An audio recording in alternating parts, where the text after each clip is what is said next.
Hey, good morning, everybody. It's my last day in London here, and right now I'm gonna get some coffee, pastry. Got to do some laundry. Got my backpack. We're gonna go hang out in Hyde Park, Speaker's Corner. We gotta maybe do a Sunday roast, eat a nice meal, and that's about it. I guess maybe some other stuff.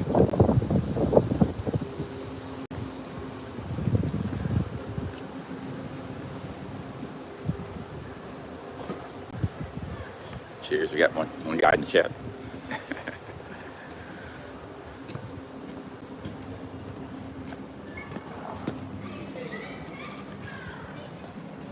It's been good streaming in London. I've been in a hostel six. Tomorrow will be my sixth. Tonight will be my sixth night. And I had 3 nights in a hostel in Camden and 2 nights in Tintagel. So and then I had 1 night in a hotel in Exeter. So I've been in 11 out of 12 nights. I've been in hostels. Even when I was backpacking in Europe, I don't think I stayed in hostels that much. That rate, maybe like 50% of the time. All right, well, here we have to get some coffee and get going. It's a pretty cool neighborhood. It's called Kensington, I believe. It's in the West End. Like, you could be here, or you could be where, like, we were with James in the East End. That's a cool neighborhood too. So either one, it's like can't go wrong, you know. All right, we gotta go get some coffee. Gotta do some laundry. Got my backpack. Do some laundry. Laundry side of the game.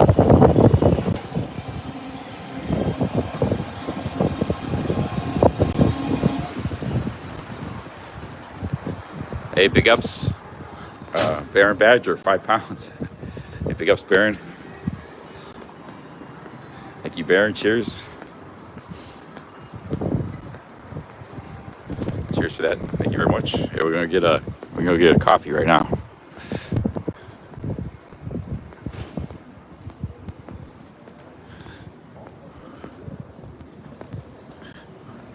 Yesterday I didn't stream because I was basically just not that I was real tired or anything. I just was taking a day for myself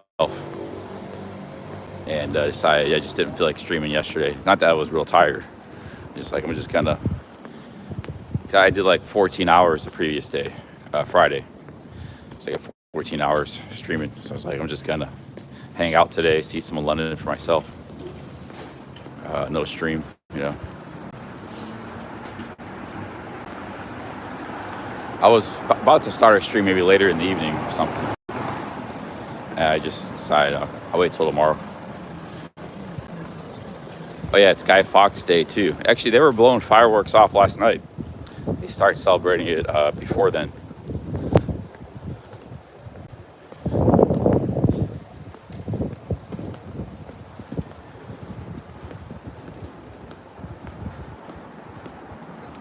Guy Fawkes, this was in 1606 when England was already Protestant, but there was still a battle, a struggle. Like they were fighting in Germany. The 30 Years' War hadn't yet started.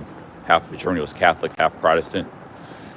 And they were fighting in Netherlands. They were fighting the Spanish for trying to convert them back to Catholic. But I think the English had already converted to Protestant, and was an English guy had a plot to blow up the Parliament with the king in it. They were the Protestant king, and yeah, it didn't pan out. So that's what this kind of day celebrates. And the conspirator was named Guy Fawkes.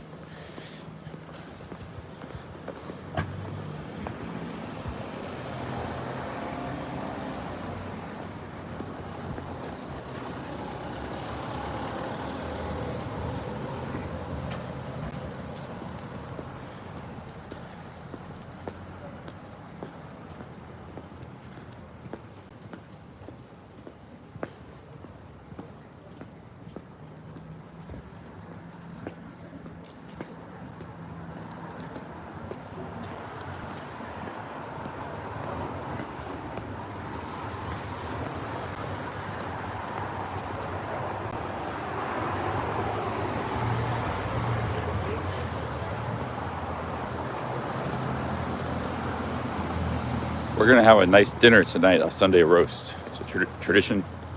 Like they say, the best meal for Sunday. So we're gonna partake in that.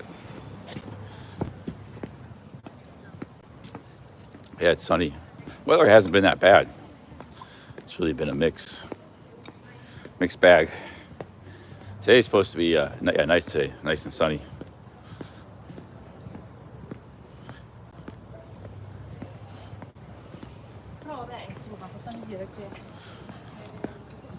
Maybe have the roast beef or something.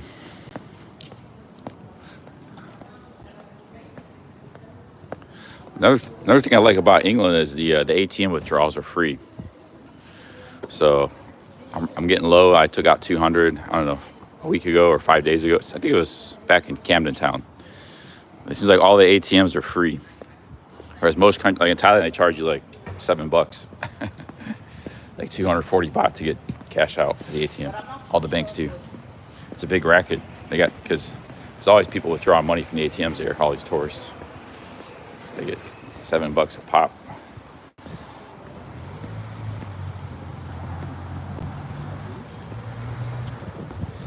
But here it's free. I think it's one of the only countries really it's free, because even in America, it's only free if you use an ATM from your bank. If you use it from another bank, they're going to charge you. But it's only usually like $2-3, $2-3. Thailand, it's like $7-8. Most countries they had a charge. Colombia had a charge. Colombia was the worst because they only let you withdraw like $100 or $200. It wasn't much. It was like maybe $150, and then they charge you like $5.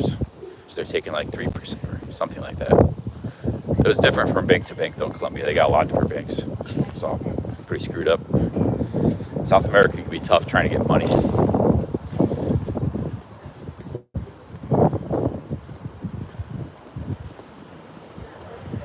Oh yeah, or maybe it was India. Like India, they only give you like less than $100. Here's a laundromat.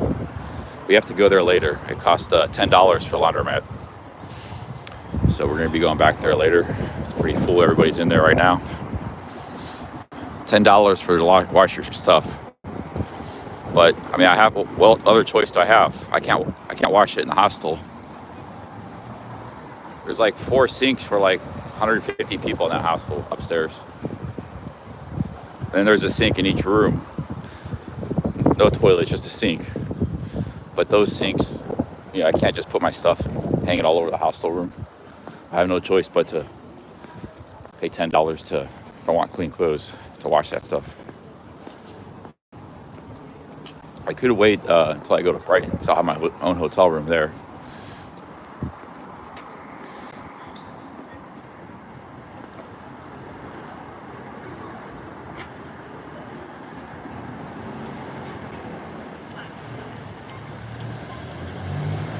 Sausage Dog is saying, don't go with Nomad. But did Nomad go live? Because I haven't seen, he was here in the chat. I'm not going with Nomad, I'm doing my own thing, but he wants to sponsor a hike on the Appalachian Trail, which I want to do anyways. So if he wants to sponsor it, it's fine. I mean, if he wants to come and hang around the trail, he can do that, yeah. But get him out there walking some.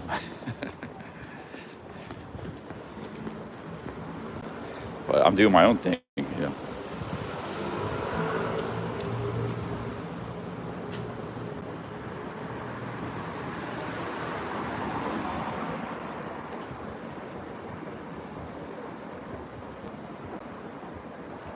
I have to sign legal documents. Why would I have to sign legal documents? I'm the one doing the hiking. If anybody should be signing legal documents, it's him.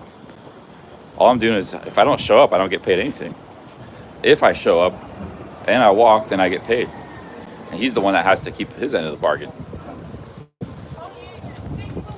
Because I'm not like asking for like a bunch of money for equipment and this, and I already have all the equipment I need. So there's some little stuff, maybe some smaller stuff.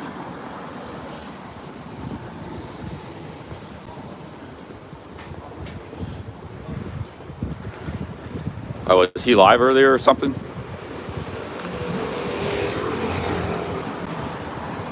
You guys seem to have a lot more information than I do. It's a little bit slow here. It's always pretty slow on Sunday morning. Oh, he was live last night. I didn't see it. I'm catching a lot of lives. Is the live stream still up? I'll check it out. I don't have time. I guess I'll check it out tonight. That's why people need to leave their live streams up. Like, I need to go back and look at that, see what he said.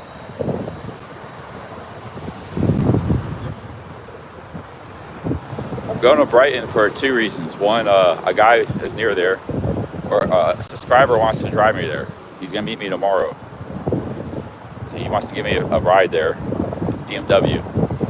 And the other reason is it's nearby, and it's cheap there. The hotels are cheap this time of year. So I've been staying in hostels 12 of the last 13 nights. So it'd be nice to stay in my own room. Can't do that here in London.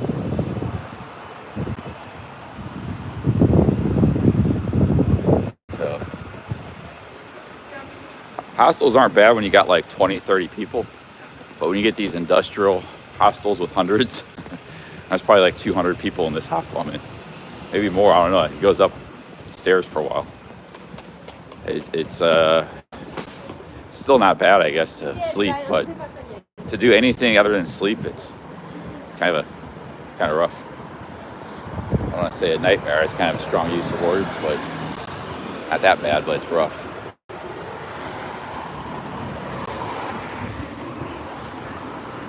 And there's a lot worse in London. Like the hostel I'm in now is not. It gets a lot worse. There's hostels with like 16 people in one room. I don't even know how that would work. My room's only got 6 in one room. And triple bunk beds. Yeah, it's kind of a party place. It's the beach. It'll be a good place to check out. And then I'll probably go to Liverpool or Manchester or something. I remember a lot of good things about Manchester. But probably skip that protest. They were protesting here yesterday. I saw some like Arab like sheiks in like Mercedes with big Palestinian flags driving down, honking the horn. A whole bunch of them. They had giant flags out hanging out their car.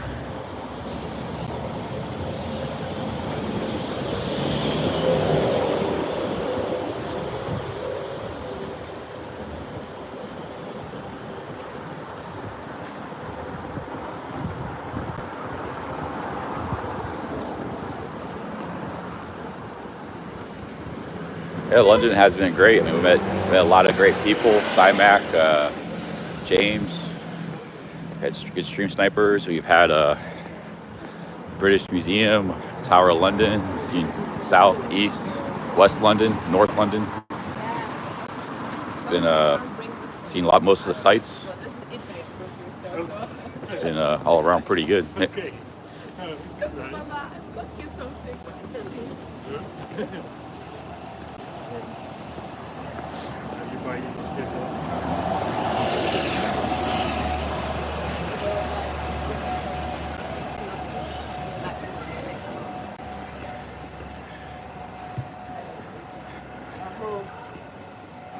Right now, I've been sleeping on the ceiling last 5 nights.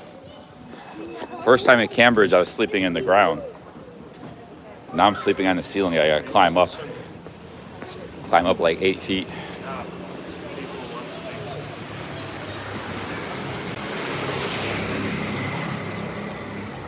And not Cambridge, but Camden Town, I was sleeping in the ground bunk. That was also a triple bunk. There it's like crawling into a cave, getting on the ground, crawling in a cave. You can't even sit up. There's not even space to, there's not space to sit up like you're like this. It's like in a triple bunk.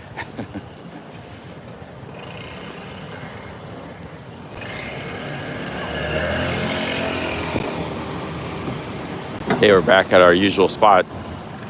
Been here 4 days in a row.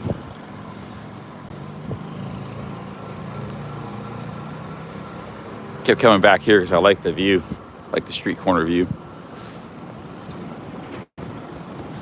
Anybody in my seat? Nope.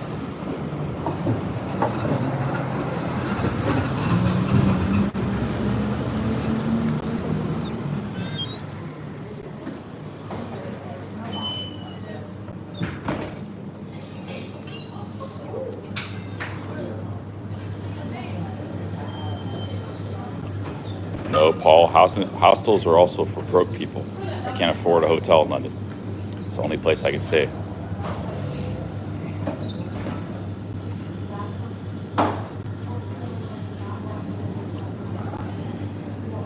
All types of people in the hostel. There's like a 50-year-old lady in my room. She's been in there 3 days. There's all types.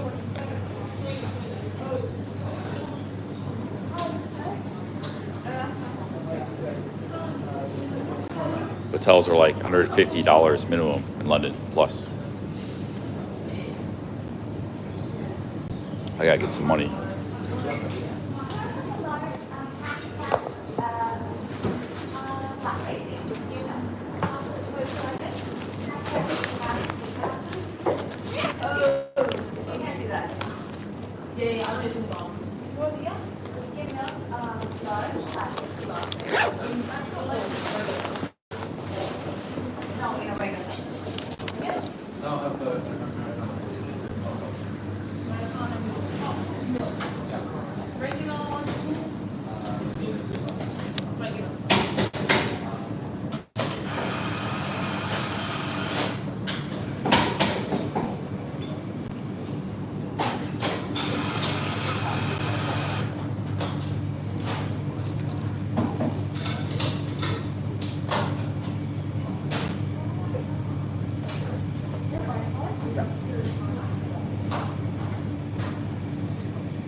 Hi, can I get an Americano?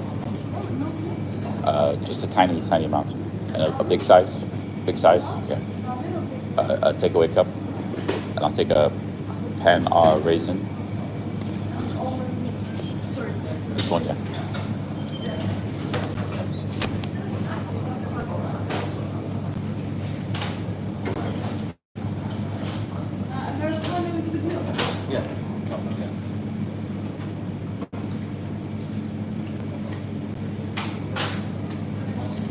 Jonathan North in the chat.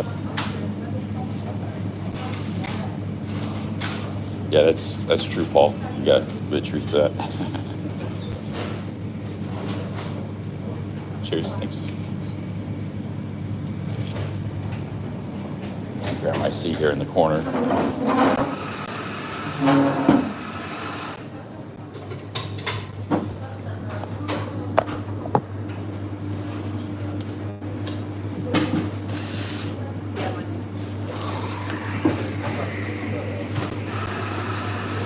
Yeah, I didn't know Twitchy was live. I guess he was talking all about this Appalachian Trail adventure. I don't know why I would have to sign contracts. I guess I get paid per mile, so he's the one that needs to sign some kind of contract.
Cheers, guys. Big ups.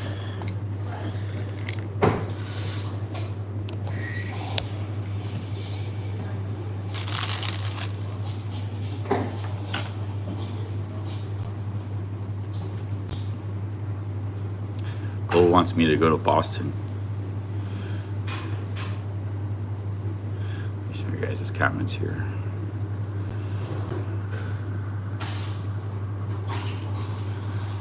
Oh, it says, Mad Max says he doesn't want liability if something, oh, I understand, yeah, like I come back and sue him or something. But no, that's fine, yeah, that's fine. I signed it. I'm not the type of guy that would sue anyways. I'm not that kind of person. Something bad happens to me, that's my own fault. But yeah, I guess I signed a contract for that. No problem.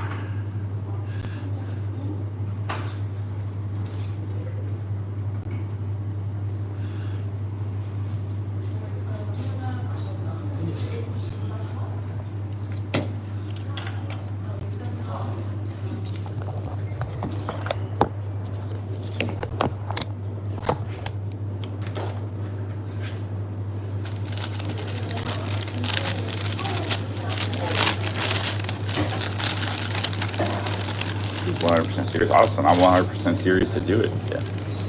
That's fantastic.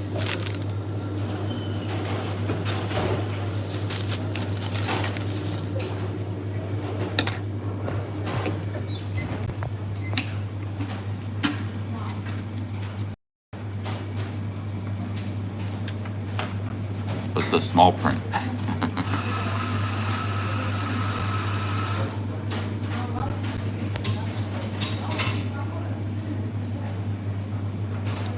Jonathan North says, don't ever trust people that would make you sign contracts for small things like this.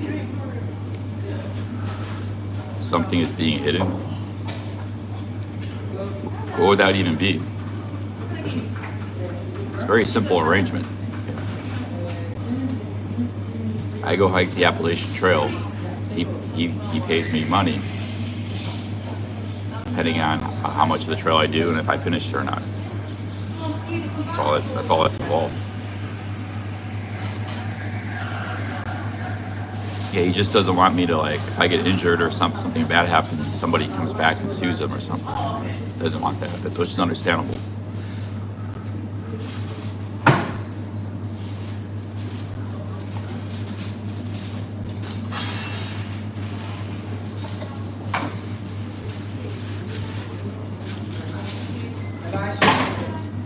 Golding says Baza needs a CCC consultation.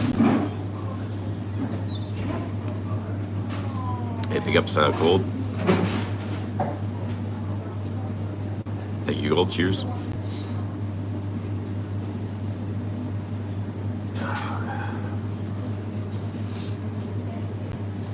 Also, I don't need all camping equipment.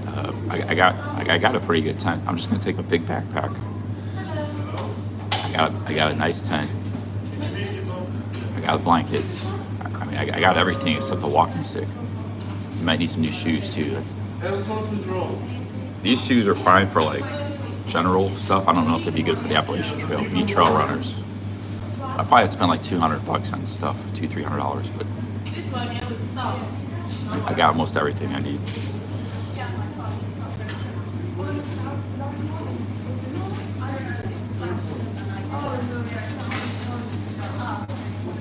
Hey, big ups, Gold. Cheers. Thank you very much. Yeah, I mean, there's a high probability you could get injured. People get injured all the time in the Appalachian Trail.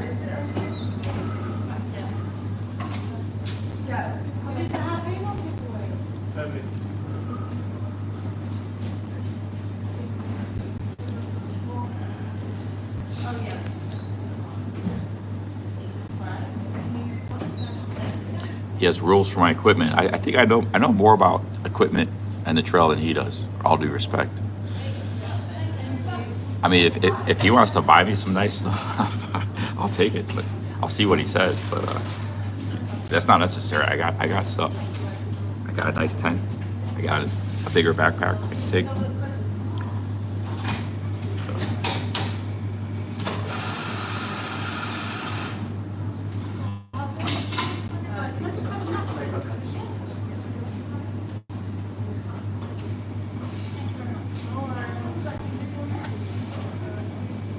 Not all Americans are litigious. The thing is, the system makes it easy for people to get sued. It's more a fault of the system. It's not part of like American culture or anything.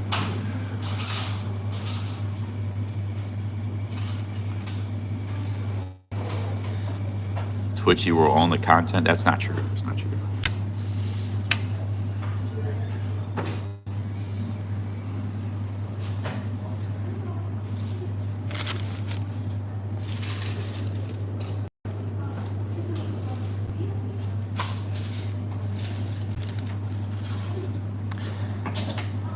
Hey, Brian Flowers, big ups, man. Thanks, Brian, for the 1,000 Thai baht. Thank you, Brian. Cheers. Hope you're doing better. Cheers, Brian.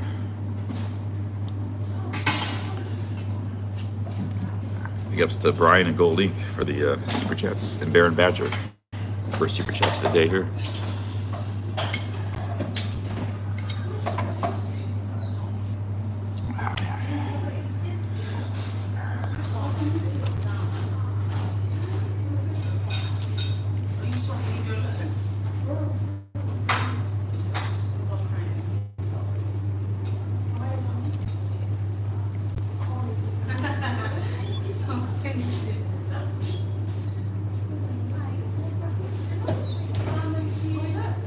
I plan on hanging out in a speaker's corner today for like a few hours.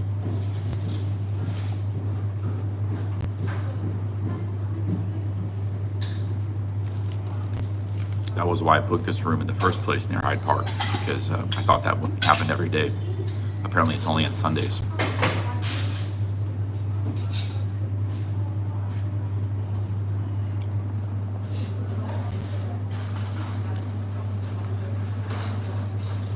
Hey, big ups, James. James is the guy I was hanging out with Friday night. Hey, big ups, James. Really nice to meet you.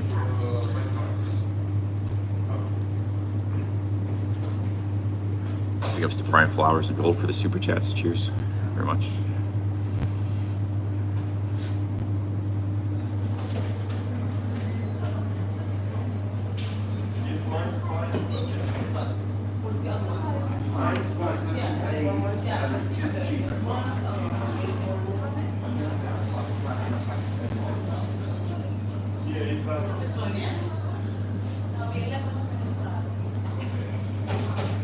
I have a hostel until tonight, so and tomorrow I'm going to Brighton. It's my last day in London.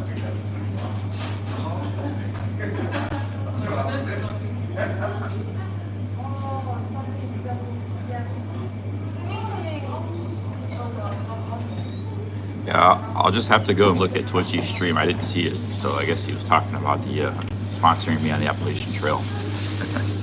I'll just have to go see it.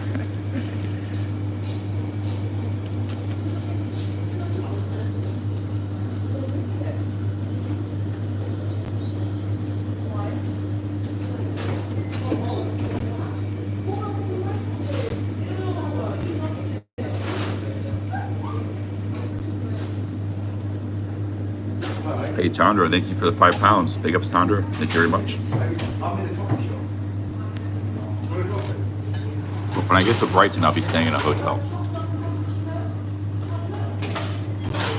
These are a lot cheaper. I've been in hostels 12 of the last 13 days, starting in Tintagel. But yeah, it'd be nice to stay in a regular hotel. For me, the downside of hostels isn't really the sleep. I can sleep well. I'm a hard sleeper. It's just the uncomfortability. Like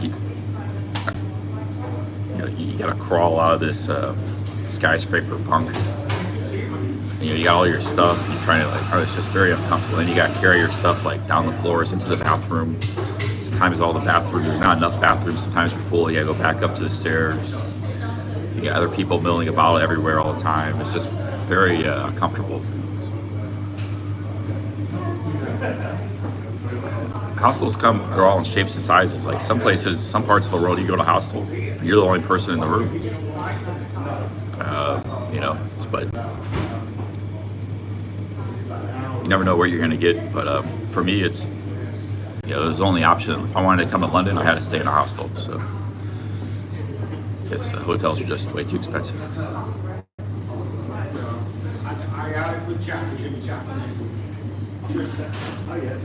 Sauerkraut says, thank you, Tandra. Cheers. Big ups, Tandra. 5 pounds. Sauerkraut's a long-time viewer of the genre. He says, you'll just be a bit part player because as sure as night follows day, Twitchy will turn the walk into being about him. He'll tell you where and when to walk, and he'll sanction you if you miss deadlines.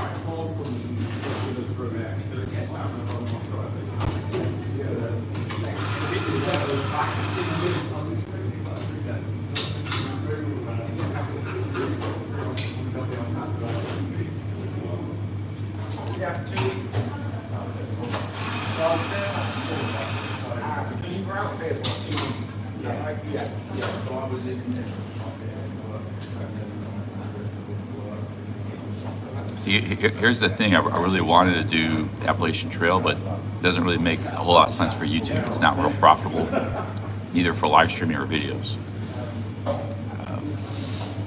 So I sort of needed a sponsor if I wanted to do the trail, and I found one with Twitchy.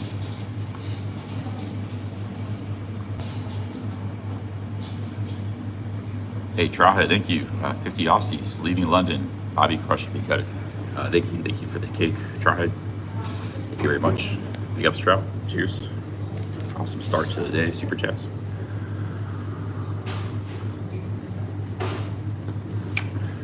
Yeah, thank you, Traha.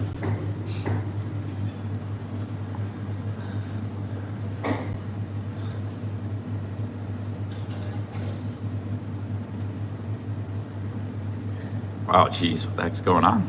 Trout, Kraut. Man, we got everybody popping in. Kraut, thank you. Sauerkraut, 50 pounds. Try it. Brian Flowers, thank you, everybody.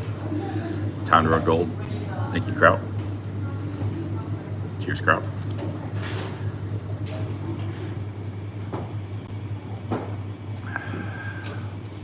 Thank you, Try it. And Sauerkraut.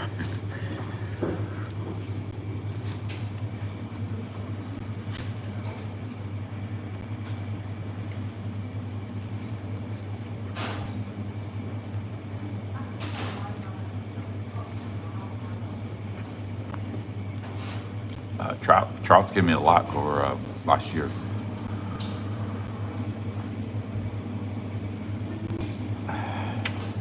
Thank you, Kraut, man. Thank you, everybody. I'm on host. Thank you, guys.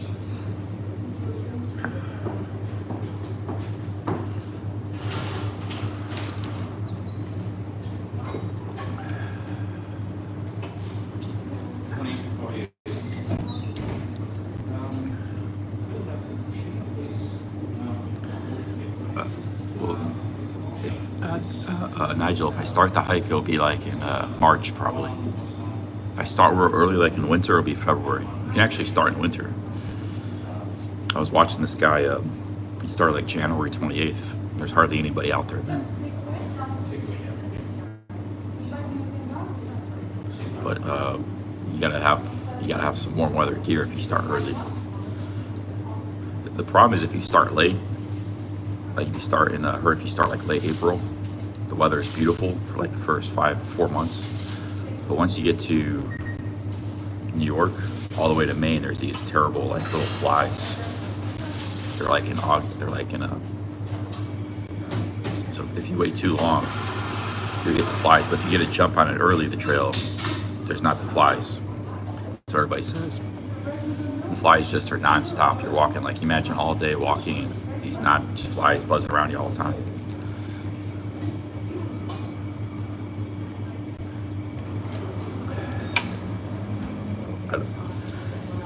To avoid that, I'd probably try to start early.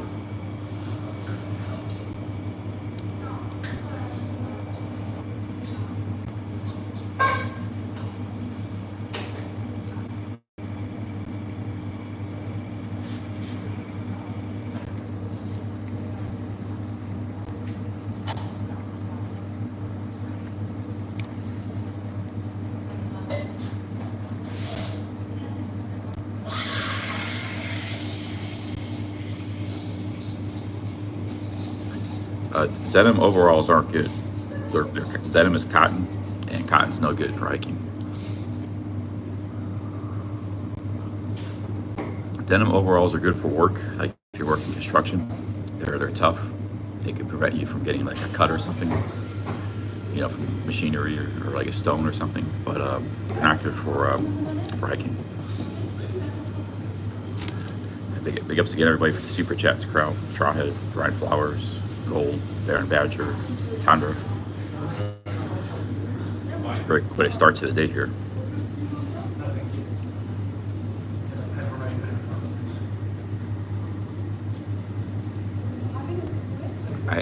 I may get a stove, but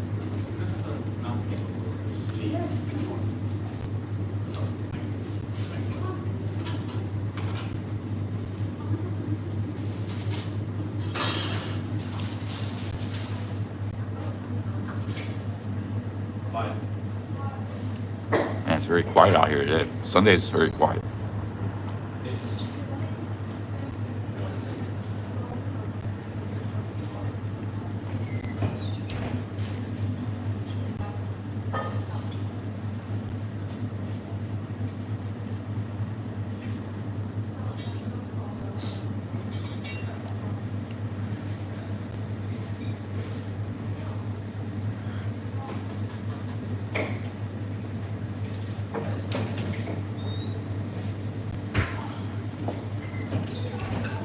Basically, for pants, since you guys asked, you're gonna be wearing shorts a lot of times, so you have a pair of shorts and a pair of long pants. And the long pants you have is like what I have now. They're synthetic. They dry quickly, and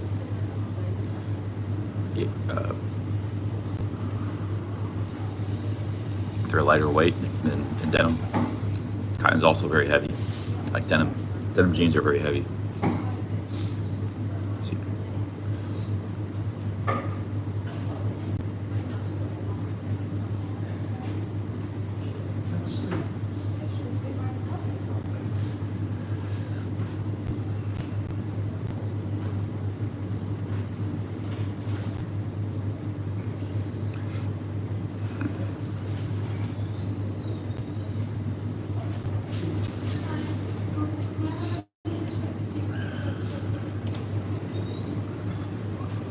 I'm gonna make Brian Flowers a mod. I don't know if he wants to be one, but he's still in the chat.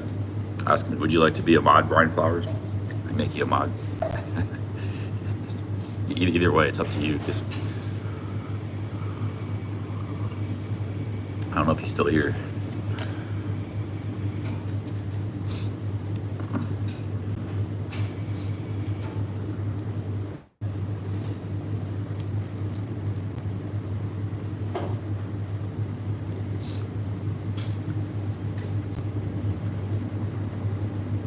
I would have making one anyways, but add as moderator.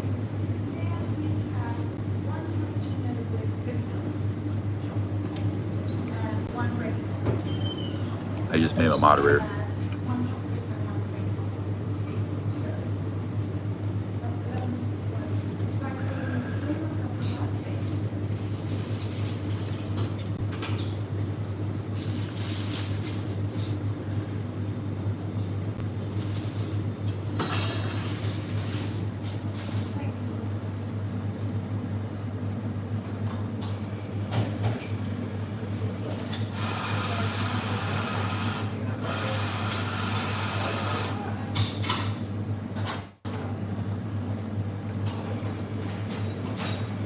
Yeah, he gets cloned. He's a YouTuber, and people talk about him a lot. So you get the power to like block an inappropriate comment.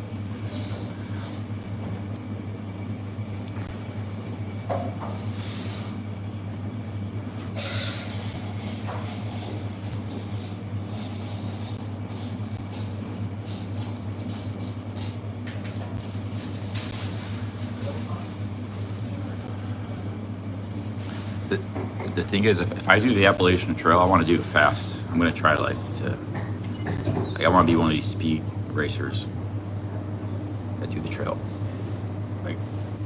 Like 25 miles a day. It's hard to do though, because there's a lot of hills you gotta go up and down and stuff, mountains. But you get in really good shape, you can go really fast down the trail. I want to get it done, get the money, get it done quick.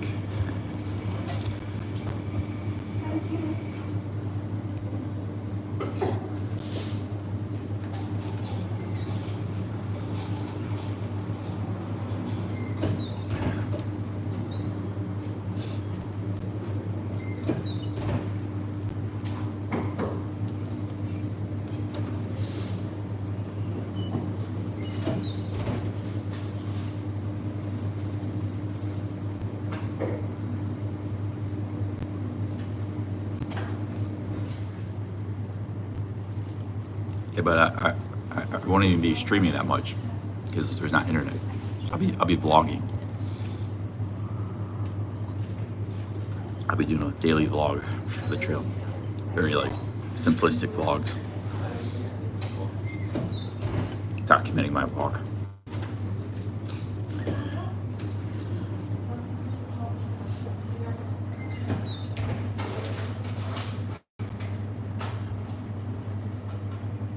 I saw Chris Travels is in Turkey.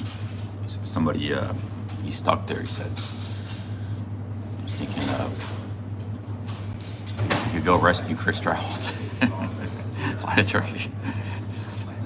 He's stuck in Istanbul, Turkey.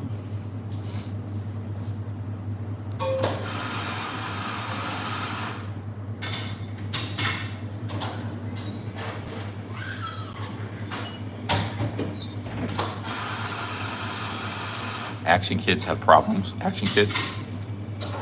Yeah, I saw it. It's Action Kids' first time in Europe. What kind of problems did he have? Like internet problems or?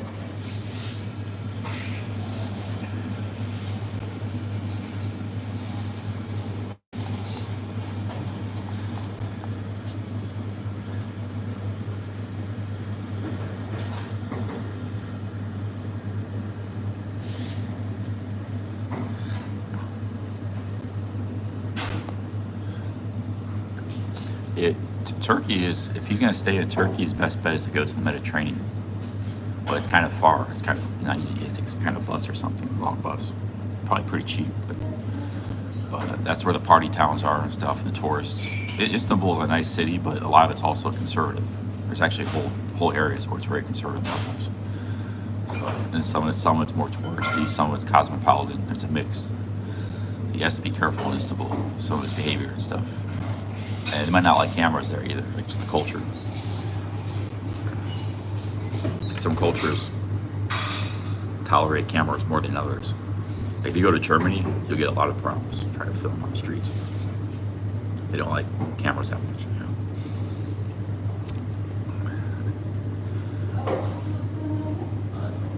I think he's in Istanbul now, but if he wants to stay in Turkey, he should go to like the Mediterranean. Weather would be nicer there. There will still be tourists there. It'll be cold in winter, but that's where the party. He's a party guy. He's a party animal. They don't really have much nightlife in Istanbul, I don't think. And what they do, like there's like sketchy stuff going on, like actual trafficking takes place in places like Istanbul, Dubai, these kind of places and stuff, like Kuwait, Saudi Arabia. And it's, if you go walking in with a camera, you get killed or something. It's not, it's not good. Places that are like out in the open with cameras and everything's wide open, those are places that are legit. They're like Pattaya, places that the bad stuff is hidden. You never see it, and it goes through you would have to really look for it, just like a guy looking for drugs. You'd have to really look for it to get it. If you're some kind of criminal, you have to really look for it. It's really hidden. Places like Pattaya, it's all wide. Everything's wide open. The street, bars, everything is how public can see it. And they're run by mafias and criminals and gangsters that would, stab you or shoot you in a second. That's how a lot of the Middle East is. It's not like there's not red light stuff there too, but it's very very sketchy.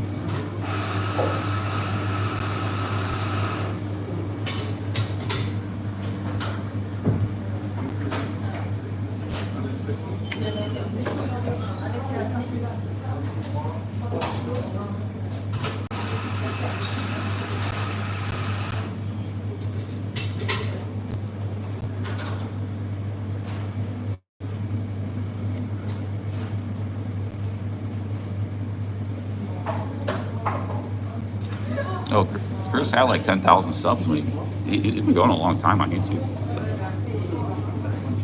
he got a small boost, but small boost for me. But he already had his own audience and channel. It's just he got more known in our community. That's all. But he was already doing his own thing for a long time.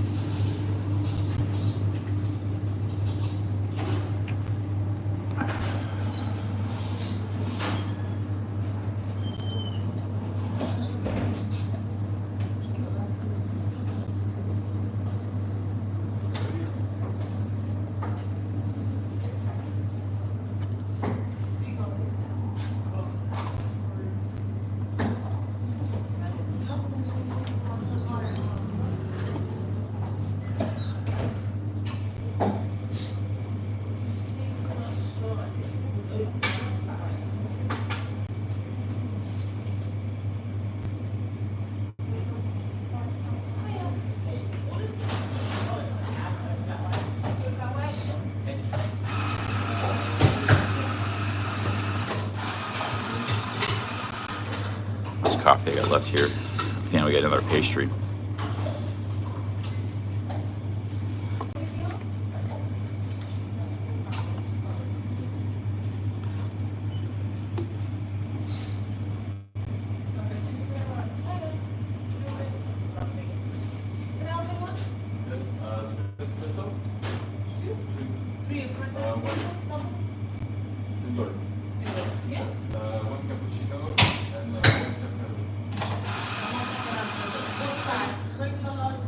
Yeah, Chaz, I had a pizza two days ago at Greg's. All the Greg's in London, they don't have a place to sit down. Maybe you get to other parts of the country. Here, the real estate's too expensive, so you don't get a place to sit down at Greg's. That's half of what I'm paying for. Is sit down, not come to these places.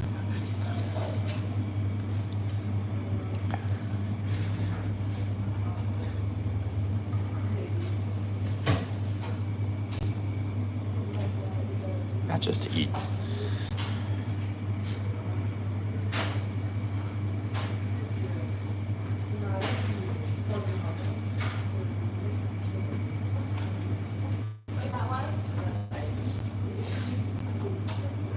Yeah, but the bagel store was, I have had to try a London bagel. I like to go back there. That was an epic bagel.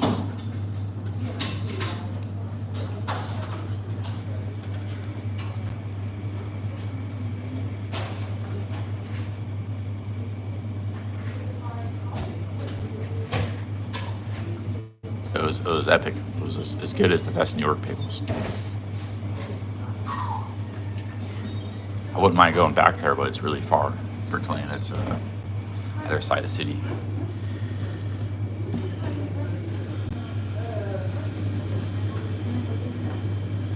Well, because Chaz, I love bagels. It's not about London. It's about me. I love bagels, and but it's hard. There's only a few cities in the world that you get really good bagel. And I wanted to see if London also had that, and they did. It was more just for me, the taste. It's like eating a delicacy for me. A really good bagel. It's like a really, a food you would go out of your way for. In fact, they don't have seats, so well, this is something above and beyond normal food consumption.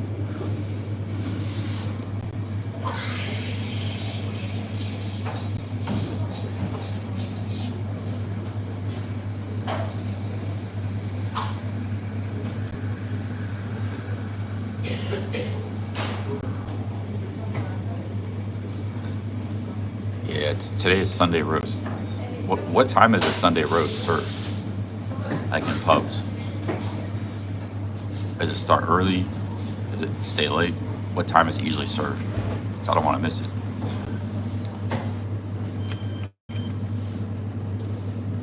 Well, that's early.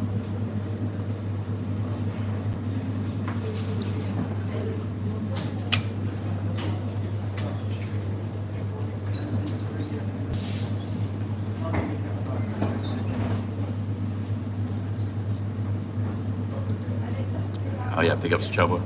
I actually ate all the jelly eel. I didn't just try it. I ate all of it.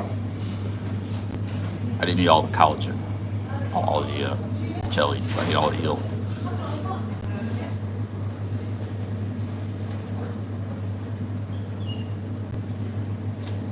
Guys, I was thinking about yesterday. I was checking out, like, browsing some camping stores. Was one of the things I was doing. I didn't really buy anything. I just bought some underwear and a t-shirt.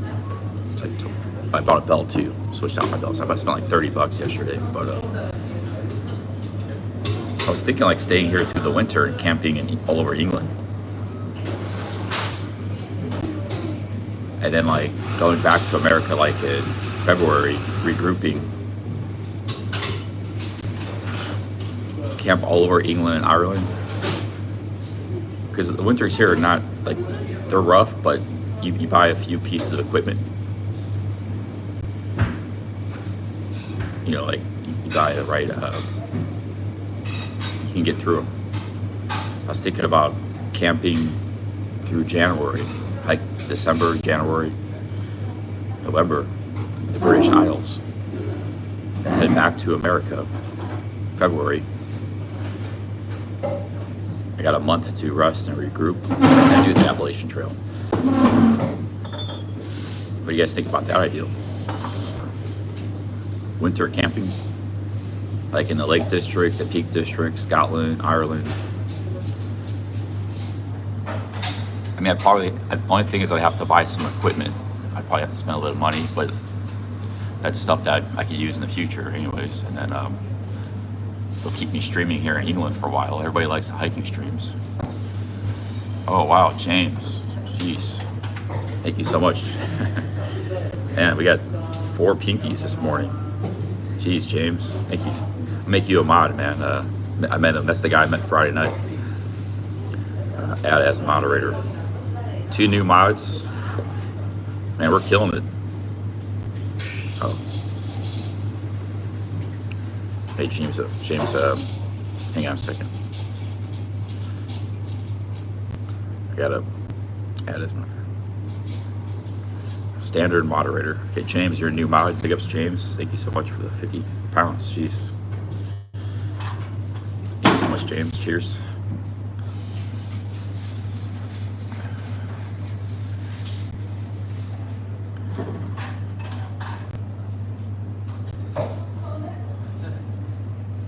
Yeah, James is a great guy. Really, he's a good guy. If you get a chance to hang out with him in Thailand or England or wherever, because he does travel a lot too. Yeah, hook up with James. He's cool dude. He likes to party and drink, hang out all night. He's a good guy to party with. Maybe see Wander Nirvana or somebody hang out with him in Thailand. Tequila Joe or Jonathan North or somebody.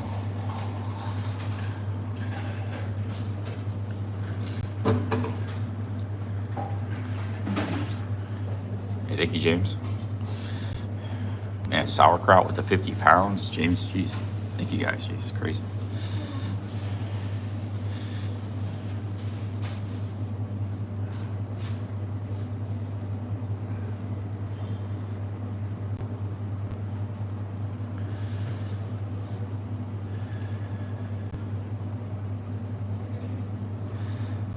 Yeah, Mad Max, I was thinking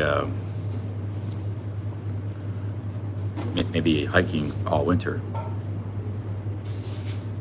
in the UK.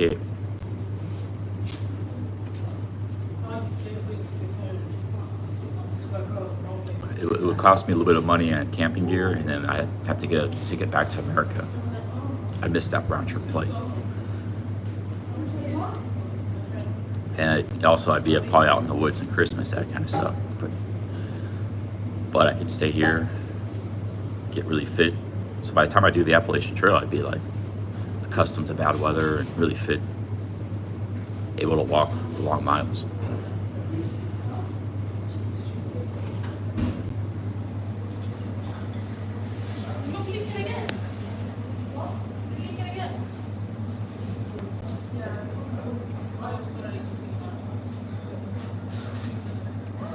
Yeah, welcome James and Brian to the mod community. Got a lot of mods.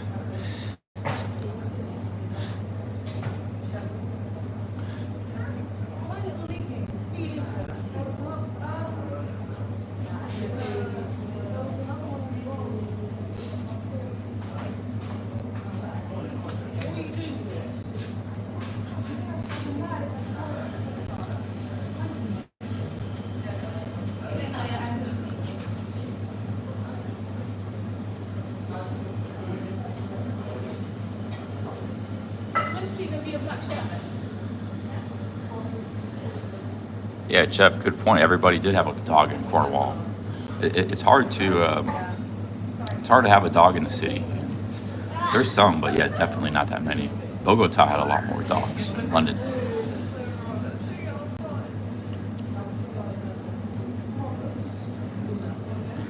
I think I got one Snickers left in my backpack and I can get it.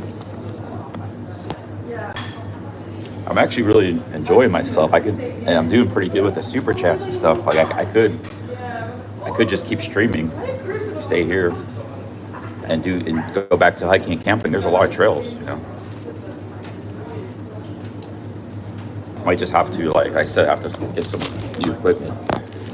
Might have to get like a heavy duty jacket or something if I do this. But thought I'd run it by you guys, see what you think.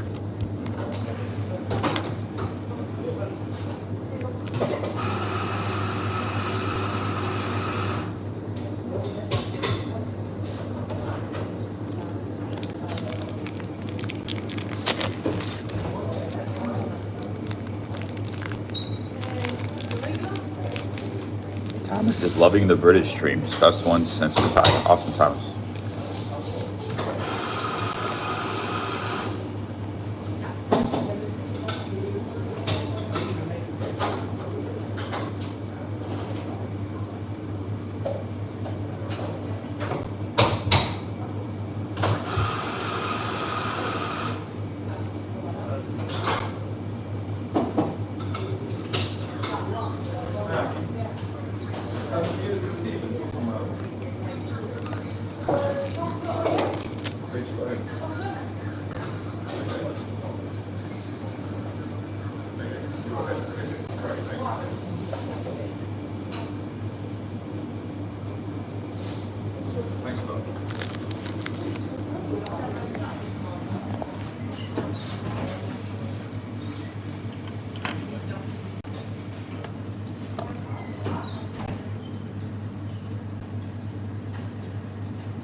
Thailand Heron, what do you mean? He says you would not be able to walk far. Oh, you'd be saying you would need a massive amount of equipment to handle the UK weather, winter.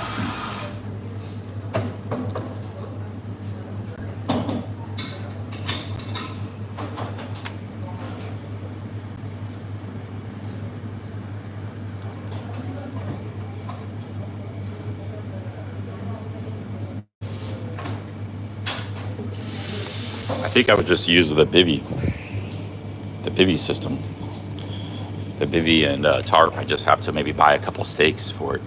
That's one of the reasons I was struggling. So yeah, those are my stakes. I only got 3 of them. I need like 5 of them.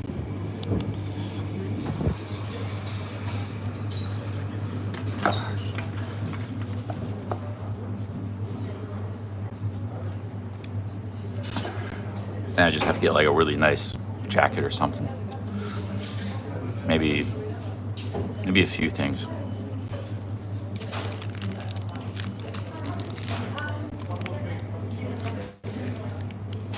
I have just about everything you need here.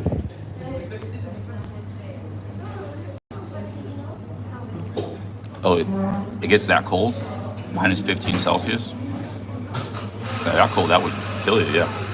I didn't think it got that cold in the UK. I thought it's always above freezing.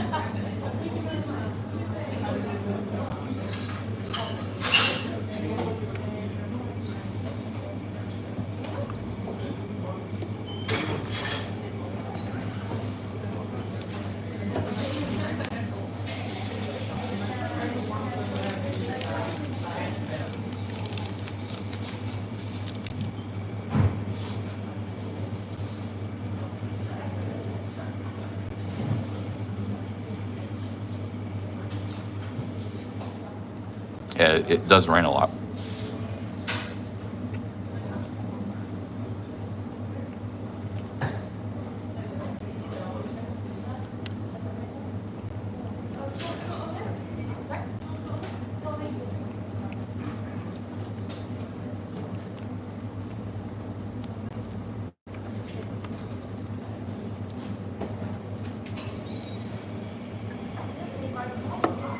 Yeah, I wouldn't do northern Scotland, obviously, in winter. I mean, northern Scotland's another animal, another beast. That's like going to Iceland or something, or Norway. But just like normal trails in England proper. We still go to cities and stuff too. We could go to Glasgow but like Lake District, the Cotswolds. There's a lot of walks in the Cotswolds. You go back to Cornwall. There's other trails. There's like great trails in Devon along the coast. There's Wales. We can just walk around England for the next couple of months. Still spend some time in cities too.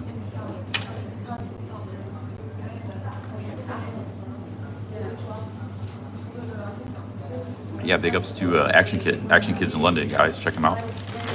I met him in Miami Beach. He's a live streaming legend.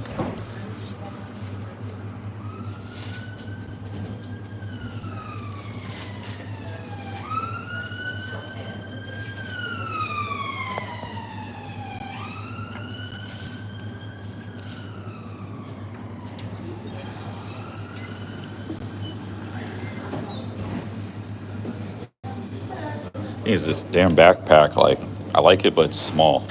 It's already maxed out.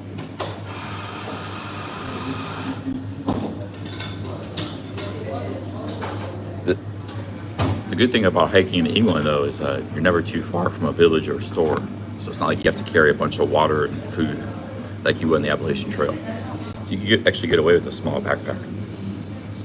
It's just I need some warm weather stuff if I stay here.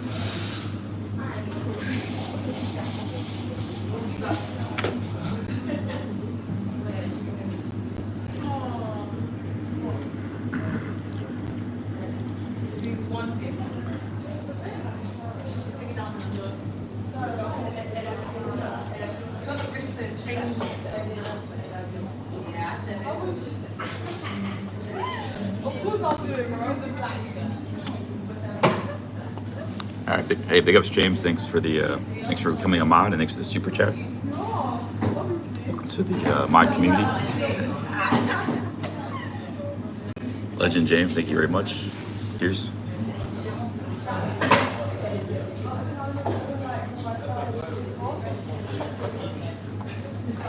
Thanks again to Kraut and Trawhead and Brian for the pinkies too.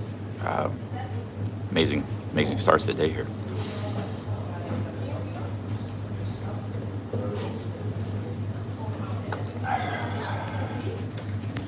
Sausage Dog says hiking England is stupid. I think hiking England's got like the perfect hiking kind of stuff going on here.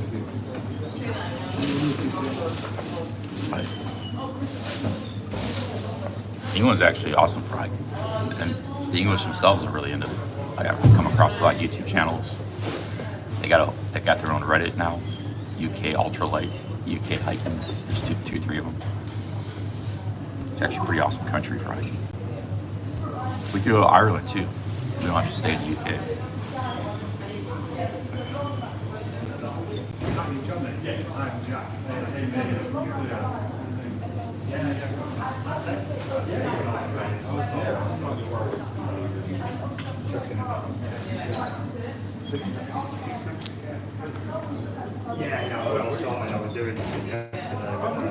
How long can I stay in the UK? I think 3 months. So I've been here, this is like day 19, I think. Since I got 2 months and 10 days left. If I want to stay here. And fly back to America. I like the UK, man. I mean, yeah, it's a little bit expensive, but food's expensive. But I had a great time here, streaming, exploring, seeing new stuff, meeting new people. Yeah, the UK's been great. I like to stay, maybe.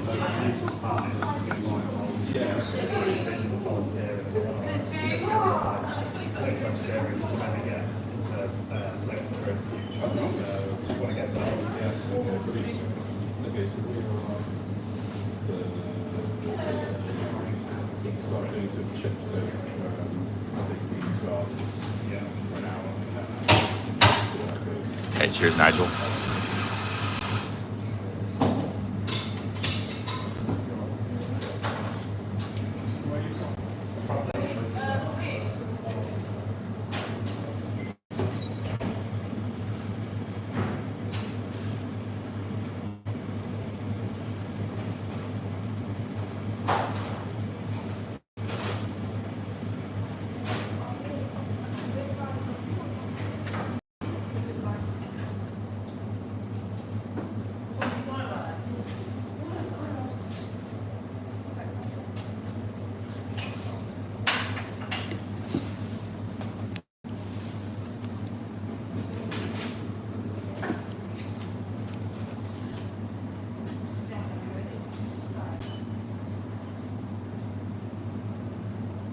Oh, Zalman, New York City, went to Wales. That's cool. Was he learning Welsh?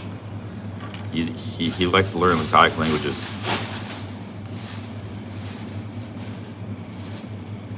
No, that's not true, David. I camped one day. It was actually the first night on the trail. I think I camped. Yeah, the very first night. You can go back in the live stream. See. It was actually a very successful night of camping. The second was a disaster. The second time I tried camping was a disaster.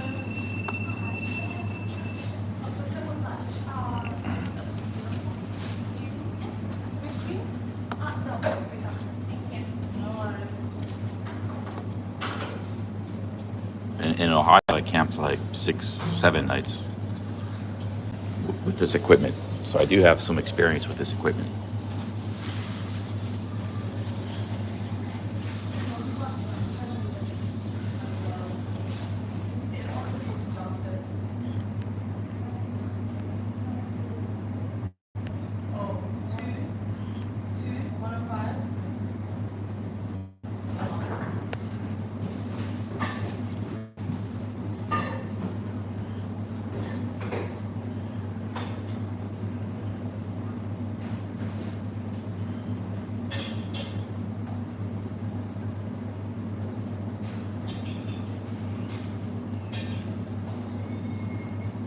Yeah, David Rutan, you're just a hater. I was pure camping. I was out by the cliff. I had a view of the ocean. I laid my bivvy out. I had a good night of sleep. That's actually hardcore camping. Tent's easier. You get a better night's sleep in a tent.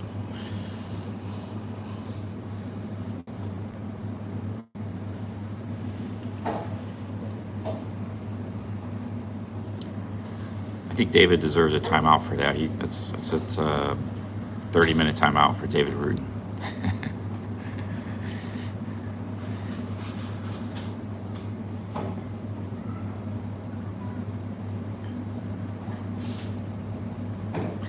You know, like these things I'm showing you guys, like cold soaking, bivvy, and tarp.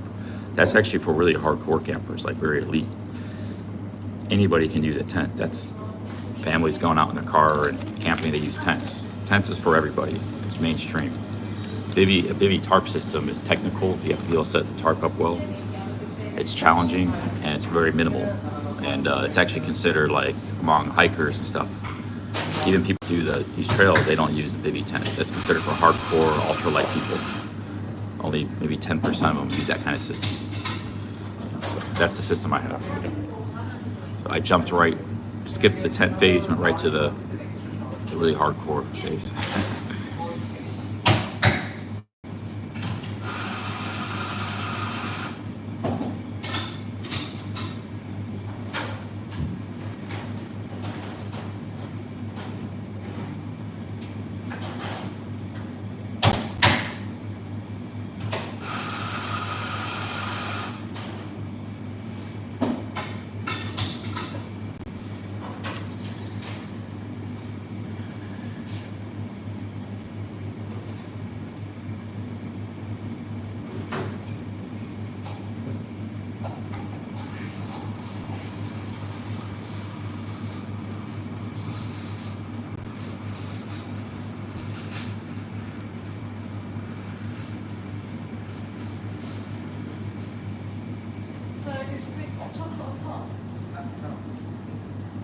Oh, South Africa? You're saying don't go hiking in South Africa? Hey, what's up, Kelly? Kelly Caldwell. Let's get going here, guys. Oh, yeah.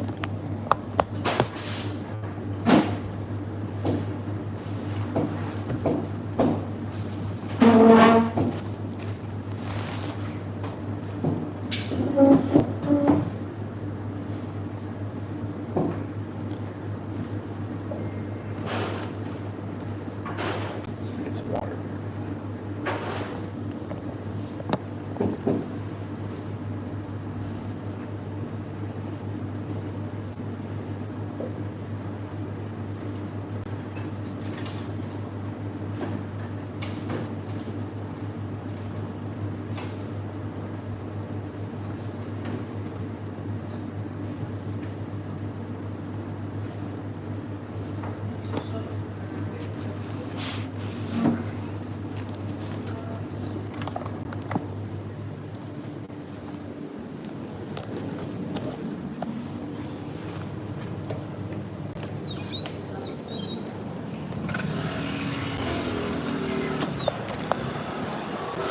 Okay, next I think we got to do some laundry. It's not too crowded.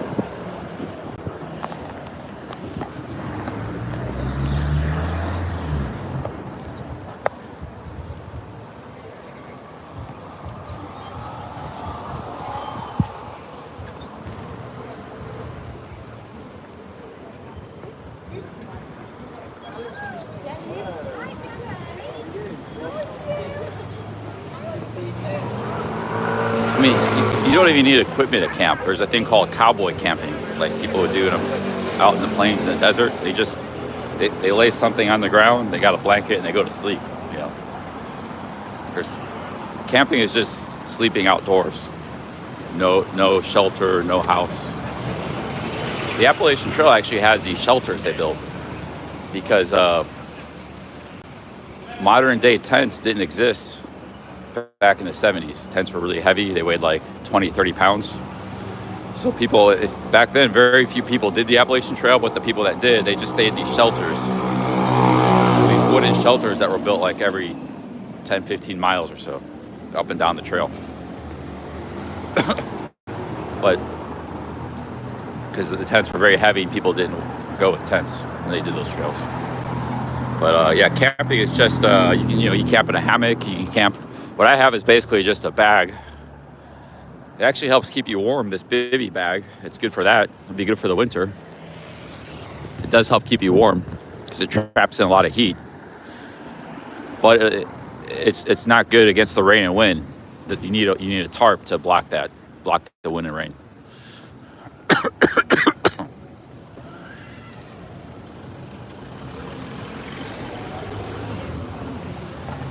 And the other thing I don't like about the bivy is like they're really exposed.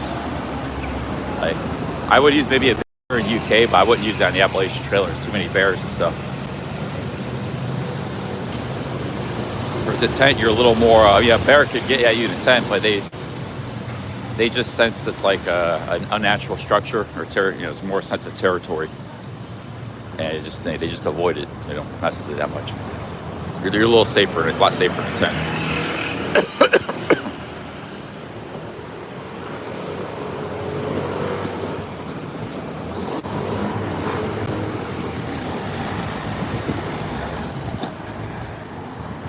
Let's go do some laundry, then we'll go to Speaker's Corner.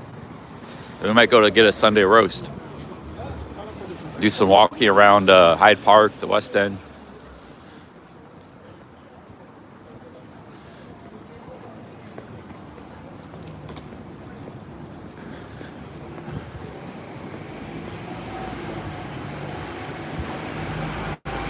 Hey, we got a mosh raid. Big ups to Cowboys Mosh.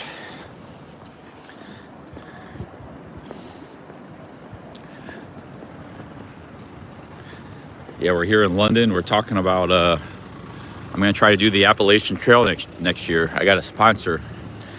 He's sponsoring, the Nomad is going to sponsor me. And now I'm thinking about staying here in England this winter and hiking around England. I did 10 days of hiking in Cornwall, right? 9 days. Had a pretty good time. It was tough, but it's gonna be cold and rainy this winter, but I don't know, man. I'm thinking about it.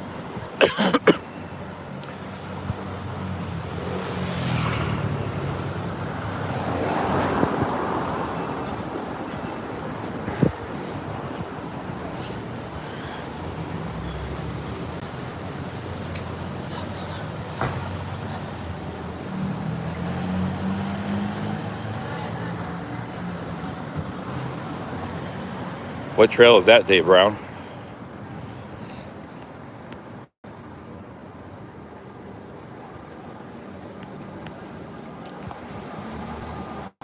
Yeah, there's a lot of tales about the Appalachian Trails. Supposedly there's like cannibals. There's underground caves. There's all this massive, biggest cave system in the world. It's believed to be like they say don't whistle at night. Whatever you do, don't whistle at night. Also, if you hear the woods go completely quiet, like everything just still, all the bugs, everything, you could be in trouble. There's a lot of the myths about the Appalachian Trail.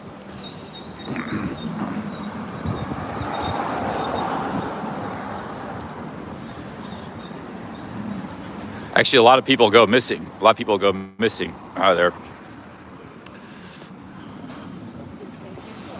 Appalachians are very mysterious, because one, they're huge. They go all the way from Alabama and Georgia to Canada.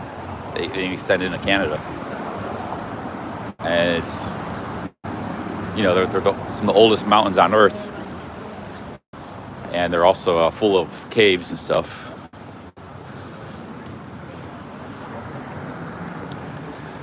It's probably bollocks. I'm just telling you guys some of the stories. Some of the myths.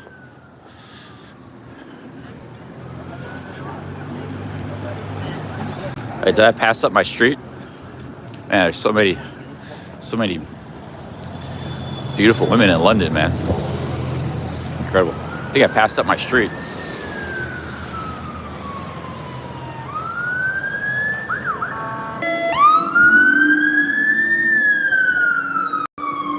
Capio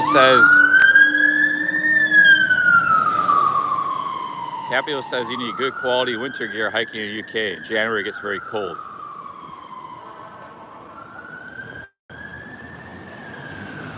Yeah, I bet it does. I bet it gets very cold.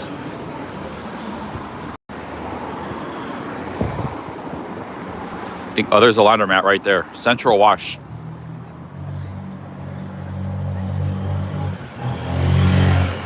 I'm thinking what I would need is like a really good jacket. Well, I got the frog togs. I might just be able to use the frog togs and buy like just a warmer fleece or something, a warmer mid layer. I think the frog togs could be good enough. Maybe like a good pair of pants. I don't know. I'd have to think about it. I think I got just about everything. Like I said, maybe just either a warmer jacket or like a warmer shirt or something. This is very lightweight fleece, very minimal. I mean, I would still keep this and use this too. This could be just used for sleeping in or something. Or okay, let's go do some laundry time. Oh man, it's 10 pounds here for laundry. Oof. Oh, this one, the small one's 7. Okay, that's better. 600, that's not bad.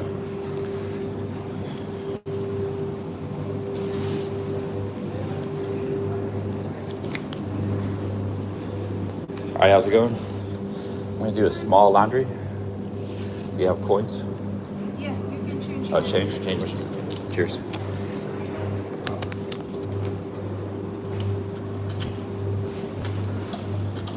I need to wash this shirt too, so I'm gonna have to sit here.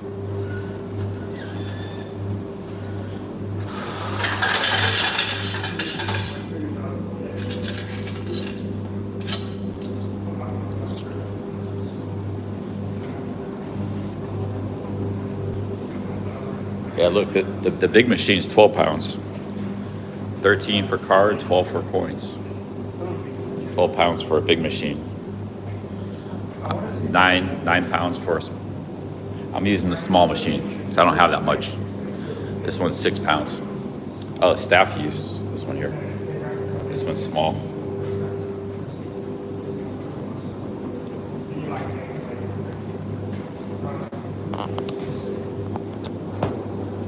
Here's the other thing about hiking in the UK. You're never that far from a village or a town or something.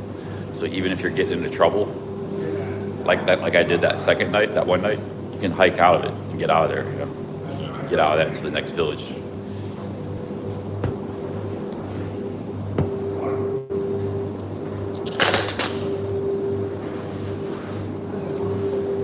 Wow, David Brown, thank you. Thank you, Dave. Cheers. Thank you, $10. Thank you very much.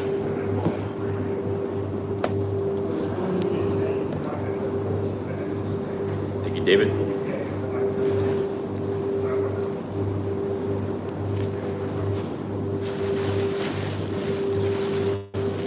Here's my clothes. I need to wash this.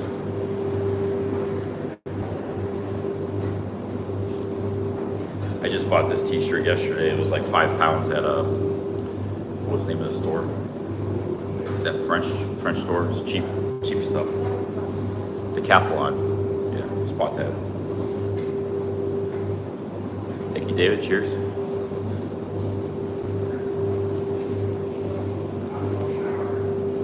This shirt needs to get washed.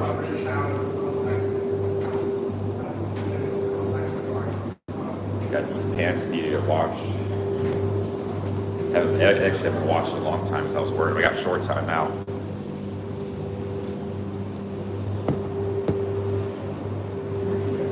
Look how wrinkled they are. These are the ones I wear every day. I found my wool t-shirt. No, it's just a t-shirt. Tinte wool t-shirt.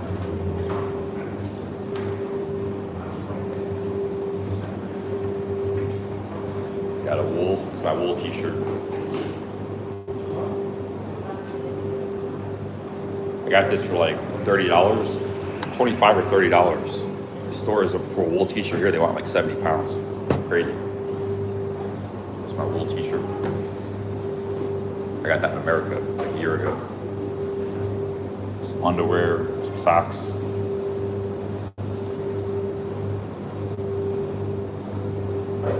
These are the gloves Rio gave you.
Place cup under nozzle. Insert coin. Oh yeah, soap in it. I didn't even notice the flow.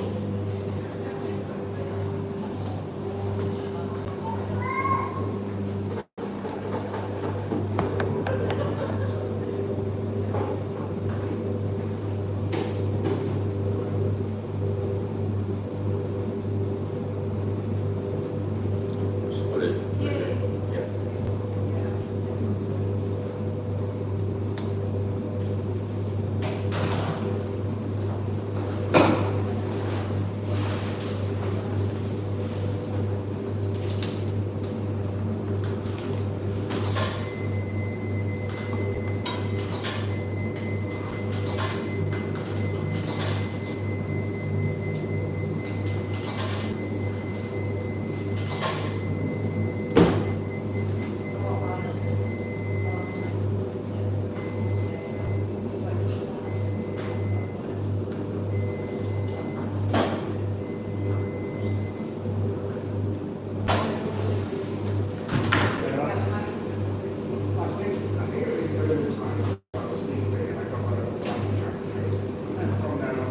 Guys, look at these gloves Rio gave me. I didn't even ask. He just like gave me these gloves when I first met him. So they got this part, but it's like two parts. And then if your hands are really cold, you can put this part over it. Additional.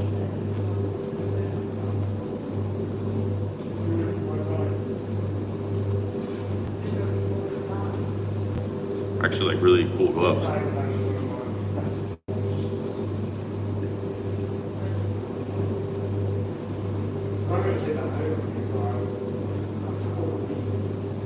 Yeah, they are Bengals colors.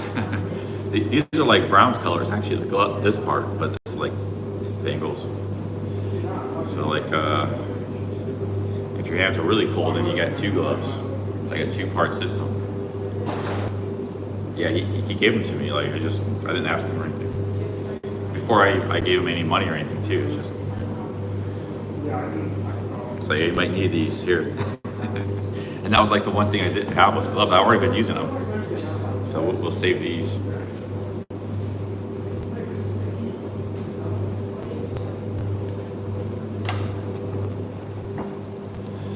I just put the gloves right here in this little pocket here, because I got them when my hands get cold. That pocket has my tent stakes.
Next up, we're going to Speaker's Corner, because the Hyde Park is just over here. So we're going to see what's going on at Speaker's Corner. They did have a protest yesterday, the pro-Palestinians. I didn't see it, but it was, I guess, in that part of the city. I did see some guys in Mercedes with big Palestinian flags drive by.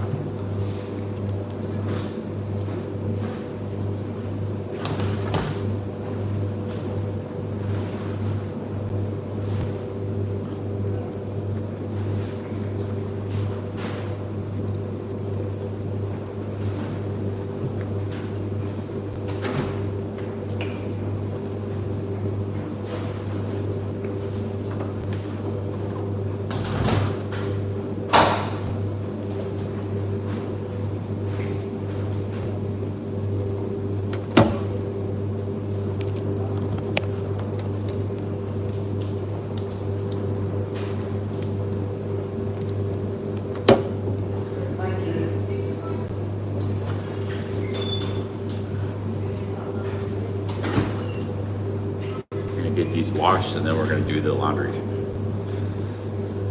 mean, the drying.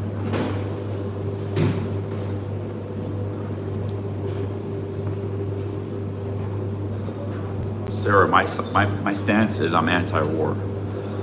I don't believe in war, so I take that higher. That's my stance.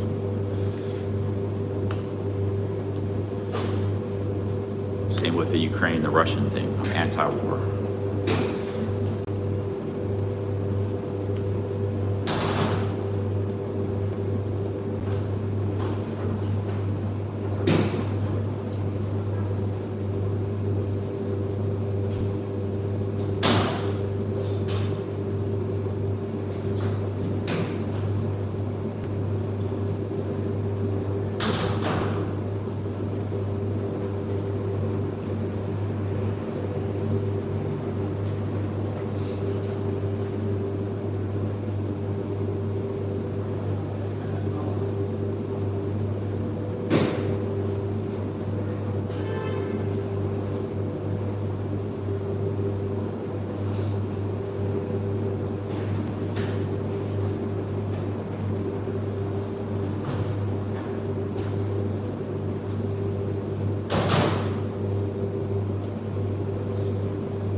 Yeah, I'm gonna have Sunday roast later, a little bit later.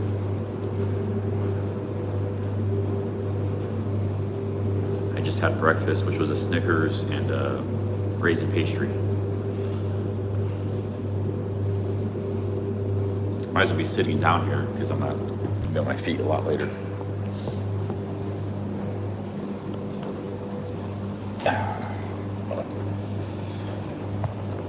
Where's my clothes?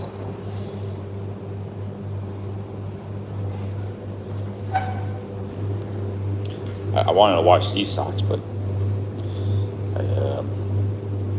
I only got 2 pairs of socks at the moment.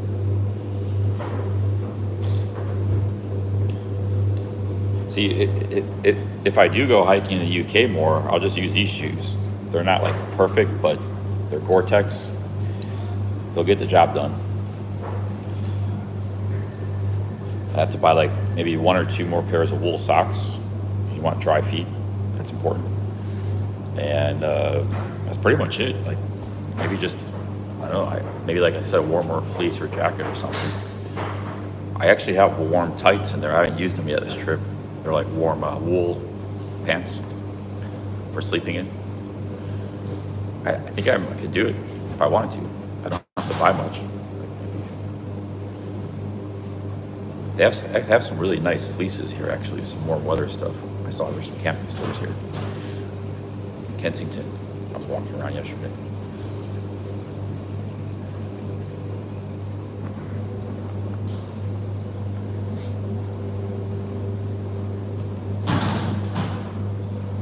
Stan says, oh, great calves. Yeah, thanks. That's the only muscle I have that's good. The rest is all work in progress.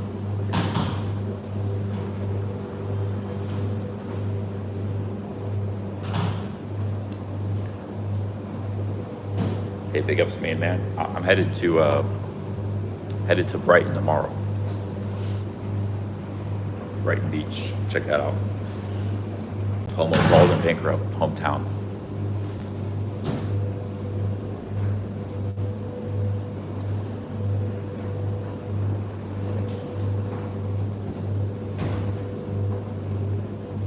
Well, I have a down jacket at home. I almost brought it, but I left it behind.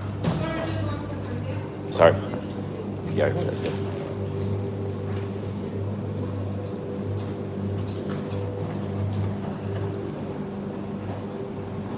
Yeah, I have a down jacket at home. It was a Uniqlo. I got it on eBay for like $60.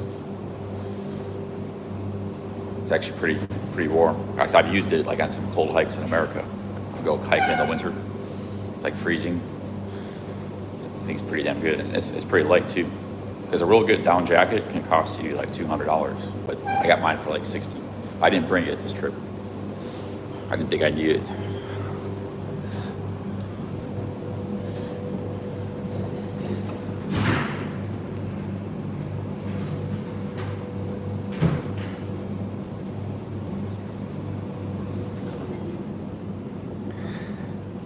It depends what I'm doing. Bangkok,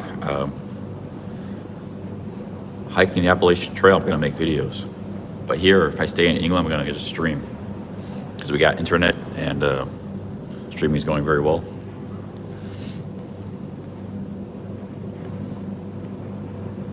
Yeah, Mad Max, that's true. Decathlon has good down jackets. Like I don't like most of the stuff in Decathlon, but they have a few good things. Like I bought this T-shirt just because it's cheap. It's like £5, and then, yeah, their down jackets are pretty good actually. I heard. They actually have Uniqlo here. They got down jackets there too. So,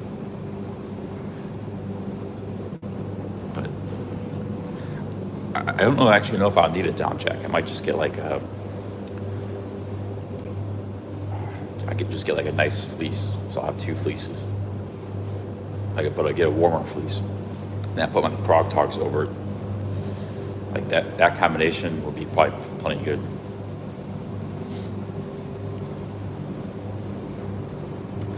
Yeah, I know iced coffee. It's not the case here. The one in Pattaya is kind of bizarre.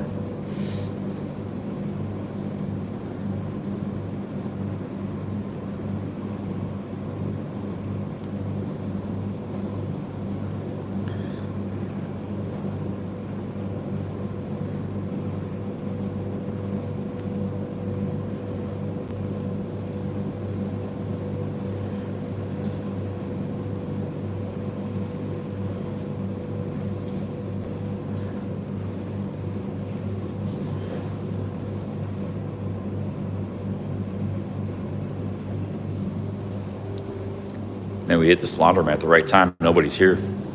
We walked by it earlier for the coffee. There was like 15 people here.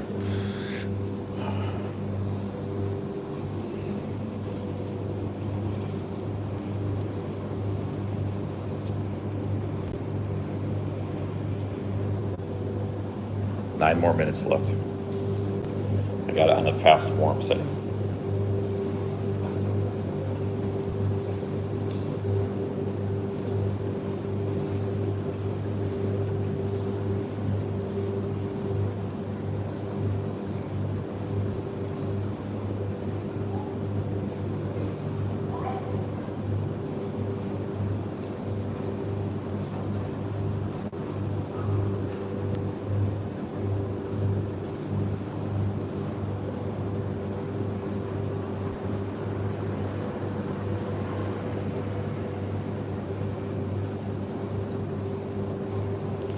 Hey, Dave Brown. Actually, there's a thing called the Florida Trail.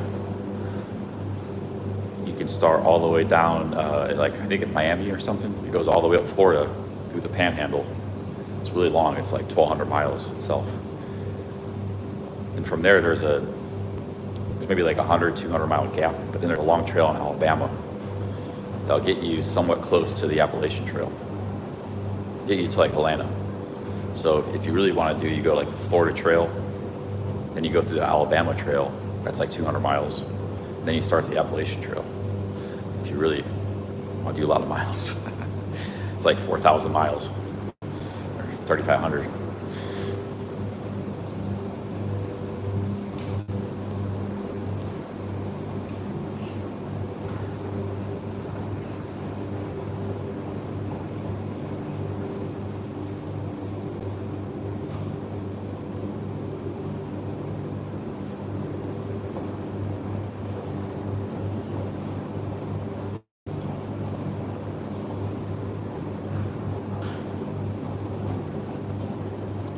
Hey, what's up, Patrick?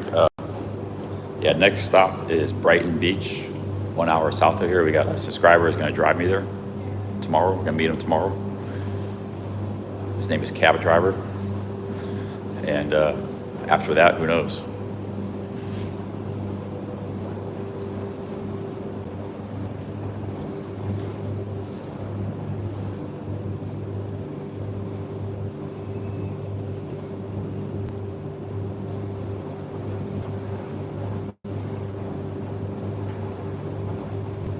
You know, they actually have a lot of snakes on the Appalachian Trail. They're called copperheads. There's rat snakes, there's copperheads, there's a lot of snakes. There's ticks, there's bears. Yeah, a lot of tough wildlife in Appalachian Trail. And in Florida, you got like alligators. Depending on how far south you go, you have Burmese pythons. They're an invasive species. Giant python snakes. But that's only if you're camping in the Everglades. I'll probably just avoid the Everglades. That's like all swamp. But there's alligators all over Florida.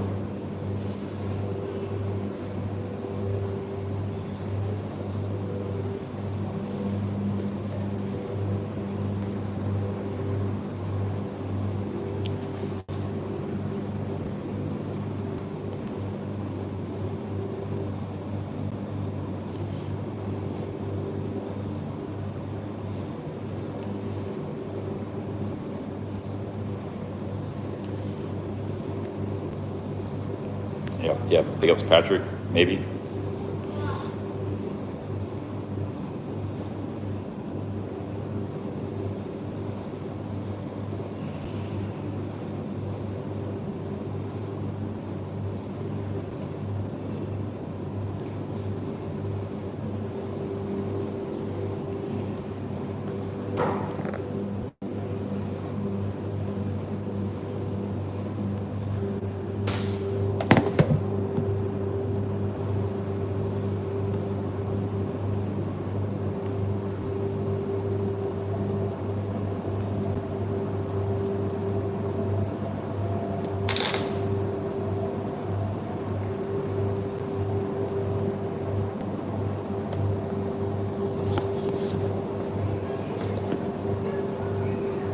Yeah, well, a big crocodile will actually eat humans. Like every year, thousands of people die in Egypt from Nile crocodiles. They've been preying on, 'cause Egypt's they farm right next to the river, and Nile River is a source of life, but it also has crocodiles, massive, They actually feed on humans as one of their food sources. As crazy that sounds, every year thousands of Egyptians died of Nile crocodiles. But in Florida, they're alligators. They could still obviously hurt you, but they don't look at humans as a food source like crocodiles do. Oh, it's true, man. Look it up. Look at how many Egyptians died to crocodiles every year. I believe it's thousands every year. You just don't hear about it because it's been going on for thousands of years. It's like ever since the Egyptians lived in the Nile River.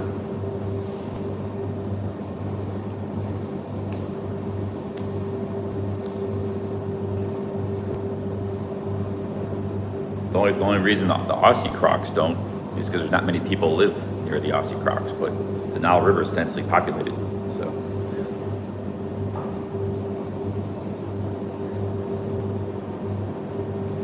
hey, Cymac, big up Cymac. Winchester and Windsor.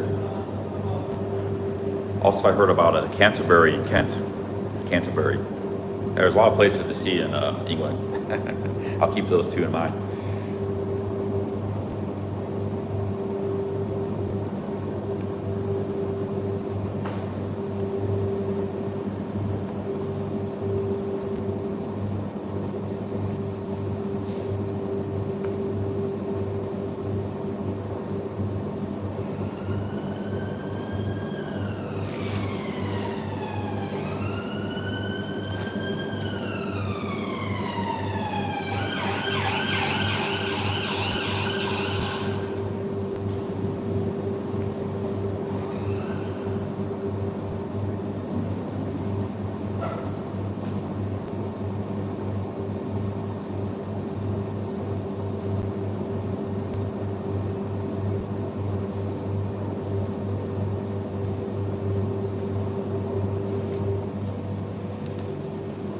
Artec says, just check 200 a year die in Egypt from crocodiles. I thought it was more. I thought it was more than that. It was at least 1,000. But yeah, maybe you're right.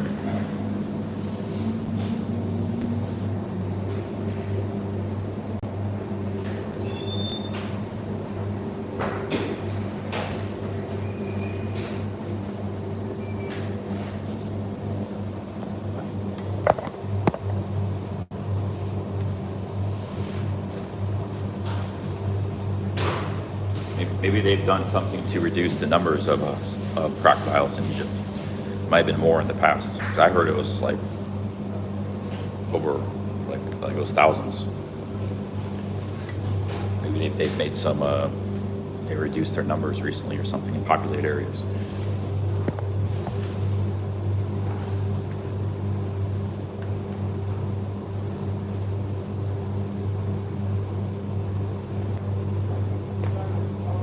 $200 still a lot. That's a lot.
Okay, the laundry's done here. I switch this to the dryer.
Dryer's 200 for 10 minutes, or two pounds for 10 minutes.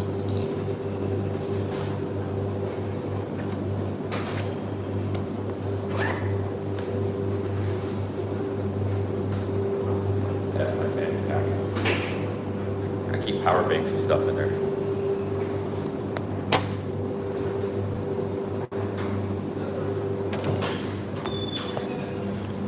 I got it on maximum high heat. Should I switch it down to medium heat? I got my wool socks, wool hat in there, my fleece. My stuff doesn't seem to shrink though, so I think it's fine. Nothing ever shrinks.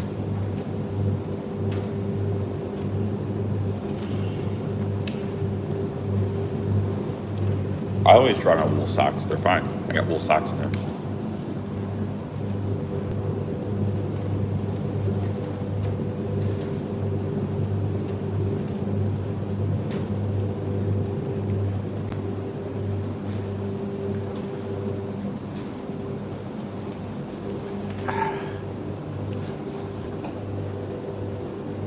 You to go cooler. Can I switch it mid-dry or is it too late?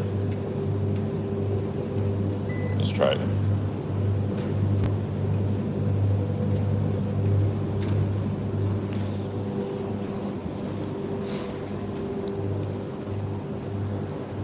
Yeah, bro, Jeff, I'm in a hostel, man. There's nowhere to wash. There's no buckets. There's no sinks even. It's even hard to use a sink to brush your teeth. There's nowhere to hang the stuff and dry. When I'm in a hotel room, I can do that and wash it in the sink, because you got your own room. It still can be tough to get it to dry overnight. It's very, very unlikely. Usually it takes 2 nights to get it to dry. But I do that. The entire Ohio trip, I only used a laundromat like once or twice. Or I think 2 times I used it. The rest was all I was washing in my room when I stayed in motels. Yeah, it doesn't work you can do that in Thailand or Arizona. You got sun and you can dry. Here it's like wet, humid, cold, and there's nowhere to wash. There's no bucket in hostels. Where are you gonna get a bucket from?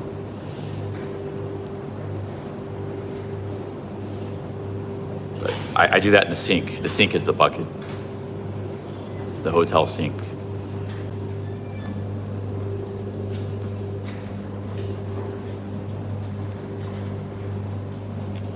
Yeah, hostels can be horrendous, but they come in all shapes and sizes. That one in Tintagel is nice. It was a nice owner. It was not crowded. It was a real small hostel. But these ones in London are like they just cramming people in. Hundreds of people.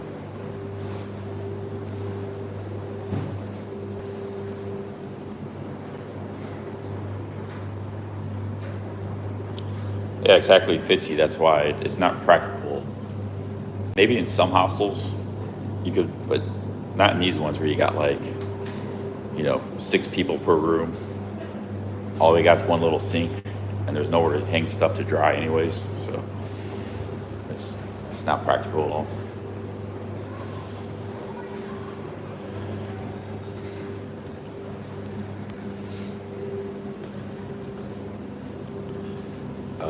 Yeah, I'm not scared of bed bugs.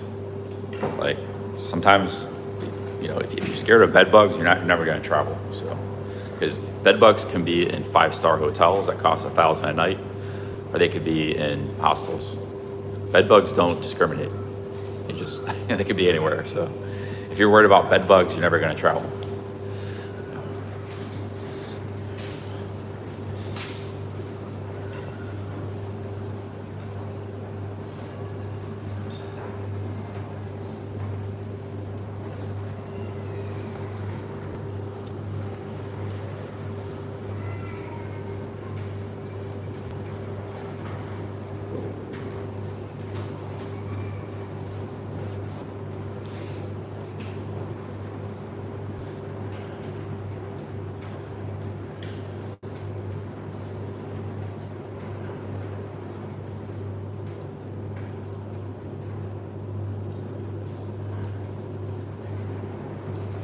I only got 5 minutes left. Let's check the progress. Might have to bump up the high heat here.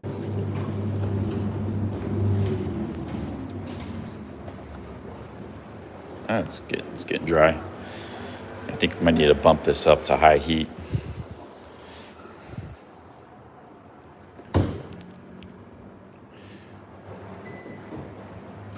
I don't want to spend another 200 or two pounds. It's 2 pounds per cycle.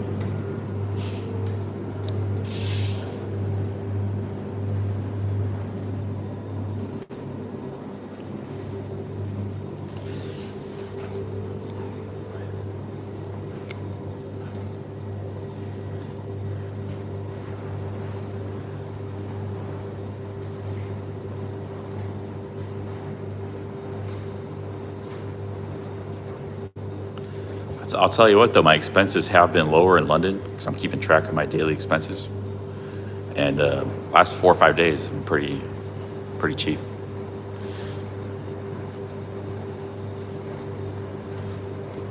Last 6 days.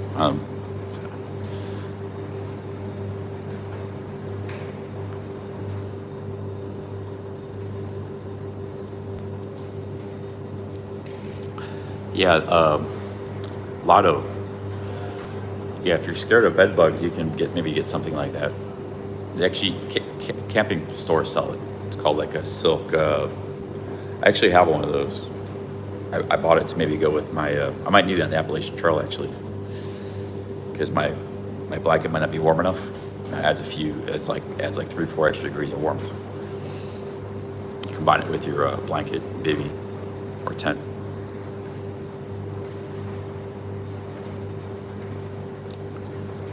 But I don't think they're very comfortable, so I wouldn't recommend it.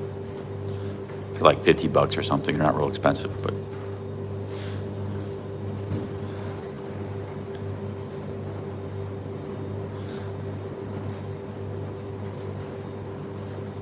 the main thing is just don't put your stuff, like if you think you might have bed bugs, don't put your stuff on the bed, like your backpack and stuff, because then they'll get into the backpack and spread. If they just bite you, like I was in Ohio, I'm pretty sure I was in at least 2 places that had bed bugs, maybe 3. But I didn't spread them anywhere because they just bit me in the night. But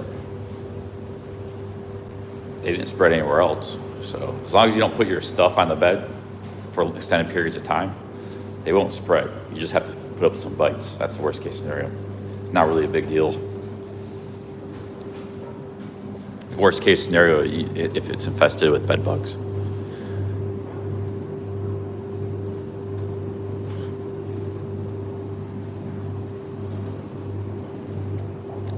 No, I was staying in an awful roach motels, like only homeless and crack addicts stay at. Like Greg didn't even want me to stay there. He's like, hey, these places are awful. I stayed in a few places like that.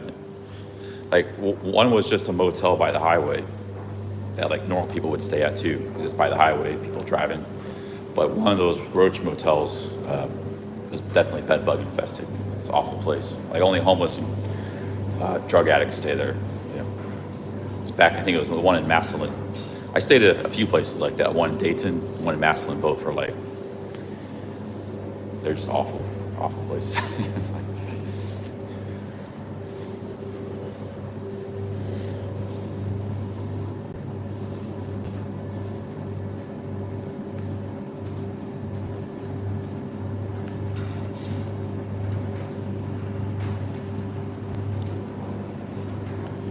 yeah, best is like to hang your bag and stuff like on a hook, like, it could be in a closet, or like there's, usually some kind of hook, you can, like a coat hanger, something you can hang it on. Just like hang it from the floor and the bed. That's a good advice. If you think there's bed bugs. If not, don't worry about it. Just stay in a normal hotel, don't worry about it.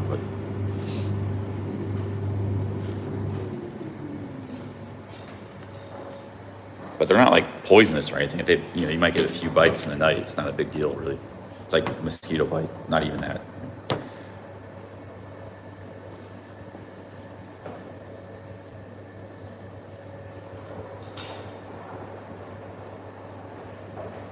Okay. That's nice and clean. It'll smell a little bad. That's my fleece.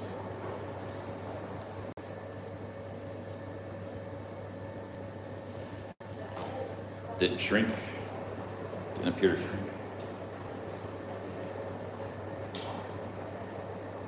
My hat, wool hat. Actually, it might have shrunk a little bit, a tad, but no, I think it's fine.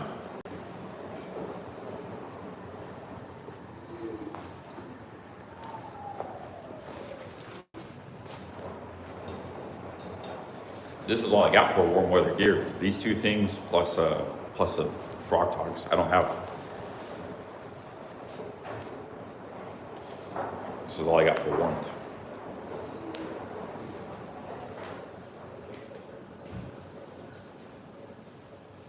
These are my pants. The only pair of pants I have. Synthetic pants. I got pockets. They're Eddie Bauer. I got them for like $30.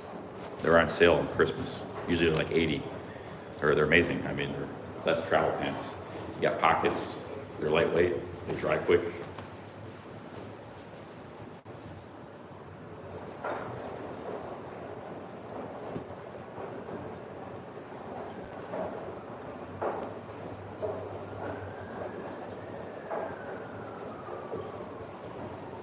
And I got this cotton t-shirt. This never dries. It's the only thing that doesn't dry. It's still a little bit wet.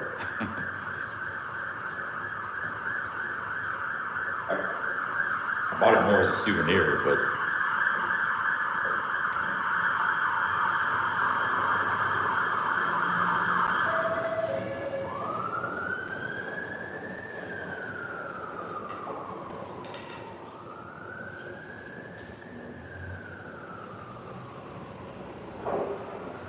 Here's my wool t-shirt. This thing doesn't shrink.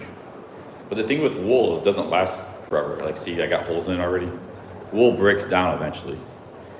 So it's not the most durable, but eventually it'll fall apart. I've had this shirt for like a year. I've used it quite a lot, so. Let's see here, it's Smart Wool. Smart Wool.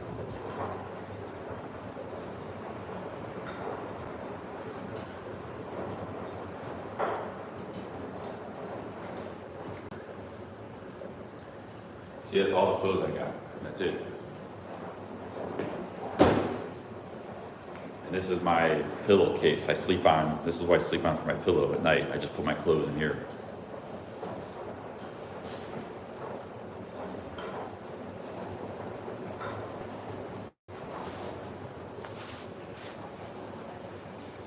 When I'm camping, this is my pillowcase.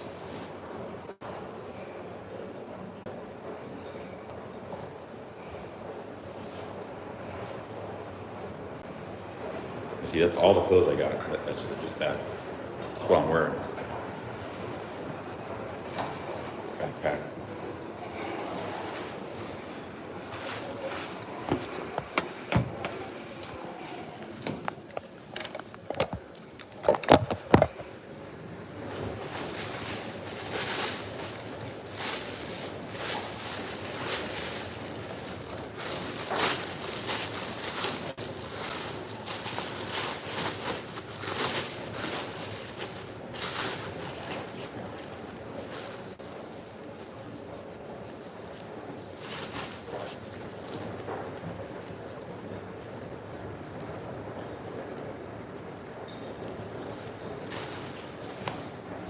Thank you.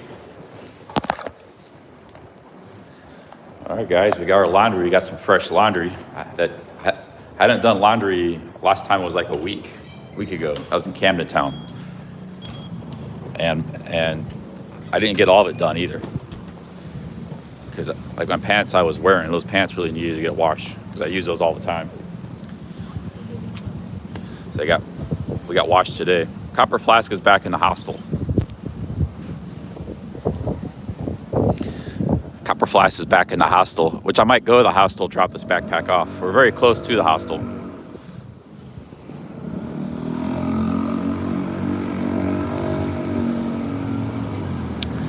Okay, let's go to, I'll just, bag's not heavy. That's the great thing about having a light backpack. So I'll just keep walking with the backpack.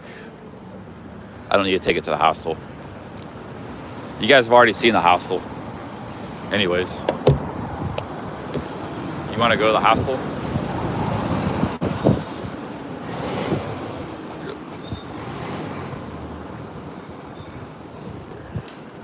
I got a new belt. It's actually a lighter belt. Big improvement. Got my gloves here.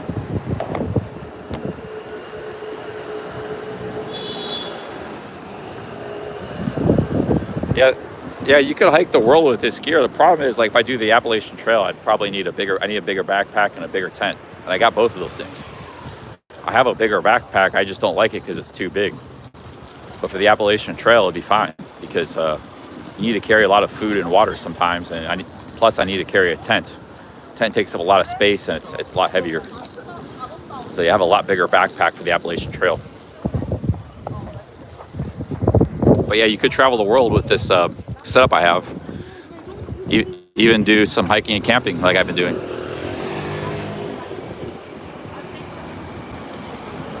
Okay, guys, let's go to Hyde Park real quick. Or you want me to go to the hostel? There's nothing for me to do in the hostel. I'm just going to drop this bag off. I don't need to walk around with this bag, but it's not very heavy. I mean, I can just walk around with it.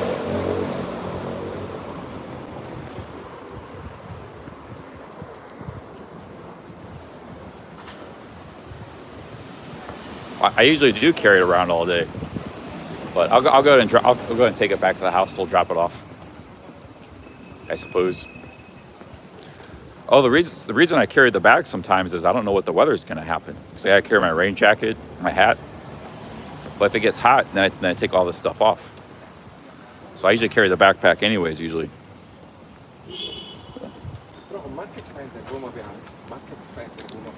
Scarlet in London. I'm new here. I'm a fan of Speaker's Corner. It's cool. That's where I'm headed. Headed right now. If it's not very busy, I'll go back later. I plan on getting a Sunday roast. It's actually a little cold.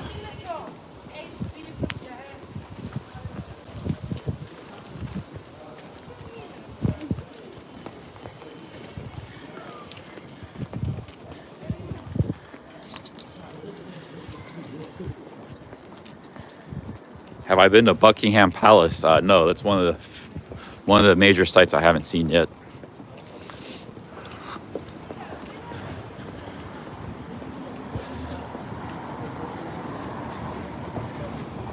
They sure are doing some. They must be building an apartment store or something. They're doing it's a major building here. They're doing some kind of construction. It's called the Whitley. The Whitley, London. Might be apartments they're turning it into. An iconic landmark for every lifestyle. Or maybe it's going to be a hotel. Who knows?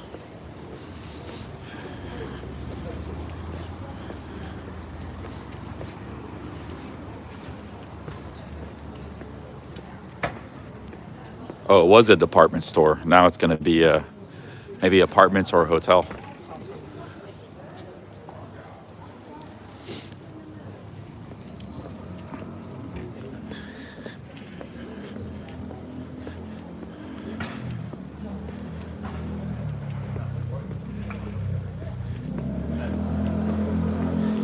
Yeah, I seen the Tower of London. I was there Friday. Friday I was in the Tower of London.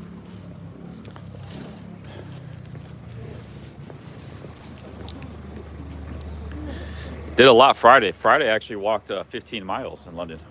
I'm with James, 14 hours of streaming, 15 miles of walking, city walking. I was with James and East End. We had the bagel and the eels. I've actually been walking more in London than I have in Cornwall. Cornwall, I had one day I walked 18 miles. That was the day I got in trouble, where I had to fail camping. But the rest of it was like 10, 12 miles, you know. But it's not all about distance. The hardest day I had was like only 10, 11 miles, but that was going up and down these hills. It was all muddy. So it's not always about distance, it's about conditions. Because the hardest day I had was like probably only only 10 miles. Most days I walk more than that day.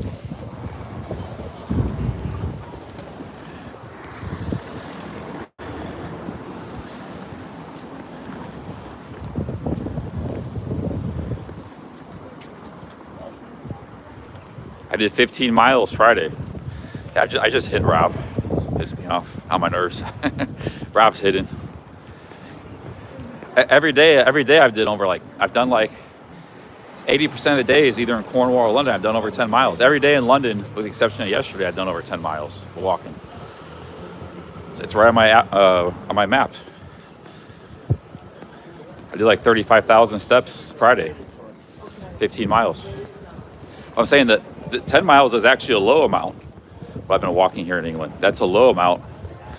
So I'm just going to time them out. I'll time them out, bring them back. But 10 miles, the point was, Rob, 10 miles is low, but it was actually the hardest day because it was the lowest day for miles, but the hardest day because it was hills, cliffs. I had to cross like 8 huge cliffs. It was very, very hard. So my hardest day was actually the lowest amount of miles I did since I've been in England. One of the lowest days, miles.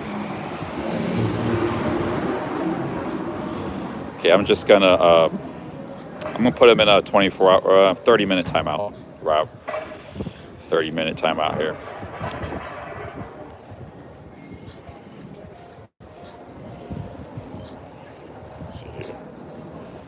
Yeah, 30-minute timeout for Rob.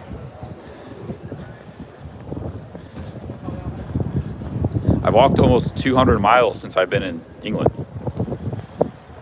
I've had a couple days off where I didn't walk much. Yesterday was one of them.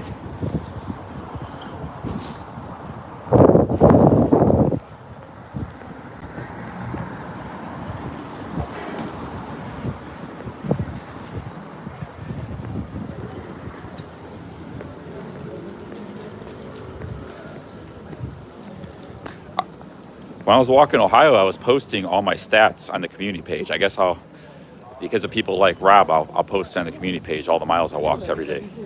It's right in my Apple Health stats. They keep track of all your steps. Yeah. I didn't think I had to post that. I thought people would just take my word for it. But I guess there's people that they don't believe anything unless they you got to see the stats.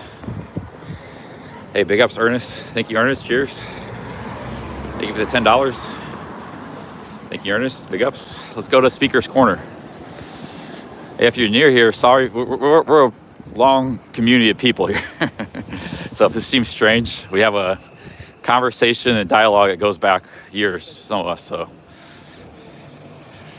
but we're headed to Speaker's Corner right now. I'll be there in 10 minutes. Hey, big ups, Ernest. Thank you.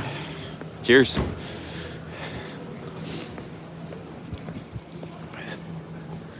This is like the upper east, upper west sides of New York. You got these like 10-floor apartments lining down the streets. Kind of reminds me of that.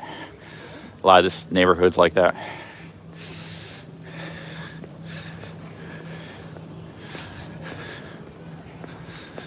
And you got lots of shops on the ground level, lots of shops and restaurants. It's very similar.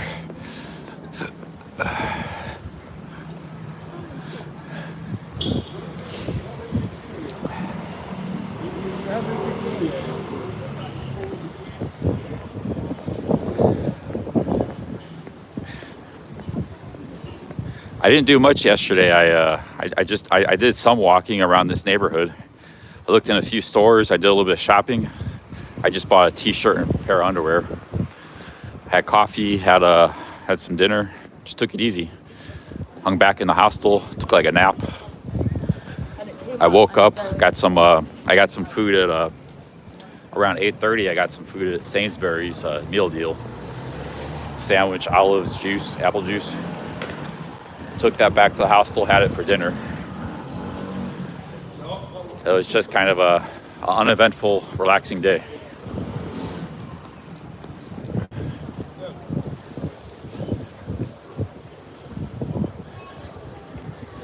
I walked in Kensington Main Street. There's some big stores there, so I was checking those out. Some big camping stores. But these camping stores here, all they got is it's all based on clothing. They don't have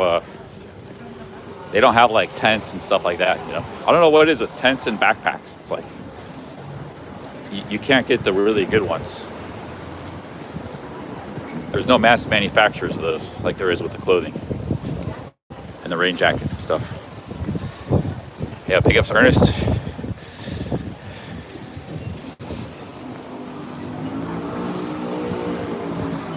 There's Pret a Manger. I was in there yesterday. I had a sandwich. Had a sandwich and a coffee there. This is Hyde Park here. I walked through Hyde Park yesterday too. We're gonna go to Speaker's Corner, Hyde Park. Hyde Park is huge. It's like Central Park, New York. It's a massive park.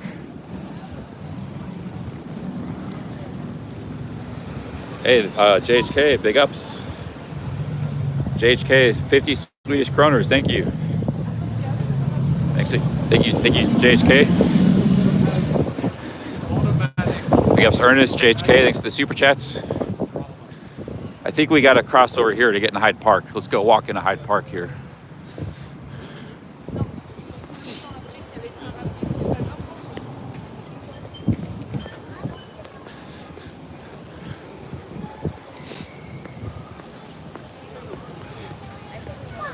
Hey, big ups, JHK. Cheers. Big ups, Ernest.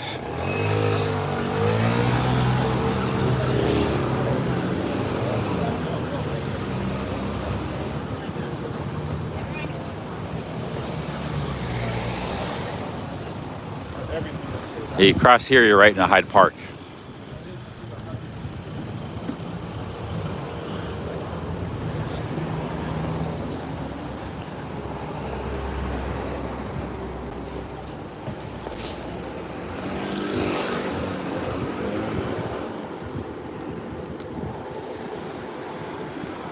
But thing with London, they don't just have Hyde Park, they have like Regent's Park, which is actually very large and in the center of the city. I think they should take these parks and reduce them. Like, keep like 30-40% of it and sell off the land. And you see, it's a very beautiful park. Look at all the trees turning fall. It's a huge park too, but it's so large.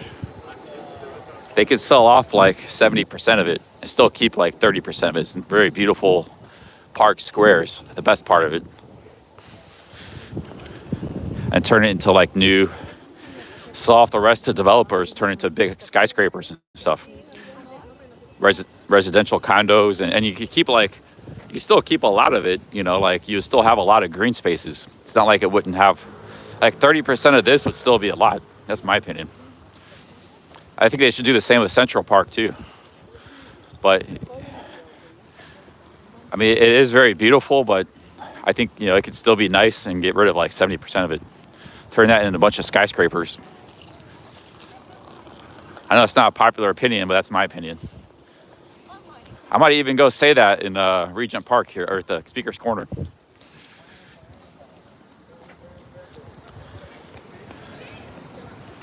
Lotto retirement with the $20. Thank you. I look forward to your hiking adventures. I got my 20-year Thai visa. Wow, congratulations. 20-year Thai visa, badass, man. That's nice. Hey, thank you for the $20, man. Cheers. Thank you, Lotto. Big ups, Lotto. Okay, Speaker's Corner is way over here somewhere. We got a ways to walk. We're gonna walk through the park. And I'll explain to you guys more my philosophy of these big parks, urban parks. Thank you, Lotto. Cheers. So let me show you an example. Just imagine all of this from like up to that green tree, all of this, all the way back here. You can keep all of that. Then where this road starts, boom, you build skyscrapers. And you can still keep like 8, you'd have like 6 new parks, but they'd be a lot smaller. You break it up into 6 new parks, and then 70% of the land gets sold into big skyscrapers, high rises, condos, housing and stuff. That's my proposal. And you do that in every of these big parks, because there's other big parks too in London. This isn't the only one. And it's all of a sudden, bam, you got 100,000 new housing units. Overnight, you would increase the stock of London's housing by, 10% you could potentially do. It should be massive. It would be a massive boon to the city. It would lower the cost of real estate. And you would still have a lot of green space. It's not like there wouldn't be. Like I said, you could make all of this like a big, nice square. And all be surrounded by these big, beautiful buildings and stuff, skyscrapers. All this back here would be skyscrapers. And you build another one over there, another square over there. Break it up into like 6 different parks.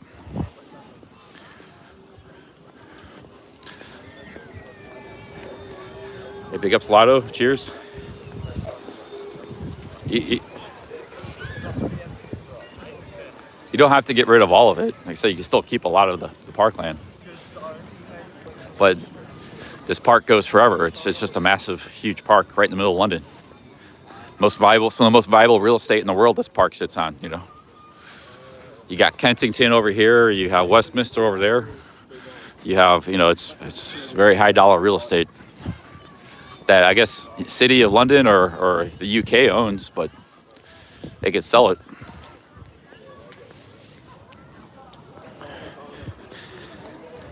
Hey, big ups, Lotto. Cheers. Thanks for the $20.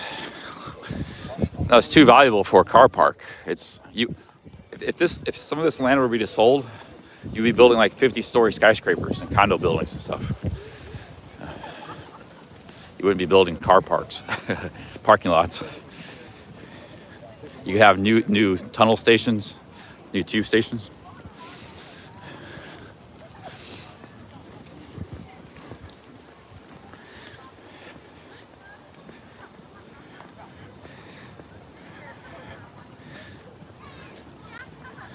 Hey, thank you, Lotto. Cheers. Thank you very much.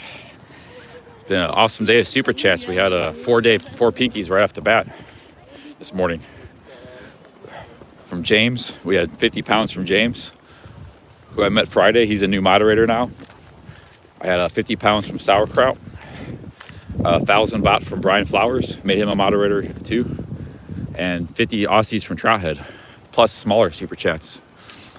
and $20 from Lotto. A lot of retirement strategists. A lot of retirement strategists got a 20-year Thailand Elite visa. So congratulations to him. He's good for 20 years. He can stay there and doesn't have to worry about visas.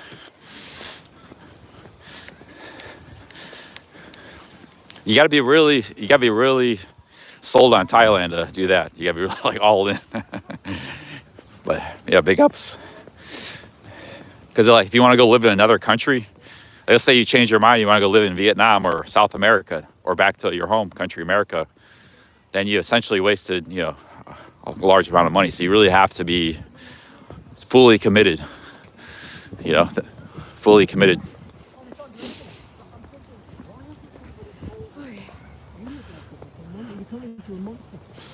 You see how big this park is? You haven't even seen it. We haven't even scratched the surface. It's massive. So you could still keep a lot of the green space. Same with Central Park in New York. Like, you could reduce that to about, 8 different squares, very beautiful parks surrounded by new buildings and skyscrapers. That's my theory, but I know a lot of people don't like that. I think housing and skyscrapers are more important.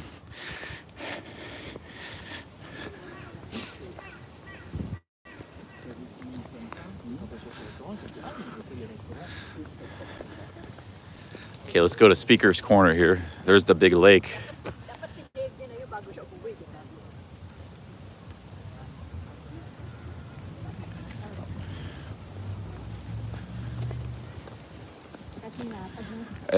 Exactly. You also have the green belt. That can go completely. The green belt is just a waste. It was put in place by urban planners, I believe in the 50s.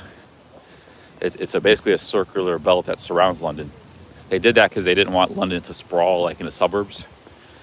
But it's basically raised the cost of housing for everybody. Like, it's made it because London sprawled anyways, but they had to skip this 5-mile parkland, the green belt. So there's still stuff like further afield. It's they need to just get rid of that. Sell all that off to like developers. That'd be a huge windfall for London. It would raise like billions and billions of pounds too. It'd be amazing. They could sell it off slowly over time, Add new tube stations. London could be as big as like New York if they took these steps, or even bigger. Maybe like getting on Tokyo level.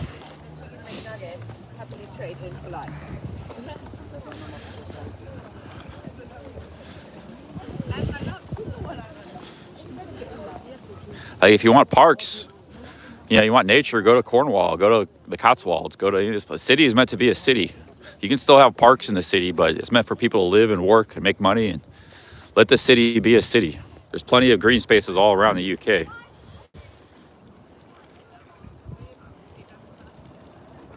Big crow side of the game. That's a cool crow. I like crows. I don't know why. I just always like crows. They're cool birds. Seem to have a lot more intelligence than a lot of the other birds out there. Not speaking of females, by the way. I'm speaking of actual birds. Birds is a name for the British use for females. Like, look at that bird. They're not talking about birds. They're talking about women. But we're actually talking about actual birds. Okay, where's Speaker's Corner at?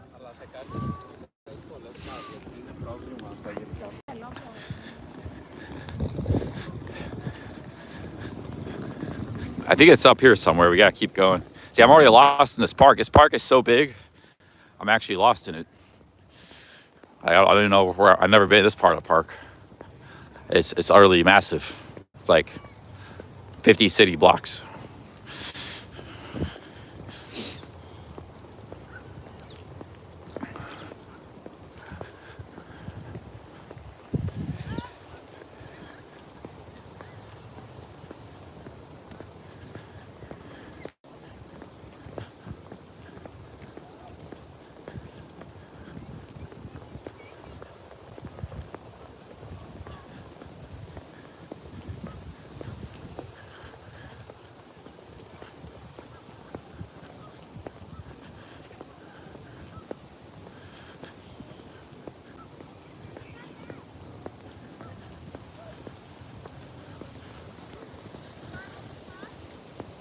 Tell them about your urban planning. Yeah, I may do that at Speaker's Corner.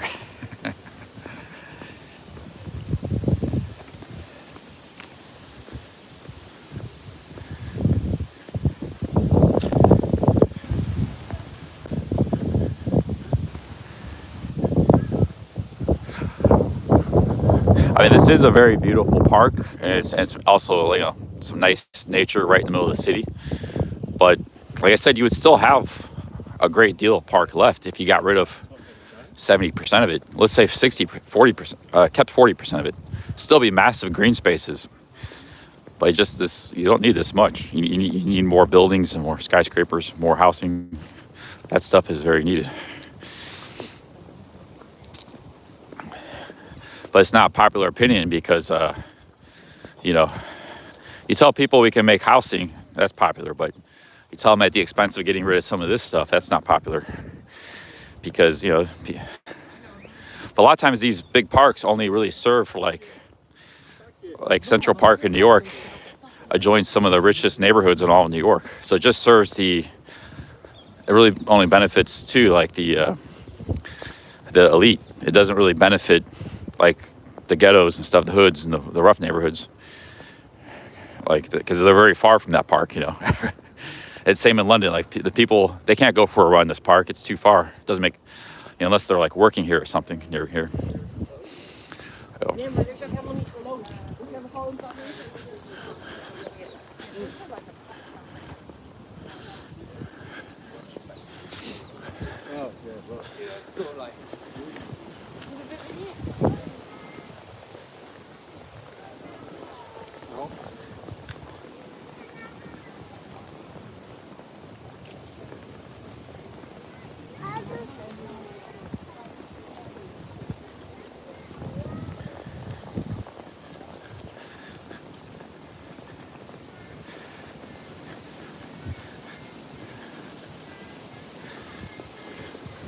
I'm very pro-development and pro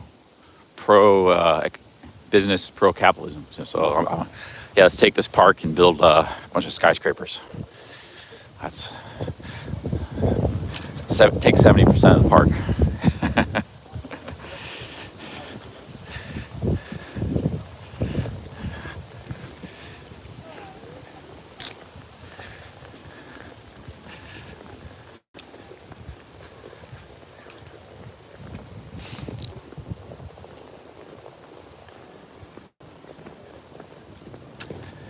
All right, here's Speaker's Corner up here.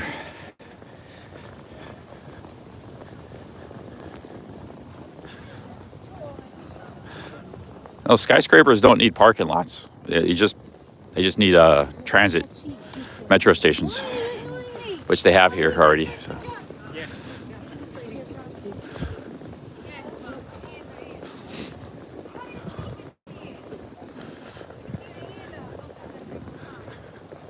There are canyons of skyscrapers in New York.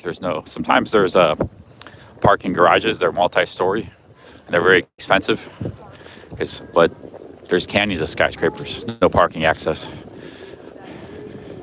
Parking access is just for the suburbs. You don't need it in the city. Okay, we're getting close to Speaker's Corner here.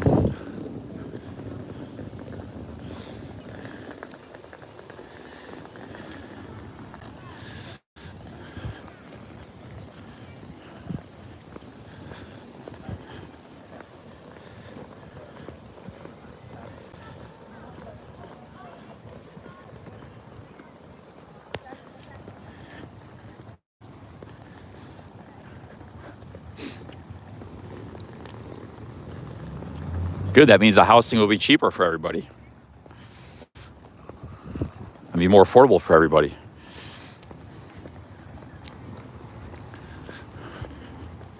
If you flood the market with supply, yeah, that means even though those condos skyscrapers might not be cheap themselves, it will flood the market with housing.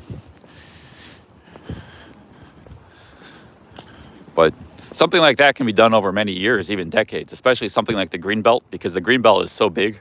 You know, let's say you don't even just keep this the way it is. You know, that's fine.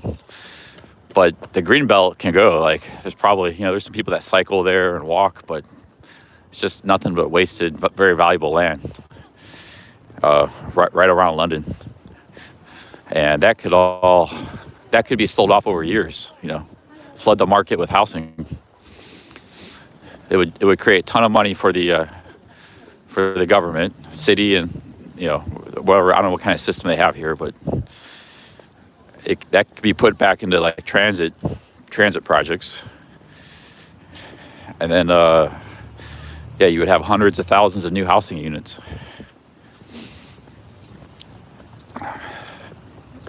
And it can be done slowly enough that like the market doesn't get flooded. So like every year they sell off a different piece of the green belt. The green belt is actually, strategically it wasn't intended for this purpose, but could actually be a great thing, because like it was intended to stop London sprawl in the 50s. But it actually could be a great thing. Now there's this huge asset there. It's like just all this open land right outside of London, and a complete circle around it. It's a great asset for the UK and London. It could generate $1 trillion over, say, 30 years in real estate, about land sales, and perhaps 2 million new housing units. Whole new neighborhoods. They could extend the train, so it could actually be a great thing.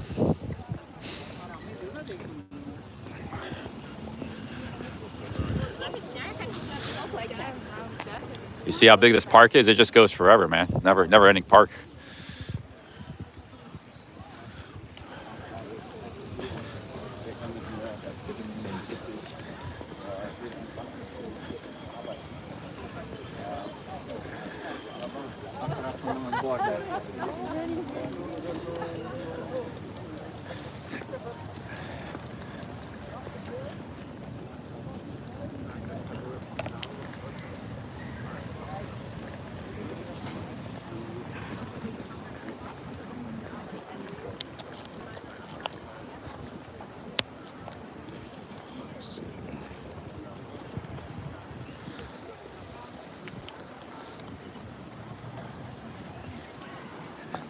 Okay, I think Speaker's Corner, we gotta be getting close to it by now.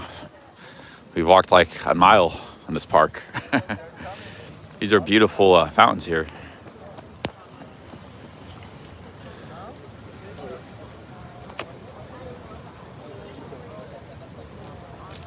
So you could keep all of this, you could keep a lot of it, and then you have like high rises all around, So you could keep the nicest parts of the park.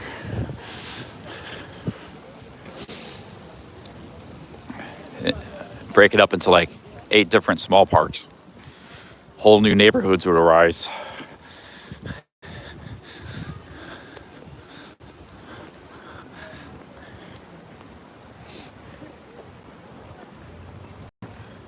I want to do the same with Central Park and Prospect Park in Brooklyn, which is another big park in Brooklyn.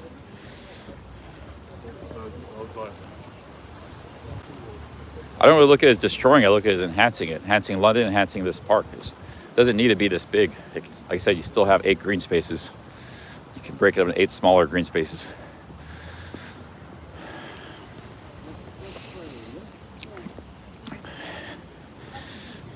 Look at that nice little cottage there. It's pretty cool.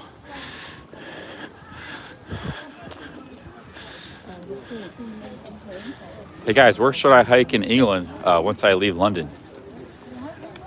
If I stay here, I could go to the Cotswolds. I could go to back to the southwest.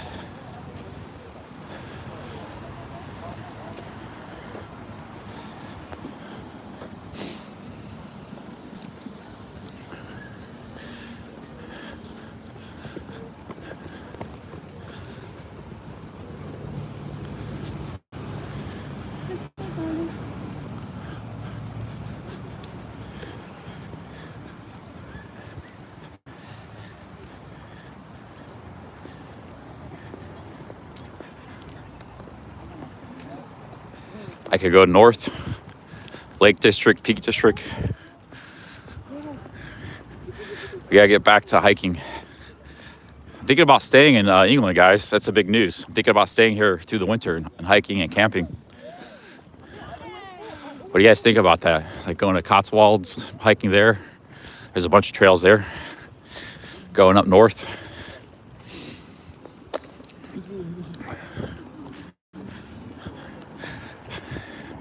I think I just need to try the tarp again. I can do the tarp and bivvy. I just gotta.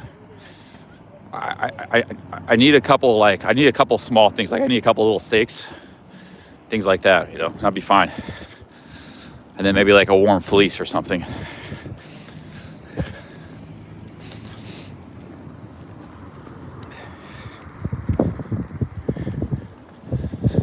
Yeah, like we just keep staying here, streaming, going on adventures, seeing as much of the country as we can.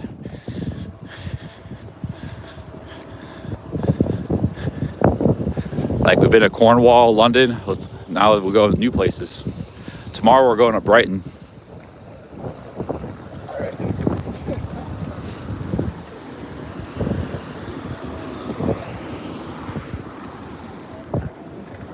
Let's see here. Yeah, well, it would be, skyscrapers could be anything. It's just whatever the market needs. It could be, office buildings, hotels. A lot of it would probably be condos. It'd be malls. It'd be, department stores. It'd be retail, ground floor retail. It'd be whatever the market needs. That's what you have with new real estate. Man, see, I'm still not too. I gotta check my maps. I still haven't made it to Speaker's Corner yet. Let me check my maps. Yeah, we're only like halfway to Speaker's Corner. How big this park is? Because we started on the far end of the park. We're going to the other end.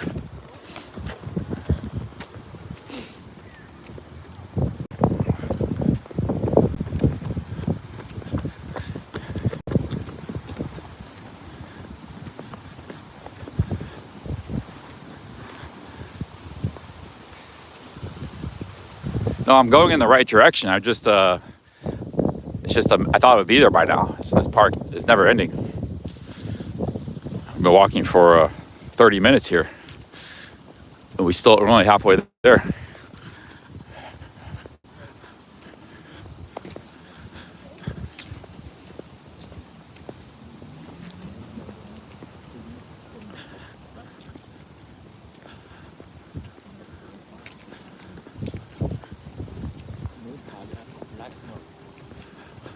It's way up here, way the next corner.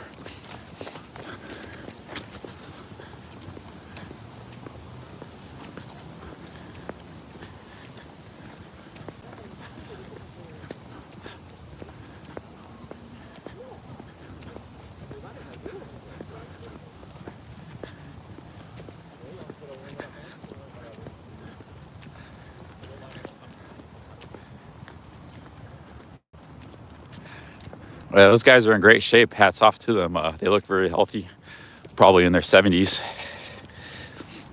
The woman and the man. They're cruising.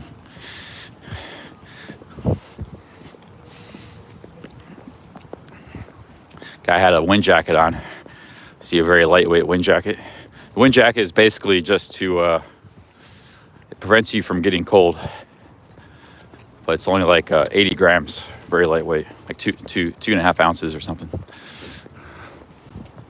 Doesn't protect you from the rain. For that, you will need a rain jacket.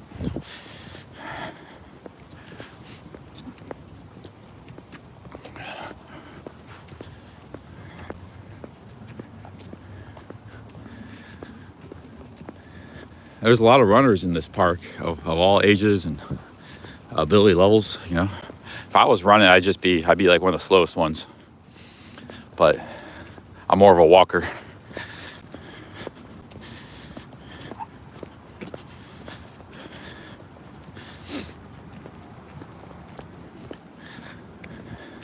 I'm more the tortoise, not the hare.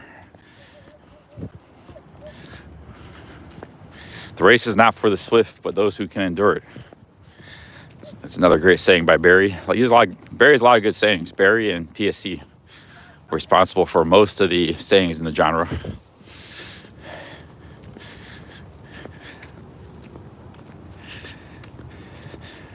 I haven't really come up with too many myself.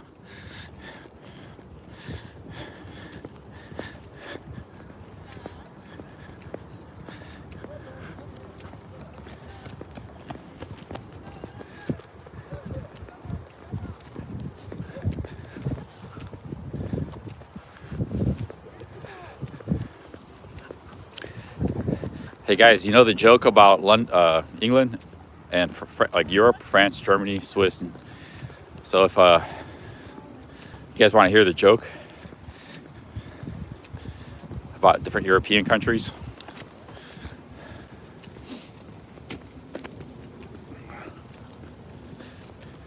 No, there's a joke. You guys want to hear it. It's about different nationalities.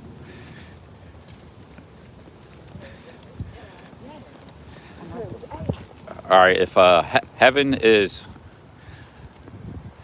English are the policemen, German are the mechanics, French are the cooks, Swiss are the bankers, and the Greece are the lovers. Hell is English are the cooks, Germans are the policemen, French are the mechanics, Swiss are the lovers, and the Greeks are the bankers. Just thought, so that's the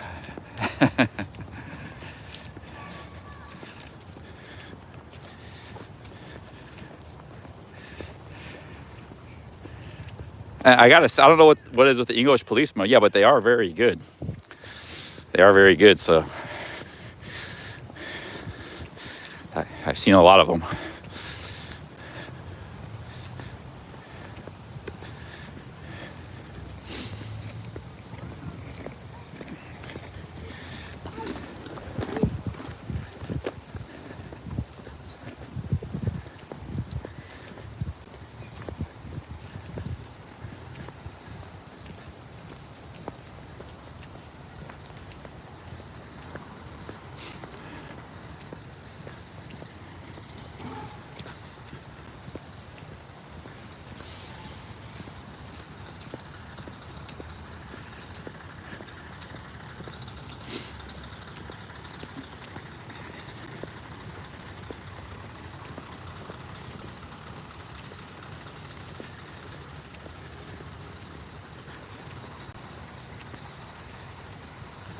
Well, I walked to Guinness Brewery in Dublin. Yeah, I'll go. If and when I go back to Dublin, I might not go back if I stay in the UK. I might just stay in the UK and camp and hike. There's a lot of hiking in Ireland too, but Ireland's actually somewhat colder than the UK. Like when I got here, it was like 10 degrees colder in Dublin than Cornwall in miserable weather. Might be best off staying in England camping if we could stay here this winter. You actually could stealth. This is so big. Like normally you wouldn't want to camp in an urban park. You could stealth camp here. Absolutely. Actually, I didn't, like I was saying it was big. I didn't realize it was this big. This park is absolutely massive, guys. We've been walking, I mean, and it's a square too. It's not like it's a narrow park. Like Central Park's narrow. Central Park is also very large. I don't know which one's bigger, but it's more narrow. This is just like a giant city forest. So you actually could. I don't think anybody would. I'm sure they inspect the park at night. But if you're like in there in the bushes, like right there, I don't think anybody would notice. There are probably people who do that. But it's probably also highly illegal. So, you know, not everywhere. Like there's different penalties for camping where you're not supposed to. So in some places it might just be they kick you out and that's the end of it. But here you might actually go to jail for like a month or something. So it might not be worth the risk. And they probably have people inspecting and patrolling at night, checking things out. So yeah, it's probably not like, it really depends. I don't think it'd be probably a very good idea. That's why I didn't really consider it. Hey, JHK says the beard trim is wonderful. You look 300% less homeless now. Hey, thank you, JHK. Cheers. Thank you very much. Thank you, JHK, for the Swedish kroners. Or Swedish, what is it, kroners there or something else?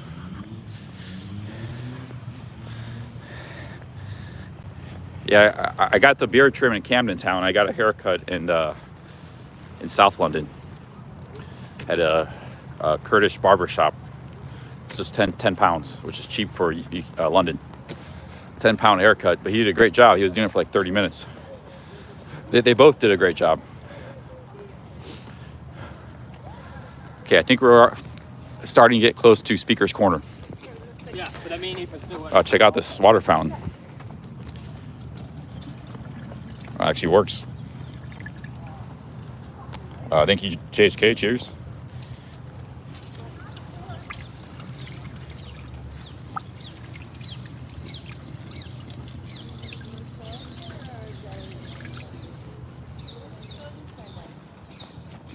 A little bit hard to get to, but that's probably a good thing.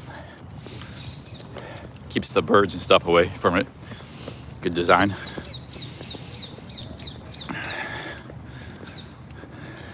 You see this? They're installing some sort of winter wonderland here. You see these? This is only here for the winter. Help keep Hyde Park beautiful by putting your rubbish in the bin. You see, this is London, Hyde Park. The magic of Hyde Park is priceless, but doesn't come free. This is temporary. This is just for a couple months.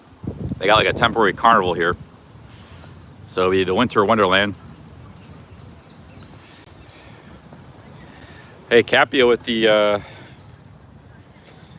he says, Charlie, be careful hanging out in the bushes and parks at night.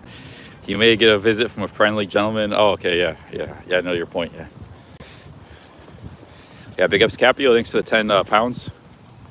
I wouldn't try to stealth camp in, like, London. If you want to stealth camp in a city like London, you gotta go either, like, an industrial area or, like, some far-flung, out in the middle of nowhere kind of area, you know, like some kind of suburban-type park area or something. You're right in the middle of the city. That's camping here would be trouble. Either what Capio said or, you know, an unwanted visit by the police or something and jail time. So, yeah, you're asking for trouble trying to camp here. I mean, you might get away with it. You might get lucky, but or a murderer. You know, murderers. There's actually Central Park when New York was very dangerous back in the 80s. There were murders and like rapes and stuff all the time in Central Park. Very brutal because people knew like they could go there at night. There was nobody around. There'd be like some lone jogger or something, you know, runner. Yeah, it's very, so you got risk of all three there. Police action, psycho action, or unwanted, you know, advancements. Or hey, thank you, Capio. Cheers. Thank you very much. Thank you everybody for the super chats. So we have Club Fillers. He's a mod on this channel. I know I told Cappy I wasn't going to make him a mod, but I made Brian Flowers a mod. And Tuna's a mod. So we have people from all the different crime families as mods. I'm just joking, crime families in quotes. So we got equal representation here. I made Brian Flowers a mod this morning. I know he's probably not here very often, but I made him a mod. I don't think he was here in the chat when I made him a mod. So he's also a mod now, Brian Flowers. And Tuna's a mod. But Barry's still a mod too. So we have, you know, we have equal, here's Speaker's Corner. We have equal representation. Yeah, big ups Capio, thank you very much.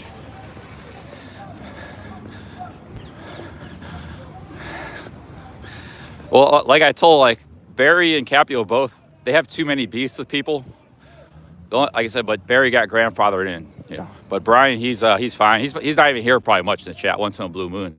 So it's more just for him because he has a lot of like trolls and stuff, you know. It's more because he has a lot of trolls.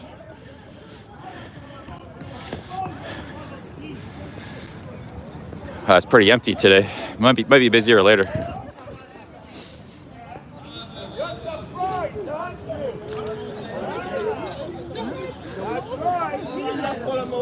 Did Moses go into the promised land of Israel? Jesus followed Moses. No, he died outside. Because Jesus come out from Moses. Because Moses was a sinner. Everybody's a sinner. Oh, Everybody's a sinner. Everybody's a sinner. so where do sinners go to, heaven or hell? We do, yeah. And we have a lot of the same beliefs. Yeah, we both eat hummus for starters, right? What's the difference? We don't got much better prison. What time must people Of course, 100%. Yeah. What time must people don't commit a sin?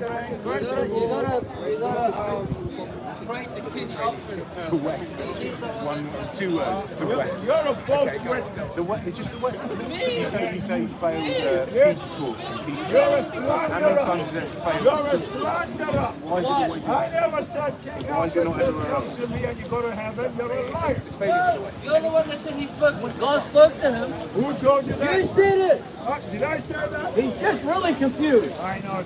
Just let him go. I never said that. You did. What? You What did said I it. say? And then he, with all the gods, he bought the 12 tribes. So who? You know, that's what's wrong with you. You got wax in your ears. You can't answer that. I said, listen. I am. King Alfred. I'm trying to. Are you listening? No. Oh, okay, I don't want to talk to you. He's not here because he's not all there. He's over there. Yeah. Moses followed Jesus Christ. Never gonna work. Okay, why?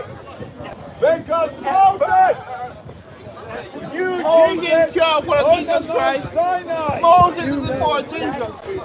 Jesus is before Moses. Moses was before So Jesus. is the Old Testament Before Jesus Jesus or come after? flesh, yeah? Jesus is before No. Is the Old Before him come Testament? flesh.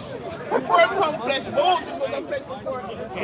You don't know who Jesus Christ Moses come, Jesus come out of Moses. Jesus is the prophet. He was Who the is beginning of the word. He was the son Jesus of God. said, and I quote, I am the first, I am the last.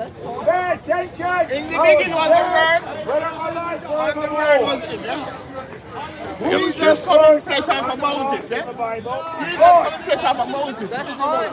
That's what Jesus said. Jesus Jesus doesn't come say in he's flesh out God. of Moses. Jesus said, I am the first and I am the last. Right. So he has a beginning and end. So he has a beginning. So God has a beginning and end? And who's that? No, you tell me. Who is that? Does God have a beginning and end? Alpha and Omega. Thank you. Isaiah chapter So there's a 40. beginning and end for God God. says to Israel, behold, I am the first and I am the last. Jesus also said, I came here to Listen, there's no God beside me. I Right. am the first, I am the last. Before Abraham was, I am. He said. Jesus said these words, before Abraham was, I am. Reaction? That's what you're missing. Let's kill him. Sir, can I ask you a question? Is it possible in this situation to be just anti-war and not take a side? Just to be anti-war, not take a side. No, because this war is demonic. That's your problem. First of It's all, very small. when Hamas massacred innocent people out of dance, that beggars imagination. You can only think a government who will cause retribution. And therefore Israel is justified to go get them. No, he killed innocent people. So that's war. So But the innocent people is that Yeah, listen. us carry that Hamas. That's true. Very true. Unfortunately, innocent people get caught. If there are no police, But what if the response is, I would love to let you know war, but that's not practical. Israel has I bring Samson to fought you. completely Hi guys, would you like a discussion on YouTube about and any then topic of your Stop taking revenge. subject? Stop taking revenge. thank you for your answer. There is no justice. There is justice for the kidnapped children. Over the car, find them guys. Where are those guys? What about the 6 hiding? They're hiding. Those guys are hiding. Come on. How about the 6 girls of Palestinians that are the Israeli prisoners? What do you have to say about that? They're prisoners of war. What you tell me? The women and children. The children. More than 200 children. Right, let's think. Explain it. Right, don't get emotional. No, but what I'm saying, they can't find the guys that do it. Prisoners in jail. Why are the kids and women in jail? You want an answer? Because they're resisting. Are you are you here to talk? Or you want to have a conversation? Right. My answer is, you want to Too listen? much coffee. Is that if you're a criminal Christian, no, and you cause criminal damage, you should end up in jail.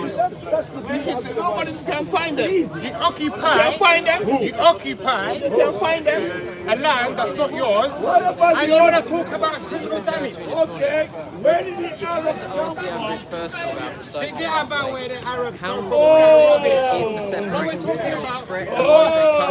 President, you're talking now. President. let me You can't go to say, the hospital and say you come up. in 1920, Bombing innocent children. when the British finally got the Must mandate take revenge as over Christians. a land which was And you used know by that. whom? The Not me. Turkish I mean, I'll people. defend Turkey, myself, you know. the Ottoman Empire. Are you forgetting them? Hey, Zeiser, thanks for the 10 pounds. Thank you. Yeah, if you want to get in the soapbox, you have to have. He's got a ladder, and you got to have a bunch of. You got to have a bunch of posters and stuff. If you just, and then you can attract an audience. Here we got a guy over here. Hey, thank you, Zeiser. Yeah, this guy has serious balls because he could get testy here later because he's very anti-Palestinian, pro-Israel. You got some very. They're gonna have a 1 million man march here pro-Palestine later, maybe next week. So this could get pretty crazy earlier. Maybe it's early now, but if he stays here the rest of the evening, it could get really crazy. Native to that land. Are they native to that land? Hey, big up Zeiser. Cheers. Are they native to that land? Okay, why was Turkey there for 400 years? They were part of the Ottoman Empire. It was the Ottoman Empire, yeah. Why? Who invited them? They conquered it. They were conquerors. They conquered. They colonized. And What? No, they should be colonized as well. was it right? That was the process of the No. time. The Was it right? Romans also Hey, colonized. Zeiser, big ups. Thank you. Also Was colonized. it right? Crusaders were also there. Christendom were also The there. Crusaders were there, but they lost to the Arab armies. They kicked them out. The Arabs. They were there 400 years, correct? They were in and out. They kept trying to conquer when they failed. Yeah, the Christians were trying to conquer. They couldn't conquer the Holy Land. And the Ottoman Empire was Muslim, so it wasn't really it wasn't as controversial as the Muslims conquering that area as it was like Christians. Huh? Yeah, were there as well, right? Yeah, maybe like 2,000 years ago. Yeah, so there's a lot of different people. The Yeah. process was empire. Well, Empire. Well, even Egypt, the ancient Egyptians go for 3,000 years. They were conquered by Alexander the Greek, by the Ottomans. So all these lands have had a lot of turmoil, a lot of different empires Had and a lot of stuff. turmoil. So where should we start? So where is the starting point? That's the question. Where is the starting point? The starting point is that they have to learn to live together, or find, they have to learn to live together. Now, These people. Israelis say that this is the native land of the Jews. But the Jews, the last time there was a Jewish kingdom in that land was 3,000 or so years ago. But the point is they're there now. So now, And they've always been there. They were just a minority. They were a minority people for a long time. But they've always been there. so should they be kicking out the majority? Should there be a president of the minority? They got to find a way to live together. That's the only solution, right? The first point is they're not bombing, not to cause human, atrocities.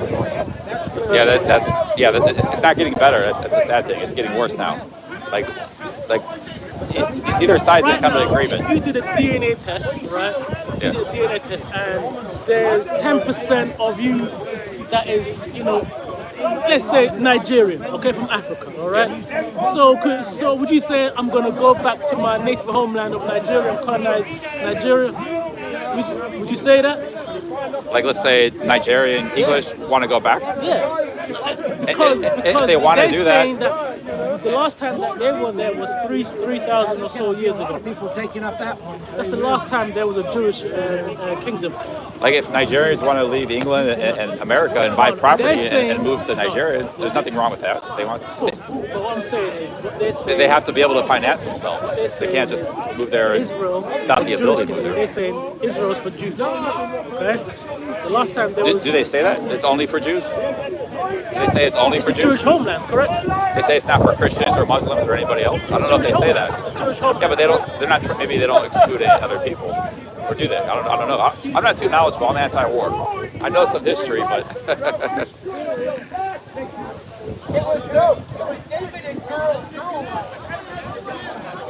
Hey, Yasmin, thank you for the 10 pounds. Thank you, Yasmin. Thank you, Yasmin. Yizer.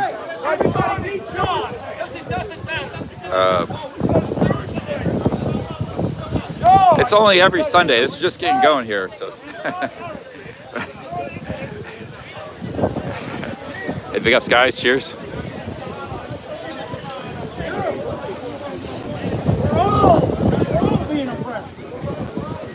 Where are you from, sir? Are you from America? I'm American. Not today. I like Canada. Listen, are you oppressed? Are you oppressed or does it matter? It does. All of a sudden it matters to John. All of a sudden. He's not from America today. He has an American accent. John, wait a minute. John. Did you know that you could meet the living God? Did you know that? Do you know how you can meet the living God? Everyone else is going. Does anybody know how to meet? Hey, Yasmin, thanks again for the 10 pounds. I'm going to test him on that. I'll match. Oh, we got super chats here rolling in. Dave Holt, Windsor Castle is not far. 21-day aged beef roast. All the trimmings. Hey, thank you, Dave. Thank you for the 5 Canadians. Cheers. Day of resurrection. That guy's pretty loud. It's within that place is within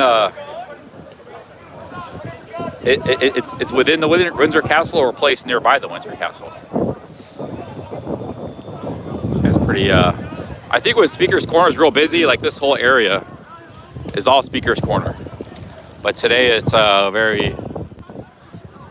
It's slow. Maybe be busy later. It's too early. Yeah, big ups, Dave. Oh, Windsor's a whole nother city, isn't it?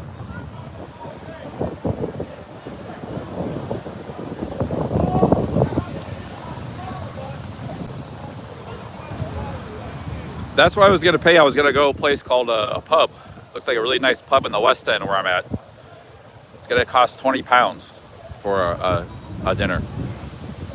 We'll do that soon. This guy's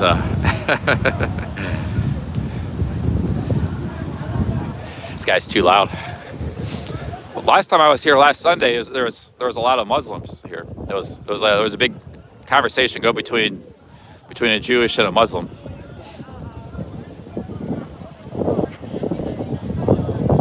Hey, Alabaster Smidge, big ups. Alabaster, thanks for the $20. Alabaster was born in London, but he's an American. He's a dual citizen. Big ups, Alabaster. Cheers. Thank you, guys. Thanks for the $20. Thank you, Dave, Yasmin, Zizer. Hey, big ups to Zizer for super chat, man. He's good. He wasn't upset. I kind of blew him off. I told him why, but I had a reason. He knows why. But I blew him off, but obviously he wasn't too upset about it. So cheers. Thanks for the good attitude. Sent me a super chat. Yeah, he was here in London, but he wanted to meet.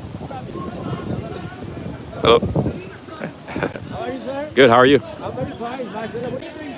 I'm a live streamer. I'm a tourist in London. Oh yeah. But I like this Speaker's Corner. This is the best place to come to see people and talk to people. Yeah, talk about anything. it's great. Yeah. Where are you from? United States. Oh my goodness, American. They're my kind of people. Oh, cheers. Loud and open and talk everything. Yeah. Cheers. I belong to some other country. I feel myself born here, brought up here, everything, right? What America does. Oh, nice, man, nice. I was going there since 1969. I was here last week. I think I saw you here last week because you have a distinctive clothing and stuff. Yeah. Yeah. I'm coming from last few months, you know. Yeah. Yeah, because I came very late. Oh, like, Yeah, but it's very interesting. And you know, you have a kind of conversation. good conversation. Yeah. What's going on in America now? I do a lot of traveling, so I don't know. It's very the politics is very toxic there. Yeah. I tell you, when I was a youngster, Americans like people look after everybody. Since we have the second class actor who made him president, whose name was actor. Oh, Reagan. Reagan, yeah. He destroyed everything. Oh. You know, and that Bushy, they came. Oh my goodness. Yeah, I'm not a fan of the Bush. America, my name is Jamal, and that's the Arabic name. Yeah. If I go over there, There's a lot of Arabs and stuff, and there's people all over the world. Yeah. outside, and they will, you know, they will make me stand up and, you know, try to. Well, actually, I don't talk too much. No, it's good. Yeah, you're good. Yeah. They make me to stop, you know. I will keep talking. I'm not really. You know, in America, you can go on a street corner like in New York and say anything you want. You know, you can have a loudspeaker and do that. Oh, freedom of speech. Yeah. Well, they don't have a place like this that's organized, but you can go anywhere. There are people that do that. There's like Christians that yell. You know, there's people from anything. Political people yell. You know, I think. You could do the same thing there too if you visit New York. If you have a. What are your rings? They're really cool. Is that? Yeah. I like those ones. They're only for beauty. I didn't need anything.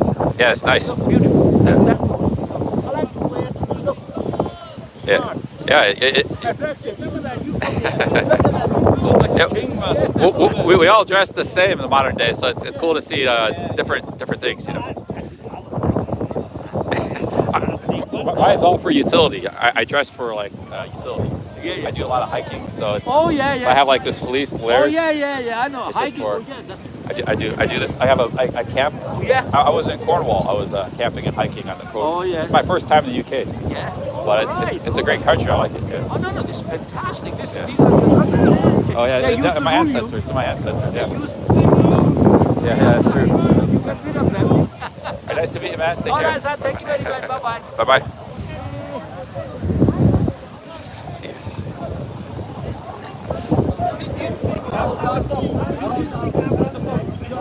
Are you objective or subjective? The only book that's never been changed for 1,500 years. And you think you're gonna fucking scratch it? Well, it's the fastest growing religion, and it kills you. It kills you. My hat's getting a little cold. It's the fastest growing religion. It's the fastest growing. You're threatening, bro. It's killing you. It's making you shake now.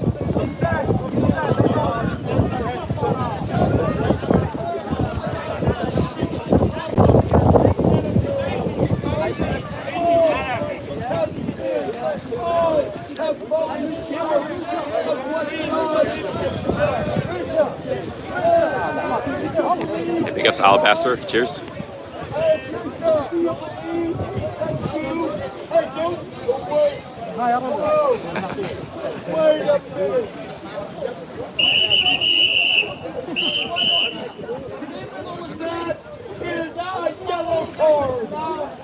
Yellow card, this is a football match. Yellow card. Yellow card, this deepest corner. Are you playing football or cricket?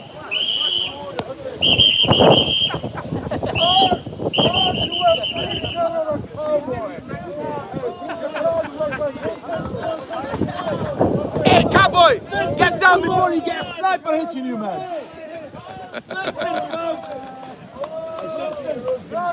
Hey, football! What's happening, man? And the boom! When are you gonna become a Muslim, man? Fuck this shit, man. He can't become a Muslim. There's no way he can become a Muslim. He's born of the Spirit of God. The Spirit of God. You must become a Muslim.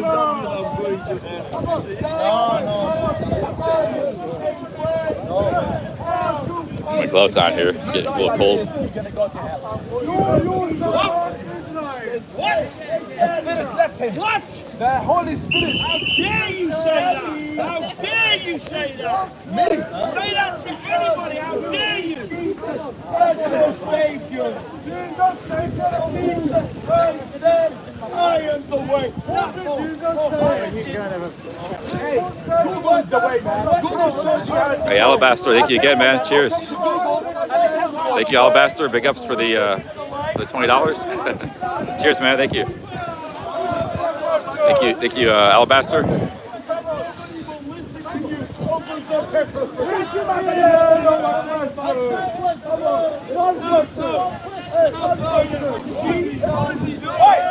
Shut your back door, boy!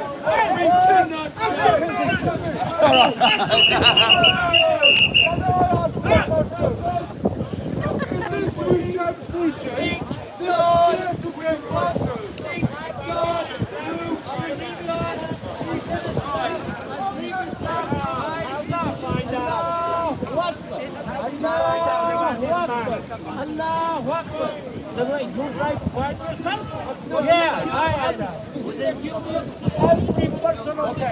So you found that this man is a liar, yes?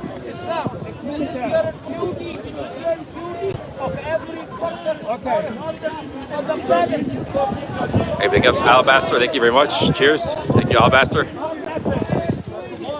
We're gonna get this is pretty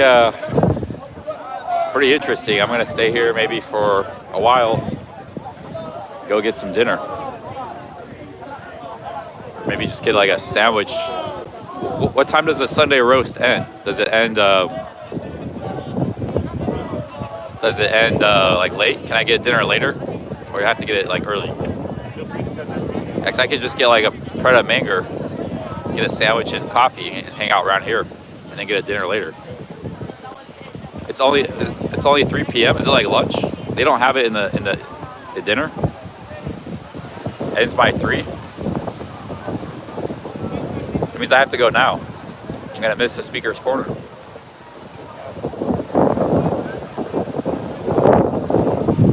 Sunday roast all day.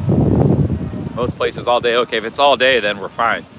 I could go like 8 or something. That's fine.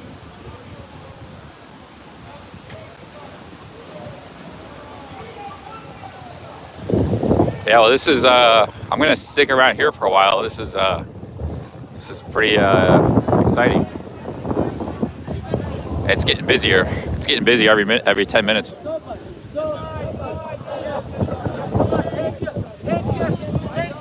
Because he claimed he's the Messiah. He claims he's the Messiah. He said he cannot be Messiah. Messiah is only Jesus. Simple as that. That's why Muslims reject him.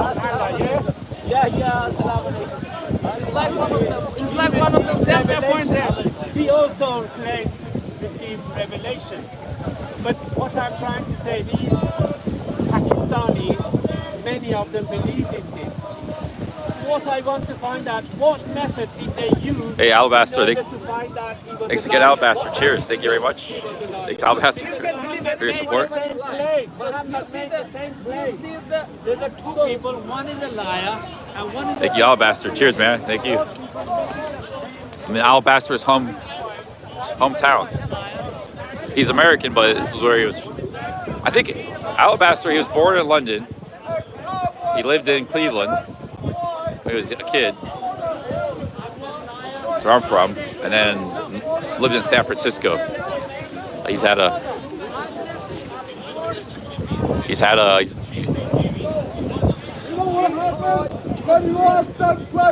big ups, Alabaster. Cheers. Thank you very much.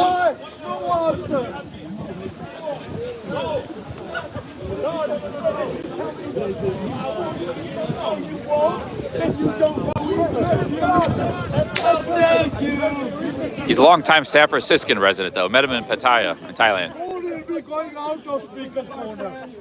Without Jesus, keep looking and we're dancing together. God, what is done with the Bible? That he gave. Like his Bible, he threw the Bible down. But Muhammad didn't give his son. Allah didn't give his son. How can your God Jesus be the son of someone? Explain. By God, who was God in the How flesh. can your God Jesus be a Jew? Explain. Let me ask you something. How do you get good? It's not through Islam. Look at the world that has Islam. Hey, big ups, Alabaster. Cheers.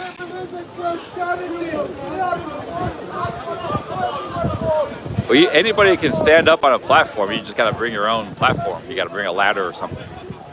That's what they did.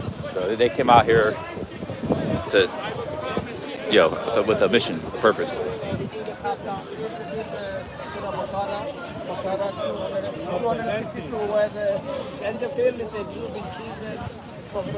No, you said Allah said, Allah, not angel gave you. A lot of the debate seems to be religious. There's no, it's all religious debate. I need to get up on platform and talk about building skyscrapers in Hyde Park.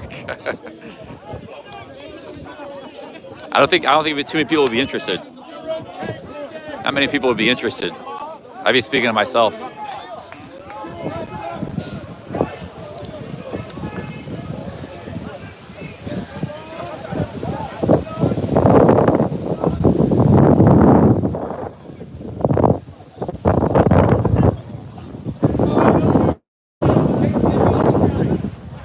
Get up and yell, I live for this.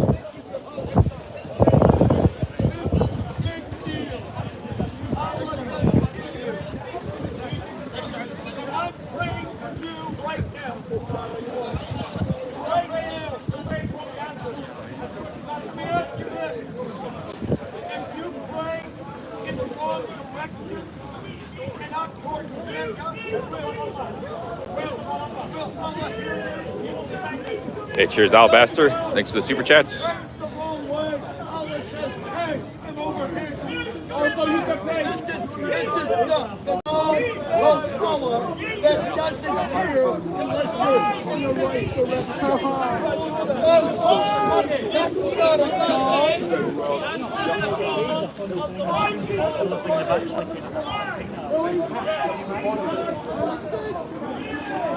It's turning into a shouting match.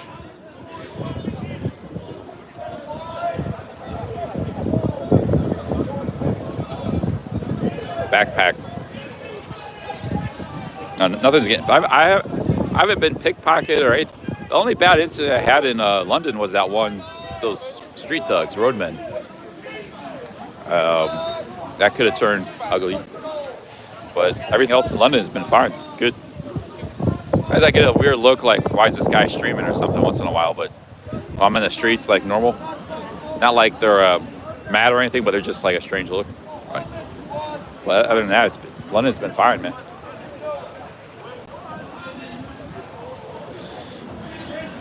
Actually, England as a whole has been fine, for streaming.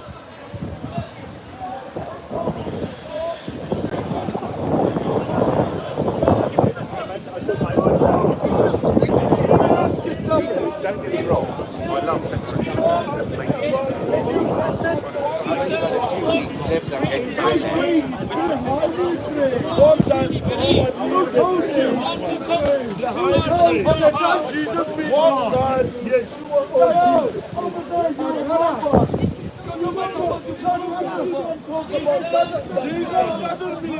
First of all, for you to know somebody,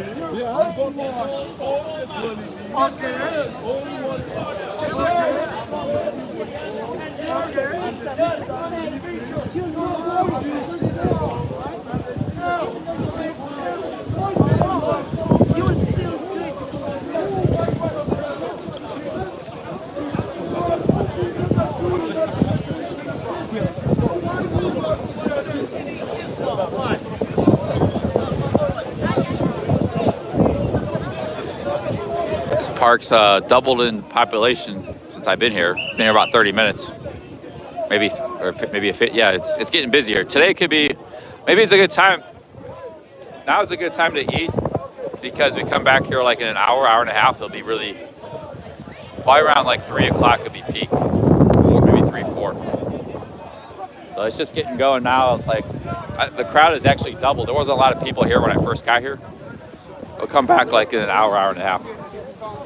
The problem is where I wanted to go get Sunday roast is actually pretty far. Pretty far to walk back. Let me see here.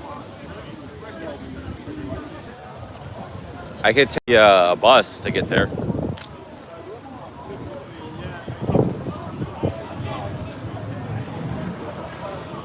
Roy Goods is 2 blocks. I was gonna go to the Ladbrokes Arms. It looks really good in Kensington. Because that's near my hostel. The Ladbrokes Arms. You guys go. I'm gonna go to the Ladbrokes Arms. But it's just straight. See this street here? It's just straight down that street, like 2 miles. I could take like a bus or a tube or walk. There's something nearby. Is there a good place nearby here? I'm on the northeast corner of Hyde Park. Northeast corner of Hyde Park.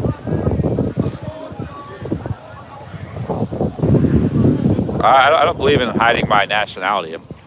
I tell it, I'm American. I asked this guy, this cowboy, I said, "Hey, you Americans?" I thought he looked American to me. He said, "Not today, I'm not." I said, "I'm American." I don't believe in hiding your nationality. If you're in a really tricky situation where maybe like you're actually in actual danger, then maybe you need to. But yeah, just say I'm American. Think about it too much. They got the Million Man pro-Palestine march next week. There's supposed to be 1 million people here in London next week, November 11th. They're going to be busting in people from all over the country. People are going to be flying in. They got these dogs. I'm going to check out these dogs out. Beautiful dogs.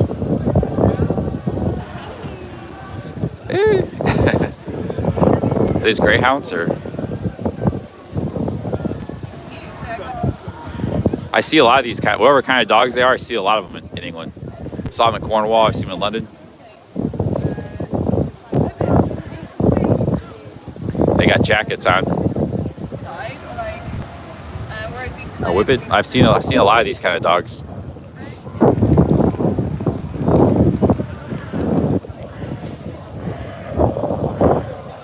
Is there a good place to get roast? Like we're kind of now, like you go east here, we're getting more to the heavy tourist area and stuff. So, it's blowing the whistle again. But I have my heart set on Ladbrokes Arms. It looks really good over in Kensington.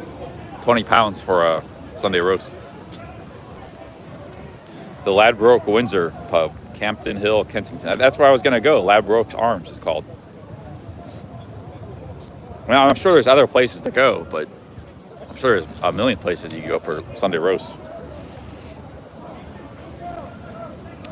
Check the Royal Oak pub, James says. All right, I'll check that out. Let me see. Oh, we got Mark in the chat. Hey, big ups, Mark, with the £5. Thank you. He says Weatherspoons. The thing about Weatherspoons, I like Weatherspoons a lot, but for Sunday roast, I want something special. I just think Weatherspoons are mediocre. But I like Weatherspoons. I've been to like 3 of them. Hey, big ups, Mark. Thank you. I want to go to like a really good place. Not like luxury or anything, but just a nice, a higher end Sunday roast. Hey, thank you, Mark. Cheers. I actually haven't been spending a lot on food. I mean, I have been, but I haven't been eating a lot of good food. Just sandwiches and things like that, pastries. And I get a good, nice meal today. But I like Weatherspoons. Yeah, I like going there. But something better today. Big ups, Mark. What did James? What was the name? Place James said.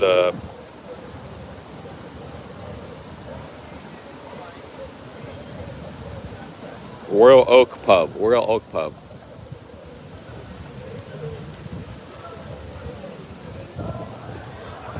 What kind of coward with higher nationality? I don't know if it's being a coward. A lot of people do that though. Like my best friend in Thailand used to never say.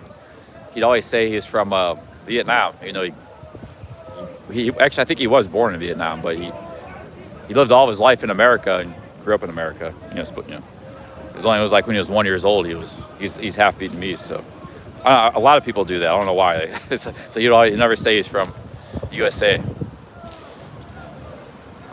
So I don't know. People do that, but it's not a big deal. It's their choice. You know. But in his case, I guess he actually was, because he was born in Vietnam. So, but I've seen many people do that. You know. But I just say I'm from America. A lot of Americans, it's actually very common. A lot of Americans that travel, they're scared to say they're from, like they have this belief that they're hated or something. So like, even if they travel like somewhere like France, maybe they haven't done a lot of travel in their life, and it's actually a very widespread thing. It's like they'll say, oh, I'm from Canada, or I'm from, somewhere else. It's actually way more common than you would think. And then the Canadians, like, they put this flag on their backpack, a lot of them, just because they don't want to be thought as Americans. So I don't know, it's like, America's a nice country, nice people. It's nothing, nice.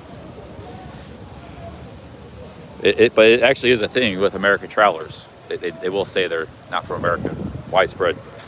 Hey, Alabaster, big ups. Thanks for the $20 towards your Sunday roast. Thank you very much.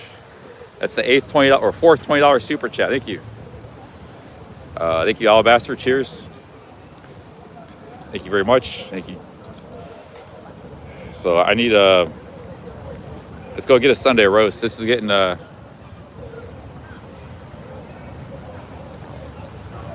getting crazy up here at the speaker's corner. We're gonna come back when it's really going on. We got cameras set up for later, probably.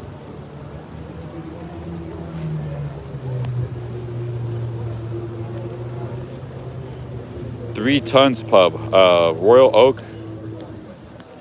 Royal Oak is the one that's in near here, right? That's the one James said. I'm getting lost here. Too many suggestions. Try Market Tavern. Let's see what else we got here. Hey, big ups Alabaster. Black Lock and Royal Oak. Black Lock. Yeah, PSC has never disclosed where he's from. That's, I don't know, nobody knows where he's from. He's another one. I don't think he's American, but he just doesn't want to say where he's from. He says he's from his mama's, you know what. That's what he says. Ask where you're from.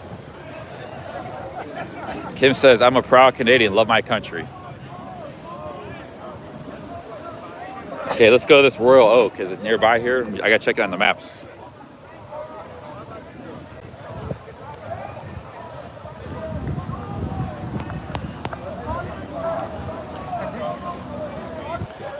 James, you said the Royal Oak, right? It's actually pretty far. It's 1.3 miles. It's a little bit further. That's actually back close to where my hostel is, the Royal Oak. I should go ahead and bookmark it. The Black Lock has 5 locations. Let me look up that one. The Black Lock.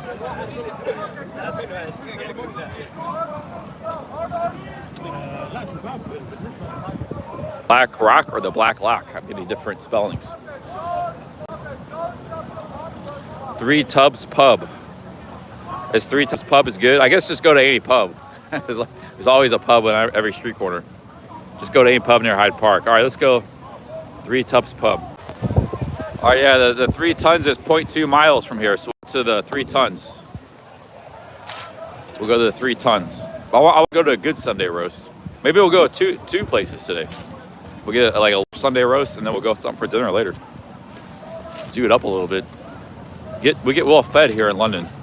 We might be back out into the trails if I decide to stay in England. Might be out in the wilderness, eating Snickers bars and sandwiches and stuff and bread. So 3 Tons. 3 Tons is only 0.2 miles.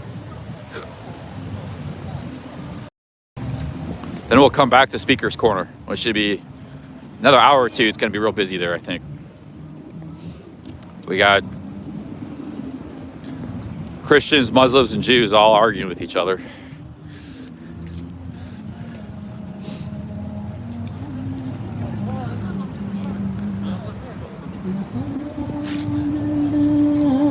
إليكم كتابا فيه ذكركم أفلا تعقلون وكم قصمنا من قرية كانت ظالمة وأنشأنا بعدها قوما آخرين فلما أحسوا بأسنا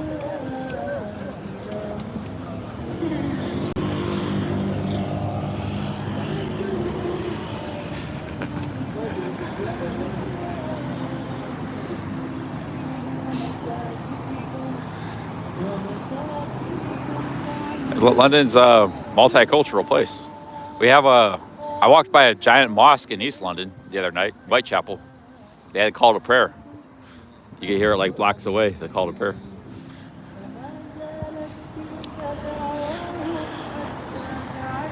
It was right by that bar I went to, that blind beggar bar. It was a giant mosque.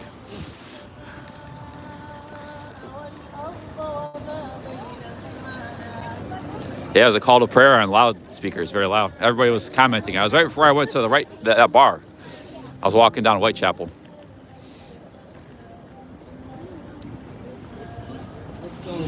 I don't see anything wrong with that. I don't see anything wrong with that.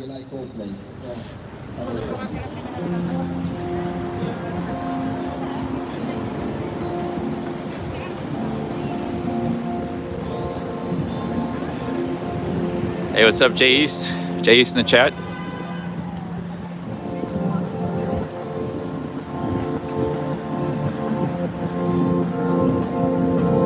Hey, you got Greg in the chat. Hey, Greg, I saw your email. Hey, Sean in Wonderland. Big up, Sean. Yeah, enjoy it. It's been a good trip here in London. In England, I should say England. Yeah, England's been good. 10 days in Cornwall. Now we've been about 10 days in London. I've been staying in a hostel.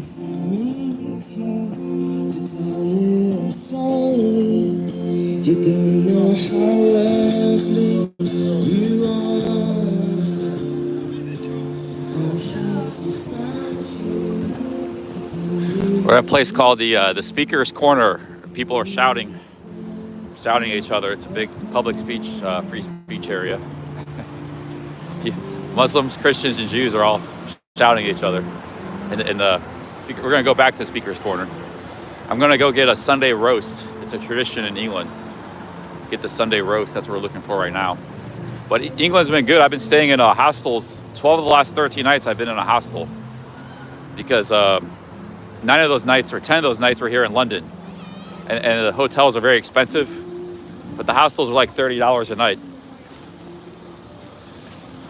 So the hotels are like $150, $200 a night minimum, whereas the hostels are like $30. It's a big difference. So I've been living the hostel life.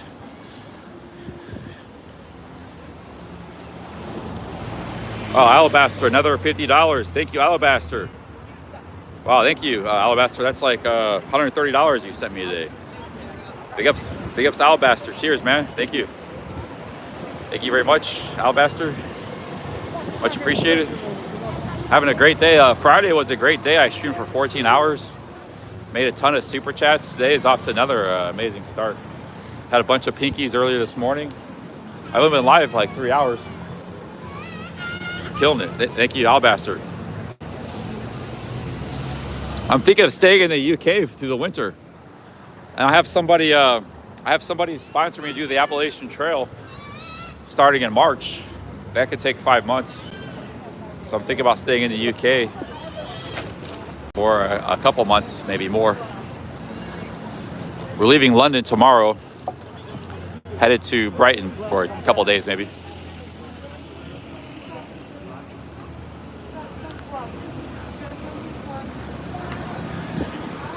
All right, I gotta find this pub. I gotta find a pub, get some food. I'm pretty hungry. I didn't eat much last night.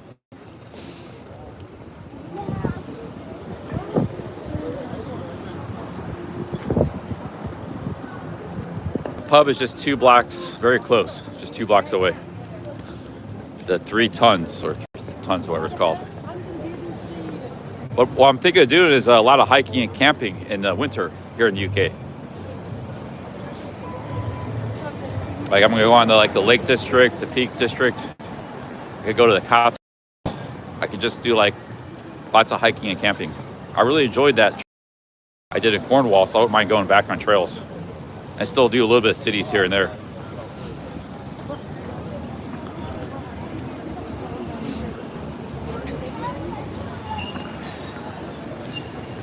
I mean, it's gonna be winter, it'll be a little rough, but I think I can handle it. It'll give me good practice for the Appalachian Trail.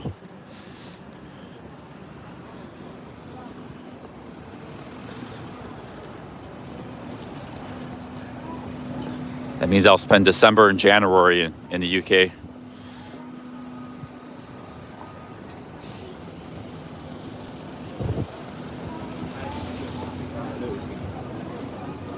Okay, I make a left next street, and then it's up one more block, this pub.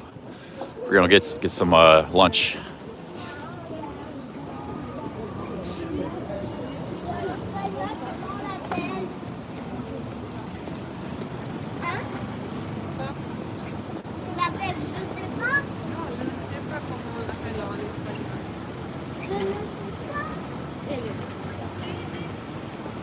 Okay, one street to the left here, and we got the pub. Pub on every other street corner here in UK. Even all those villages in Cornwall have like a couple pubs. They serve food, drink. Sometimes they serve coffee. Sometimes they got a hotel up above. That's a pretty nice thing about. Pretty nice thing about the UK.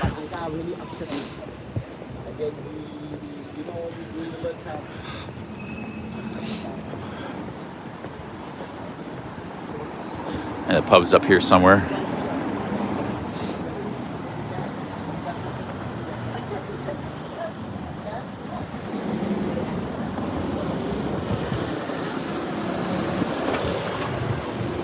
Hey, thank you, all bastard. Thanks again for all the super chats. Man, I've been on fire today with super chats.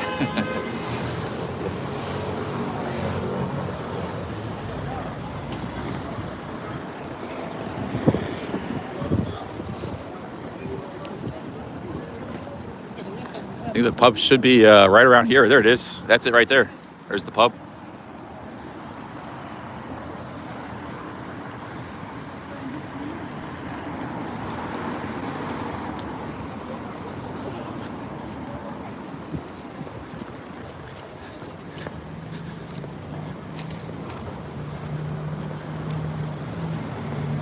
I'm gonna get a Sunday roast here.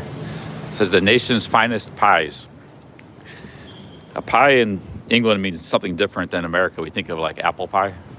They got that too, but here it's actually like a meal. It's like meat pie and stuff.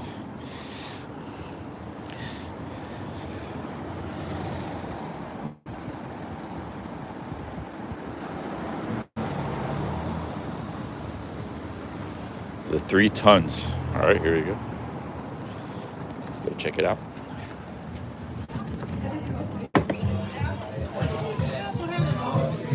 That looks like a full house in here.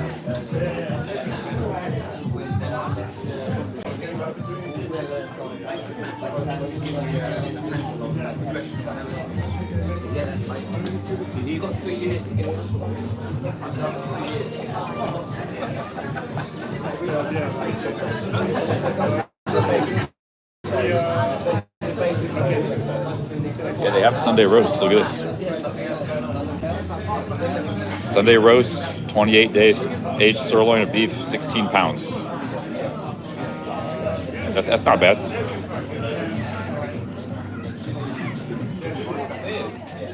£16 for 1,500 calories. This place is full though. I might not be able to get a seat. Just sit outside. I think I'll sit outside. Get a Sunday roast outside. What do I want for drink?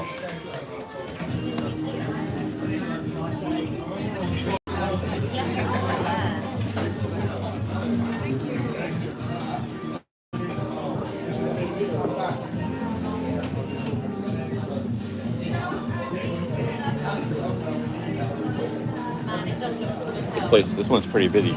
Very busy pub.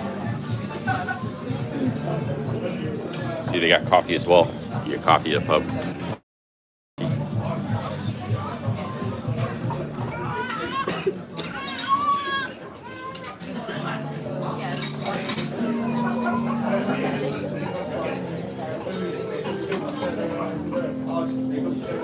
What's a nut roast Rollington?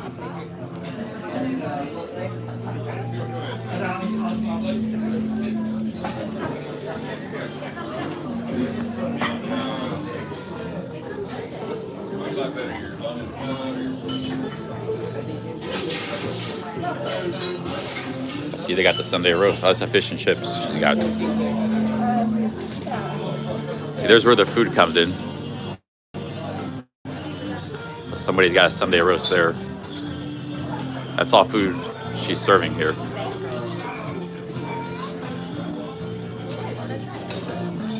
The kitchen must be back there. It's pretty cool.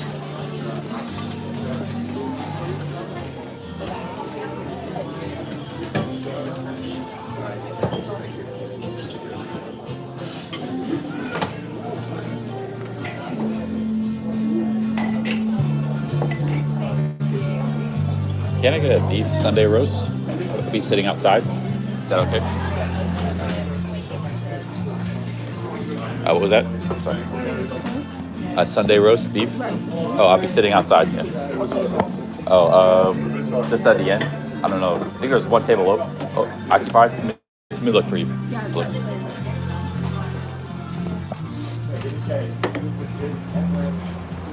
See this table right here. Sit.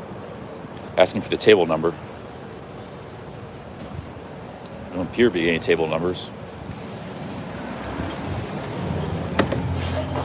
The one in the end. The one in the end. There was no table numbers. Yeah, well, one right there. Yeah, it's like there's two here, one right there.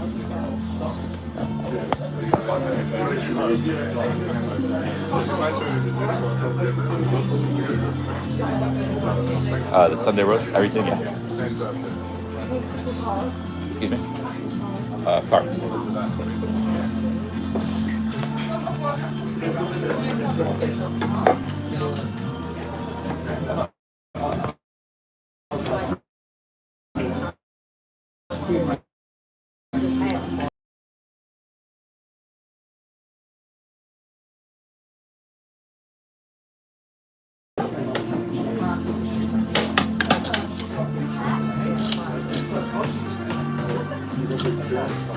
Transaction declined. Transaction was declined. Where it was. Try another card. I might have to try another card.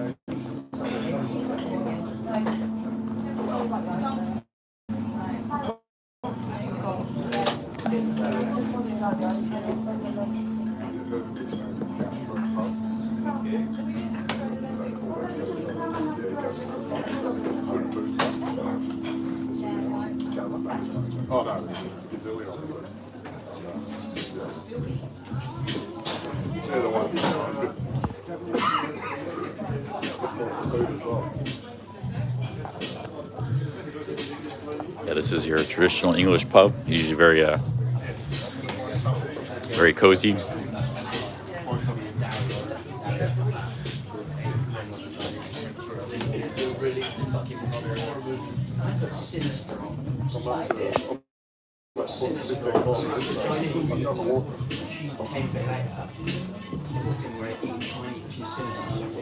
I might go for 2 Sunday roasts today. One now, one later.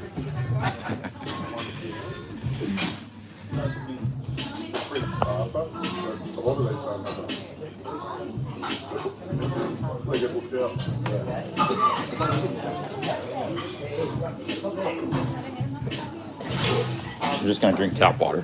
Got tap water.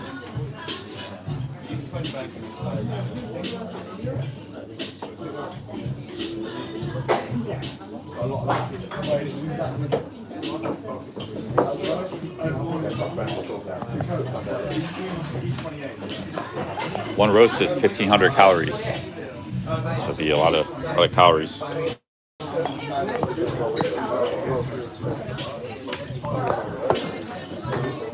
No, there's no bar stools at the bar.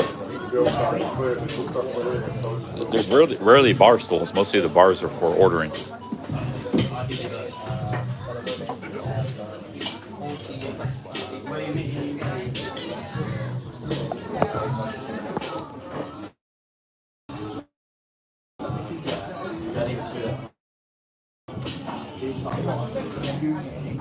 Fancy one's a little more expensive, 20 pounds.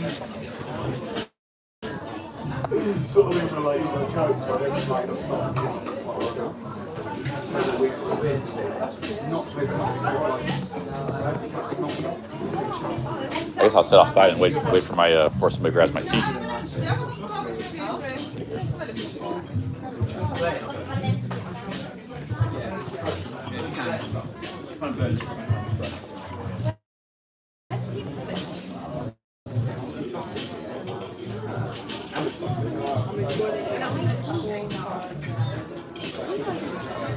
A glass of tap water. When you get a chance, no rush.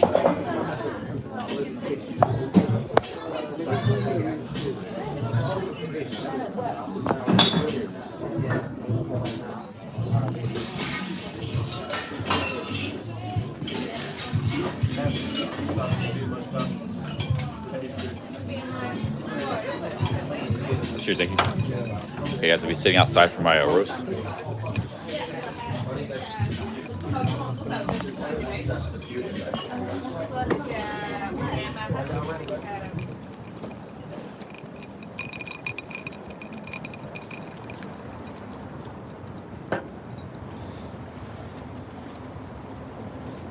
We better get used to being outside. We're going to be, if we go hiking and camping in the winter, we're going to be outdoors a lot.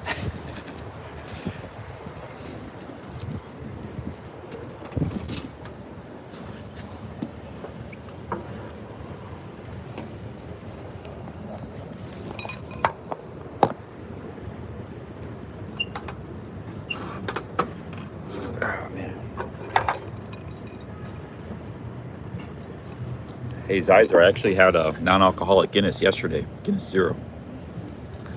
I stopped in a pub. It's the first time I was able to find one of those, like 2 weeks.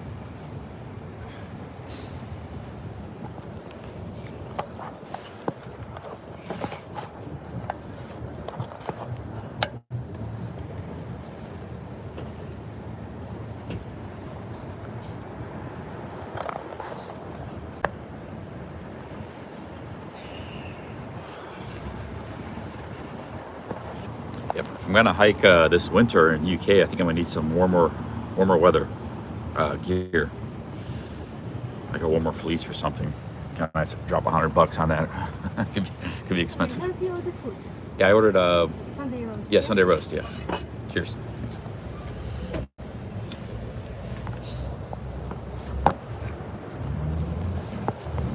This is called the 3 Tons pub.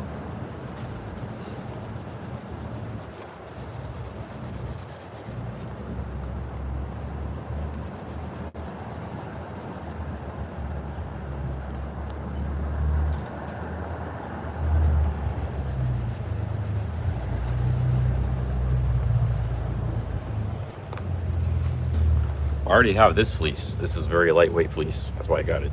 It's very thin, lightweight. I got the Frog Togs rain jacket.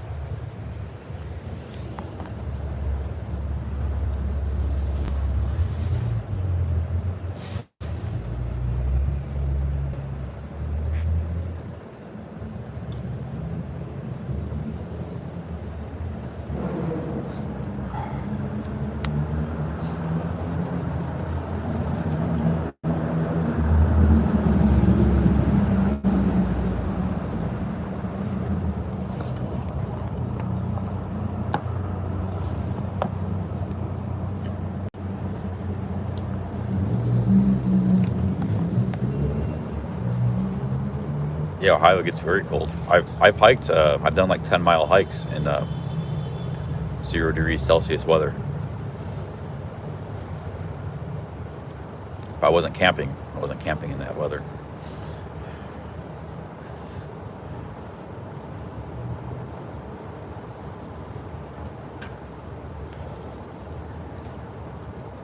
The weather in Ohio varies. It can be like 5 Celsius in winter, or it can be like negative 20.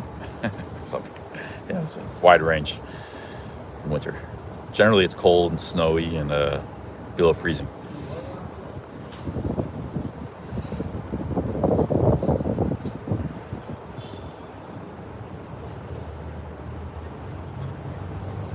Patrick says, ask for a table inside.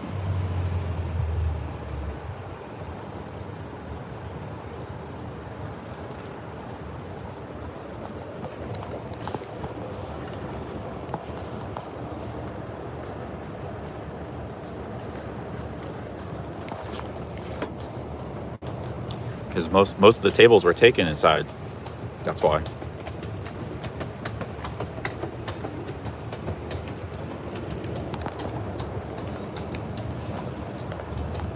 And bad signal too.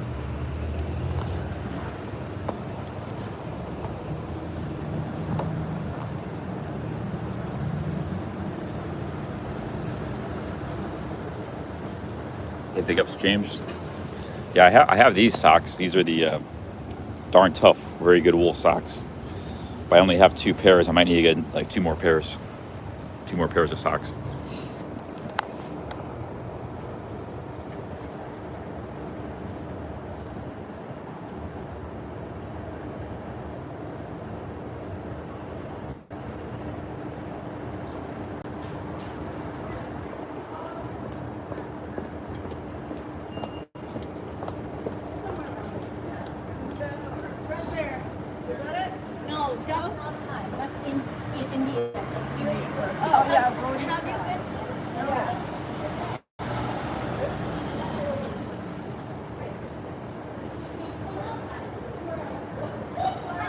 Yeah, I'm wearing shorts because I did laundry today. I only have 1 pair of pants. So I got just one pair of pants. Wearing shorts.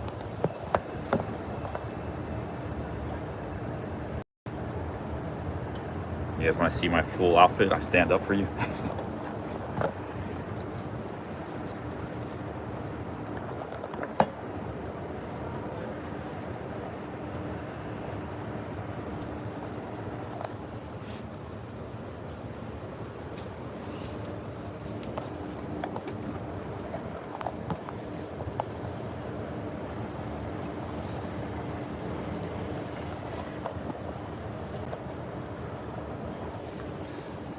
Yeah, new shoes are pretty good. Pretty good. Not perfect, but they're not bad.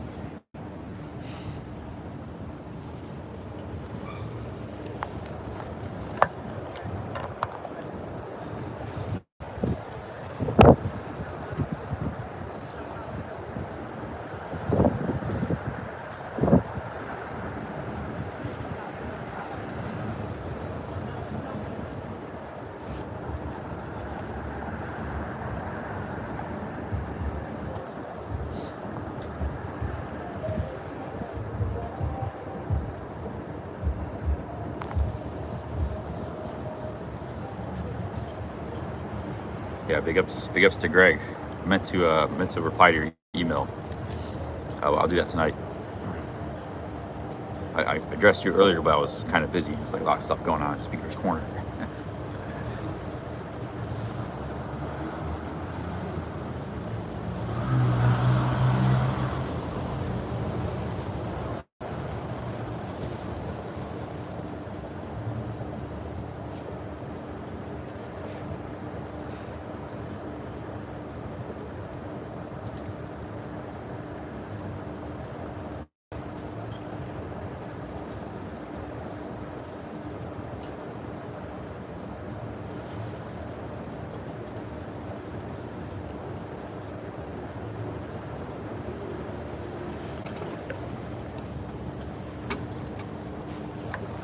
Oh, Twitchy's called me a lot worse names than that.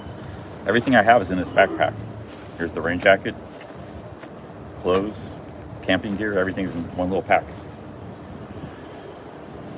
Except the flask. The flask is in my house. It's the only thing I didn't bring today.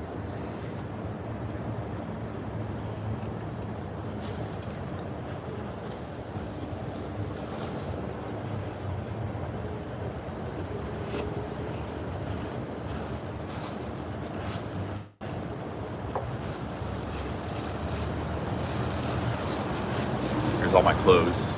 I did laundry today.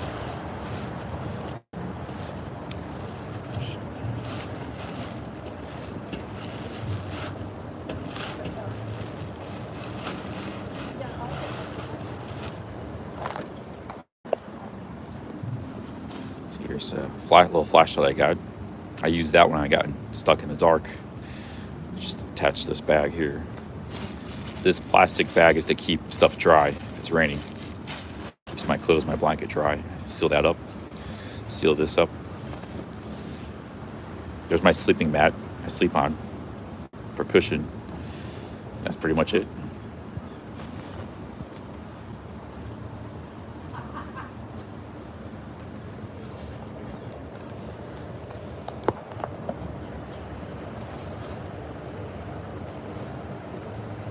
My camping gear.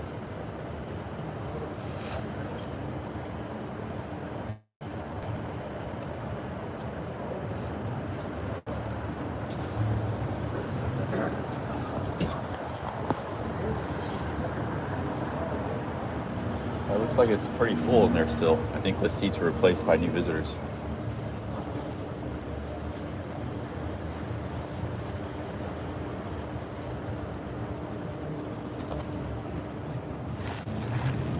Yeah, wrist is still messed up.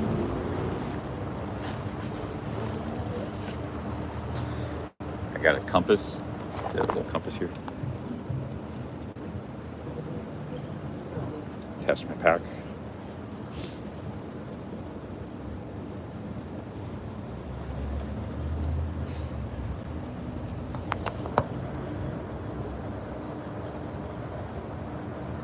Yeah, Greg, I'm sorry to hear Chi-Chi passed away. I saw that in your email. Glad I got a chance to meet Chi-Chi. A very, very cool dog.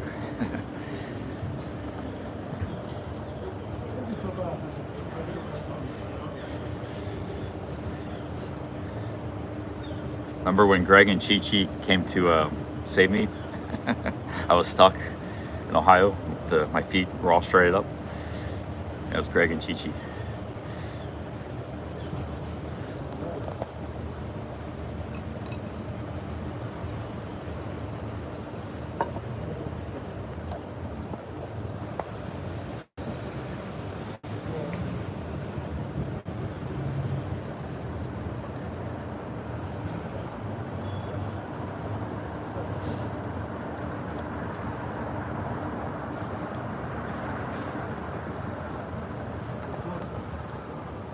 Yeah, Truth Warrior. I'm thinking about staying in England through the winter, through January, and just going on a lot of hiking and camping trails.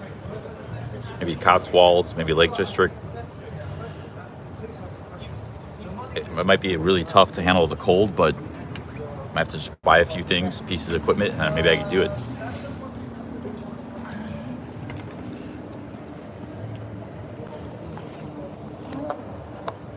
I'm thinking about staying here, yeah. 50-50, I'm not really sure yet. I want to see what you guys think about it.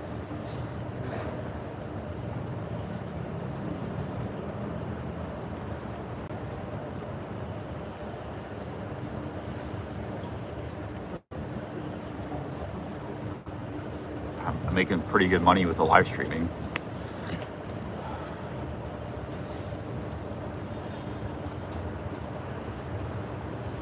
And I kind of already missed the hiking and camping.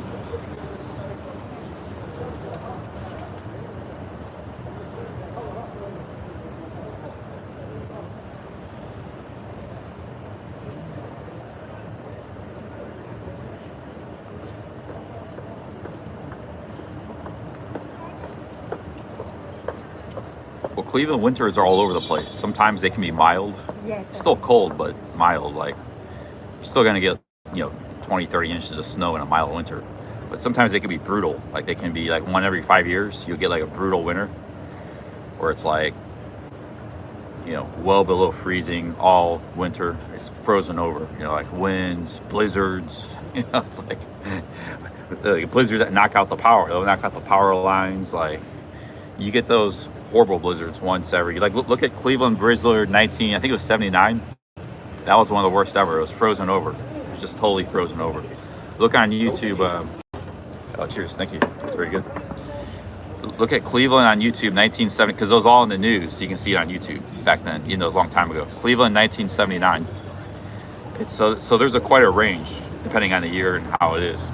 Wow, look at this, guys. This is amazing. For 16 pounds, this is amazing. We got cabbage, potatoes, gravy. This is bread pudding, roast beef, carrots, and cauliflower. Really nice Sunday roast here. It's gravy too. It smells really good. It's awesome. Awesome, guys. All right, let's go. Let's pig in. I didn't get a drink. I just got water. So it's just 16 pounds for this. Not bad.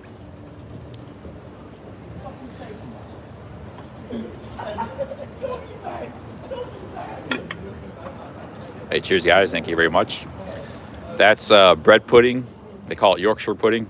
Roast beef. Cauliflower. It's like some kind of cheese or butter on it. Some kind of cheese on it. Cabbage, carrots, and potatoes.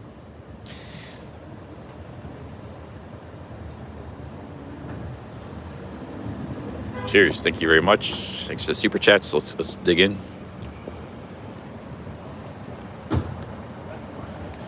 Tea towel holder says it looks rubbish. Looks good to me. I don't know what's so rubbish about it. Gravy smells delicious.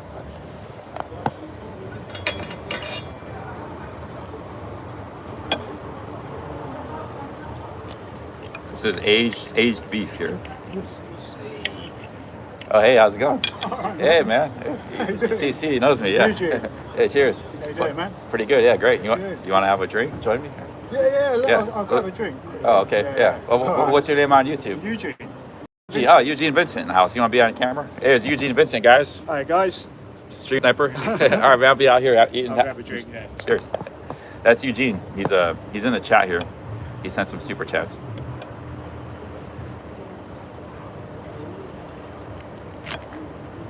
Stream sniper in the house. Yep. Oh, that is delicious. Delicious beef. It's like pepper and salted.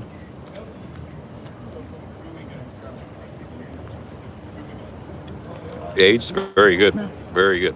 The food's not bad in England. It's like I said, it's not the best, but like this for a nice meal. It's a nice meal.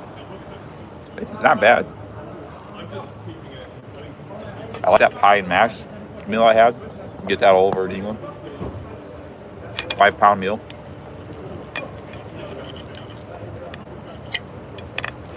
Good sandwiches, good pizza, good burgers, all that stuff is available here.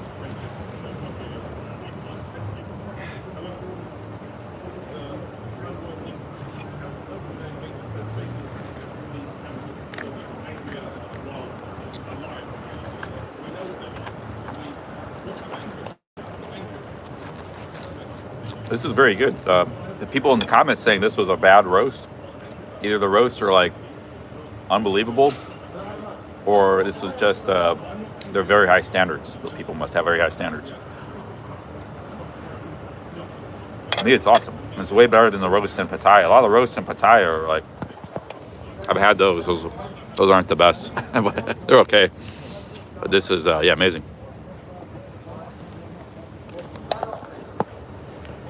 I am thinking about trying another place later, like at 8 Ladbrokes, just for comparison. Because that place looks pretty fancy. And it's got really good reviews too. Maybe we'll try that later.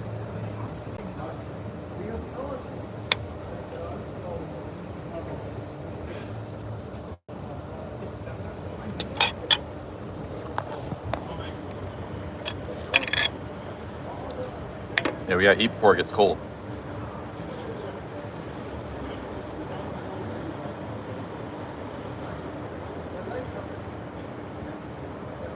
This is 1,500 calories, this meal.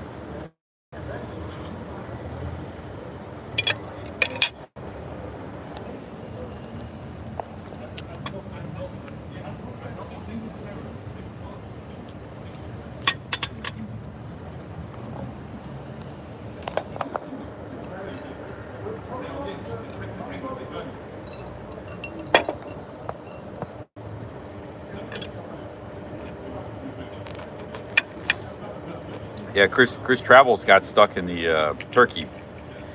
Yeah, go. Anybody wants to send him a few bucks or something, might help him out.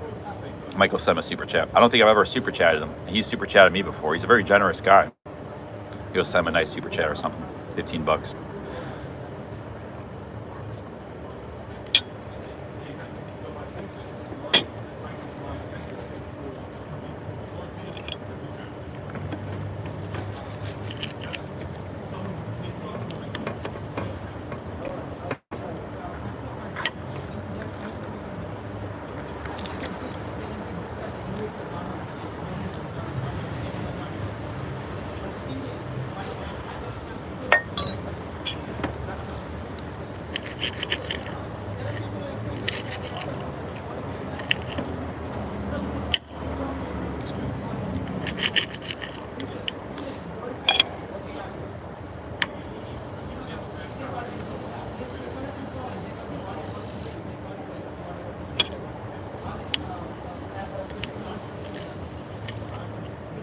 No, actually, I said I stopped super chatting because this was a while back, months ago, because my card wasn't working.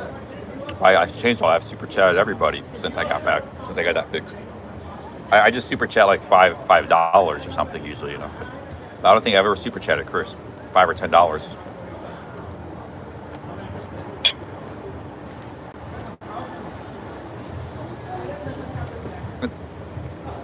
And he's super chatted me in the past, I think maybe a couple times, so I need to go return the favor, you know, especially in this moment of need.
Nice complete meal here. Veggies, carbs, beef. That's what I like about the English too. They eat a lot of veggies. Like they have the peas, they eat a lot of peas. Like here we got carrots, cauliflower, and cabbage, and potatoes. Potatoes is actually a veggie. You get a lot of veggies. You get a lot of veggies on your food. They don't have a lot of fruit here, but they got the veggies.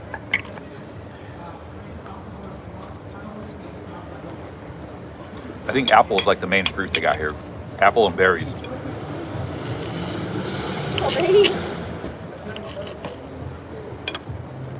Hey, we got another super chat from Zyzer. Hey, Zyzer, big ups, man. 5 pounds. Thank you, Zyzer. Cheers, Zyzer. Thank you very much.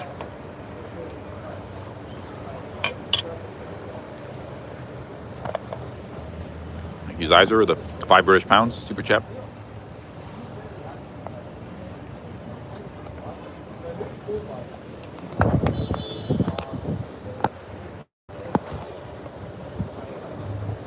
Oh yeah, horseradish is good with the beef too, but I like it with the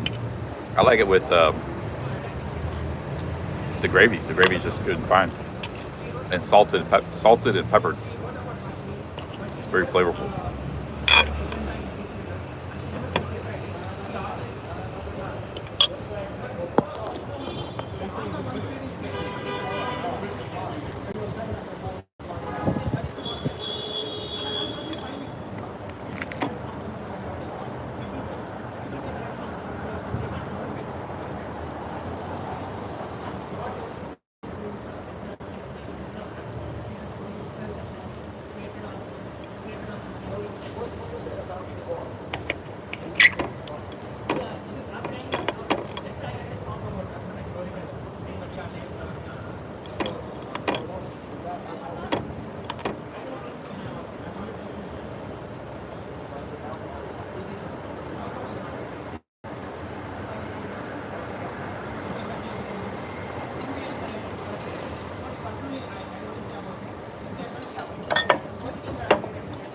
This meal is 1,500 calories. I can put down 1,500 calories, no problem, when I'm walking and out in the cold.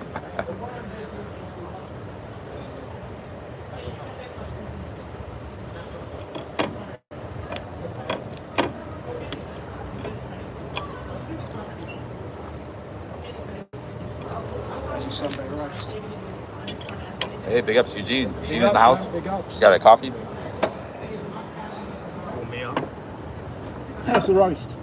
Oh, good. Nice. Really nice. Good. They said it has mediocre reviews, this place, but really? I think that people must have really high standards for roast. I know as it's your last day, I'll come and say hello. Oh, yeah, they did quite a few stream snipers in London. You're the fourth one. Right. You're a long time viewer of the channel, right? Yeah, I have. I have been watching for a while, actually. I mean, probably found the channel like most other people. You know, looking at Thailand, all videos came out, sort of came out. Oh, you used to watch the Thailand, or the, yeah. Doing research. This is interesting setup to see how you do it. Yeah, I just have this little thing here I hold. Right. Got the power bank, the cord. I've got to say, man, your chat is the funniest. The funniest chat, yeah. It keeps me entertained all day. Oh, yeah. Yeah, the chat, yeah, big ups to the chat. Yeah, the chat kind of I'm sure I'm getting makes this destroyed channel as go. we talk.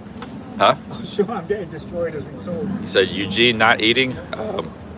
He's having a coffee. Cheers, guys. He says artistic type. Nigel says. He says look like an artistic type.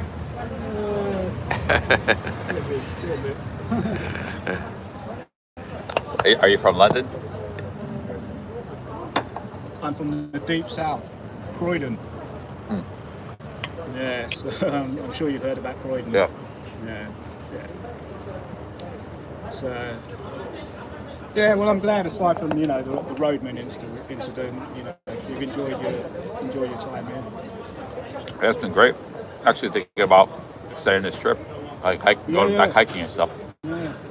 Could be rough with the winter, but I think I can handle it. Maybe I'm about to buy some stuff. I think you just need to, be well prepared. But to be honest, this is a sort of typical English weather, really. Yeah.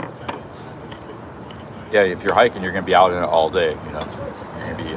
This is the weather, or the weather we've had over the last couple of days. I mean, it's not too bad today, but all the rain and what have you. That's the reason why we all go to Thailand and warmer places, really.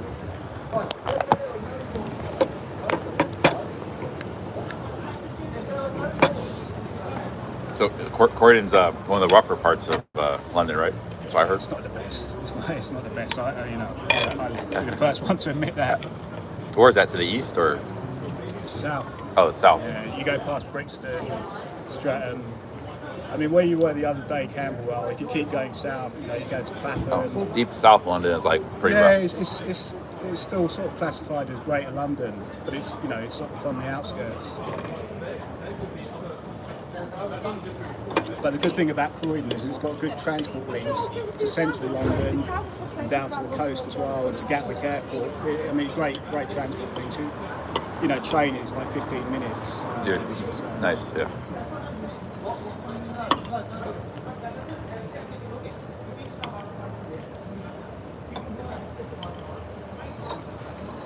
what's the plan for today? I thought I'd come out and see if if there was anything else you wanted to see that you haven't done.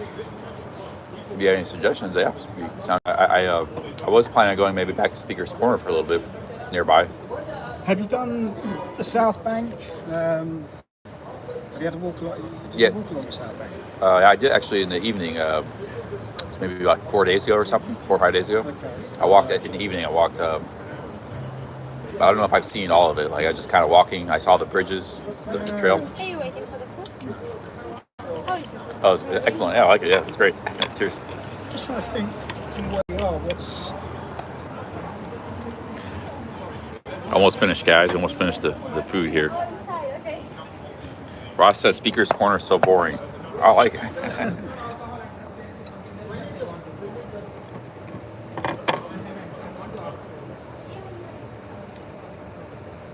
You've got Regent's Park.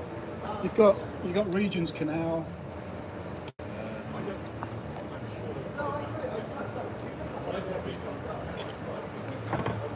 From here,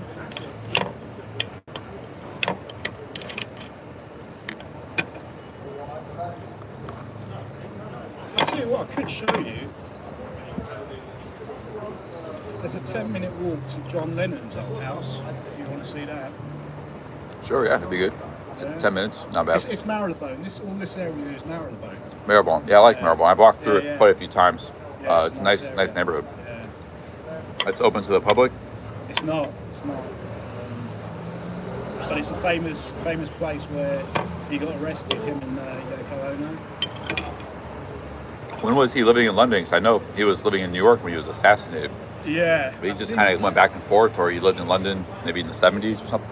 He went to New York after. And that's the reason why I don't think he could get citizenship, because he had a conviction. I think that that arrest is sort of tied into it all. Have you seen Buckingham Palace? Have you been to the palace yet? Is that your? No, I haven't been there yet. That's one major place I haven't been. It's up to you if you want to have a look. Yeah, we could.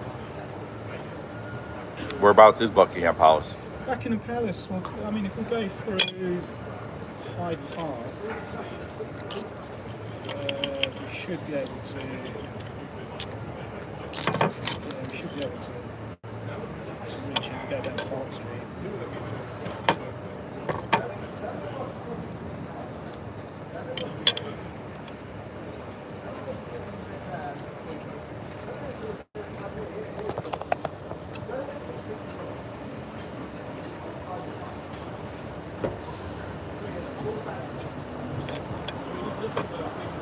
Yeah, whatever you want to do, man. I thought I'd just, as I say, come out and say hello.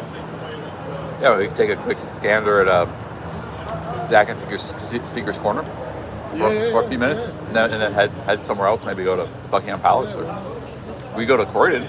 Right? I got a guy who was trying to get me to go to Brixton for a long time. Oh yeah, I saw that. Brixton's interesting. What you got to do, Charlie, when you get into South London, you just got to walk around with a screw face.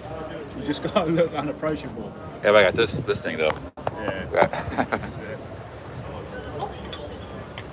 I South London, that Camberwell and that stuff I was walking through. It wasn't bad. There's a lot of character. It was alright. Yeah, South London's full of character.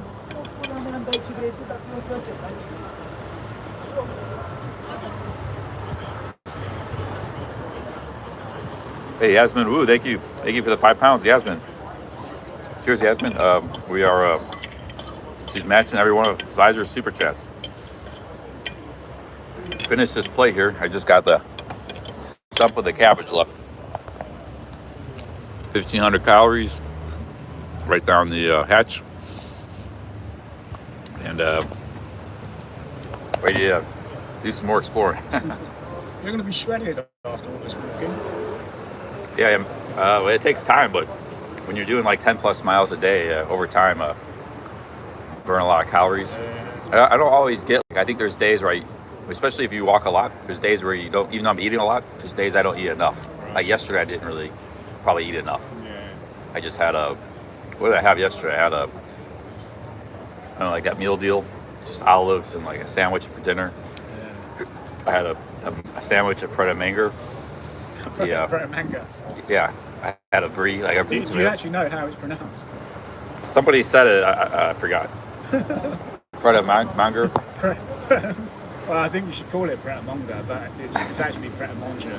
Oh, Pret a Manger. Yeah. It's a French word. Your pronunciation is excellent. You come up with some great names for these places. Well, it's alien to me because it's French. I don't know anything about French. Yeah. But even Leicester Square. But to be honest, I think that's probably like a common use of that word. Yeah, well, a lot of these English place names, they have like, they're not set as though they're spelled. No.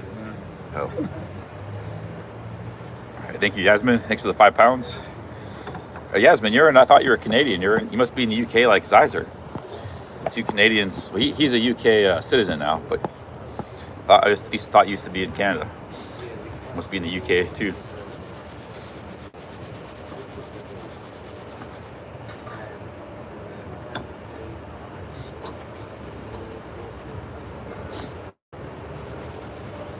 The famous Rio gloves.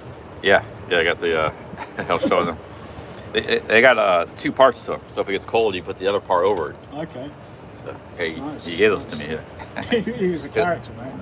I would have had to gone out and buy gloves, but yeah, he actually saved me some. Yeah. I think we were a little bit concerned when we first started talking to him, but it worked out. It was interesting. What's the worst could have happened? A lot of people were concerned. Yeah. But I don't know if you saw when I was in Ohio, I met a similar kind of character named Skittles. No, I didn't. But I heard you talking about him. Yeah. He was on stream kind of like Rio for like 3-4 hours. He was homeless. He was stranded. He was like, I was in a small town. I went to go get the bus. Right. And he was like just kind of sleeping over there by the door. It was like a bowling alley or something. Yeah. And he saw me. He kind of came up. He had like sores on his legs and stuff. He was sleeping rough for 2 weeks. Yeah. And I guess the town didn't know what to do with him. They just let him. Nobody bothered him. But he had no money, no identification, no nothing. All he had was some card. Looked like it might have been from like a mental hospital or something. So I don't know. So I gave him some cash, and then the people he had like I think he had a phone. Yeah, he did have a phone, and he had like some kind of app. People sent him some cash on his app. And next thing I knew, like a day later, he said, "Hey, I made it back to Missouri." Because Missouri is really far from where we were. He had no money. Buses are expensive. He had no money to get back home. So he said he made it back. So made it back home. He was a character as well. Yeah. It was the character. Yeah. Skittles and Rio. Yeah. You certainly have a knack for meeting interesting characters. Yeah. Sometimes.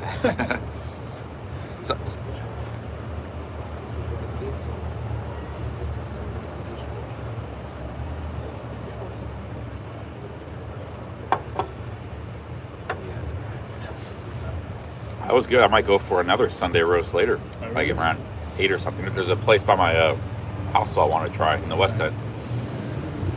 This is a must. You have to have the Sunday roast. Oh yeah. No, yeah, definitely. It's my kind of food. Yeah. comfort foods. Yeah. It's tradition. And the jelly deals. They're all right. Have you ever had jelly deals? I'm vegetarian. Oh, you're vegetarian. Oh yeah, he's vegetarian. It's the last thing that I would. Some vegetarians, they sometimes eat fish, like Wander Nirvana. He's mostly vegetarian, but he'll eat fish here and there. Yeah, but he doesn't mess with like burgers or beef or anything. Yeah, no, it's I'm vegetarian, but I have dairy products, eggs, and stuff like that. Like just eggs and cheese and stuff. Yeah. What's your reasoning for going vegetarian? Just since I was a child. Just since you were a child, you've been that way. I just couldn't really get my head around meat. I had a bit of a, Makes sense. mental sort of block with it. Yeah, it makes sense. I mean, the meat industry and stuff is kind of and eating meat and animals. Because cows are beautiful animals, pigs, Yeah, I like animals. Me too. But then I eat eat beef. So I've thought about going vegetarian, but. Right. How was your night in Shoreditch? Did you have a good night? Yeah, with James. James is in the chat here. Yeah, I saw that. Yeah. Well, I was kind of cold. Yeah. I didn't have the I wasn't drinking, but it was good. Like I I like that east end, but I had to get back for my back in the trains were they closed. You get back okay? Yeah, I got back, but it was. Amazing guys help out this problem. It was two transfers. It was a pretty long train ride, so that's why I had to leave a little early because I had like transferred 2 different trains. It was not like real long, but you had to do some transfers and stuff. You know, it was like a 20-minute train ride. Bit out of the way. Well, I got this paid for. We can leave anytime if you want. Yeah, Yep. ready, man. Hey, grab my backpack. Tell these guys how much it weighs. If it's heavy or not. It's not bad, huh? Yeah. I guess all my camp is everything except my flask. It's pretty light. Very, very minimalist. Yeah, it's got all my clothes, all my camping gear, everything. Electronics. That's how you gotta do it, guys. You gotta travel light. God, you got your calves out, man. What happened? You got your calves out. Oh, I got my shorts on. Yeah. Well, I got my shorts on because I was washing my pants. The pants needed to get washed. They haven't been washed. The last wash cycle I didn't wash my pants. So I had to wash my pants. I got to just deal with a little discomfort. Cold weather. Right, back to the corner, is it? Yeah, well, when I left, it was getting busier. Right. So I figured if I leave for an hour or so, it'd be even busier. I figure it's gonna be happening there now. We got a Christian cowboy. We got a guy with all these anti-Palestinian, very anti-Palestinian posters and stuff. And then we got a lot of Muslims. Everybody's gonna be shouting.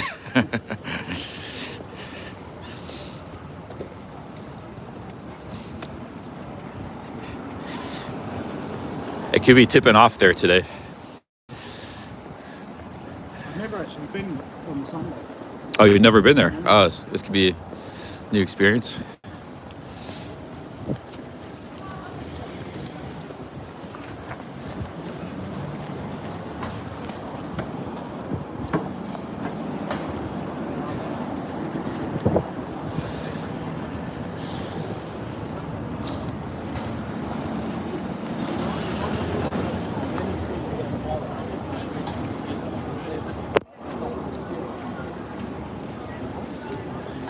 Yeah, you said Shoreditch was a little bit quiet that night.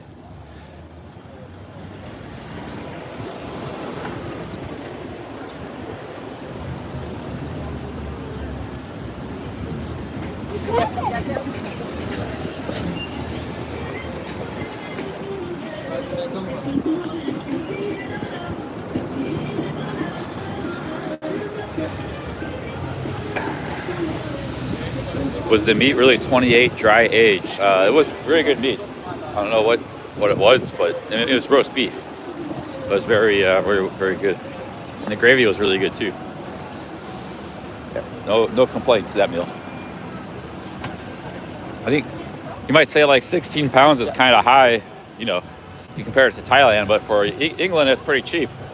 It's not cheap, but it's not a bad price because like I've seen 15 pounds for a burger all over England, you know. I didn't pay that price, but I've seen it.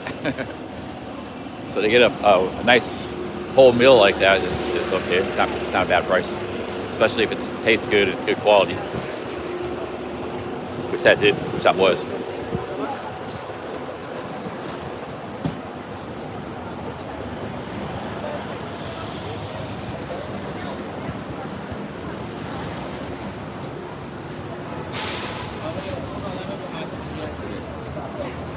I might put my, I'm getting cold.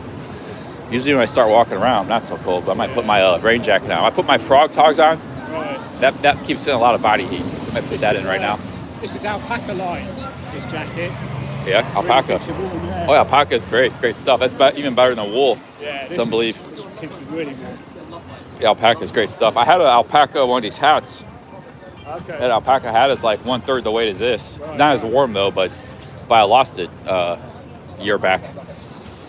Have you still got your copper bottle? You haven't lost that yet, have you? Yeah, that's in my hostel. Okay. I just left this in my bed in my hostel. I didn't take it. No, actually, I think that thing is actually quite good. It's like it definitely. I don't know if it's good to drink it all the time because you might get too much copper, but it's actually I think it's a good thing. Charlie's skin and hair are looking really good. I think the copper water is doing the business. Well, what I'm kind of thinking too is like it's okay across the street there. It's antibacterial, so it might even be good for hiking, like to purify the water. Right. And then you always get a chance to brush your teeth as much. It's good for your mouth. I mean, it could be a good thing for hiking. Otherwise, because you can get like tablets and you can put into water, can't you? Yeah, there's that. There's a few methods to purify water. There's tablets. The tablets aren't good because they're more like an emergency situation. Because you're kind of getting like chlorine, bad stuff into your water. But it does clean the water and makes it drinkable. The best is just there's like a thing you can screw on a bottle and pour it. It filters it as it goes through. There's a few things like that. But the only downside of that is it takes time because you have to you get a liter and it takes time for it to go through, and it takes a few minutes. A lot of people don't like it because it kind of, I don't know, I guess it stops them from hiking or something. All right, we're going back to Speaker's Corner, guys. We are back to Speaker's Corner. We're gonna see what's kind of mayhem's going on over there, kind of chaos. We might go see. It's my last day in London. Might go with Eugene here. He's got the time and maybe visit a site I haven't seen on the sites. I've seen quite a bit of stuff in London. But yeah, I haven't seen, there's a lot I haven't seen, obviously.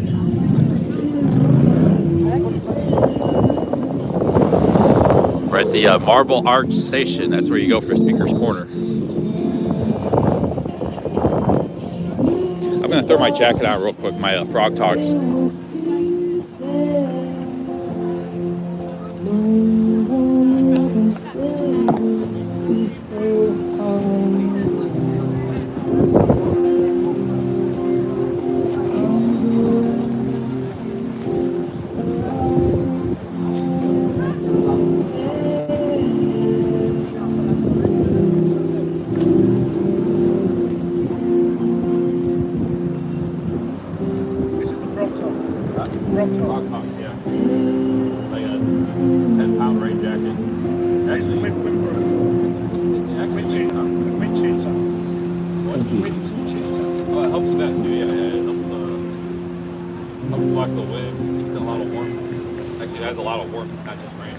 I like it. I might just, they got like expensive rain jackets and stuff. They're like 200 pounds, 150 pounds. But this is good.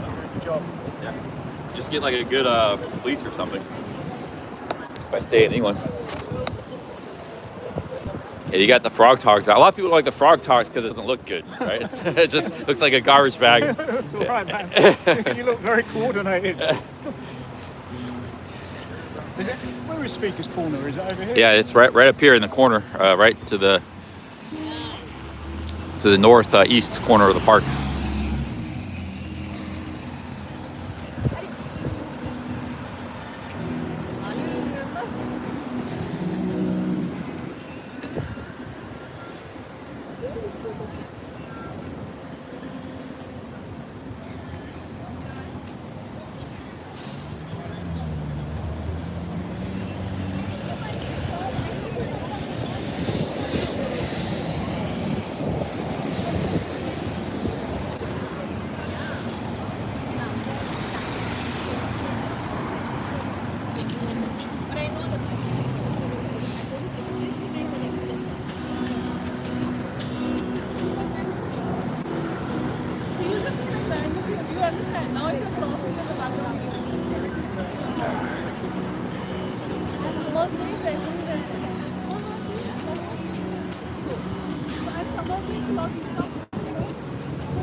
Okay, Speaker's Corner. Where is it? It looks like it might have. Oh, there it is. Yeah.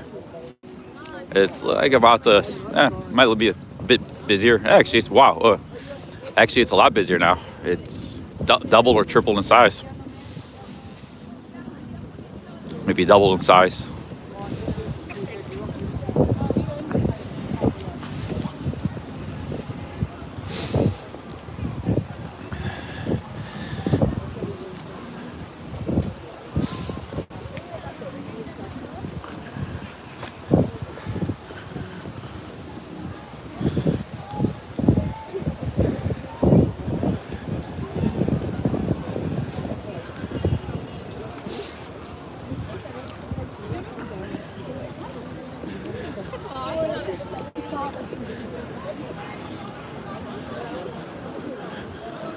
Hey, welcome to Speaker's Corner.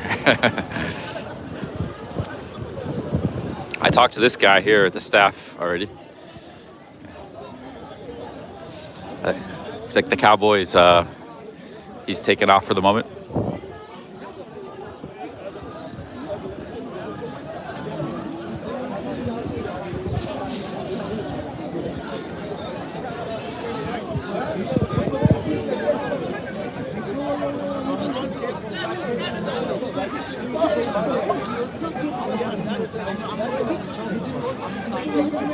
Yeah, he invented about Jesus and he's stopping his seat and he comes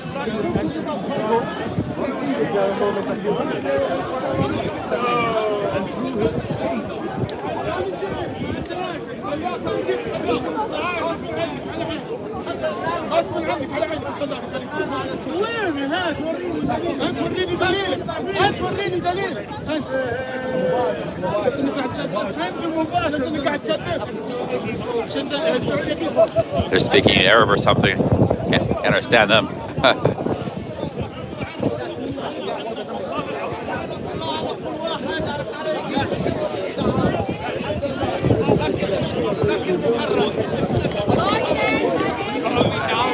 It's ramping up here a little bit more. The cowboy guy is gone. Maybe he ran out of this place. he was here for a brief while and left. Here for 30 minutes.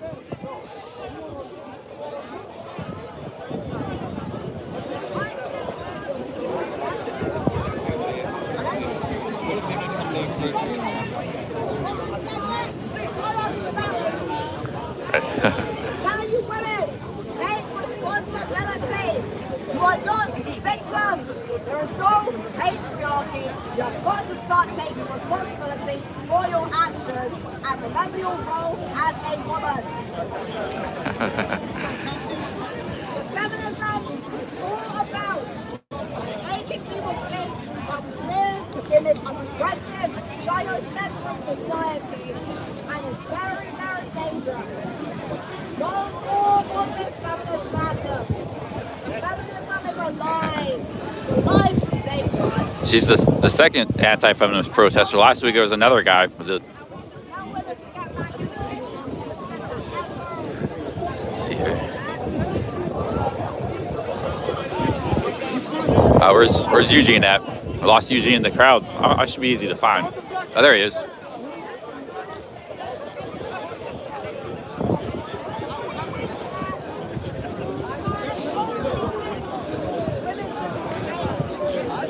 How's Speaker's Corner?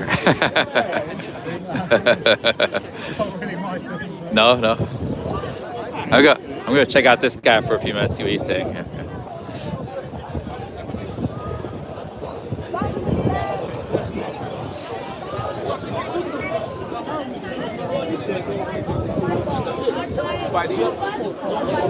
Because of their wickedness, because of that evil act, why wicked doing wicked in the name of Allah. If you do wicked in the name of Allah, that is not God. If you do wicked in the name of Allah, that is not God. Our God is holy, our God is just, our God is love, our God is righteous, our God is merciful.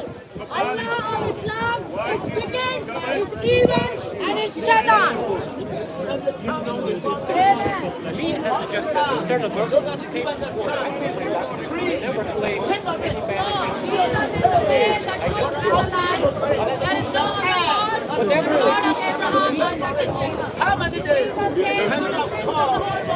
Since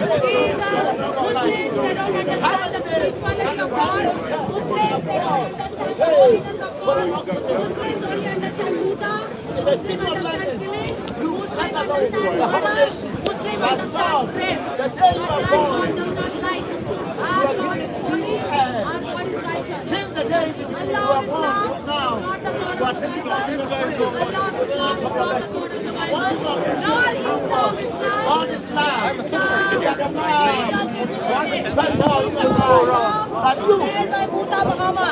Got some really dark storm clouds behind me. Really dark storm clouds. It's gonna be raining pretty good. It should be.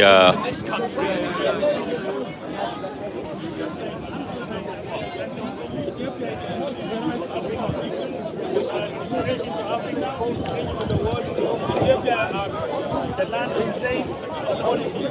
So what the damn if Ethiopia is what is Ghana? The people of Ghana is great. There can be two different from us. Ghana have a lot of Ghana and Ethiopia we are the same. We are the same flag. They are Ethiopians, we are Ghanaians. Me and you, we are not one. We are Africans. Me and you, we are not Africans. You are Ethiopian, I'm Ghanaian. You are Ethiopian, I'm a Ghanaian. Those are like cities. Hey, that's remember you last time. We are not one. Africa is not a continent. Africa is one country. One country. Which country is that? Africa. No, Africa is not one country. Which school did you go to learn that Africa is a country? Africa is not a country, it's a continent. North America is a continent. Asia is a continent.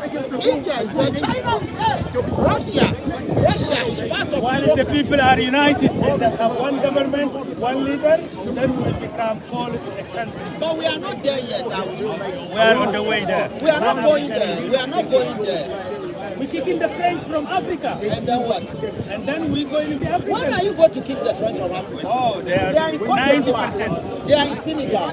They are in Mali. They are everywhere. When are you going to keep them out? We have kicked the English from Zimbabwe, from South Africa, from all the southern region of Africa, the Englishman, and we kicked a lot of Portuguese from Angola, and we kicked in a lot of French from West Africa. We kicked a lot of Turkish and Arab influence in North Africa.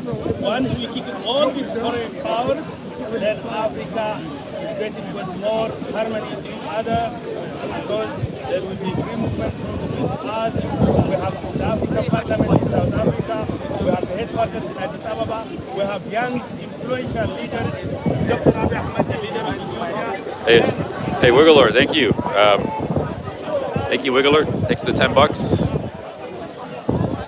Thanks, Wiggler. Cheers.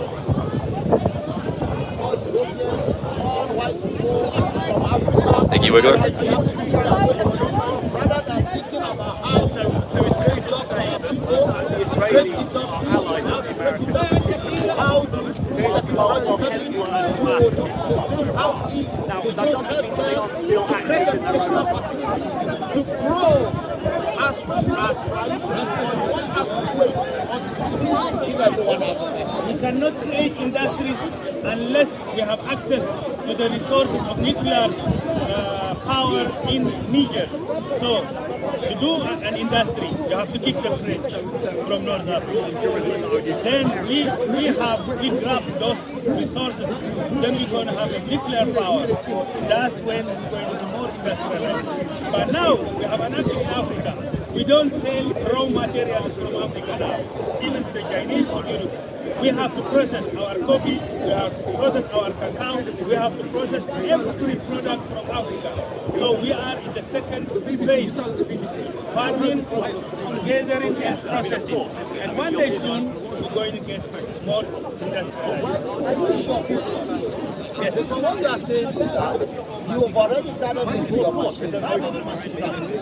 Oh, not especially in Angola, in Museveni, in Uganda, Museveni. Yes. Museveni. Is it Museveni? You are talking about Museveni? Yes, that's a great leader. You are not even talking about Abiy Ahmed.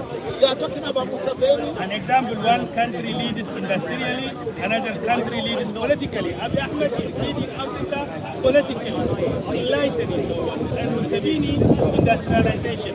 So in Uganda, he told you ordered all the farmers not to send raw materials because Uganda is one of the most clean countries. We don't sell any raw materials anymore because we have to process it.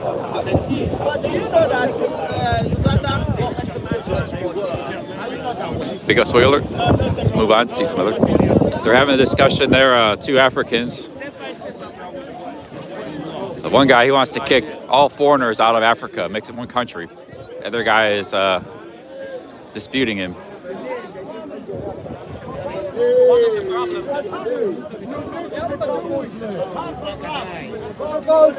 Are you a Christian or a Jew? No, he's an African.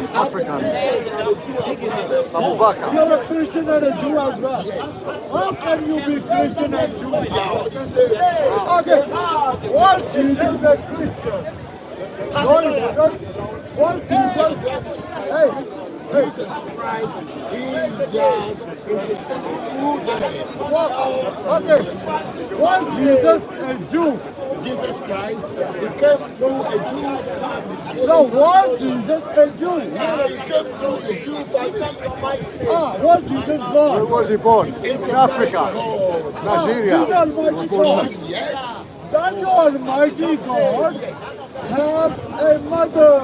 Name. He came as a flesh to show the way to your father. The Almighty God has mother. Lord Jesus Christ. We have to come as a man. So Mother Mary born about this day. Yeah. The influence we have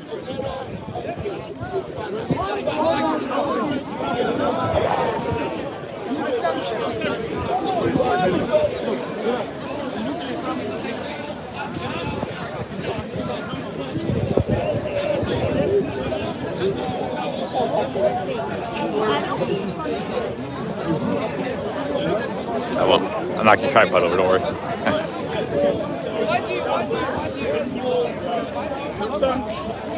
We give him the culture because we don't go to Africa and say we don't want to this because there is hospitalization. Here's the policeman.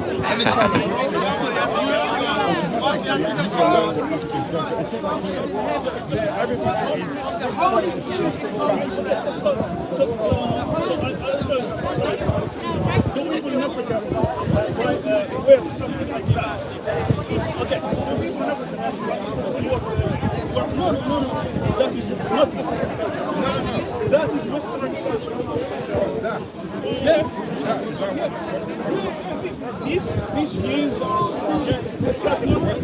yeah, sure. Yeah, it's people around the world are wearing just jeans and jackets, right? Everybody's, but it doesn't have to be Western culture, you know. Yeah, it doesn't. Yeah. Because he told me I'm not. But are you comfortable in this climate with this? Are you not cold? That,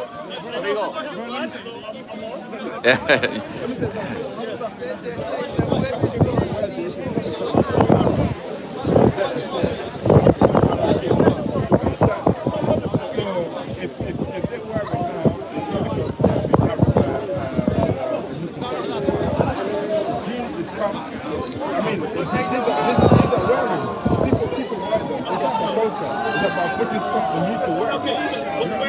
If I wear my African culture, the African thing, then yes, I'm representing African culture. But this one is swearing. I'm not wearing it because I want to. It's cold. Okay, cool. It's cold.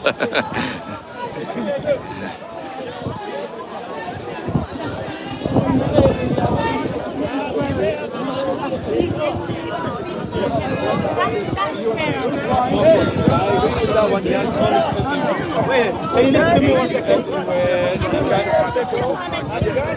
Fine, I agree with that one. Yeah, I agree with that one. But I'm saying about God himself. So we have God and solely for the Son here. So we have two. See what I'm saying? So it's not one anymore.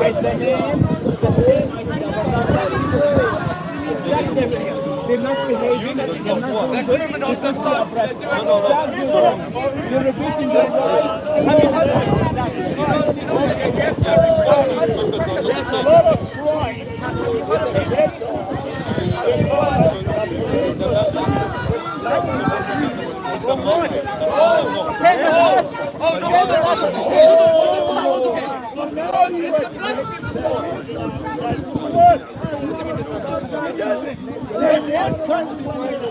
But when we say, for example, the mother is fully father and fully mother,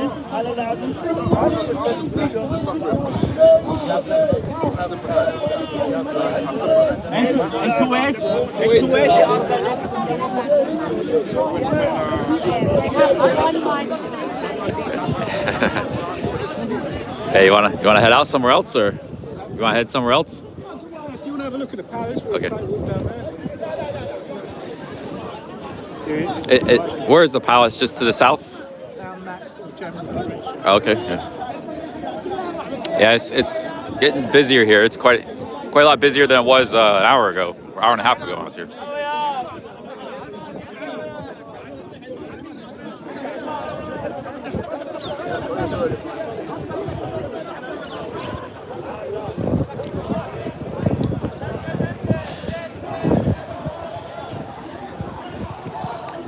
Hey, big ups, guys. Wiggler, thanks to the super chat.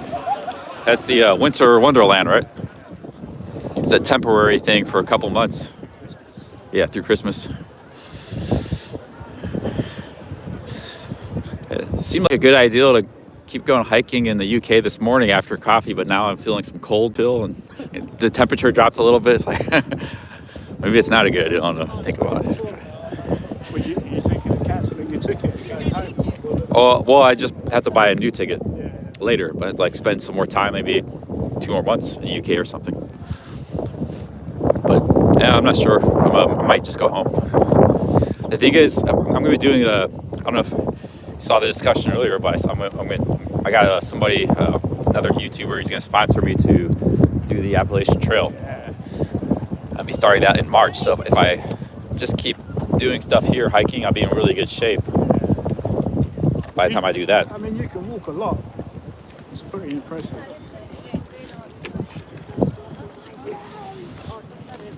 It'll be an easy transition to the Appalachian Trail.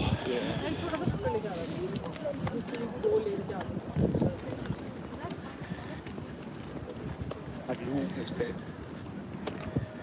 You walked down here before? Yeah, I did, yeah. I was here Sunday, at Speaker's Corner, last Sunday. Yeah, I walked by the lake. I walked by this, I asked them what this thing was here. Serpentine is a lake.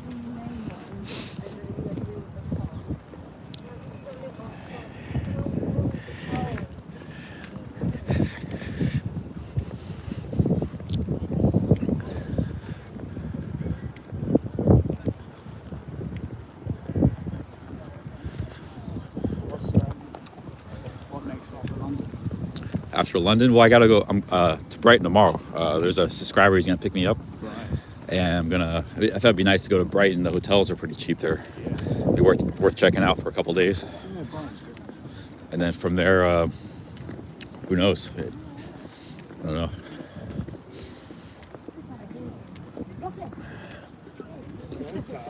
A lot of followers up in the north. Yeah, I might head north after Brighton. Are there flights from Gatwick, like cheap Ryanair flights or something? Yeah, you should be. Because Gatwick's a lot closer, right? Than or I don't have to fly. I could just, I guess you can train or bus too. But there's cheap. Gatwick's pretty close to Brighton. Yeah, Gatwick. Yeah, it's close. And I gotta chill today, just like I was with. Right when I sat down and had that meal, started to get a chill. It's getting chillier. Yeah, it's actually the temperature. When I was with James Friday night, the temperature was like 45. It was a big drop. The coldest I have been was like low 50s. Temperature is dropping a bit. But it's 45, 50. That's Fahrenheit we're talking. It's you can feel the difference. If it gets down to 35 this winter, might be too much for me to hike in. I don't know. Hiking camp. How's your darn tough socks keep holding up? Oh, they're great. Yeah, they're great. I only got 2 pairs. I think I need to get a pair of those. Darn Tough. Oh, you're looking. Yeah, they're amazing. I mean, I knew they were good. I went for a walk one day in Ohio, and it was freezing out. But there, it was like slush puddles, like not frozen water yet. I had a hole in my shoe. They're old tennis shoes. I had like, I stepped right in the puddle, and my feet were warm from the Darn Tough socks I was wearing. Like normally they'd be freezing, my feet were freezing. What do you do with the Hokas? Huh? What did you do? Oh, the Hokas I just I threw away because they were trash. They had a really bad smell, and there was like holes developing already and stuff. There was no tread in the. Those shoes they're good, but they have a lifespan. I've got a couple of pairs of Hokas. You got Hokas, yeah, they're amazing. Right? Yeah, they're amazing urban shoes, pavement. Like these aren't as comfortable as Hokas, but they're a lot more better for hiking the mountains, maybe. How are the inner soles? Huh? How are the inner soles? Oh, yeah, they helped. Yeah, these are actually they're slightly big. Like the fit on the shoes, they were a bit slightly big to them, but I put some insoles that helped. Also made it more comfortable. You seem to know a lot about shoe wear and stuff. Yeah. Yeah, I've got a bit of a thing for shoes. I didn't know anything. I just had to learn, just because what I'm doing, all this stuff I'm doing, had to learn. I've got a couple of pairs of Red Wings actually. Red Wings. Yeah. I've heard of them. Yeah, they're American, right? American, Yeah. really good.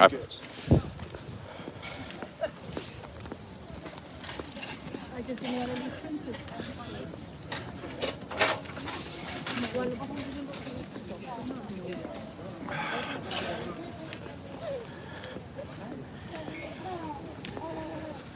Guys, we're going to Buckingham Palace. I haven't been there yet. Gonna go take a look at that. Would you like? I got here. Use use these. Oh, you got gloves? Oh, you pack it? Oh, you sure? No, yeah, it's fine. All right, real gloves. Look at Freddy Krueger.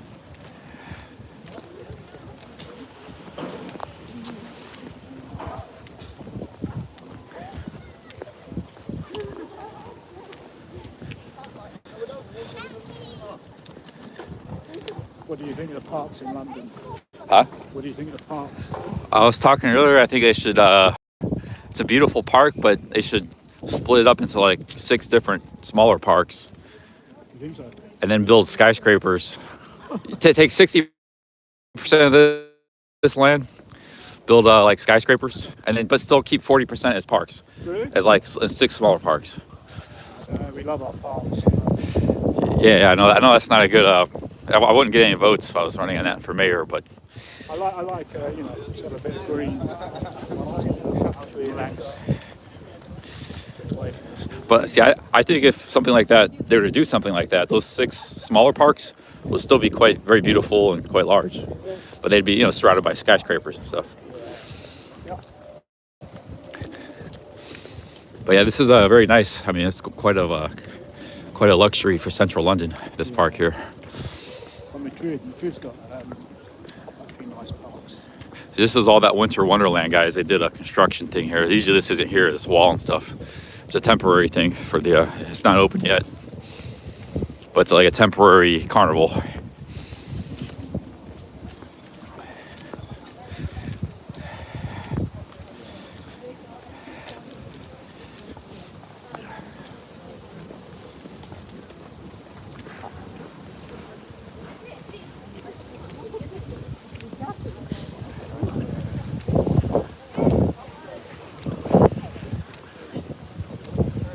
I might just take the flight back, but I don't know. I have a lot of time between now and then the Appalachian Trail starts. A good 4+ months. Whereas I could spend another 2 months here, 2 to those 4 months.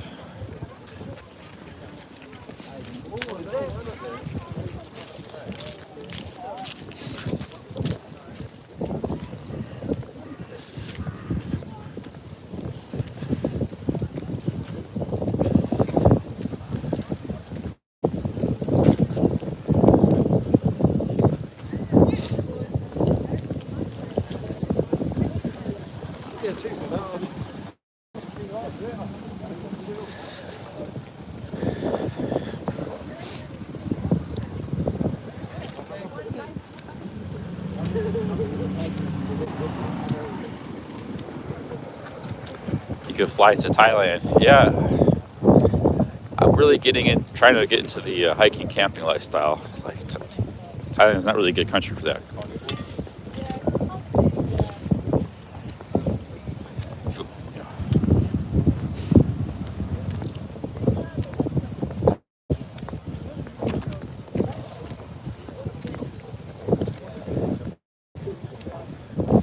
Hey, poor black, 700 Thai baht. Thank you very much.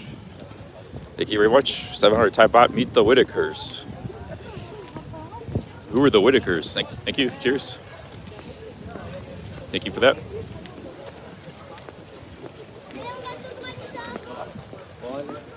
Thank you, poor black. Cheers. The awesome day of super chats. Once again. Do I know Cars Thailand? Yeah, I've seen him. I've seen some of him. Yeah, I mean, there's things you can do. Like you can go out like on a day trip, do some cool stuff, and you could just walk on the beach for a day. You know, nice. I know there's things you can do, but a lot of them are kind of like day or weekend trip type things. If you want to do like long distance hiking trails, first of all, there's not really any trails. There might be a few small ones up north. And then also the climate's that's a big challenge to camping. It's too hot to really camp. It might be okay in December, January, might be better. It actually gets down to the 60s Fahrenheit. That's not bad weather, but most of the year it's not good for camping. Also, you get some really bad, you go out in the jungles of Thailand, there's some really crazy stuff out there.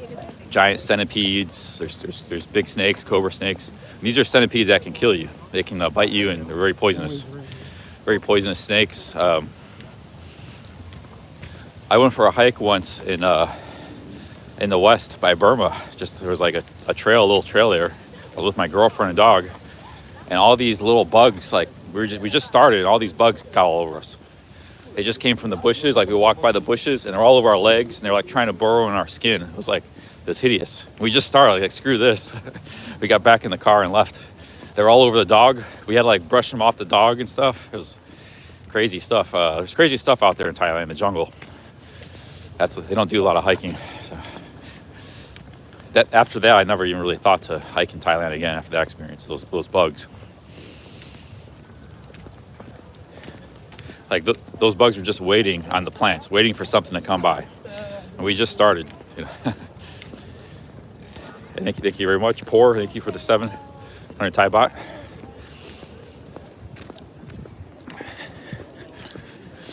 Centipedes are very painful. Huh? They're very painful, like centipedes, I heard. Well, I've never been bitten by a centipede, but supposedly they're extremely poisonous. Yeah, they're bad news. There's species of centipede they're still discovering, like deep in the jungle, like that. It's never been discovered by any biologist. It's like pink fluorescent centipede. They never seen. It was a new species of animal. Yeah. Thailand is I think if you want to hike in that region of the world, best places are go Nepal, India, Taiwan, Japan, are all good. Maybe Korea, but the really hot tropical places aren't good. If you're gonna go hot tropical, you need like I said, you need trails, and you need like maybe a hammock. Hammock is good in hot tropical. That's why they all, to this day in Brazil and stuff, they sleep in hammocks and on the Amazon. So you need to go hammock, and you need the right clothing, and you need some sort of trails. Oh yeah, a little squirrel just ran up to you. That's cool. friendly squirrels. But there's definitely stuff on a 1 or 2 day basis. Sure, there's all kinds of trips and things you can do. I've seen Carl. Hey, he's looking for food. I actually have some food for him. Yeah, if you want to hold the camera for a minute. I have some corn nuts. They like that. Squirrels in America are very scared of people. They don't run up, but this will probably take it from your hand.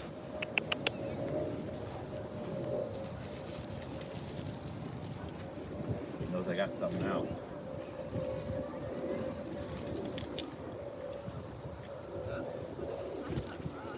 No, he didn't seem to like that. Pigeons like it, he didn't like it.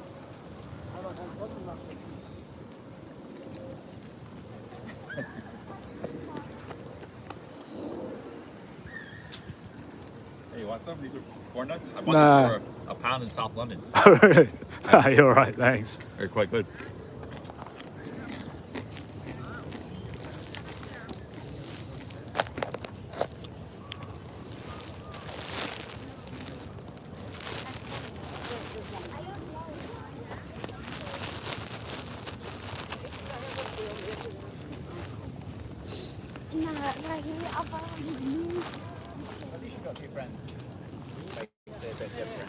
I got too many here. I got all these for a pound.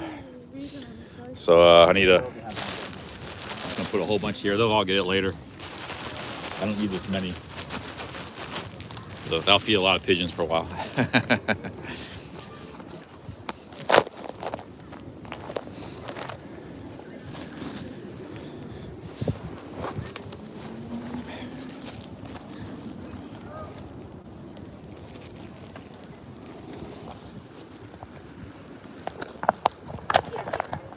Hey, do you know who the Whitakers are? I got a super chat, so I should visit the Whitakers. The Whitakers. No.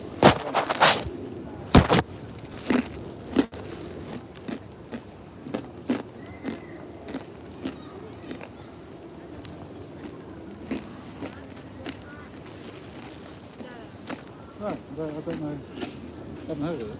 Oh, I don't know, yeah.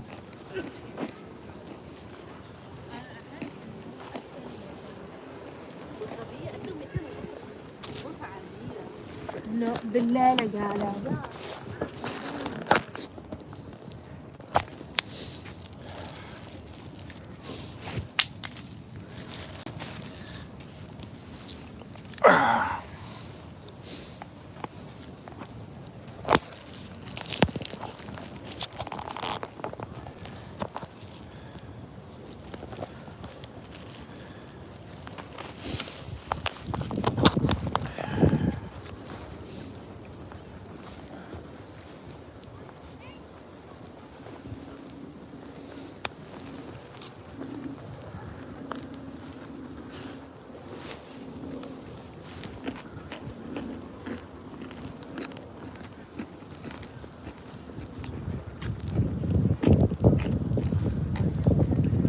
What's your favourite meal that you've had since you've been here? Favorite meal? Yeah. I like the pie and mash and parsley sauce I had in Notting Hill. And I like probably that roast I just had. Yeah.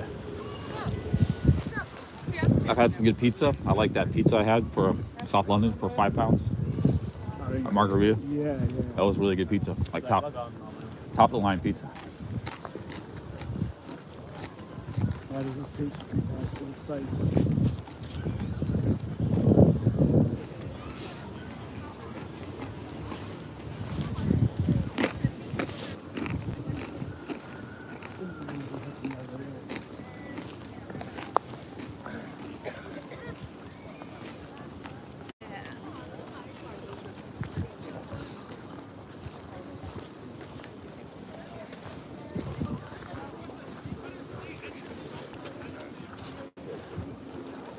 I'm gonna save the rest of this for later. Get some more birds.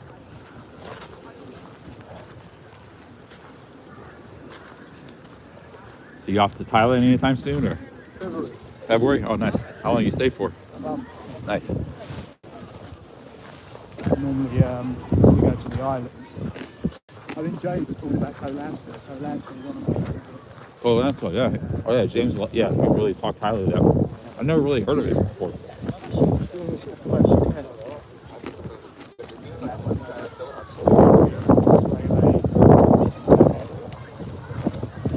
It's more chill. Not really a party place.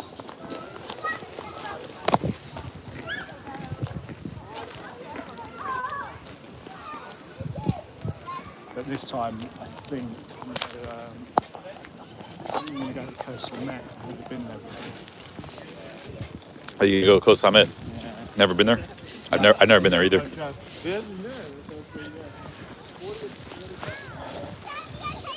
Do you like Pattaya or no? Usually I ask that question. It's like 50-50. Some guys. Do you know what? I mean, I've been to Thailand, I think, about 4 times. Pattaya, the first time going to Pattaya was my last, it was this year. Oh, first visit. Yeah, Didn't like it, huh? It was alright. I mean, it's not really, it's alright, yeah. I'd go, yeah, definitely, you know, I'd go back. It's quite fun. Right, where are we going, Charlie? Let me see. I think I'm gonna head up. Yeah, it's a bit, it's quite overwhelming. Yeah. Yeah, you know, from my way. In fact, I was actually, the hotel I was staying at was right next to is it Soy 6?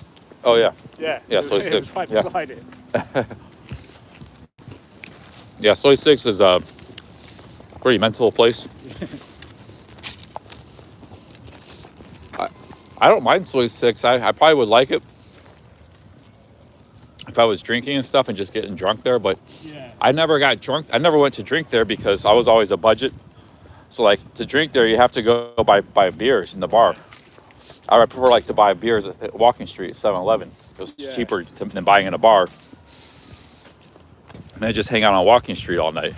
You could have done the same, but Soy 6, it's all structured. Like you have to go into a bar. I like to just hang out and walk around and drink beer, you know. So it wasn't really, Soy 6 wasn't good for that. And then later I was doing YouTube. I couldn't film there with the camera. Whereas Walking Street was a little more lax. Like there was nobody getting pissed at you for filming. So it was like that was a big difference. But probably missed a lot of good times. Hardly ever going to Soy 6. Missed probably a lot of great nights there.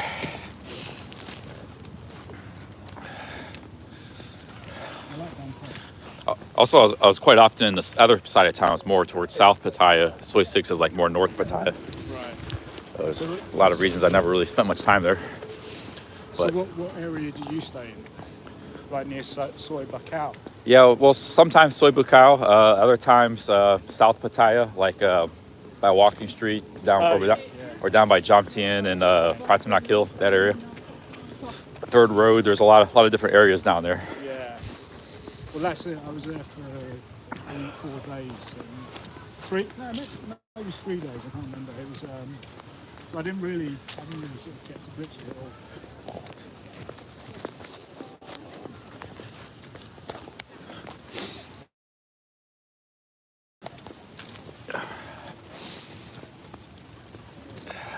When was your last trip there? February. Oh, so you go once a year? Yeah, quite a few of us. I normally go over the winter period. It's a good time to go. February is actually a good month because it's still winter here, horrible weather. But then you got there, it's the high season crushes over. Things get a little more back to normal. February.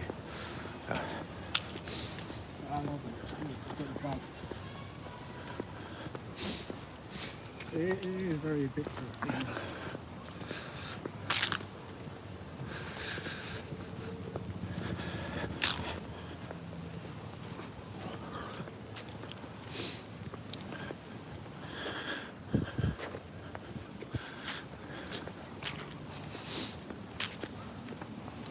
Alabaster says, "Hey Charlie, have you heard from Felipe?" Yeah, big Phil. I hear from him once occasionally. He's in the chat once in a while. Or he's in Australia, I think. He was inviting me to come to Australia. But yeah, big Phil, he's doing good. I think he's just probably in Australia working or something. He might be traveling again soon. Yeah, you guys remember Big Phil?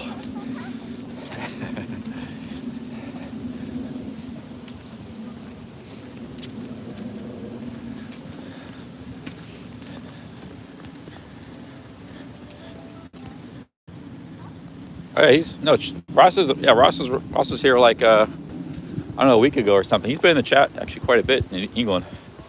He hasn't been recently, but he's been in chat. He said he was very surprised I was going to come to England. Yeah, he's around. There's a lot. It's a big community. There's people come and go. Like Phil, you don't stop by very often, but once on Blue Moon, people stop in once in a while.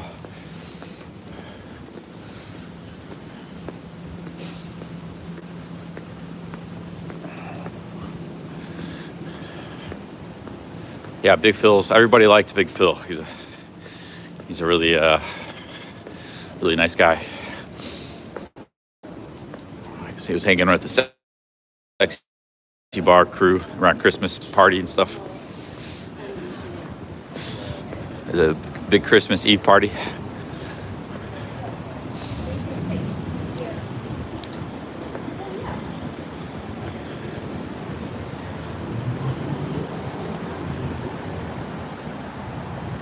I think you came down here, didn't you? Yeah, I did. Harrods is right over there. Yeah, I came right through here.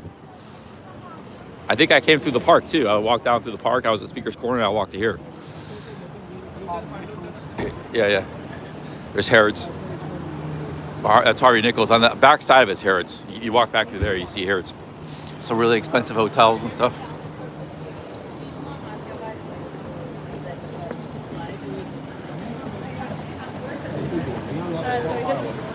You know, is it Salt Bay? Huh? Salt Bay. Yeah, that guy. Salt Bay. Salt Bay? Yeah, you ever heard of him? No.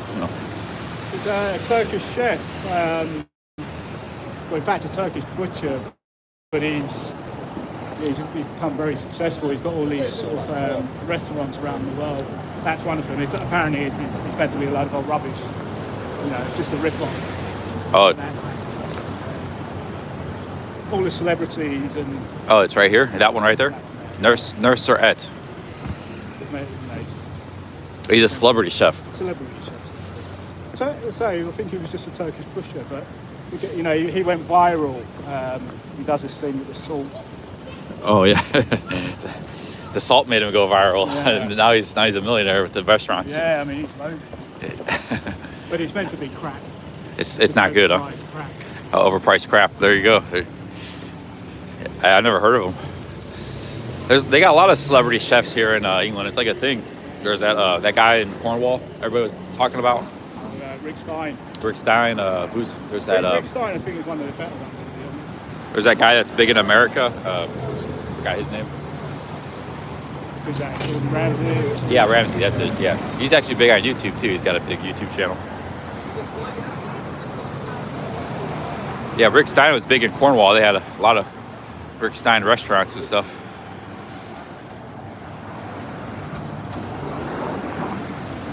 Here's he said this is another celebrity chef place, Nusra Et. He says it's real overpriced. Celebrity place. This is all super rich here at Knightsbridge. It's like these hotels and stuff. This is the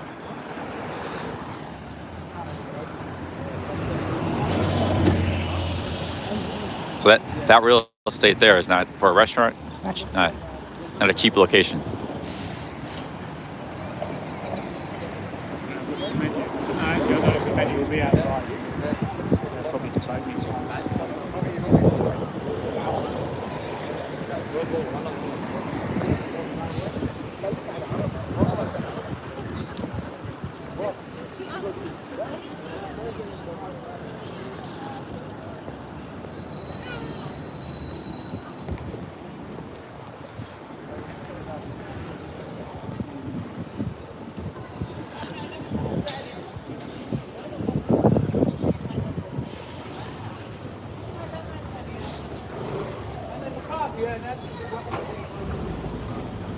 London, what you expected? Yeah, more or less. Yeah. It's I like London. Yeah, it's good. The Cornwall, I enjoyed your walks. Yeah. Really good. James said the same thing. Really good. Maybe I should just keep walking, exploring different parts of the UK. I think you were pretty brave to, just to camp out. You didn't have a tent. Well, I have it's called a bivvy. It's like a bag you lay it on the ground. Oh, right. And you got stakes right here, plastic stakes. Okay. Right. So I kind of tie it down to the ground. But and it's not enclosed. Well, it is. Okay. But it's just like a bag on the ground, and there's like and then it's got like a bug net on top. Like half of it's like plastic, the other half is a bug net. But so if it's raining, the rain could get it on you and stuff. Right. So you need a tarp. Yeah. And the tarp actually, like when I was camping on the cliffs that one time, I was camping right by the ocean, and the wind was like 40 miles an hour all night. But the tarp blocks that wind. It just hits the tarp and bounces off. So I had the tarp over me. So what happened that night that you got rattled? Well, I couldn't. The problem was it was just a combination of things. So like I waited too long to camp. I was losing sunlight very quickly. And in the first place I set up a camp looked okay, but it ended up being very bad. Like it was like rocks and stuff. It was just very uncomfortable. I couldn't. I'm not real picky about where I lay, but in this situation it was just really bad. I didn't. You heard something. And it was raining at the same time. Yeah. So when I did that live stream, this was the second place. I already moved and walked further, and found the second place. And that place I just didn't like either. Okay. So for a few reasons, and then by now it was already dark. You heard something, didn't you? Well, no, there was it was some kind of animal, like a baby fox or something. We were very close. It kept making like whining noises. So I didn't want to sleep on the ground right next to a baby badger or a baby fox, because the mother might come back and get pissed and put a can of whoop ass on me. So I was like, no, but this time it was already dark and it was raining. It was raining all night through this situation. That would have made great content if you would have been attacked. Well, it wouldn't have been good for me, but so by this time it was pretty much completely dark. It was raining all night. The trail was slippery and wet. Yeah. But I made a decision, screw this, I'm just gonna try to walk to the road, try to get out off the trail and try to get to town, try to get some town or something. Yeah. And then I slipped and fell. I was walking in the dark in the rain on that trail. I slipped in the stream. I hurt my hand and wrist. That's where I got this, all this stuff right here. Right, my wrist was hurt. Broke my. How's your wrist now? Is it better? Oh yeah, it's better. It's just a little bit. Still hurts a little bit, but it might move it a certain way. So yeah, I was in a tough spot there. Did you see any badgers? No. They're very rare. But like I said, whatever the animal was, I didn't want to be back when its mom got back. It was me out foraging, you know. I didn't want to be there, camping right next to the cubs, their den.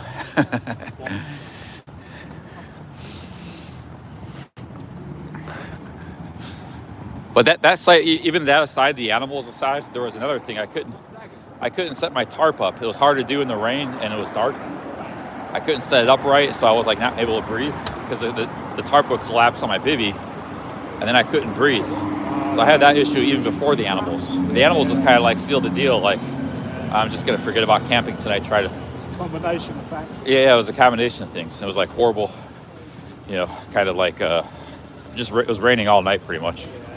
You were brave to do it, mate. To be honest. It was good. You know, good for what you did. Like it was really hard to post. Like the tarp, you actually have to tie off to something, and you have to elevate it off your bivvy so you can breathe. You're not supposed to just lay it on top of your bivvy. Right. So I was able to barely do that the first night. I had it like kind of pegged to the grass behind me because it was elevated. There was like some dirt coming up out of the ground, and I had the tarp posted to that. It actually worked. Okay. It still was actually a little bit difficult to breathe. I had to like peel the tarp off in the middle of the night. It still wasn't ideal, but I got through the night okay. The second time I couldn't set the tarp up right and stuff, and it was raining. I needed the tarp. I couldn't go without the tarp. So. Yeah.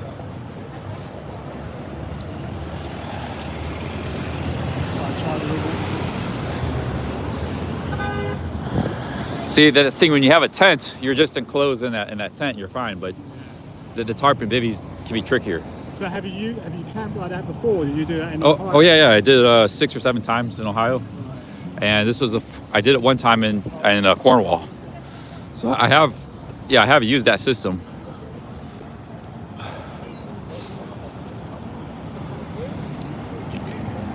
But when I was camping in Ohio, I had pretty much perfect weather, like perfect summer weather. It was not raining at all, so.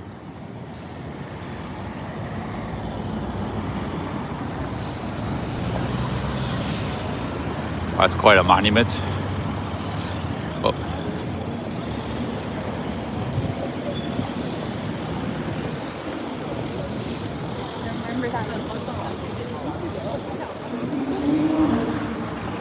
I think you've navigated your way around London very well. Oh, thank you. Yeah.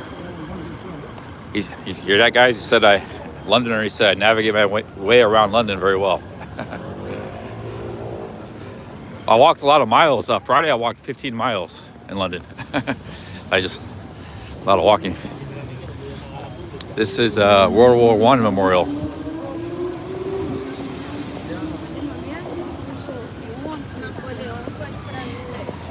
see here. What is this? Amazing monument here. I'm not really a huge monument guy, but this is beautiful.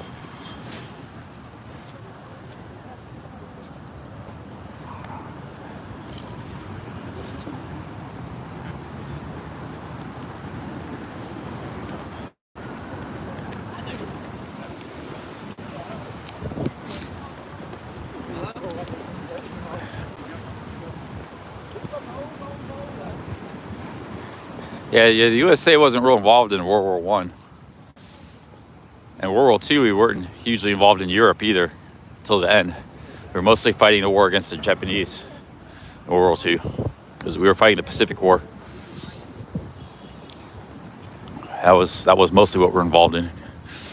And the Russians and the British were fighting the European War. Oh, Wellington Arch.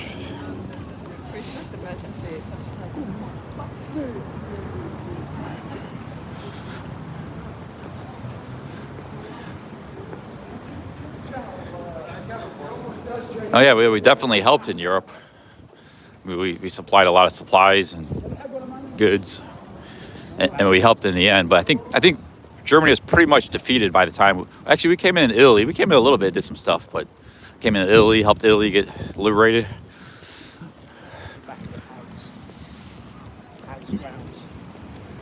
Yeah, we definitely helped, but pretty much by the time we were in France, D-Day, the Germans were pretty much already defeated. Russia was knocking on their door, and they pretty much kicked their ass. They did it. It was a long, brutal battle, but by then they had already lost pretty much. So we were dealing with the remnants, the last holdouts, defending the place.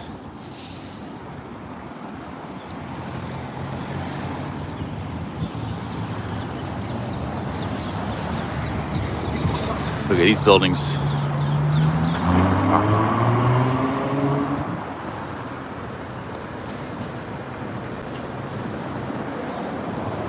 Well, yeah, we did also. We supplied Russia with tons of materials.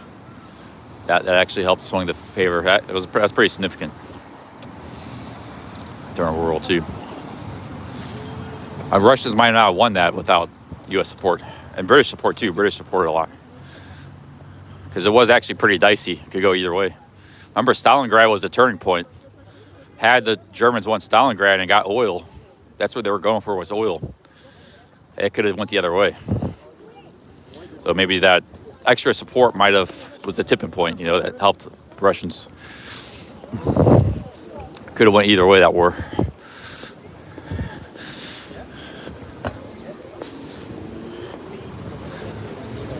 Green Park. What park is it? This is Green Park. Green Park. Also, the British did a lot of bombing in Germany. That helped too. Bombed a lot of their homeland.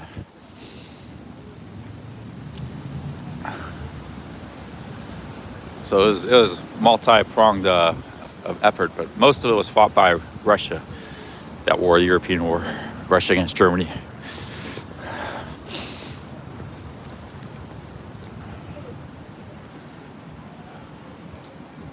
India, Pakistan, Sri Lanka, Bangladesh, Nepal, Africa, Caribbean. Remember, you have the 5 million volunteers from the Indian subcontinent, Africa, and Caribbean who fought with Britain in the 2 world wars. Wow, 5 million volunteers from the former colonial empire. In memory of the 5 million volunteers from the Indian subcontinent, Africa, and the Caribbean who fought with Britain in the 2 world wars.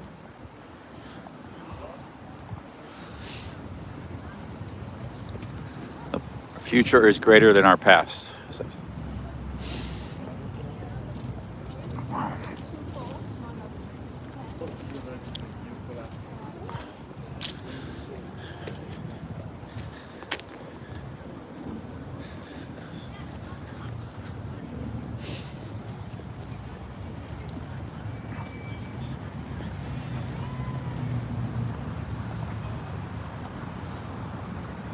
Wow, Montana native, 50 US dollars. Thank you very much, Montana native.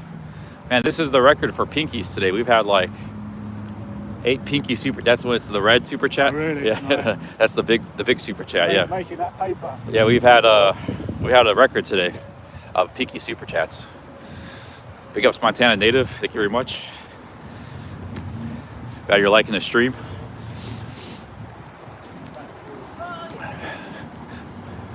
We met Eugene. Eugene's in the chat a lot. This is Eugene from London, and he's a longtime viewer. South London representing. From South London. What's Corden? Yeah, Corden.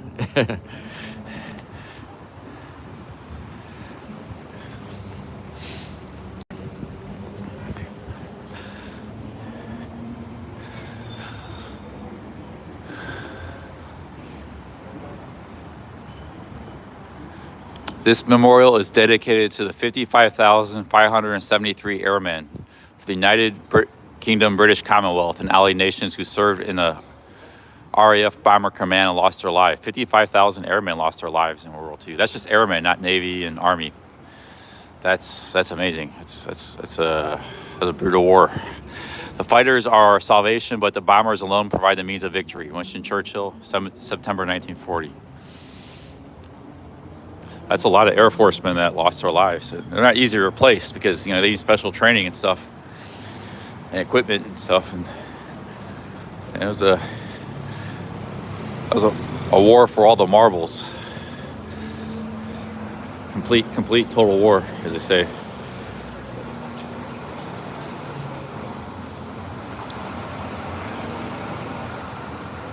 This is a recently built memorial. It was built in 2012. Unveiled this memorial June 28th in the year for Diamond Jubilee.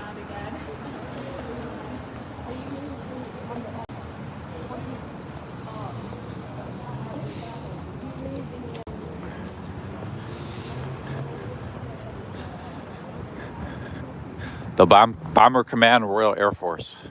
Strike hard, strike sure. This stone was laid by the Royal Highness the Duke of Gloucester on behalf of Marshal of the Royal Air Force, 2011.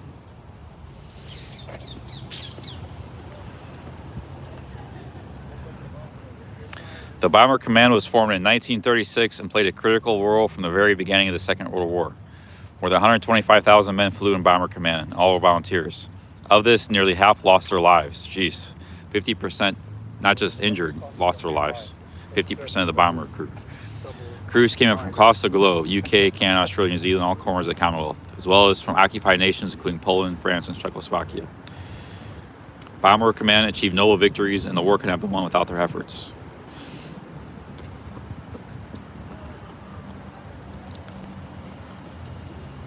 That's a very nice memorial. Recently built one. Big ups Montana native. Thanks again. Very nice dono. That's a very high casualty rate. 50% lost their lives that were in that.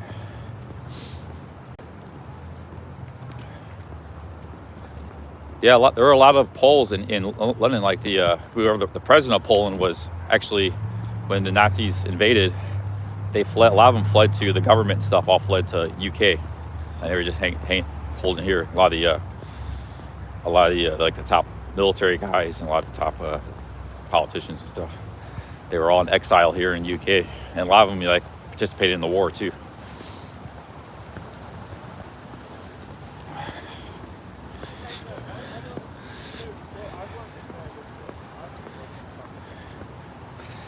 I think it's Montana native. So the Queen at this park in about 1981. The Queen. Yeah, Oh, this park. right, Built this yeah. park. when the Queen was alive, I was in the Cub Scouts. We had a massive party for all the Cubs from all over the place, and the Queen was sort of, she was sort of hosting it. So she came through, and I remember just seeing her. I was at the front of the crowd. Oh, it's awesome. Yeah, you saw the Queen when you were a kid, huh? When you were a kid. Yeah, this is a park the Queen built. Well, Very. built it. Or I mean, this is Green Park. Green Park. Yeah, it's a very beautiful park too. Hey, you got the parks in London, that's for sure.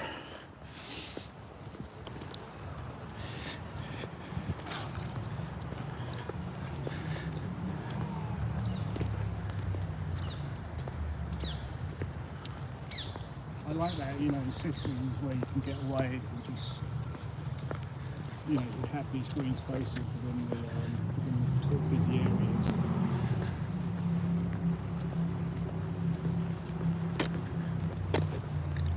Yeah, I mean, I'll be the first to admit I'm not the biggest fan of Brighton, but I do love London. I've lived here my whole life. He says he's not the biggest fan of Croydon, but he loves London. Lived there his whole life.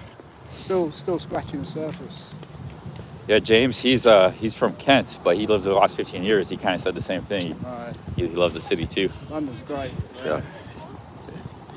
I think a lot of people who, if you're established here and you could live here, like same with New York City, people generally like it. Yeah.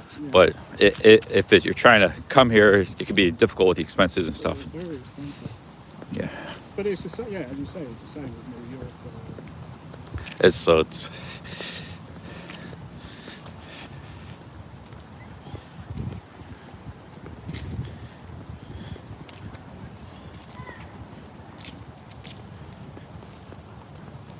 Capio says he'd rather live in Gaza Strip than London. Yeah, I don't know about that. I don't know about life's not too good in the Gaza Strip right now. You'd be better off in London.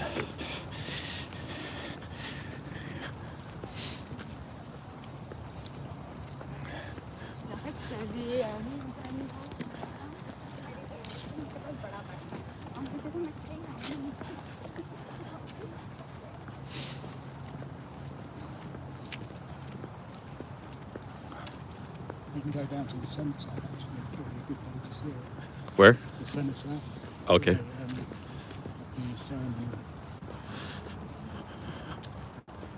You went past it on the bus the other day when you were going to South London. So not far. Beautiful trees, fall changing color here.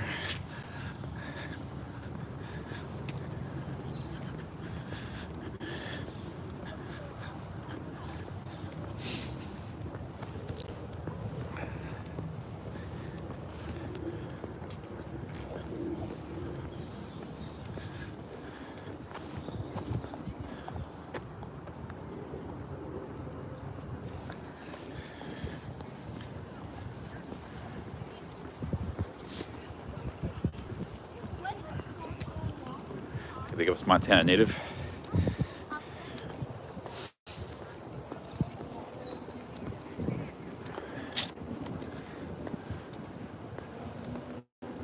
Have you seen Big Ben? Huh? Did you see Big Ben when you went past that day? Oh, I don't think. I think Big Ben, Buckingham Palace are a couple of the main things I haven't seen. Okay, Maybe from afar I did. Yeah, I think the bus went past, but I'm not sure if you noticed. Big Ben is beside Parliament. Oh, it might have been part of blocked the by another building. Like I couldn't maybe see it from the street. I was just, You must have just missed it. or something. Yeah, I don't think I've seen it. I've seen it like in TV and stuff. Not far. Not in real life. We can walk down Whitehall if you want. Hey, Jula and Jula, thank you very much. Jula and Jula with the 5 British pounds. Thank you, Jula and Jula. Cheers. We're on the way to Buckingham Palace. We're seeing some of the sites I haven't seen in London yet. It's my last day in London. I mean, I could be back in London, but right now for the moment, it's my last day. So I'm leaving to Brighton tomorrow. Big ups, Jula and Jula.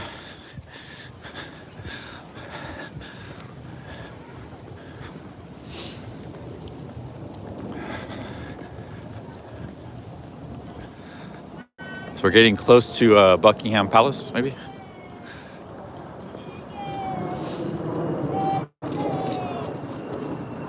What is this building? It's pretty impressive. That's Buckingham Palace? Oh wow, yeah, that's there's Buckingham. That's where the king and queen live, or they lived. It's one of their houses, so it's they're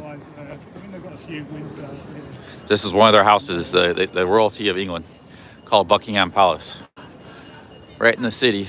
They got right in the middle.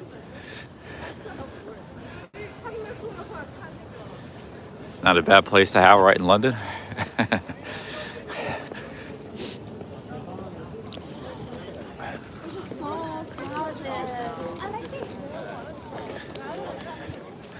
Hey, big ups, guys. Cheers. Thank you very much for the super chats. Drew and Julia, Montana native. Everybody else earlier, I had a whole lot of super chats today. You guys keep super chatting me like this. I mean, that's why I'm thinking about staying. Changing. Here it is. Look, Big Ben. And stay here for a couple more months. There's Big Ben there. Ah, it's beautiful. A beautiful place here. Perfect weather today. Great day to come out and sightsee. Last few days hasn't been that great weather. Actually, yesterday was pretty nice too, but in the weekdays, last weekdays wasn't too good.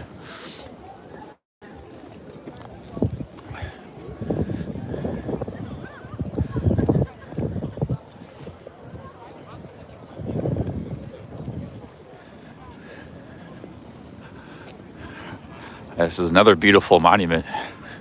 It's like, look at this monument.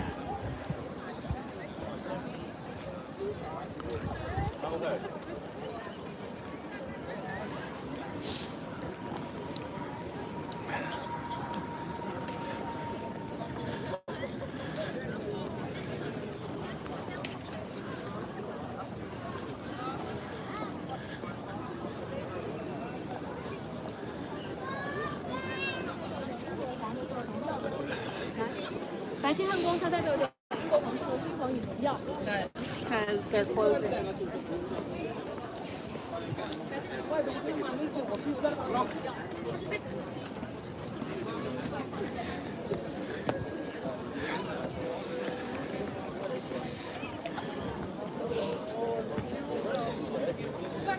David Andrews with the $5. Thank you, David. He says stay in the UK. Thank you, David. Thinking about it. If I can deal with the weather. I mean, in a city I can deal with it, but camping and hiking, I'm not sure.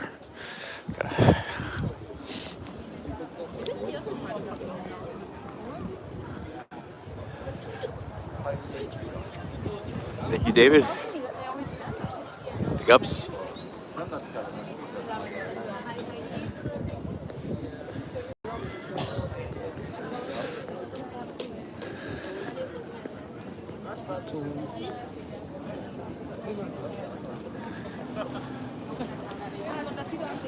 This is that's an amazing monument. What does this monument represent? It says Victoria Regina Imperatrix. It's like Latin or something.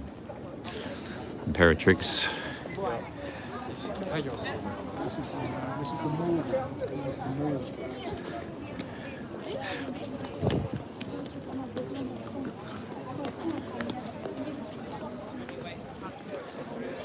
Wow, we're getting a super chat train. Tandra, a great stream. If you get a chance, get Eugene a coffee. I might do that. Stop and get some coffee. Thank you, Tandra. 20 pounds, massive super chat. Thank you. Auditing London, 5 pounds. Thank you. CC is now one of us. American, I'm back. Hey, thanks, Auditing London. I heard you're calling people mate now, aren't you, as well? Would you like to get a coffee soon? Or? Yeah. Tandra is 20 pounds. Says, thanks, Tandra. Let's get a coffee. Thank you, Tandra. Thank you, Auditing London. I met Auditing London. He stream sniped. See, I'm nice, agile. I can do it, but it's gotta be not as smooth as you. You kind of was quite smooth.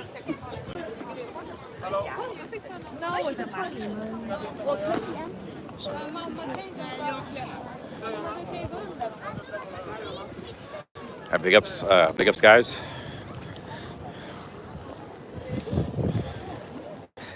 Benedict Charlie. No, I'm a visitor. I'm American. But just enjoying the country, the sights and everything, what it has to offer. It's always nice about traveling, man. Especially a place you haven't been before. I've never been here before in UK's. Thank you guys. Tandra, Audi in London. Cheers.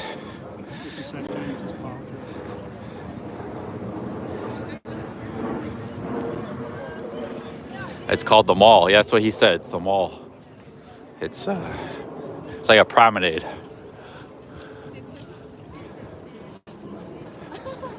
Leads right into Buckingham Palace here.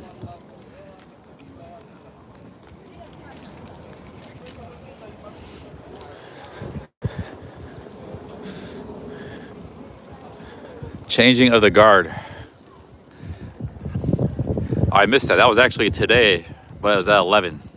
Because my hostel actually had don't miss this. It's like every other day. Missed the changing of the guard. I forgot about that.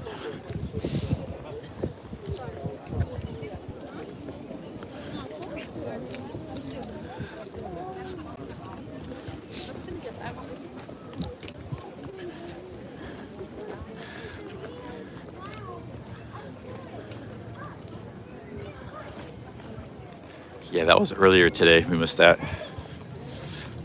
So this is there's Buckingham Palace. So we just walked through right there. We came from over here, the Green Park. And now this is the promenade. This is St. James Park. Looks like, is that a restroom? I have to use a restroom. Oh, we got one in the middle here. There we go.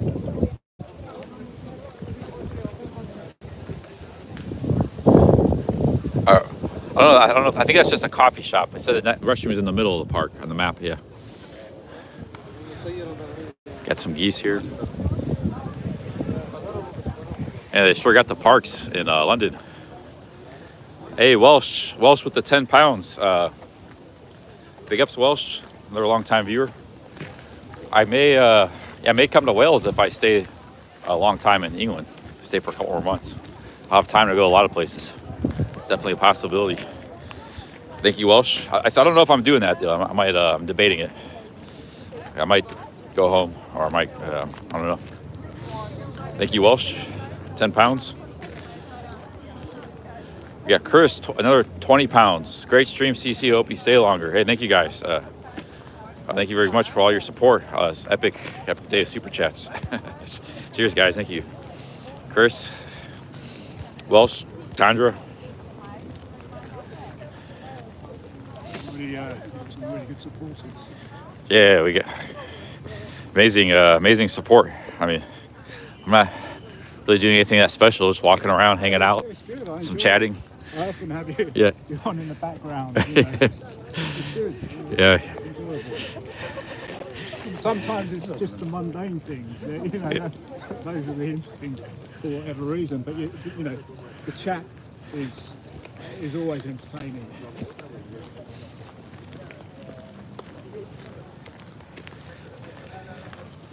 Thank you, Chris Welsh. Look at these parks are incredibly beautiful parks. I don't mean hope I didn't offend anybody about the skyscrapers. You do definitely have some nice parks. But I think something more really could be good for the green belt. You know the green belt? You probably have that out by Croydon. The green belt? Well, I don't even know really. It's on the outskirts, Yeah, but it's just what area it covers. it circles all of the Greater London. Right. That's like maybe anywhere from like 1 to a few miles in length, Okay. and it goes. It's a big circle, like a big green necklace around London.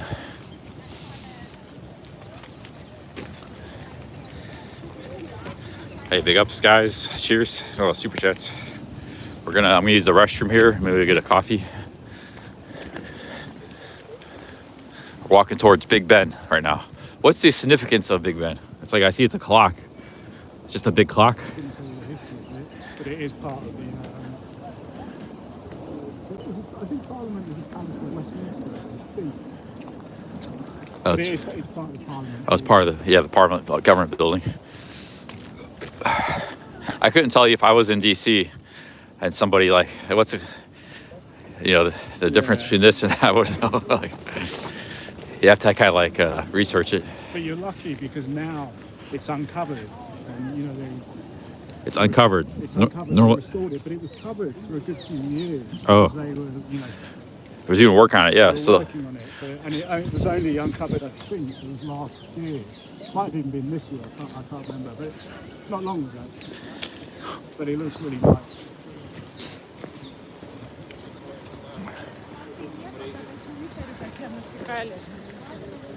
yeah, it's had scaffolding on for years. Let's see what it was a toilet. I think they're right here. Yeah, it's right here in the middle, right where we are. You are here. So the toilets are there. So I think it must be in here. I gotta put you back on camera duty. Hold the camera for a second. Yeah, sure. Unless do you need to go? No, I'm okay. All right, I can give you the camera here. You could just do whatever you like with it. Okay. Because if I was, I'd be putting it in my pocket. So. Yeah, no worries.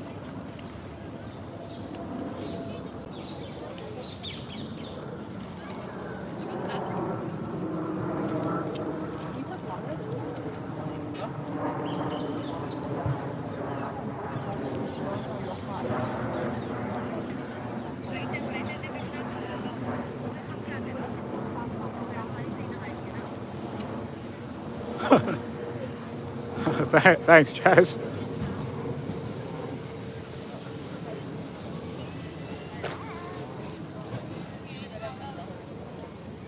I hope you guys are being entertained. I'm trying to find some interesting things to see.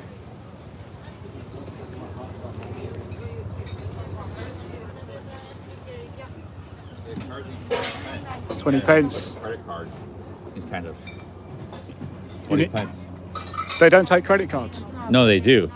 So you got to swipe a credit card. All right. Yeah. Oh no, you don't have to do it. No, I was just saying. I was thinking maybe we just get a coffee or wait. Yeah. I'll hold it. I'll hold it. All right. Well, let's walk forward. I'm trying to think. Where's the nearest? Let's walk down the mall. Charlie, we might find some of the buttons. Some Tam says the English accent is fire, like it's hot. She's always saying stuff is hot, like dudes and stuff. It's a Philippine lady. Oh, okay. Yeah. Yeah, Sam Tam's a big fan of she's a long time viewer.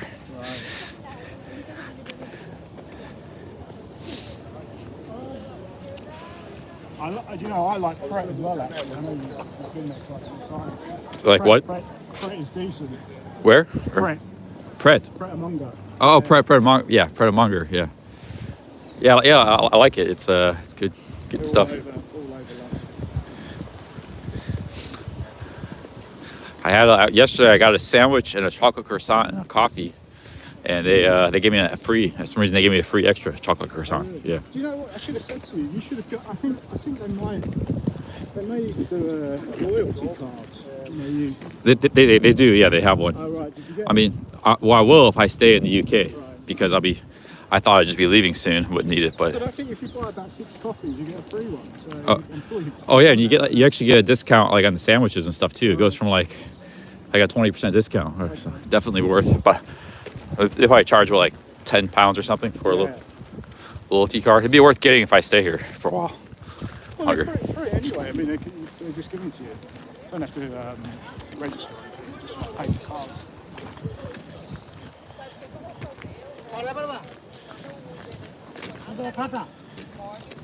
He's vegetarian, not vegan. Pretty big difference if you think about it, because vegetarians can eat quite a lot of different kinds of food. You're much more restrictive as a vegan. So vegans are actually, I've met a lot of vegetarians. I haven't met that many. I actually haven't met any vegans. I only see them on YouTube. Like Wander Nirvana is a vegetarian. So is Chuck Wawa's. Chuck Wawa's a vegetarian. Quite a few vegetarians out there, but I met female vegetarians and stuff. It's quite common.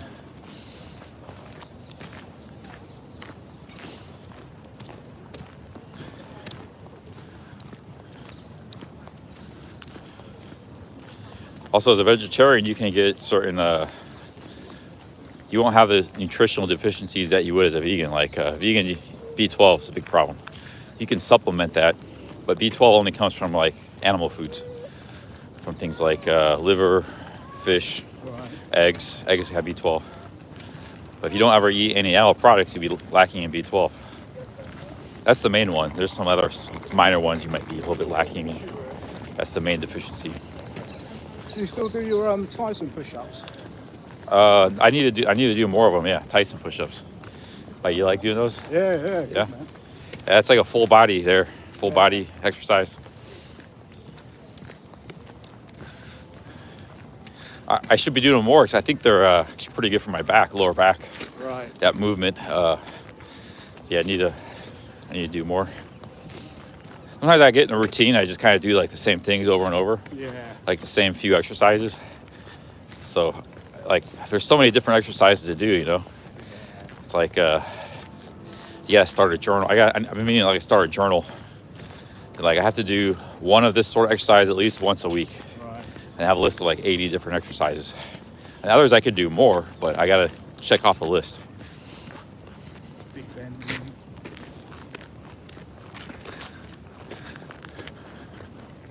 Yeah, I've got to get back into my training. Lazy. I bought like a sandbag. Oh yeah. You can just fill it with sand. I'm going to take that on my next visit. What are you gonna do with the sandbag? Like to put in a bucket or something? Sandbag, kettlebell. Oh, kettlebell. Yeah, it's just you can just fill it with sand, and then just empty it when you finish. Yeah, there's guys that make their own gym. They get like a couple buckets, put it with sand in each one. Yeah. And get like just a stick and lift it up. Yeah, it's like. I liked it when you were training at the Flintstone gym. Yeah, that's good. I was watching that time where you were hitting the heavy bag. Yes, I was. Throwing up the heavy bag. Yeah, that's a good little area there. Free gym. It's actually right next to a little police box. A lot of the police in Pattaya live in Pratamnak Hill. Okay. So that's actually originally was intended a place where they would train. Right. And you still see them there sometimes training, but it's open to the public. So. Okay. And there's like kickboxing going on there. They got a little like kickboxing gym. Yeah. Sometimes you see Muay Thai guys there. The Thais, man. It's a cool spot. Incredible. I love to watch Muay Thai. In fact, Sanchai versus Bakal, it was on yesterday. The two, Oh yeah. Two biggest Muay Thai guys that fought, but they're friends. I think to be honest, it was a bit of an exhibition. Oh really? Yeah, maybe. Yeah.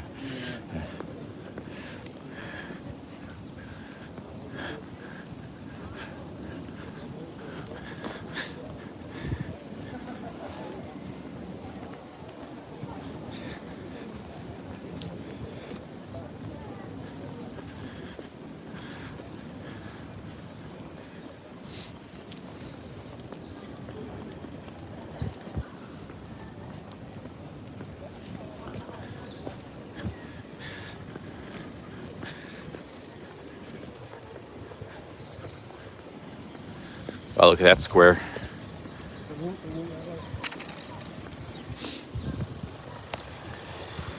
Well, actually, let's walk this way. I think you've seen Trafalgar Square, but Trafalgar Square is just here. Oh yeah, I seen Trafalgar Square too. Yeah. It's. I didn't come. If you cut to that way, you get more in the city. Right, if you cut here, it's parks and all the a lot of the historic buildings and government buildings. To the right is Whitehall, and this is where Downing Street Is this all part of Westminster? I think it's Because Westminster used to be like a different, separate city. Like you had the City of London was all the financial, and this was all the government, the palace, all this stuff. I think so. The Royal City of Westminster.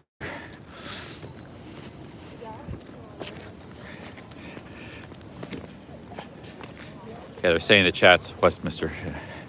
Wasn't London like one time it was divided a lot of different cities? They all merged together.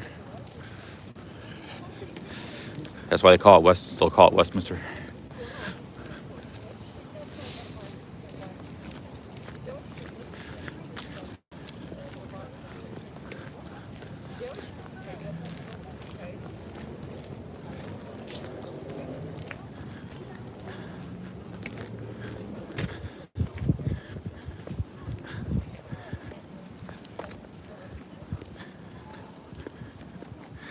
Yeah, I've been through the city of London a few times already. It's like an American downtown. It's a lot of big office buildings and banks and things like that. It's like your typical American big city downtown. But well, it's kind of utilitarian, whereas the other parts of London are a lot more beautiful. City of London's not really that beautiful. It's a workplace. You've got Leadenhall Market.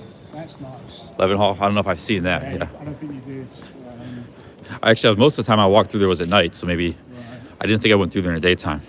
Maybe I just saw like a small part of it. And you've got parts of Roman London there.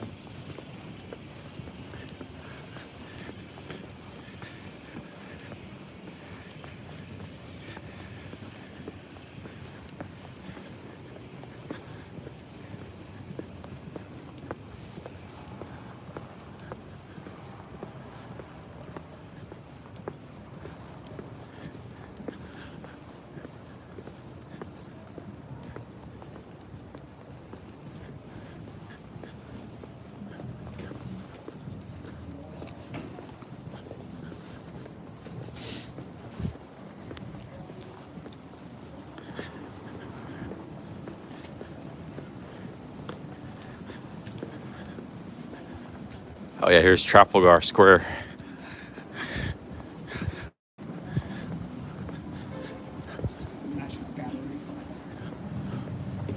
Do you like the British Museum? Yeah, I do. It's massive though, isn't it? Yeah. Yeah, I just scratched the surface. But it was amazing. I wouldn't mind, if some other time I got time in London, you could spend a week in that place. You gotta take your time, like look at stuff, read what it says. If you really get the most out of it, you really gotta take your time with it, Yeah. My favourite, I think, is the V&A, Victoria and Albert. That's really nice. The what? The Victorian album? I didn't see that. Kensington that has a large concentration. Here's Trafalgar Square. Remember, we were here at night. Here's the Canada House for the Canadians. Column. Yeah, Nelson's Column.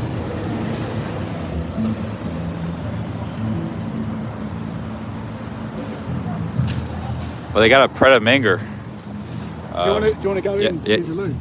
Yeah, we use the loo. Make use of the loo. You want a coffee? Or a drink, or whatever?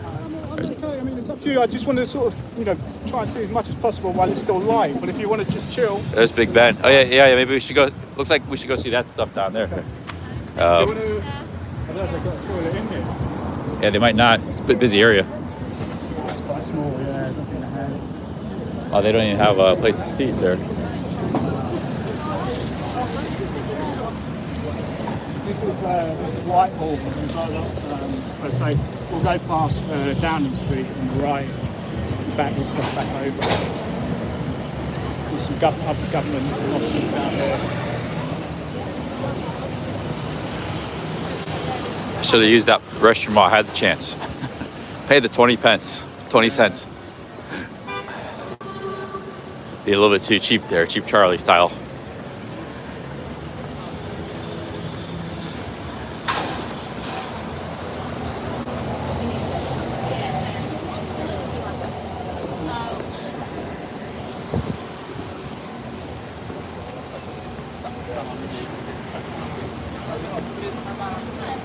Yeah, I'm gonna get a coffee, that's for sure.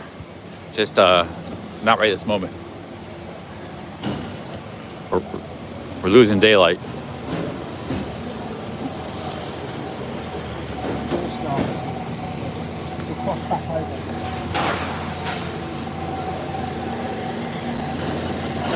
Oh, there's a nice place to get we get a coffee here. Cafe Concerto. Might be a little bit expensive.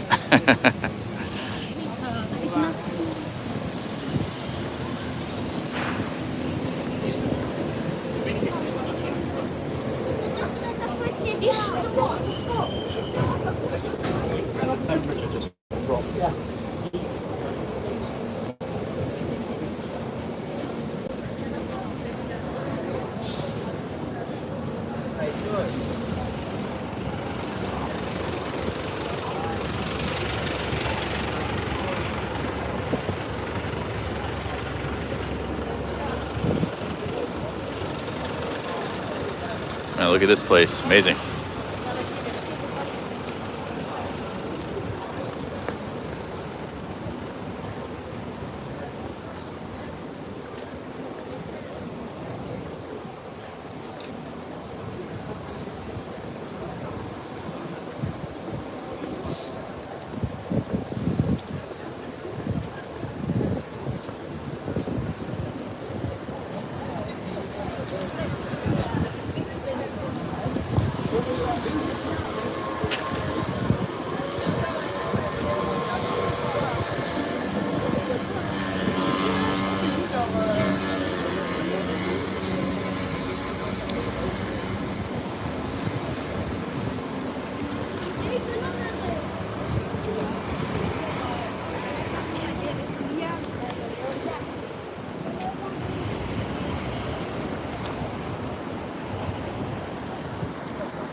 Sorry.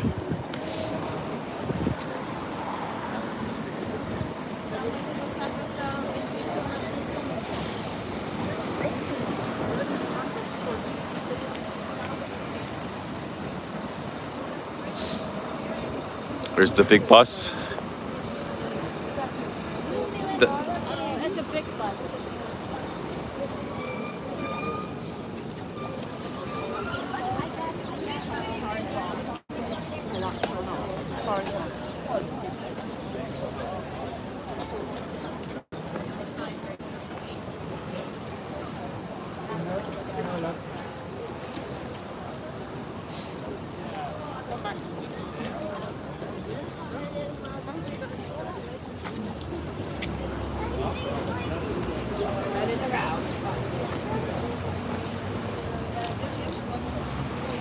Back there's the promenade we walked through. Horse Guard Parade, the King's Guard. This is the King's Guard. They're in the stable or something at the moment. They're not usually maybe out here a little bit in the daytime, but they're not here at the moment.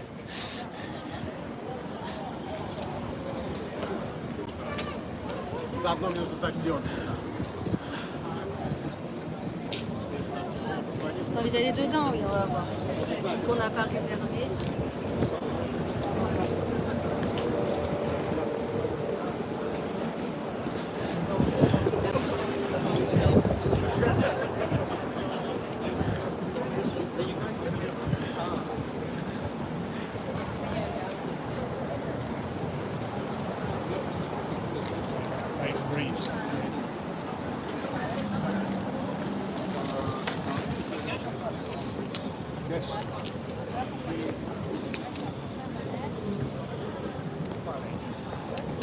Huh?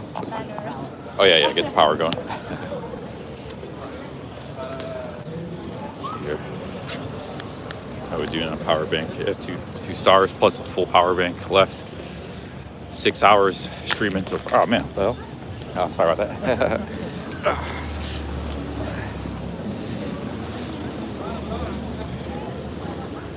Drop the dang power bank. Hard to squat down in these shorts. Oh, we got a protest or rally here. Looks like a Ukraine protest.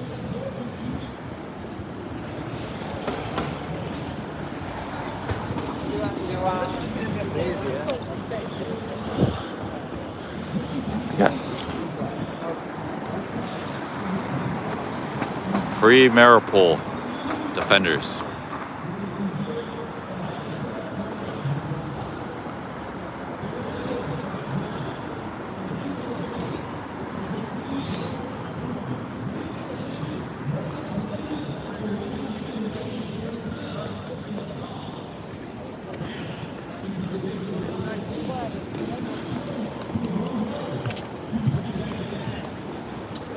There's a monument, the woman of World War II. If you stand for freedom, it says stand for Ukraine.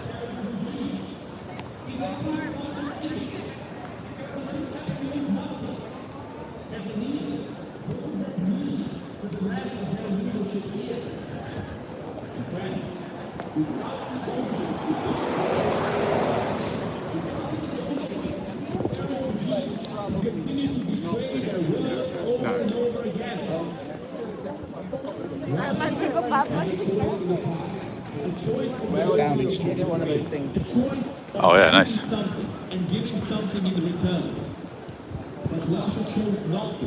Because Russia felt that he needed to give anything for all the numerous demands that they wanted from Ukraine. They felt that Ukraine still belonged to them.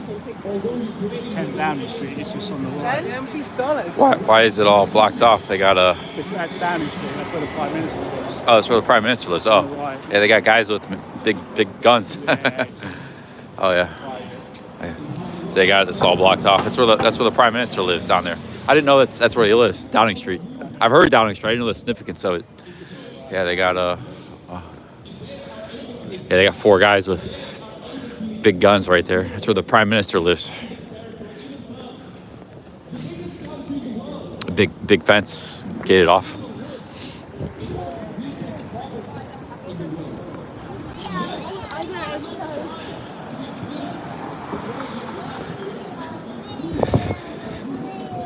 Yeah, I heard of Downing Street. I just didn't know the significance of it. That's where the Prime Minister lives, down that street there.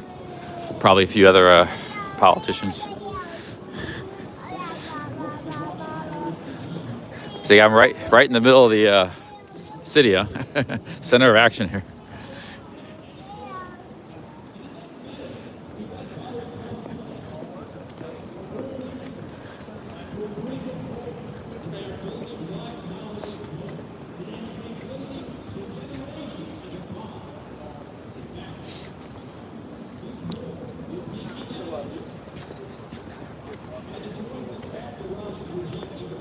They didn't seem like they liked the camera. I pointed the live stream at them. The guards. They didn't seem like they liked that. They were moving, so I was like, probably shouldn't linger here too long. They were like moving away, and like I don't know what they were doing, but I imagine people film all the time. I mean, walking by, but yeah, I don't know.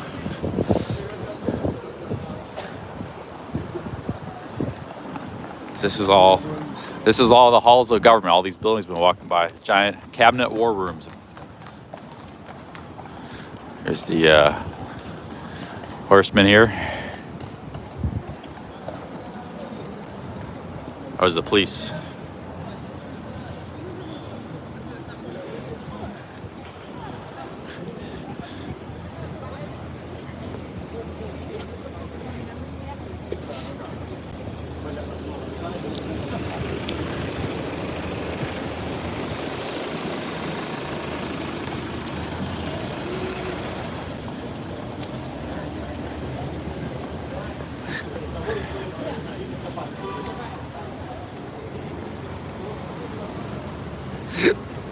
Excuse me.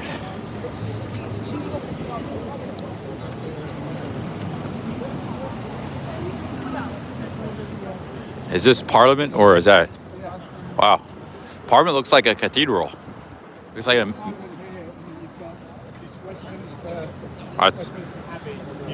That's an amazing building. I think of any like government building, like a Parliament, Congress. It's got to be. The U.S. Capitol is pretty impressive too, but this is got to be one of the best in the world. I mean, look at this place, unbelievable. Parliament basically is. I mean, I'm not sure most of you know this, but some Americans might not. Some people might not. It just means like their Congress. That's our Congress there, right there. That's our Congress. Like we have a Congress, they have a Parliament. We got a president, they have a prime minister. Excuse me, sir. Hey, oh yeah, Big Ben. That's Big Ben there. It's Parliament. Hey, I would say, as far as congressional buildings, this is the most beautiful in the world, most impressive Parliament, Congress.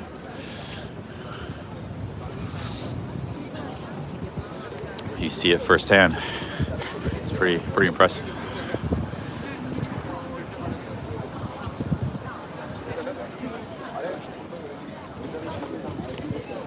That's Big Ben. It was all scaffolded up, he said, for a few years, but it's all...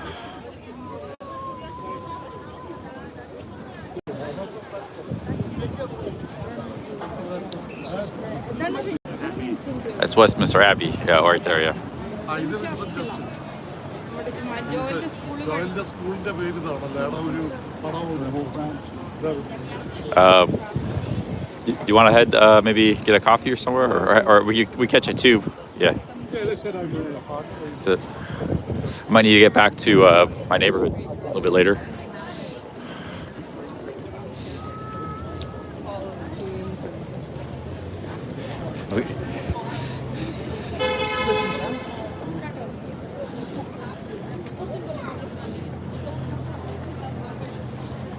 I'm glad you took me to see these things, because I didn't see this or Buckingham Palace. There's a lot of things I didn't see. So you hit a lot of this key spots. There's so much to see. These are all the sort of the must-sees. As I say, I think you came down here on the bus, but you must have been looking the other way. I think you saw Parliament. Yeah, I didn't get a good view of it or see it.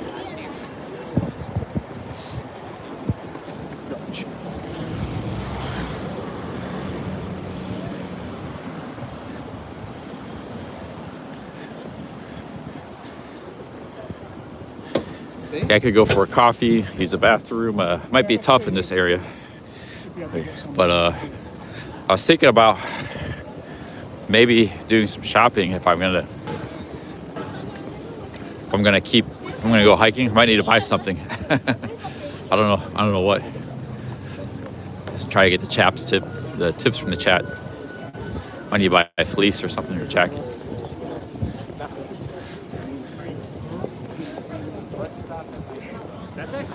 Alam mo yung ano ko. That's awesome. Yeah, like actually seeing it on TV and stuff, it looks a lot more amazing in person.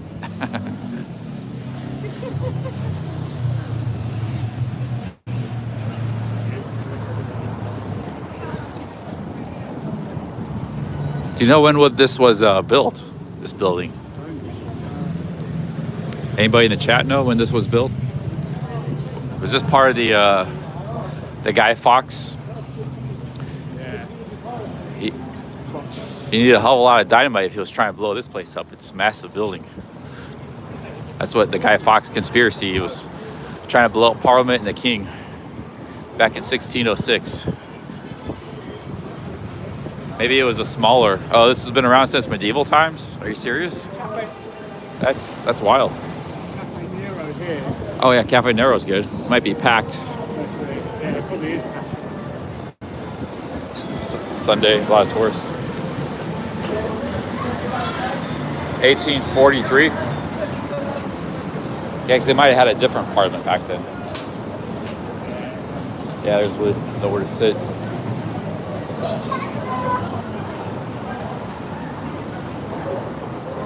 $1839. Okay, makes sense. Yeah, that's must cost a fortune to build. Yeah, because they just had a different building as Parliament back then, or they replaced it with this one. 1839 we're getting.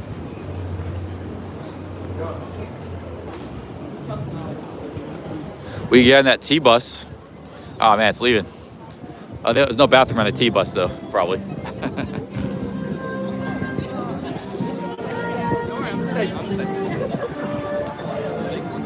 Built in 1016, was destroyed by fire, rebuilt in the 1800s. All right, pick up six. Same spot, I take it. Hey, cheers, thank you. Are we in the River Thames now? Yeah. How do you say it, the river? River Thames. Thames. So this is the South Bank, just over here, across the river. Oh yeah, I might not have seen this part of the river. I don't think I was over here. Lots of places to eat. Oh cool, yeah, let's go over there. Yeah. We're going to the South Bank. I was on the south of the river, but I was way over in the East End somewhere by the city of London. I don't think I saw this part of the South Bank.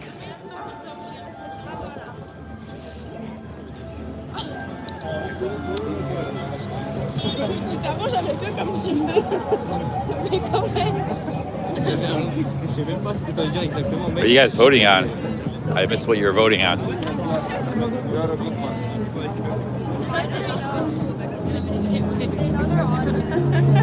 C'est ce que tu veux, hein. It is really crowded Sunday. Really crowded here. Look at all these people.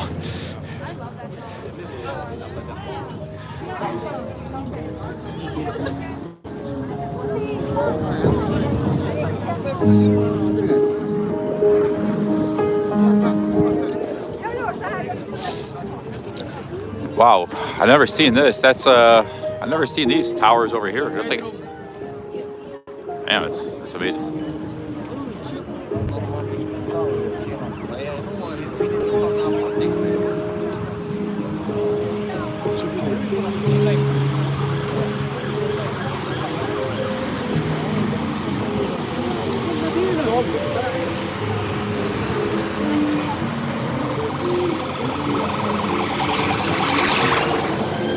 Okay, might have lost Eugene. Where's Eugene at? Look at this downtown. Never seen this. That's somewhere in the West End. They got like, or is that the city of London? I'm getting confused.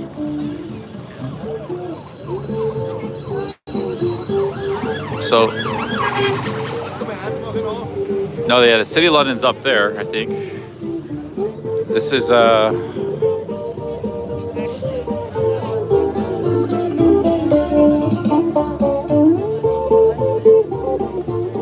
ask Eugene.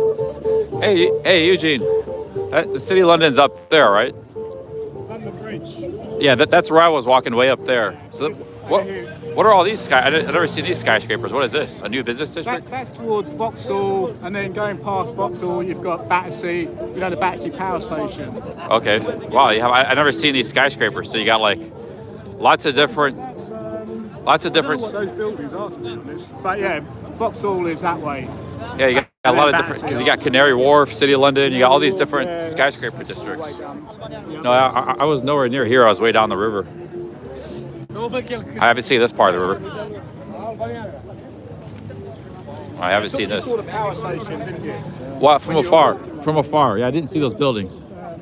Chelsea to your right over there. Okay, yeah. You walk through Chelsea and you walk through like. Yeah, they're building a lot of skyscrapers because you got Canary Wharf, City of London, this area over here, all these different. It's a financial district now. All these different edge cities. The City of London's still a financial district, right? Yeah. It's just an additional, like, an add-on. Canary Wharf is actually pretty far. It's like 10 miles down the river. When you're at the City of London, you can see it in the distance. Like, you can't even see it now where we're at. So the Thames River. How much do you make?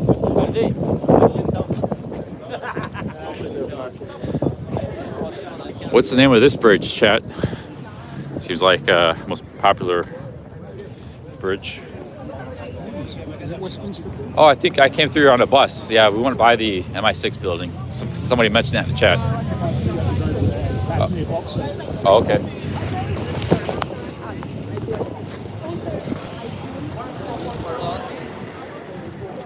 Oh, Westminster Bridge, yeah. Looks like a very popular bridge for travelers. It's right by Big Ben and the apartment building. I didn't see any of this. That was way down there by the river, way over to the east. The Tower of London's down there. And there sure are a lot of, definitely a lot to see in London. London's huge. Yeah, a lot of sights. Bus, right? So.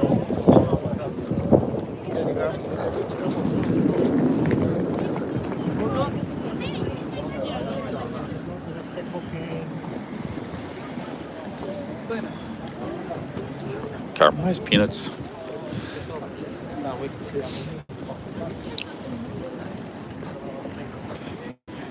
Do you not consider getting one of these bikes? Try one of the bikes. And then you can hire bikes. Like one of the city bikes? Yeah. Oh, it might be hard to stream. Yeah. Well, I can put it in my backpack, the phone. Probably might be a bit dangerous.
Excuse me.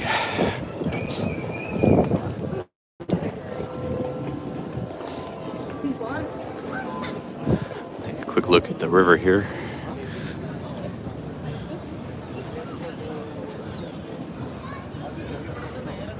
Salt Lake Snow Bunny says this place is incredible. Yeah, you should visit sometime. Salt Lake Snow Bunny when you get older, or as a young backpacker. You're like what, 19, 20? Here's a bakery here, a coffee. You want to get something here? Any tables in there in the toilet? There might be. No toilets. Oh, no toilets. They don't. Really stingy with the toilets in London. Yeah, I can hold it. We've got all the places up here. Yeah, save up for a backpacking trip in Europe. But backpacking is, I'm telling you, when I was your age, backpacking was a lot more easier and cheaper. I can do this because I make money with the live streaming, but it's difficult now for a young American to backpack in Europe these days. It's very...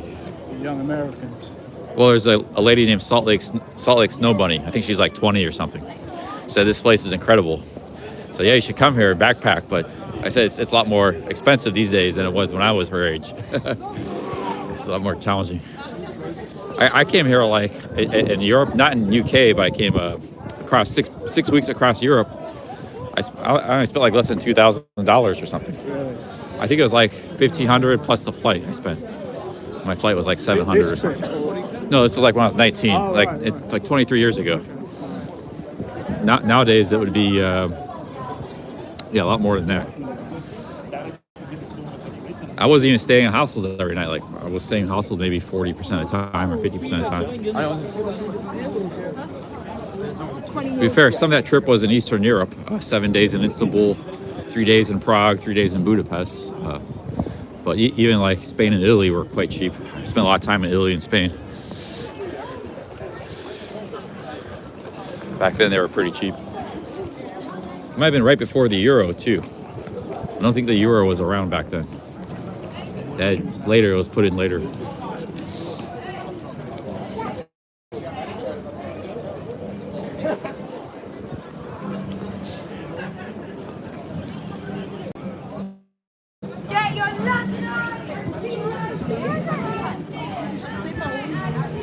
The London Dungeon. It's like some kind of tourist trap thing.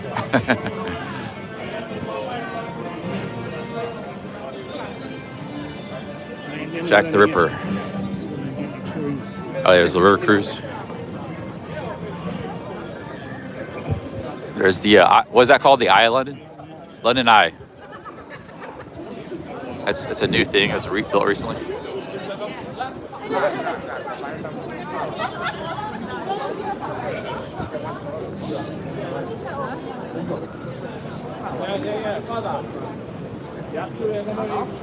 London Eye River Cruise.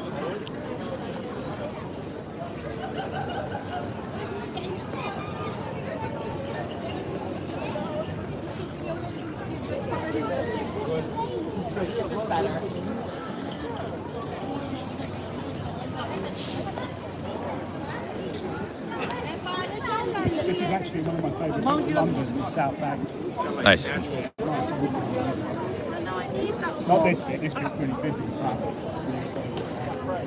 Walk along the river.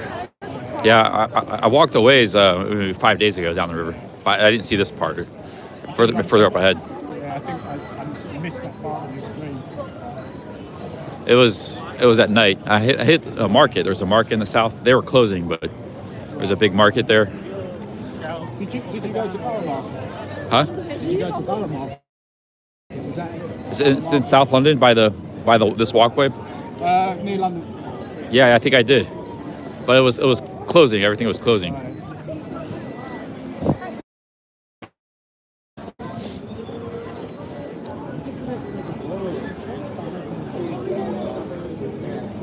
you want to do the blend thing?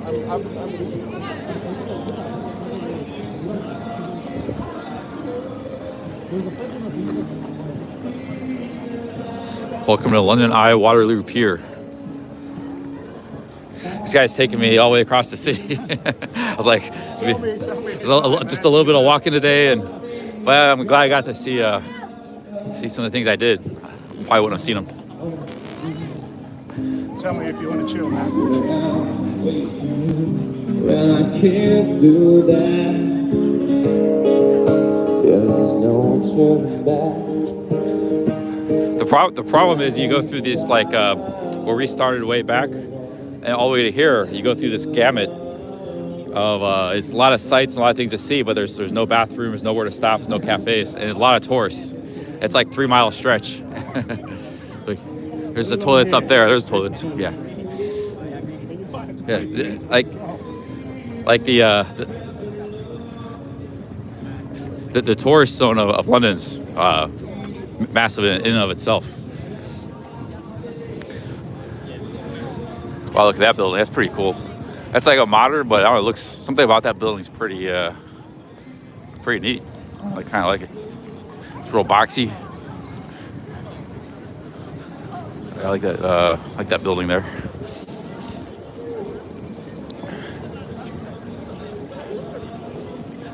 I reckon you're going to have to pay for these, Charlie. You gotta go. Oh, they're charging as well? Yeah, they're not accepting coins, though. It's like, I just thought it was weird to pay for a credit card to buy the toilet. Right. No, to be honest, London and a lot of the UK really is becoming cashless. Yeah, even Cornwall was mostly cashless, yeah. That's the way it's going. So, yeah. It's not enough. That's a good thing for you guys. Look, how long can you hang on? Because I can take you for another 10 minutes, 5-10 minutes. Just sure, where we'll go. I think that was a pound. A pound? Oh, no. Pound for the toilet. Up from 20 pence to a pound. Yeah.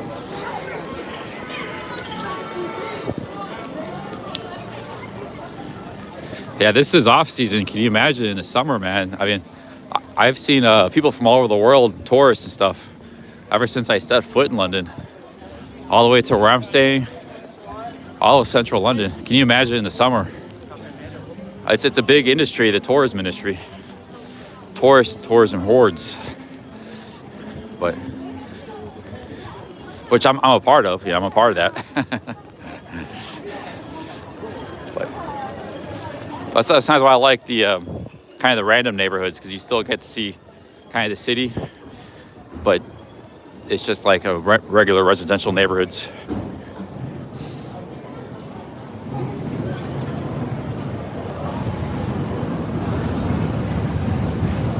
It's already full of people. I think summertime would be ridiculous here. It's already full of tourists. So look everywhere you go, everywhere you look, it's just look. I mean, a lot of these tourists are, to be fair, a lot of them are probably British tourists. Remember, tourism just doesn't mean international. It can mean British. You know, people from other parts of England coming to visit. So London gets both. They get the people from other parts of England visiting, UK, Scotland, you know, North England, and then they get the people from all over the world. There's a mix of both here. Paris is like that too. Like you go to these major cities, Rome's like that.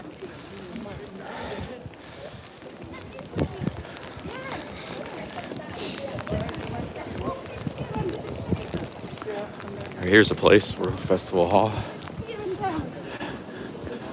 This way for the toilets. All right, nice.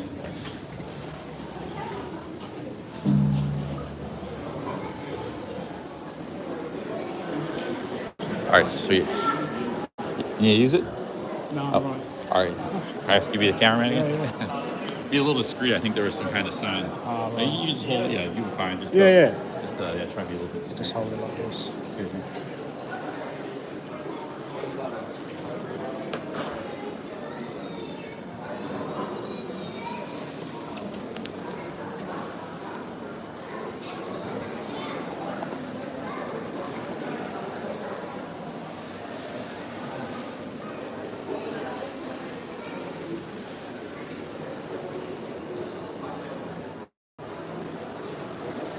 Cheers, guys. I'm giving Charlie a run for his money and walking. I can walk, I tell you.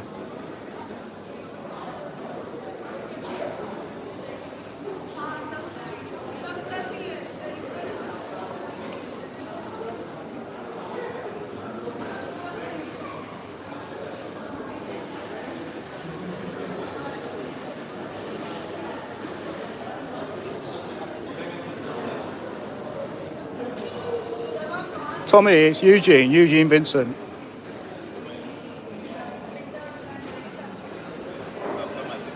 Thanks, Salt. This is all new to me, so yeah, forgive the awkwardness. But I thought, you know, I'd come and show him around.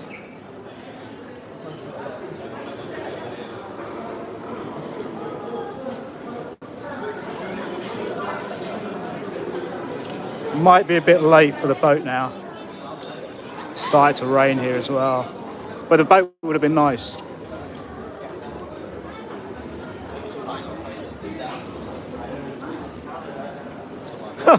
Bobby Crush, I see you.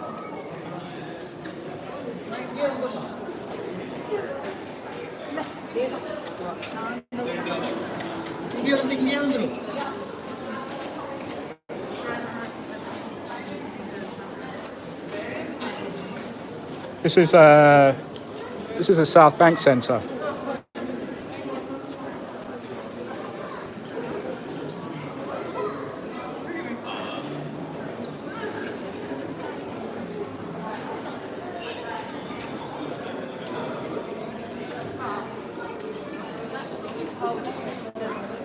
Yeah, sorry, trying to be discreet. He said there was no filming in here.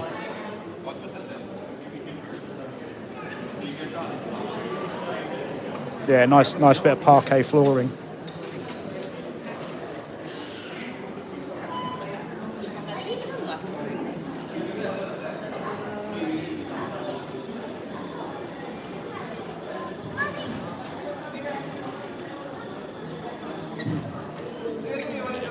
All right. We can get a drink in here actually. I mean, if you want to have a coffee. Oh, sure, yeah, that'd be great. Yeah, I feel a lot better now.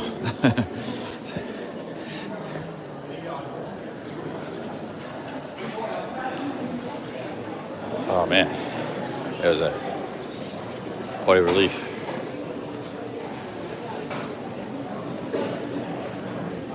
That's really my only complaint about London is the lack of.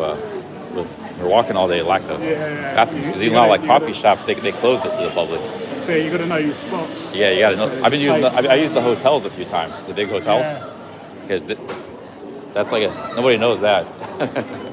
Everybody knows McDonald's and. It's like being out on sea, you know, and you're dying of thirst. And you can't drink the water, you know what I mean? If you can't find a toilet.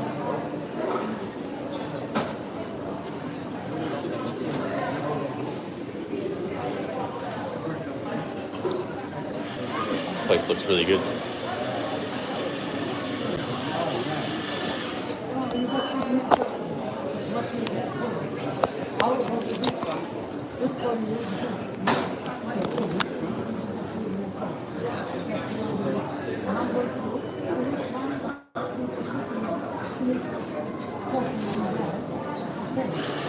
I had that roast. I don't know if we eat a lot more food today. Are you hungry now? No, I mean, I don't know if I'm going to be that hungry. I thought I might be, but I'm not.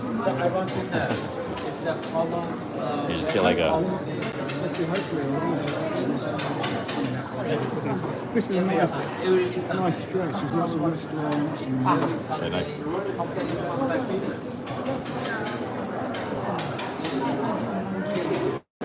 Tell me when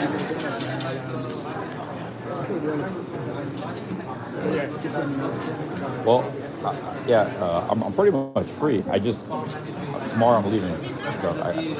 How's it going? Can I get a muffin? How much for the muffins? Oh, that's I think. So there's two muffins. There's like the mixed berry one, the spice pumpkin. How much? £3.50. You get anything? Yeah, tea for him. And I got it, man. Yeah. One coffee, Americano. and I'll have the muffin in. Which one? The berry. Anything else? Nothing else. I say no, it's card only. Oh yeah, card only. I'll get it. No, I got it. You sure? Yeah, fine. Yeah, I've been great day of super chats the last couple of days.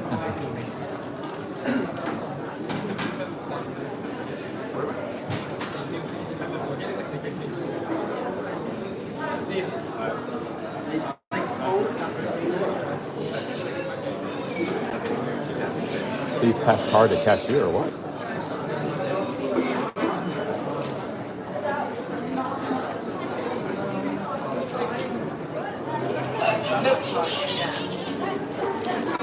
Oh, cheers.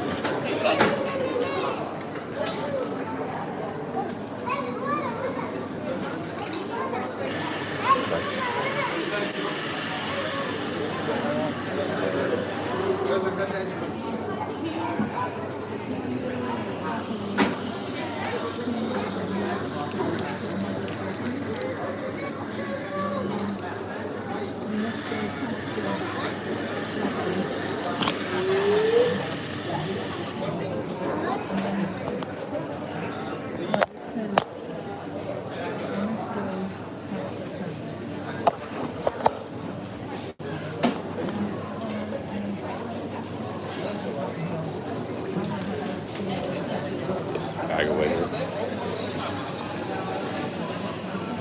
Look at this water. $2.65. Water can be very expensive. You want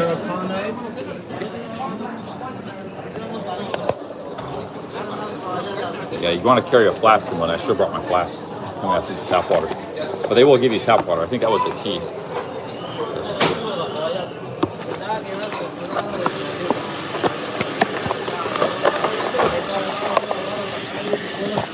I don't think I bought bottled water in London yet.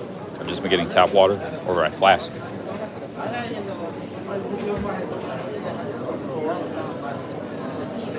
Let's see here. They're pretty busy. I'll wait.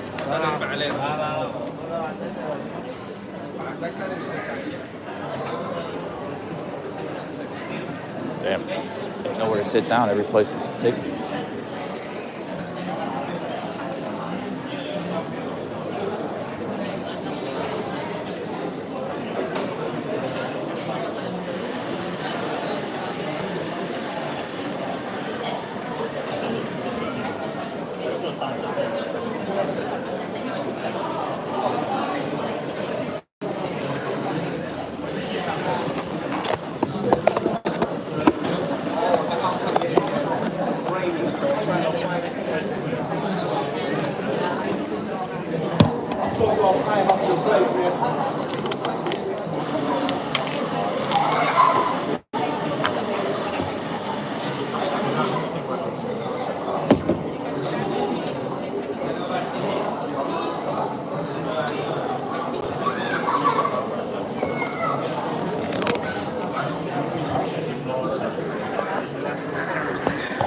Was it? You okay? Yeah, oh yeah, I got it. Come on. What is this place? This is the South Bank Centre. South Bank Center.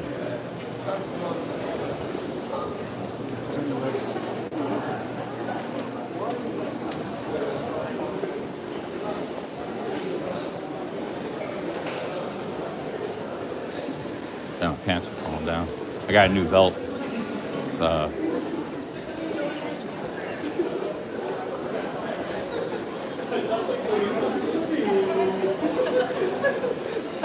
must be some kind of show starting soon. Watch so many people.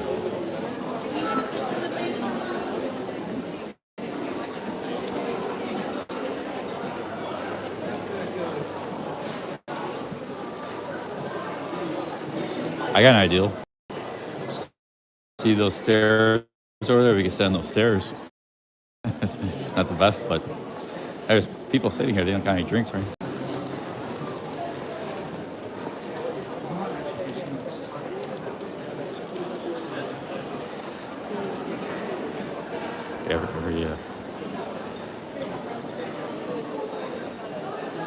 Oh yeah, there's a little spot there.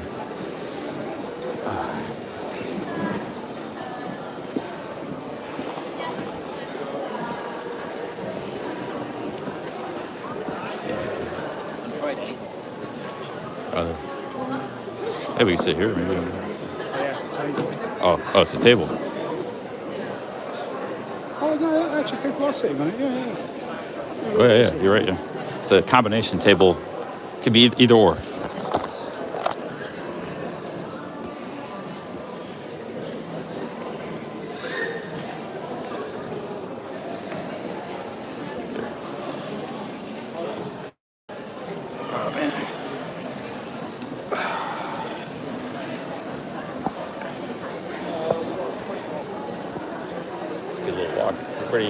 Pretty good shape for walking on. I like to walk. Yeah, I do like to You're walk. Londoner, so I mean, it's. Yeah, I come up here on my days off and I just walk, taking the sights.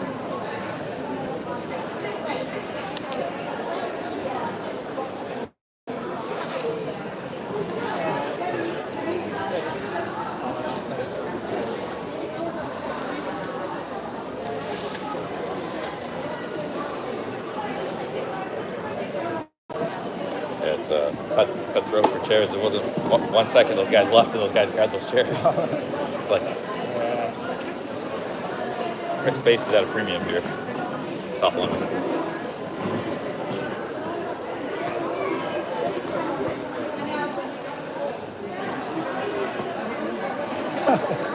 I do like to walk.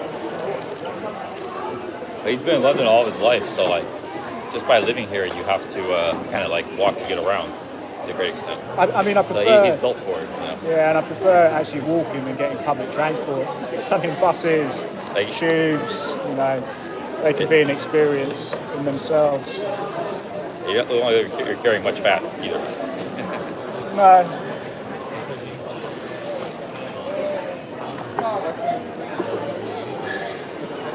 I can't believe I'm sitting here having a coffee and a cake. Cheers. With CC. I've seen you do it so often.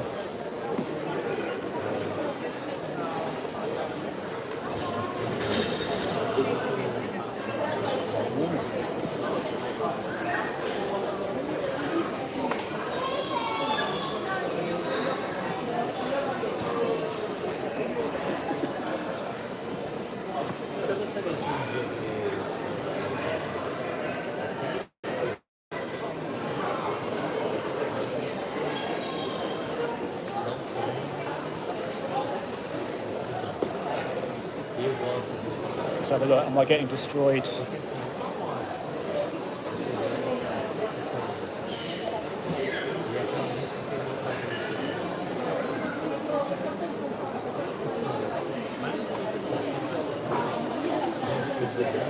Pretty good coffee. He said February he's going to Thailand. Yeah, back in Thailand, February. Be there for a month.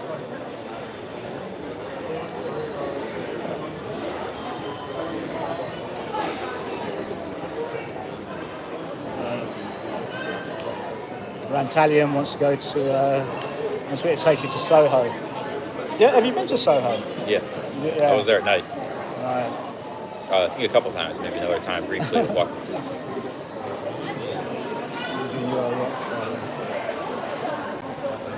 They said, Eugene, you are a rock star, Salt Lake Snow Bunny. Am I going to get myself a lady boy?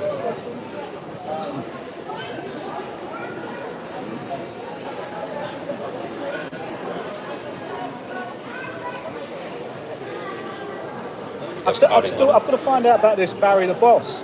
I keep seeing Barry the Boss coming up in the chat. Oh yeah. Talk about Barry the Boss. He's a live streamer. Oh, is he? He's from London too.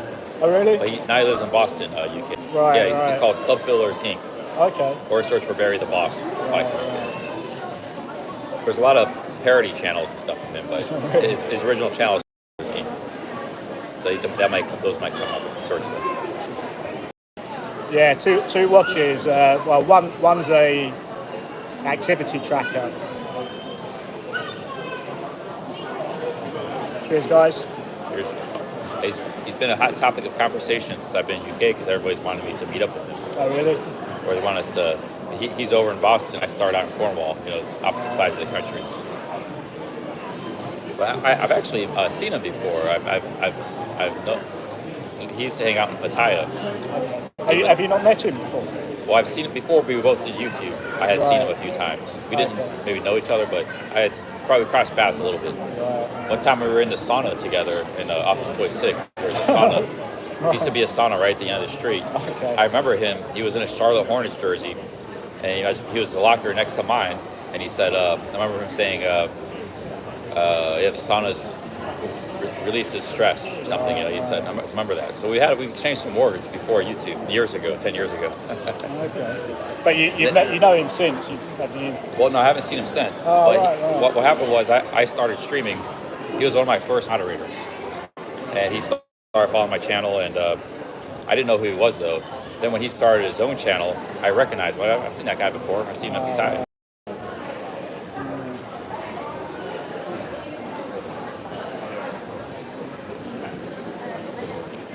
Yeah, work tomorrow, so.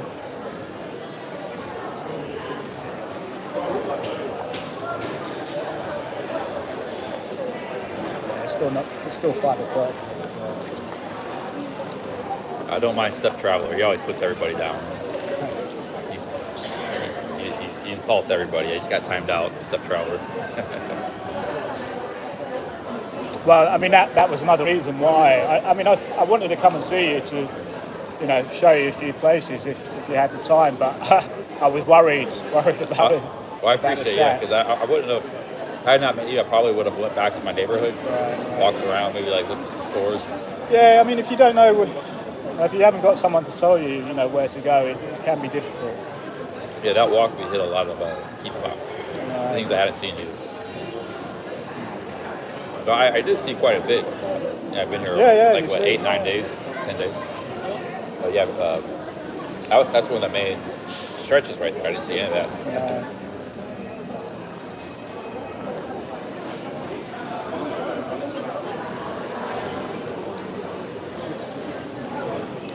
Hey, from the duck in the house.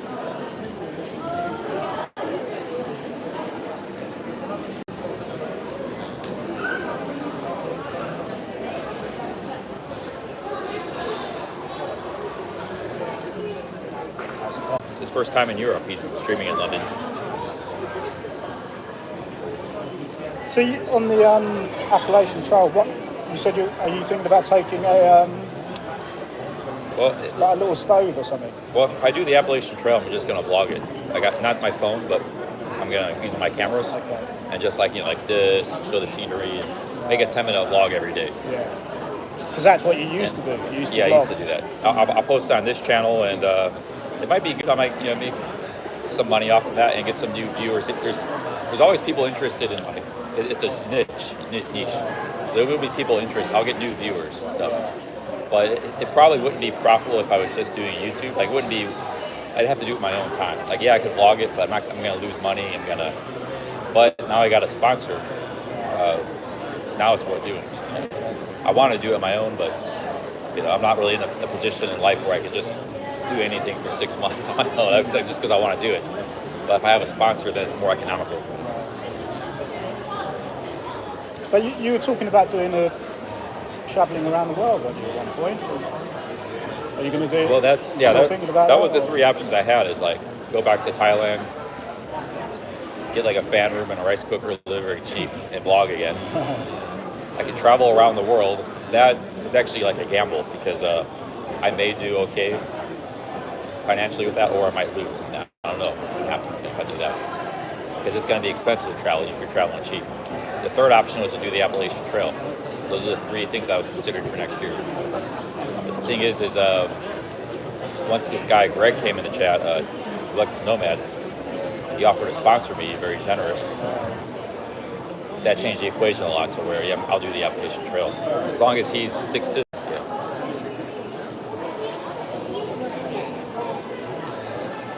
Because I could always go to Thailand anytime. I could always travel around the world, do a trip.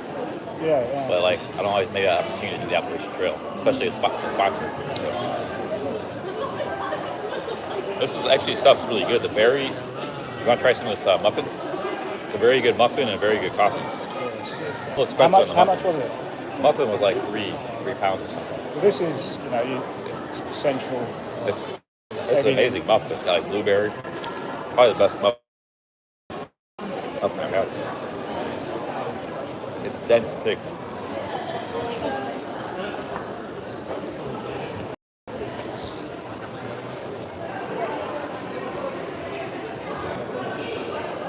Is this like performing arts or something? Yeah, they do shows and stuff.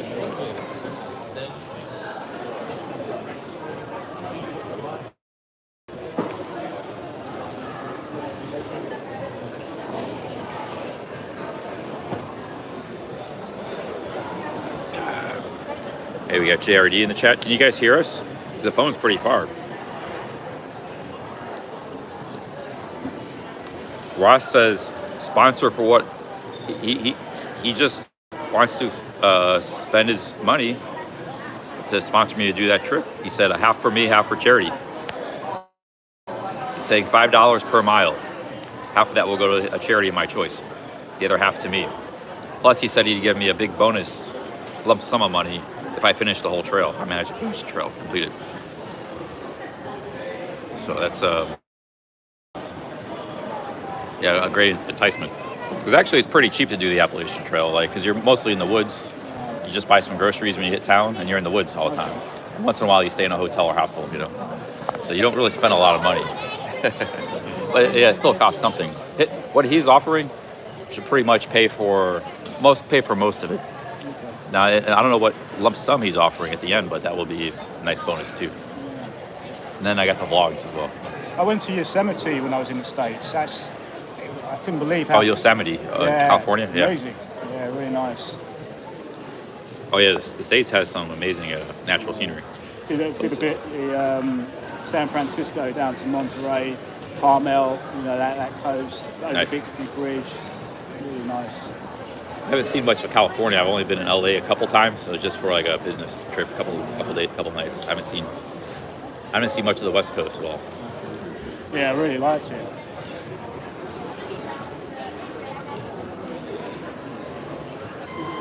Ross says sounds like a great deal. Yeah, it is.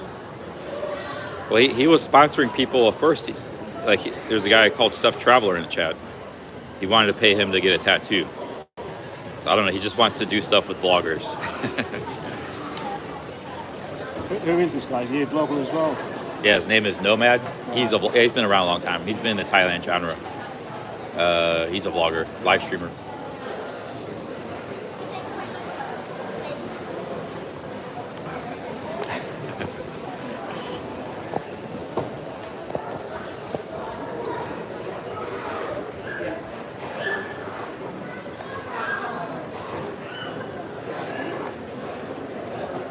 So, where are you? You're in where you staying? I'm over in by Kensington, like west end. Okay, so you're on like the west part of Hyde Park. So I'm just thinking what tube or bus you need to get back. Walk down to the London Bridge. That's the Northern Line down there. I was in where was I at with James in Brixton's called? All right. Brixton. Did you go? No, I mean not Brixton. Shoreditch. Shoreditch. That's right. And it wasn't too tough to get back to where I needed to go. Just a couple.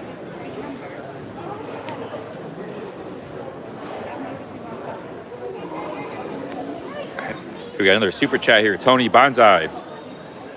Hey, big ups, Tony. He says, come on, dude. You're in London, one of the best cities in the world. Go outside and talk to people. Thank you, Tony. Cheers. If you guys want me to talk to people, I probably need to go back to Shoreditch. You want to go to Shoreditch? Or Shoreditch is it's a bit of a trek, but we could head that way. I mean, take a tube there. Maybe James. You're welcome to come back out if you want. Did you see James? Yeah. I saw James Friday. Yeah. I thought you'd get more live snipers actually. Now you're in London. Well, you're like the fourth one. Right. That's a fair bit. Yeah. Yeah. I think that there were some people that wanted to come out, but they were like, they expressed interest in coming. Yeah. Like James wasn't going to come out, but then he just saw I was in his neighborhood. Right. Like, okay, I'll go see it. Yeah, I mean, we could head that way. Hey, thank you, Tony. Thanks for the 5 Aussies. Thank you, Tony. Cheers. I just need to get my second win with the coffee.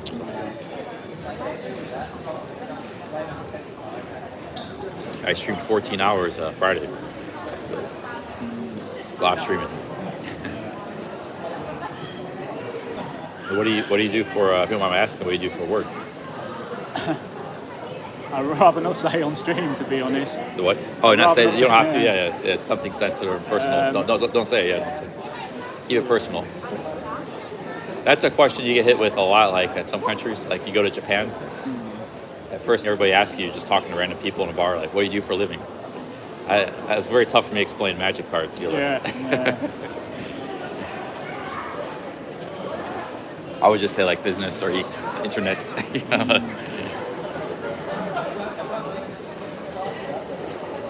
Well, I'm in for it. He wants me to sign some contract or paperwork before doing it. So apparently he streamed yesterday. I missed it. He streamed talking about it. So, the Nomad.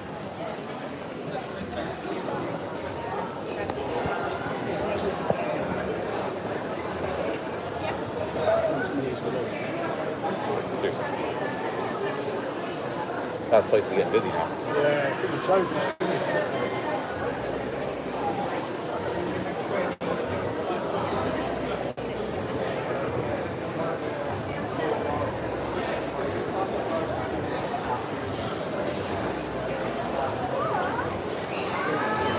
Yeah, in Japan, it's like, I guess it could be kind of a rude question, but some countries, they ask that like right off the bat. So, like in India, they'll ask you, are you married?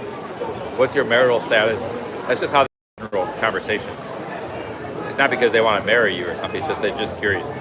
Like, what, are you single? What do you do for work? You know? But I guess that could be considered a rude question, right?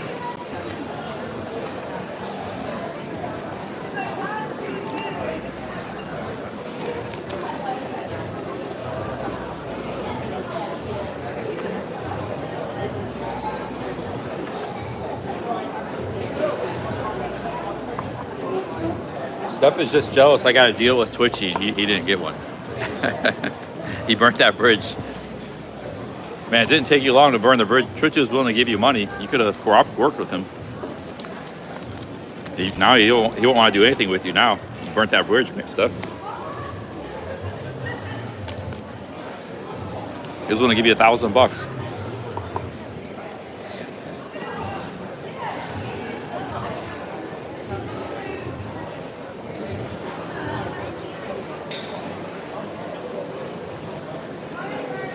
Hey, he's jealous they got a deal with Twitchy.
There's the old backpack.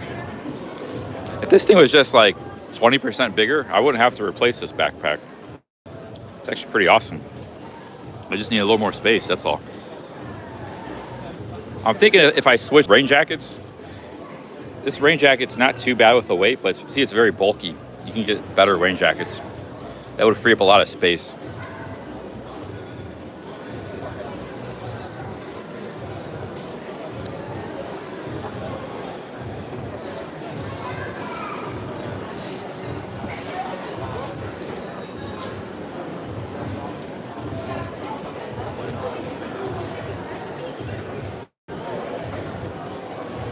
I think I understand Greg and know where he's coming from. So I think he'll be pretty trustworthy. I think he's trustworthy.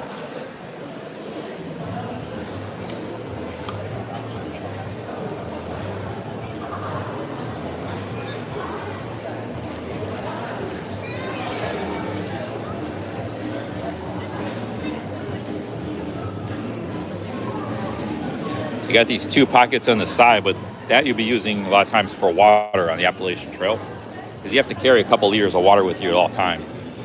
You got this front pocket, you can put a lot of stuff in there. This is your main compartment that carries a lot of your clothes and camping gear. And, this is just one thing I like about this backpack that'd be hard to replace is this strap here. It keeps my camping pad. Because other backpacks, I just have to like tie it on top or something. This thing here, that's a really nice feature that I wouldn't necessarily get on other backpacks.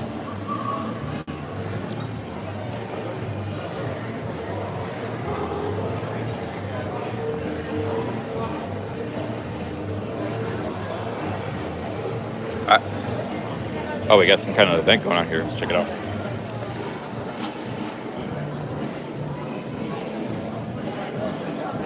Oh, breakdancing.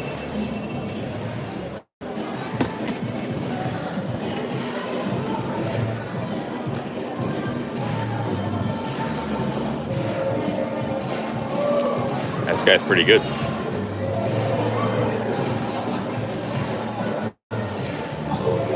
Yeah, he's pretty good.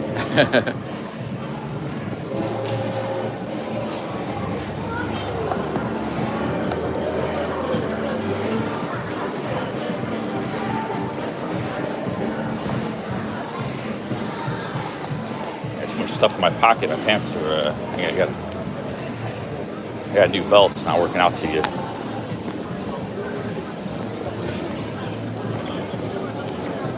Mate, you okay? Just keep walking. Just tell me, man, if you're... Huh? You okay to keep walking? Oh yeah, I'm good. Yeah, that coffee and that sitting down helped. You got time to keep walking? You good? Still early. Rain stopped.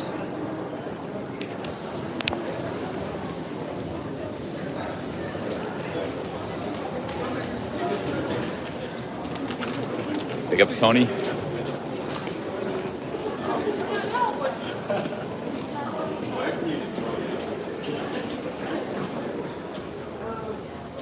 National Poetry Library is here.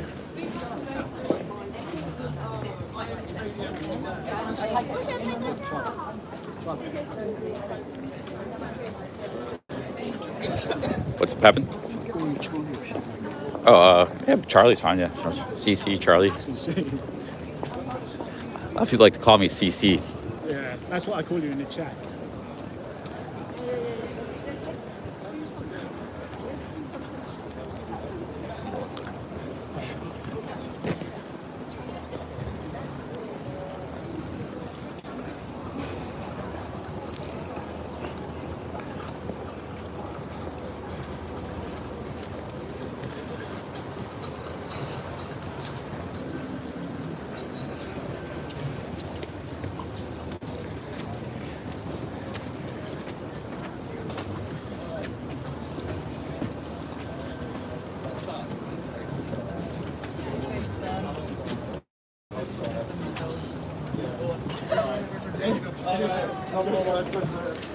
I guess I gotta fix my belt. Keeps sliding off.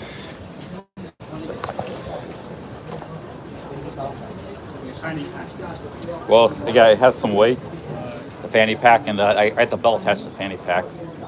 It's a new belt I bought. It's like lightweight, but it doesn't seem as secure as the previous belt. The Americans like a fanny pack. Well, for me, yeah, I need it. I know. Hey, what's this bridge? It's a cool bridge here.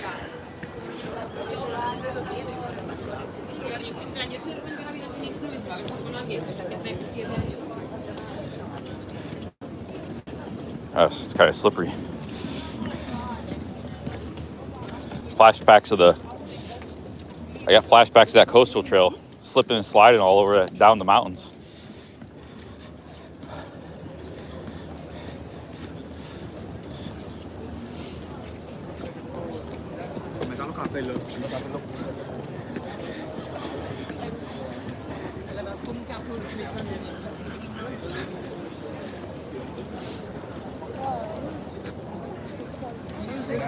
Have a look at this. This is like Oh, food and stuff. Do you Oh, want to have a look? we continue on here.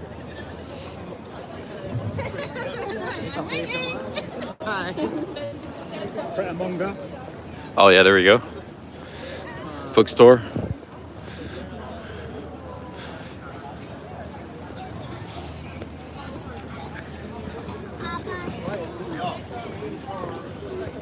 I like Oh, your interaction with,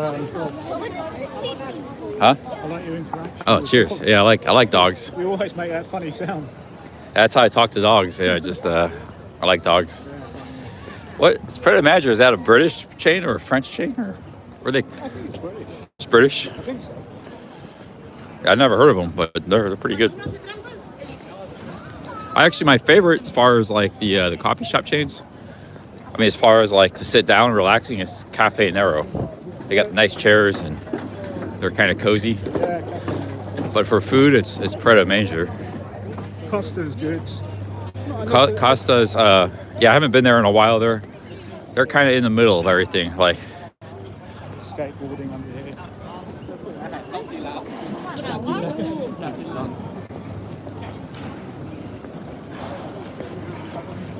yeah, skateboarding park.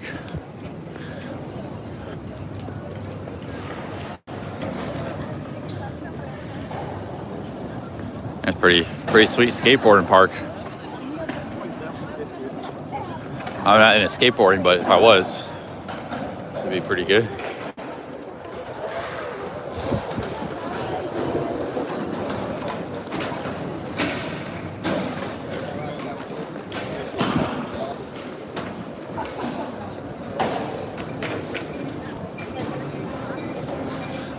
Tony wants me to talk to some people. And maybe we can.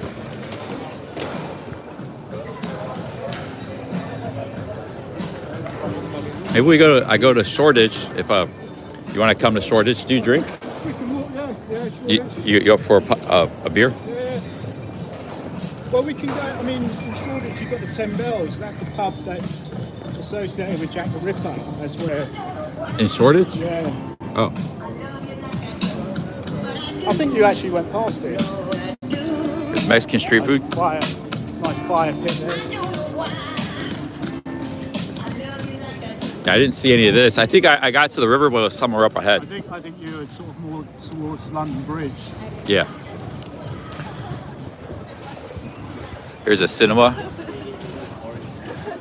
This is like a, guys, you think about it, this is just like kind of like a walkway for pedestrians. There's no cars, but they got all this different stuff. You know, there's cinemas and entertainment things, and this was all probably fairly new. The bridge, the street food. This was probably all just like empty space before. Was this always here? This was always like this, huh? Back in 30 years ago? For some time. Yeah. I mean, it's a nice. There's a little used book. St. Paul's, you can see over there. Wow, look at all these old books. Yeah, old books. If you like books, London's another great place. Same with museums. Let's see here. I can't buy books though because they're too heavy for my backpack. I'm missing out. Sorry about that.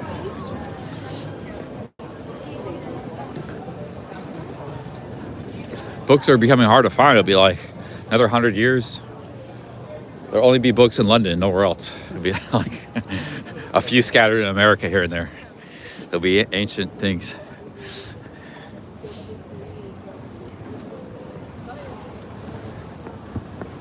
Yeah, see, that was the St. Peter's Cathedral. I was way up there somewhere. St. Paul's, yeah. That's where I was. See, it's kind of weird. The Parliament building looks like a cathedral. And that that cathedral looks like a U.S. Congress. It's like switched up. Yeah, that was designed by Sir Christopher Wren. He did a lot of building. That was Christopher Wren. Oh yeah.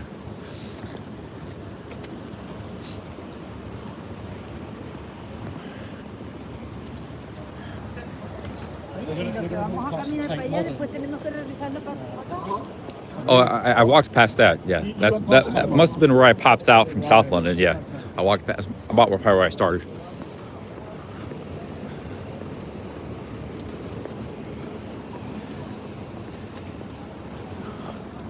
Yeah, that looks like the U.S. Capitol building, but that's a cathedral.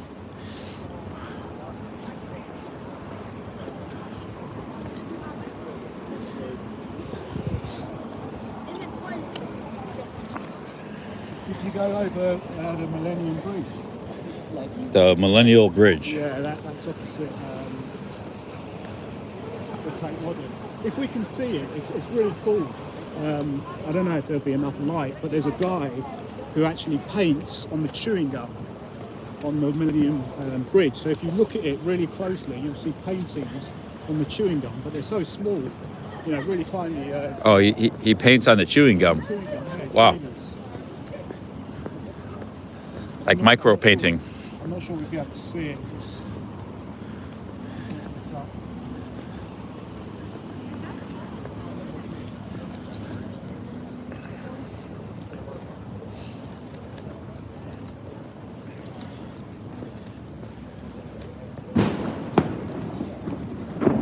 Oh, it's today's Guy Fawkes Day, right? We could be seeing some fireworks, guys. Forgot about that. That was a firework.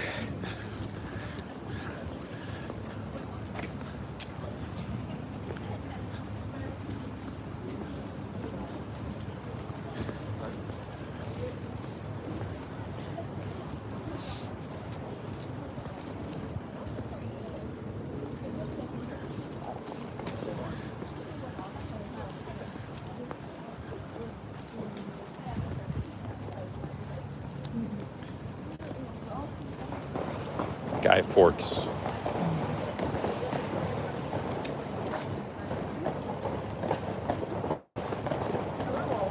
Tomorrow I'm going to Brighton. I have to meet a subscriber at 11. So I gotta get up early tomorrow. I mean, early I can't just sleep in. So I gotta get a coffee, take the train. I gotta meet him at a specific station. It's gonna be a bit of a journey, and then he's gonna drive me to Brighton. I'll probably like wake up tomorrow. I gotta check out the hotel. Probably like thinking maybe 8:30 or 8. It's not that early, but I gotta make sure I get up at that time. You're not keen on the Huh? You're not keen on the hostels. You're not keen on hostels? No, you are. Oh, well, I'm keen on the price.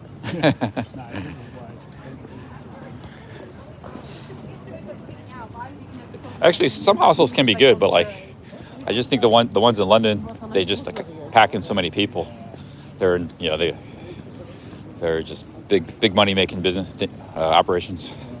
But I don't know. I've only been at 2, so maybe there are some cool hostels in London. I think you chose a fairly decent location.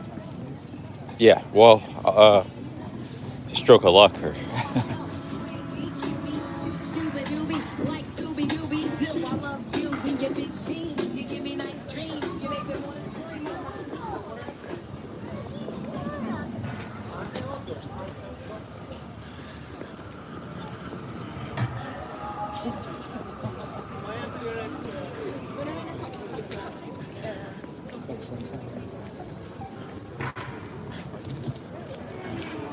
So here's the city of London. That's where I was yesterday.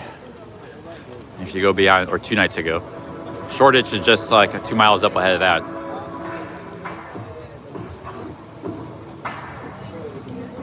I think of London have a perception it's just a lot of old buildings, but it's actually a lot of new. It's like a mix of old and new.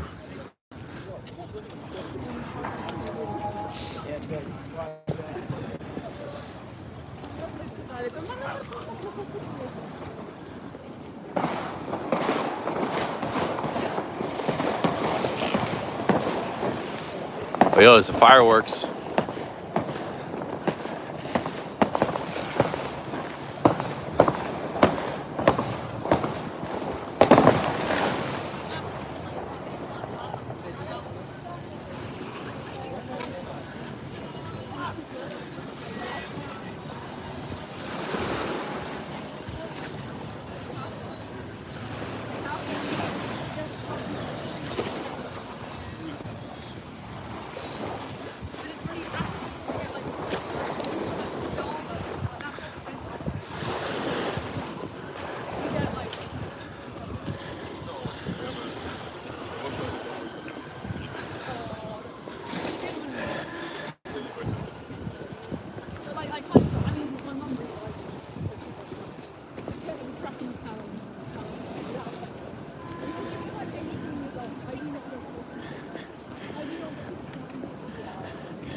Hey, JHK Reborn with the 50 Swedish kroners. Thank you very much.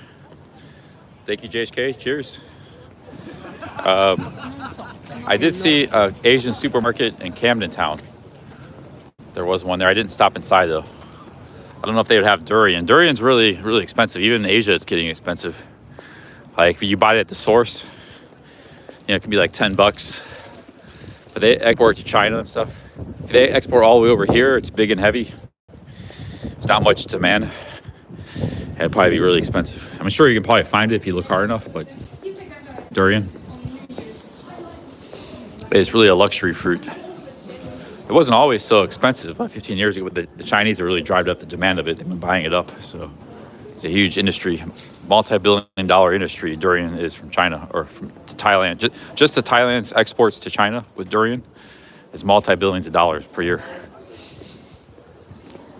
So, but the thing is, the people there like to eat it as well. So it's just driven the price up for them.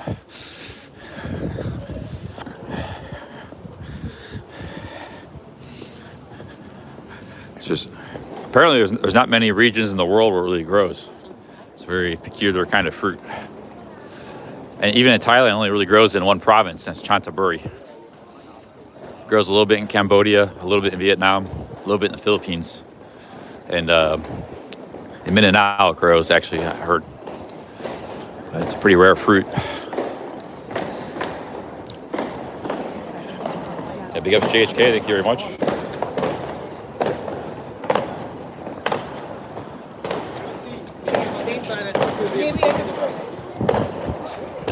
You.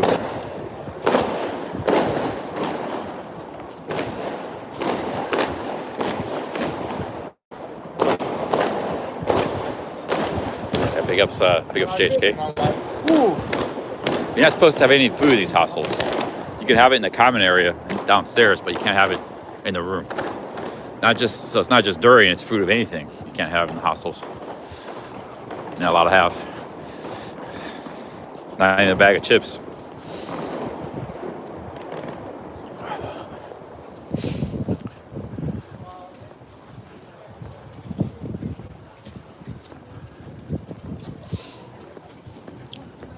Well, check out this mock-up boat. Zodiac Maritime.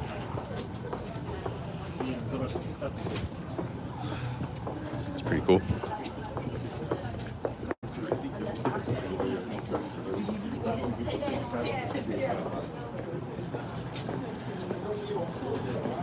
It's a nice hotel there.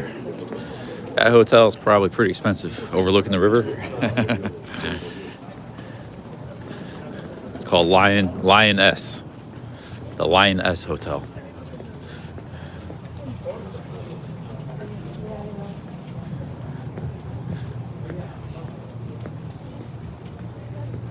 Nice day. This is cool. Just come down, chill out.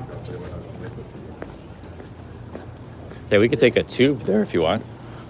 Might be a long walk because it's once. I remember once you get to the city, it's like another 2 miles to Shoreditch. So we got a big walk ahead of us. Let's see what tube station we come up to. I'm not sure. So I think Old Street might be the nearest tube station. You got Shoreditch, the overgrounds. Otherwise, might have a bus. We're coming up to Blackfriars here. Let's have a look. I think that's just an overground station. Yeah, guys, I haven't really talked to a lot of ladies this trip altogether. It's like a last-ditch London effort to talk to some. Couldn't work up the courage a couple nights ago with James. But we'd have many opportunities. There was one group of ladies right next to us in this one bar. I didn't really. Sometimes I need an opening. I need an opening for them to start chatting. Otherwise, you kind of be intrusive. So, and the other lines.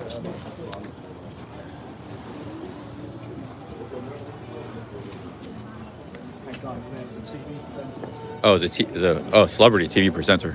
Just walked by.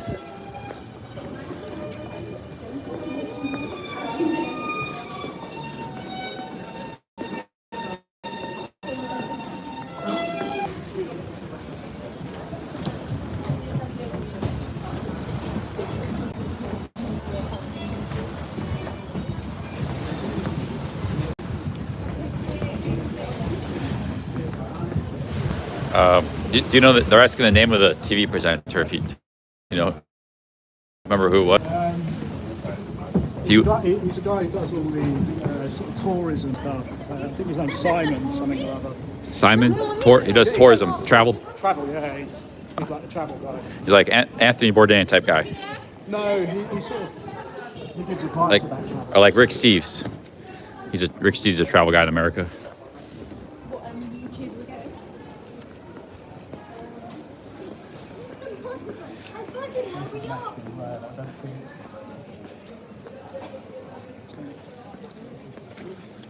Is this a tube? Simon Colden. That's what Yes, I think, yeah. Yeah, he just walked by us. I don't know. I didn't see him, but he saw him. Simon Colden.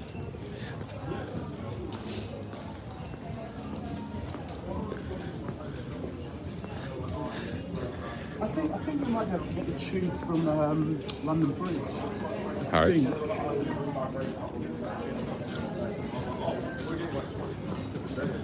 Yeah, I think it's Northern Light. Some of them are chat. That's the thing that I can't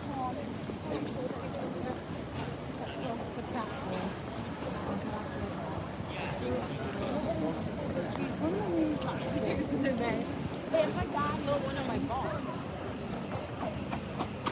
Up here's Morgan's probably in the United States. I mean, he's usually doing something in the United States. Probably hasn't been in England in 20 years.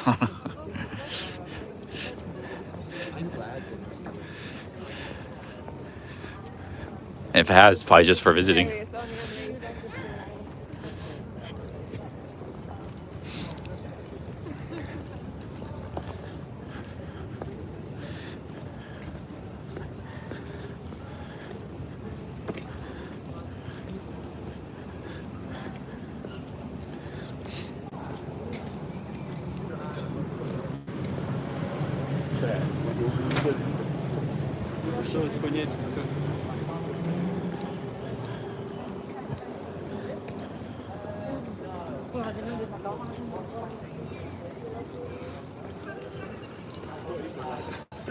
It's fucked, isn't it? This is the Millennium Bridge. Oh, this is the Millennium Bridge. Not last week, the week before. She was like, okay, should we book next week? Whereas usually she's like, how do you feel about the session? But last week she was like, let's book you in for another session. Oh, okay. I was like, I'm damaged. Yeah, I've never met a Nigel or Neville, but Nigel is a pretty famous name. Neville's actually not so well known, at least not in America. But I'm sure there's a few Americans named Nigel, but yeah, it's definitely more a British name, I think. I'm sure we got names in the United States that are somewhat common there, not so common here. Don't ask me to think about them, but what they would be, because I don't know what names are common here, so I wouldn't be able to tell you that. Dang, those beautiful ladies, holy cow. All over the place. Yeah, I walked by here. I think it's, somewhere up here I popped out and I was walking along. I saw this, the Tate Modern Museum. And here's this. Yeah, I don't know. It might be a quick excursion into the Shoreditch. I might need to get back closer to my hostel soon, because I got a long day ahead of me tomorrow. I got to book a hotel yet in Brighton. Do some things.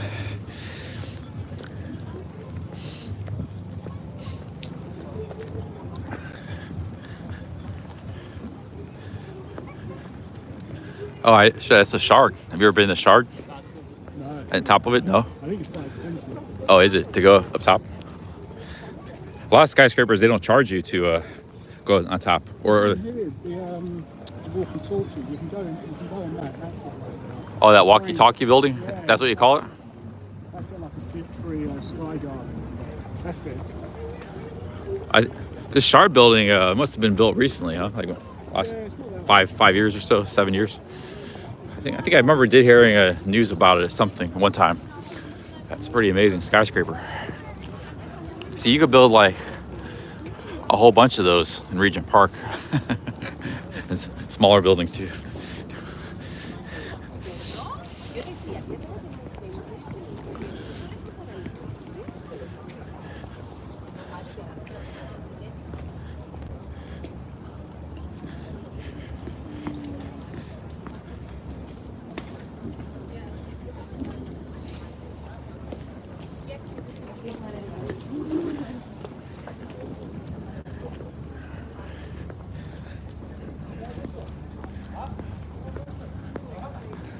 Would you like to go for a Sunday roast a little later? Are they still open? Might not be the best part of town to go. We're in Shoreditch, but Sure, I mean, I think most pubs will. You fancy another one? I'm starting to work up an appetite. Yeah.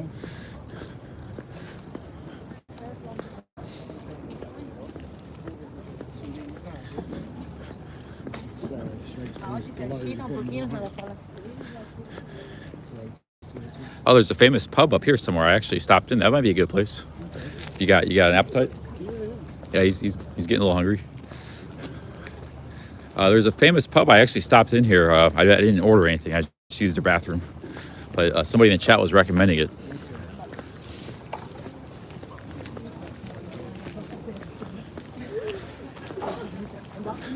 Shakespeare's Globe. Oh, this is the Globe? The original Globe or rebuilt? Yeah, it must have rebuilt it. This used to be the Shakespeare's Globe, where they had epic theater from £5. Yeah, where they used to have theater plays. But this is probably what the original looked like, a mock-up of the original. Sam Wanamaker, visionary who recreated Shakespeare's Globe. London Borough of Southwark. And they still have plays here. That's cool. Southwark is actually Southwark. That's how we say it. Southwark. But Southwark. Sounds good. I like it. Southwark. There's some plays they're having. Ghost Stories by Candlelight. Swan. Very nice. Ghost.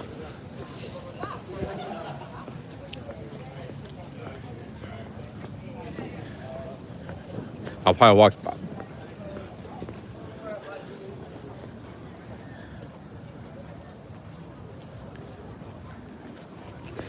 I might have walked by that and didn't notice it the other day.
Mad Max loves his roast dinners. Yeah, I like it too.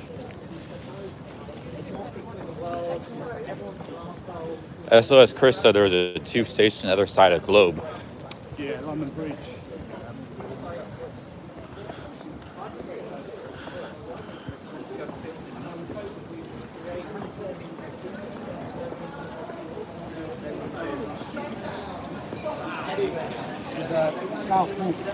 Southwark Bridge, yeah. A lot of bridges cross the River Thames. Once you go further east, there's fewer and fewer bridges until there's like really none, as the river widens. So that's kind of why the city of London developed where it did, even back 1,000 years ago, is because that was the narrowest point on the river, and it had the port. You go downriver and then you get a big port. So I had the best of both worlds. You know, the thing with New York, that was actually very, very hard to connect, like New York City with the mainland continent, New Jersey, because the Hudson River is pretty big. But London actually had points where it was narrow here, very easy to build bridges, and it's got the deep water port. Had the best of both worlds. I mean, they were obviously able to build bridges and tunnels, but at great expense in New York. For a long time, New York was like separated, completely separated from the rest of the continent.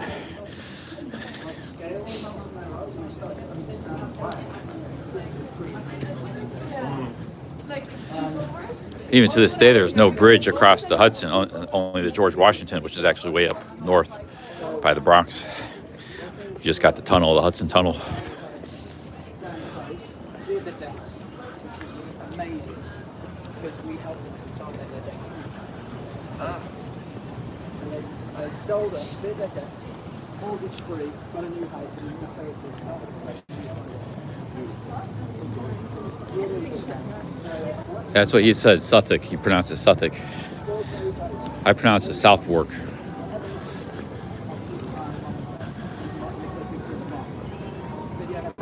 Oh yeah, I think this is the Anchor. This is he recommended. It's a very old pub.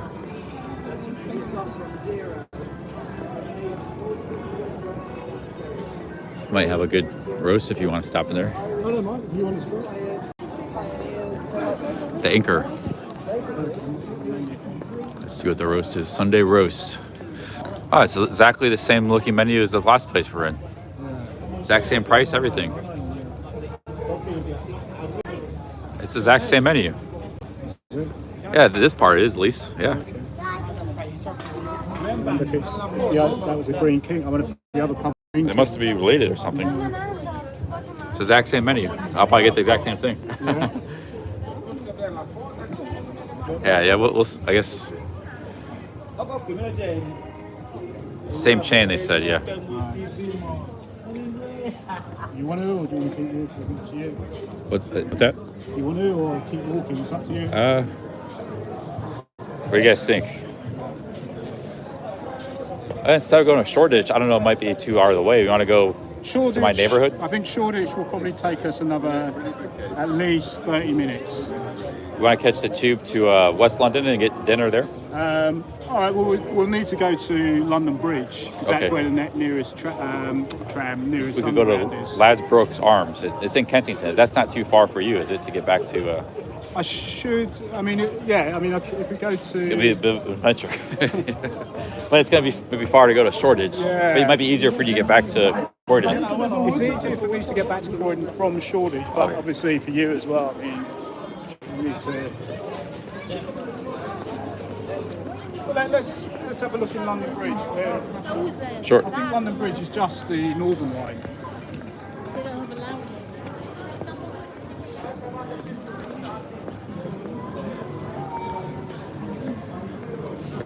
Something smells good around here. I think Gabriel Traveller when he did his vlog. Gabriel Traveller was there. Yeah, shakes. It looked like him. Oh, yeah. Yeah, Gabriel Traveller, he's been everywhere. He's in India right now. You follow vlogging a dead horse? Yes, I've seen him. Yeah, he's in India too. They met Gabriel Traveller and vlogging a dead horse. They crossed paths like in some Himalayan village. What are the odds of that? Yeah, on the bridge. Gabriel Traveller didn't know who he was, but he recognized Gabriel Traveller. They're in some bridge in the middle of Himalayas, in some mountain. Yeah, really. I've been to Calcutta. Calcutta and Goa. Would you go back? Calcutta's Calcutta. heavy going. It's that was like Delhi. It's not a place to go and relax. Let's put it that way. How about Goa? Goa, I love Goa. Yeah. I've heard mostly good things about Goa. To go there sometime. I think it'd be a good place to go in high season. Like when you get the weather's nice, not monsoon season. Yeah, I like Sri Lanka. Sri Lanka's a lovely place. Sri Lanka's a bit more I mean, you know, it's similar to India, but it's a bit more chilled out, scenic, and you've got, you know, all the, you know, the hill in the middle of the country. This is an old part. They've done saunas before. These ruins are all the remaining of the palace of the powerful bishops of Winchester, one of the largest and most important buildings in medieval London. This is what remains of it. You can see it's mostly powerful bishops.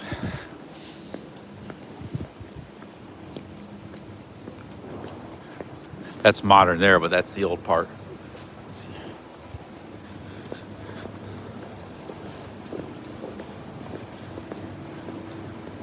Have you been to Goa? Huh? Have you been to Goa? No. First time in India was in March. I was just in Delhi, and I went to Kerala, the state in the far south. Huh? What do you think of Kerala? Do you like it? Oh, Kerala. Yeah, it was pretty nice. It was like the beach towns were nice. It was it's a different culture down there. You know, like they got a different language, and it's kind of like depending on where you go. And like same thing with Goa and Calcutta, they were not very much alike, right? No. So like India is like a composite of different countries almost.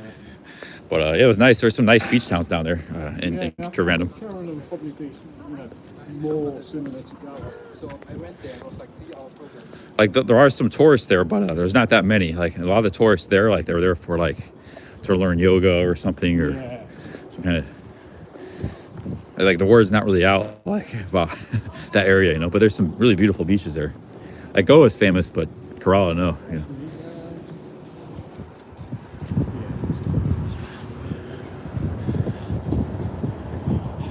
I sort of ended up in Kerala just on by chance. Same way I ended up in Cornwall. Oh, really? Because I was wanting to get out of Delhi. I was at the airport. I was like, where could I fly to? Right. Just so happened there was a flight coming up to Trivandrum. I was like, I never even heard of that city. Okay. I had to look it up on Wikipedia. I was like, okay, let's fly there. I got there. It was pretty nice. Well, yeah, I didn't really have any vlogs. I was doing some streaming, but I was interrupted by bad internet. So I was just kind of relaxing and taking it easy. It wasn't really. I was doing some streaming, but not a lot. The internet here has been crap, isn't it? I mean, Yeah, the internet's kind of crap there. I had supposedly the best provider, and there's a guy named Ice Poseidon. He was there. He's got a special machine where he can hook up 4 like lines, and it was still bad for him too. So yeah, he was having like in India, like half of his stream was out all the time. So it's like I just don't think there's unless you got some kind of crazy satellite thing going or something. But Thailand, I mean, Thailand's good, isn't it? Oh yeah, Thailand is one of the best in the world. It seems like. Yeah, Thailand is fantastic. They're 4G, 5G.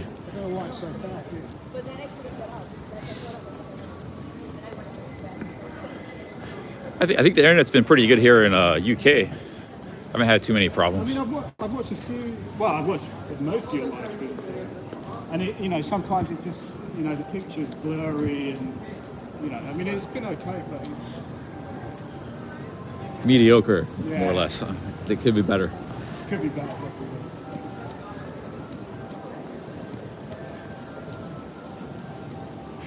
You know that song, London Bridge. Oh, this is London Bridge. I actually haven't made it here. Yeah, I didn't see. I've seen the Tower Bridge. I haven't seen the London Bridge yet.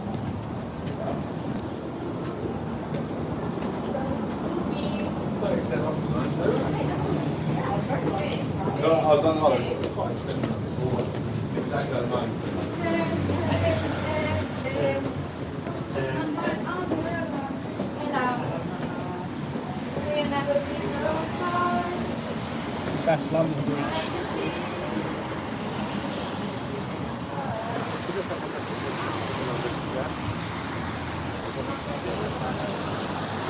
London Bridge is kind of unremarkable compared to like Tower Bridge and stuff. Yeah, but it's got the big name. The Tower Bridge is the main one. Yeah.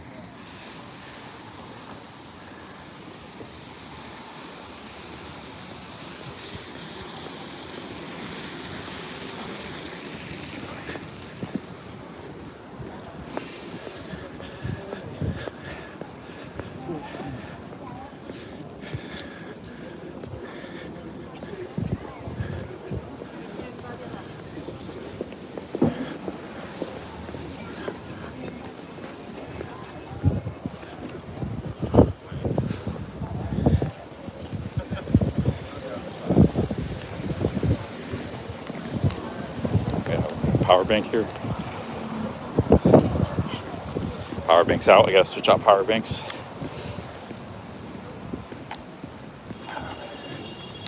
Man, this guy's a walker. I can't keep up. Gotta switch out power banks real quick. Station's just over here to the right.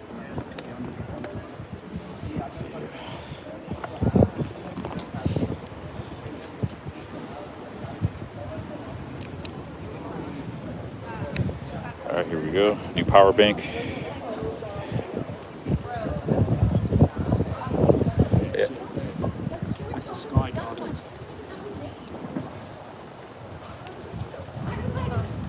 Oh, it's a massive sky garden. It's like a 50 feet high. Looks like a disco or something in there, huh? You got a disco ball there? Is that a disco ball? That's probably a good place to party or have a drink. But the thing is, you've got a book to go in there. You got a what? You got a book. It's free to get in. Oh, you got a book. Yeah. But behind it, Fenton Street, there's another sort of roof garden. But no, not many people are now. It's not quite as high. What was it? The original London Bridge destroyed in World War II? That's why I think it's like a modern. The old bridge was yeah, I think it was destroyed or something by bombing.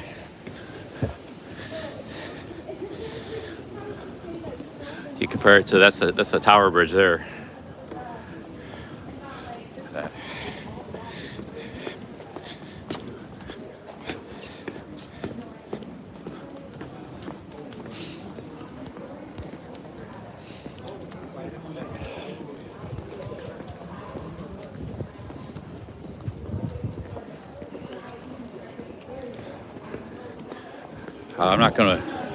I don't think I'm gonna go. Yeah, the old London Bridge. The old London Bridge was destroyed.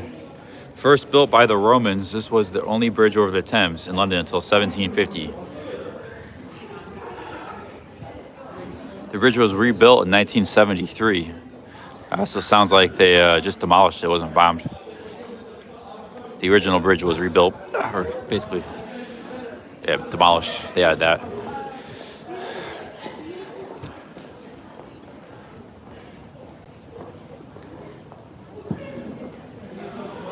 So in 1750, there was only one bridge over the city. That was it. River Thames, my dude. If you keep going east, there's like no bridges. It's just river's too wide.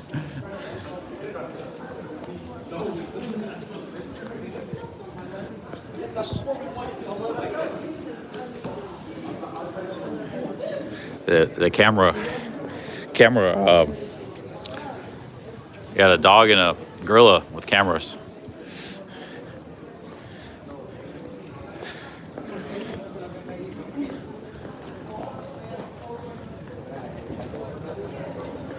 There was a terror attack on that bridge, or like IRA or something.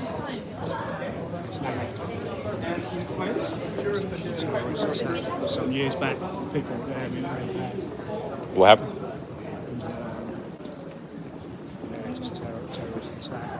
They sort of ran people over Borough Markets where people were killed.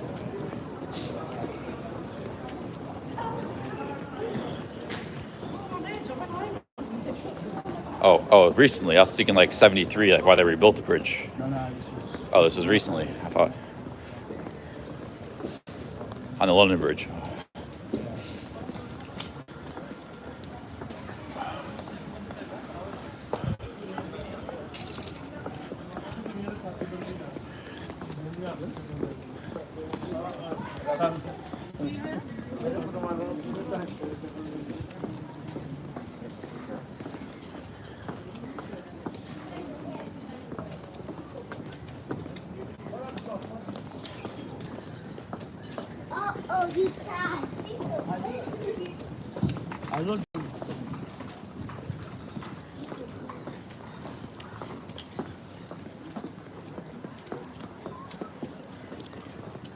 Copy paste says Corolla was great. Yeah, we did some streaming there.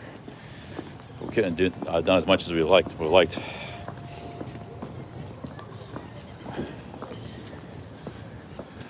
That Million Woman March was pretty cool. I saw a few other cool things in Corolla. Like there was this elephant. That's cool. Yeah. Let's see here. A dog, a rabbit, and a horse or a donkey all on a motorbike. Got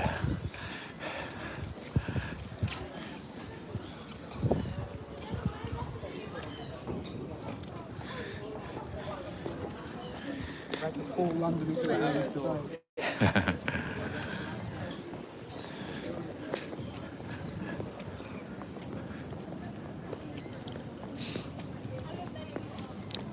Wow, pretty big ship. I don't remember this being here.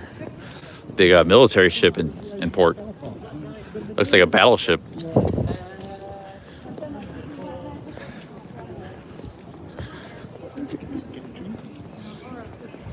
Oh, that's always here? I remember seeing that before. Maybe I guess I didn't walk this far.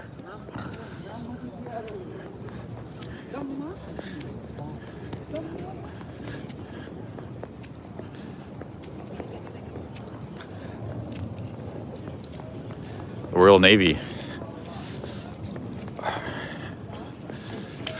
Well, I went by Plymouth on train. There was a lot of, there was a big naval base there. I saw a lot of ships and it's pretty cool.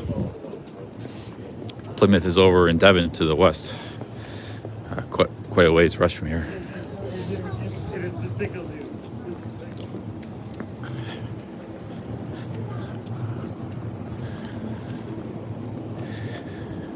So you see, what do you want to do? Do you want to head over to London Bridge, have a look at the underground?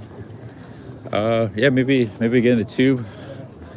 If I don't know, might be getting too. What time is it now? 7 or 7:30?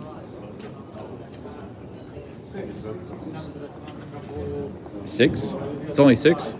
Oh, it's early. It's definitely too early for any kind of nightlife. If you want to head back to, oh, sorry about that. If you want to head back to, or if you want to head to Ladbrokes Arms, we get a dinner there. Probably the best thing to go back into the centre. Let's talk through here. All right, sounds good. I haven't seen any of this stuff. This is Hayes Galleria. Okay. Yeah, my feet and legs are getting a little bit knackered. I felt good after that coffee, but it lasted like 20 minutes. I didn't think I walked that much today. How far have you walked today? I can check right now on my stats. I don't think it's that much. Let me check here. I can show you the other night. You can see. Today it was 9.4 miles so far. He just saw my stats. That was a lot, right? Yeah. Some guy in the chat earlier was saying, "Oh, you never walked 10 miles." Every day I've been walking 10 plus miles. Like today would be probably 12 by the time all said and done.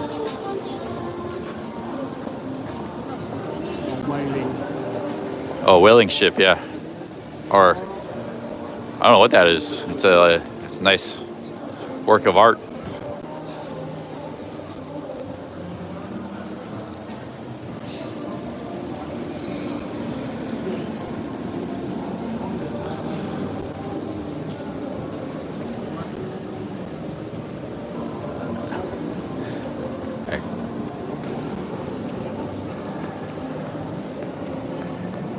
Ask them in the chat. If they want to go to if they want us to go to the 10 Bells or somewhere else.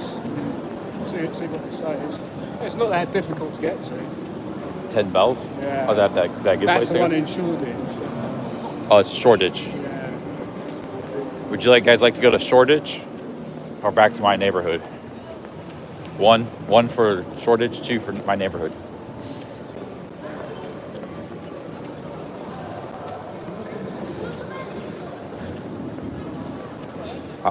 I want to try the roast at Ladbrokes Arms. Looks really, really good. That's in my neighborhood. 7. Yeah, I knew they were all going to say Shoreditch. I want to go back to my neighborhood, like try that Ladbrokes Arms.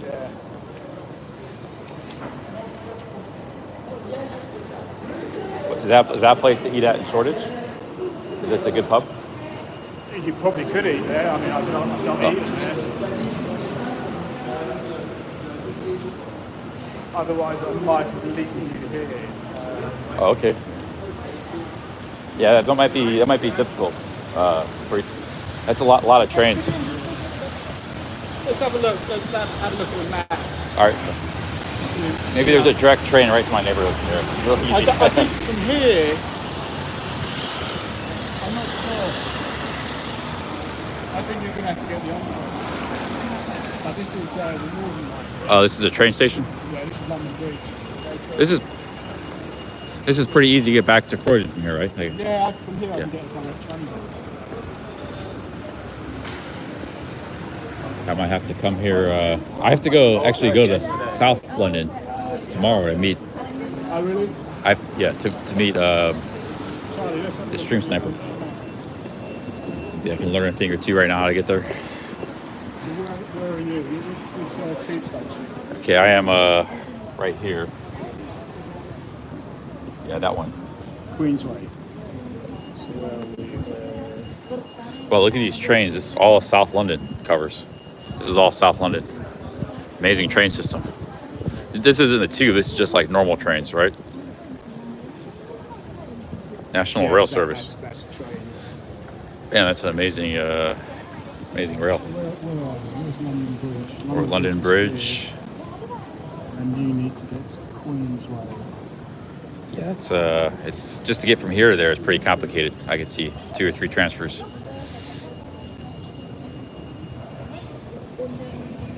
I think the best way would be to go this line. That'll take you up to here, Bond Street. And I transfer Bond Street. So for me, it's one transfer. Yeah, so you can go to. Yeah, what line is that? The Grey Line, Jubilee Line.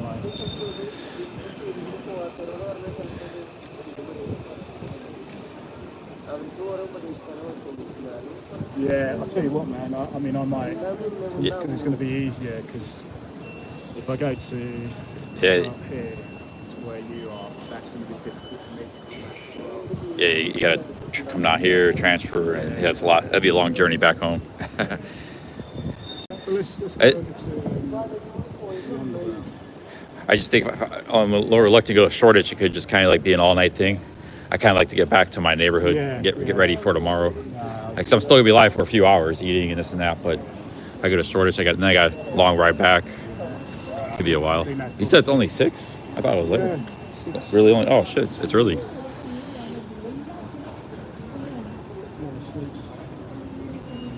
Yeah, because otherwise I've got work tomorrow as well. So. Oh, okay, yeah, you got work, yeah.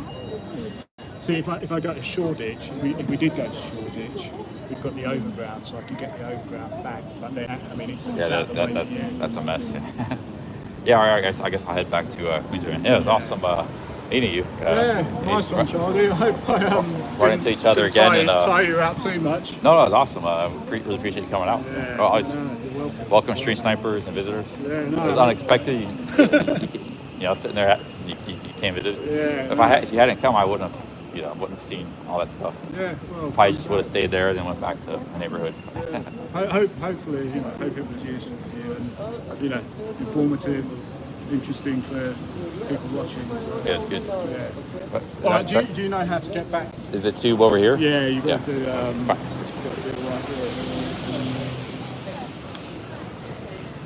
He says, "Fair play. Eugene took you good places." All right. I hope it was. Hope it kept you a little bit entertained.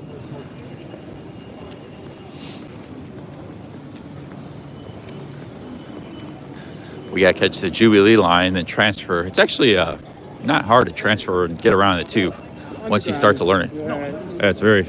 It's a little bit expensive, but it's very, very efficient. It's very good. All right, so all you got to do to get to the underground is just do right there. Okay.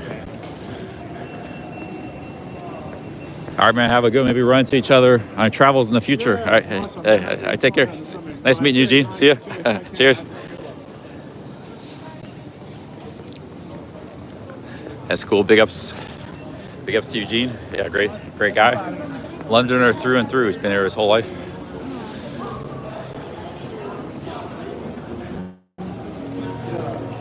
All right, we're gonna catch the tube. We're gonna catch the tube right now.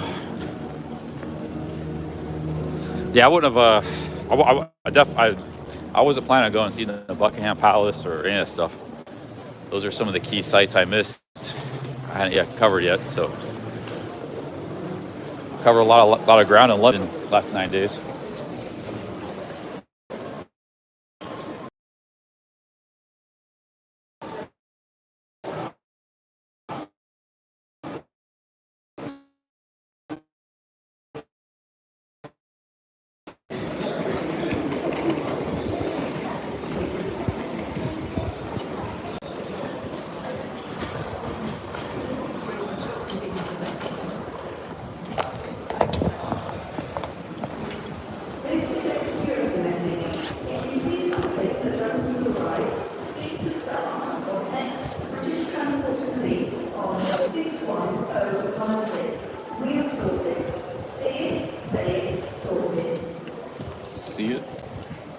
See it, say it, sorted. You hear that on all the trains.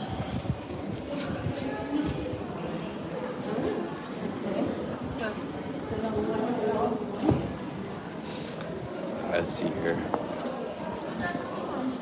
Here's the tube. We got our Oyster card. I think I still have like 8 pounds left on it. That's good enough for, oh, we got a nice little seat here. Take a little break. Nice little seat all to ourselves. Take a little break here. Oh, man.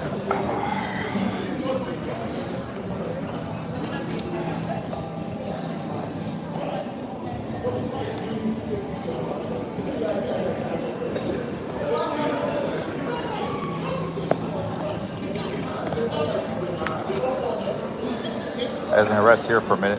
There's people watching spots, so.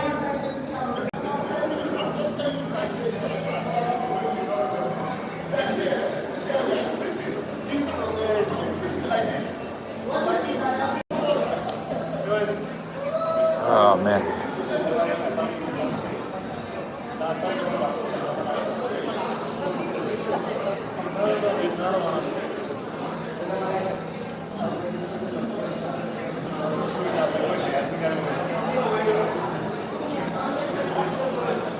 My theory is to, like, with England, is to eat really good on Sunday, then you just eat like whatever the rest of the week.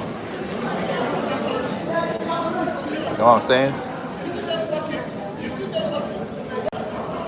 Just have like meal deals and pizza and whatever, Snickers bars. Then we eat. We have ourselves nice meals on Sunday.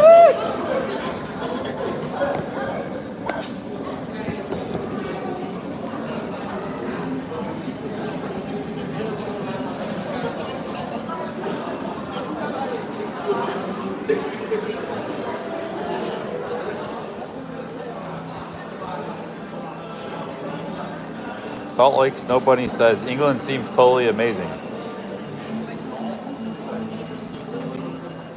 Yeah, glad you're liking it, Salt Lake. They'd probably say the same if they saw Utah. Utah's got a lot of nice mountains and stuff. A lot of nice scenery, Moab and all those places. Desert and mountains there in Utah.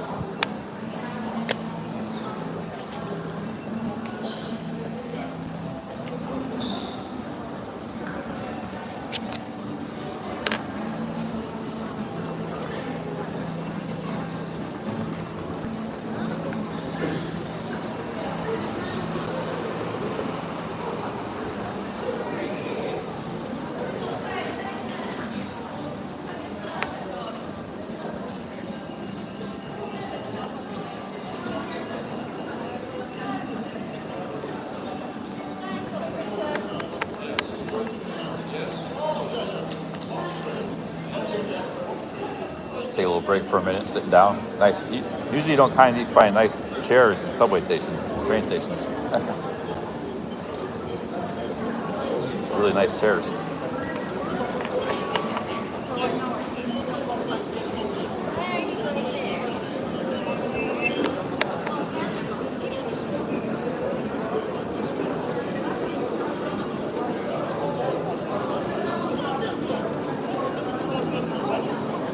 Peanut butter is an American thing. Well, you can find it in other countries, but it's really a U.S. thing. There's been a lot of foods created in the United States, modern foods.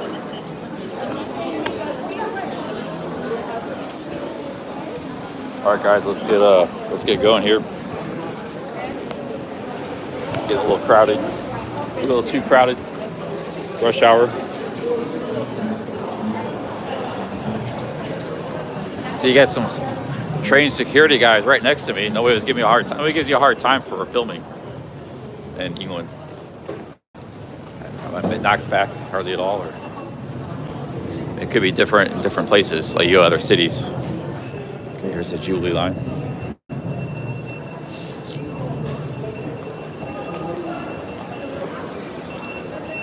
Got the Oyster card. How much money we got left? Eight pounds left.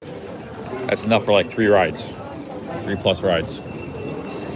I topped this up with 20 pounds, I think, a few days ago, 4 days ago or so.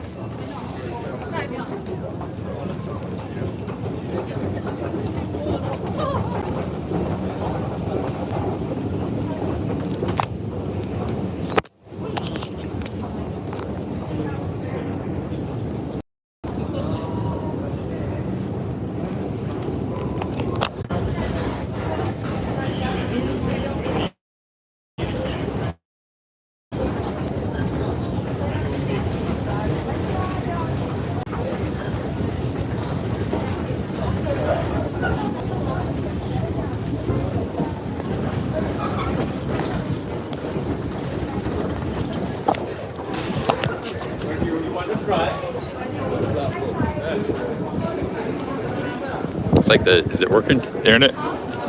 Okay, where we gotta go? We gotta go westbound. We're gonna go westbound. Yep, westbound.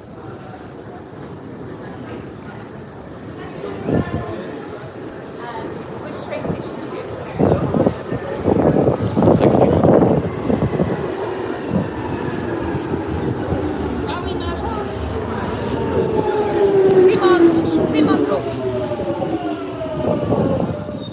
We gotta go in the less crowded train. Oh, it's pretty crowded.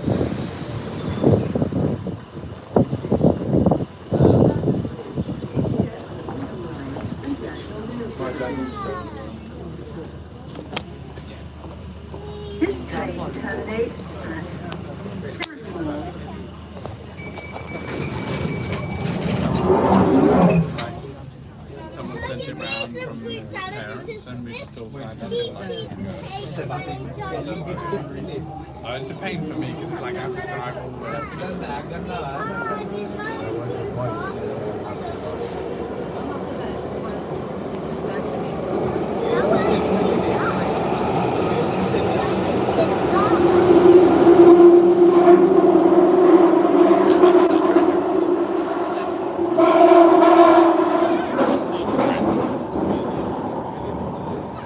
Like it's working now. Oh.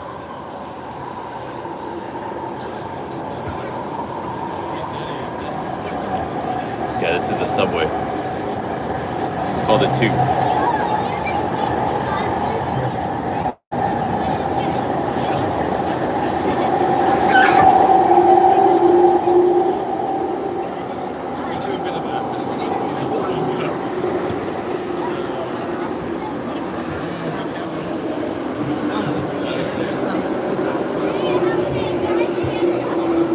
The next station is Southwark.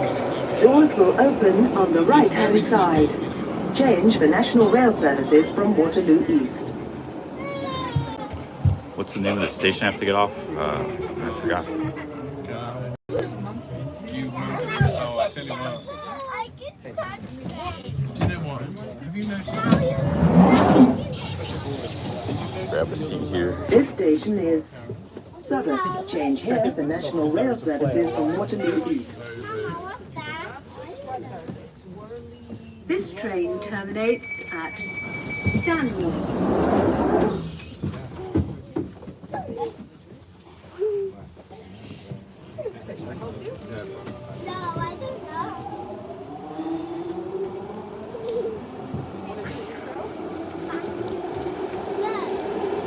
audiophile wants me to go to Athens. Why Athens?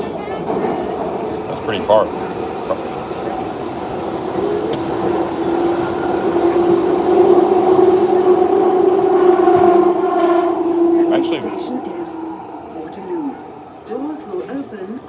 Actually more into hiking and camping. I need to go to a place with good trails.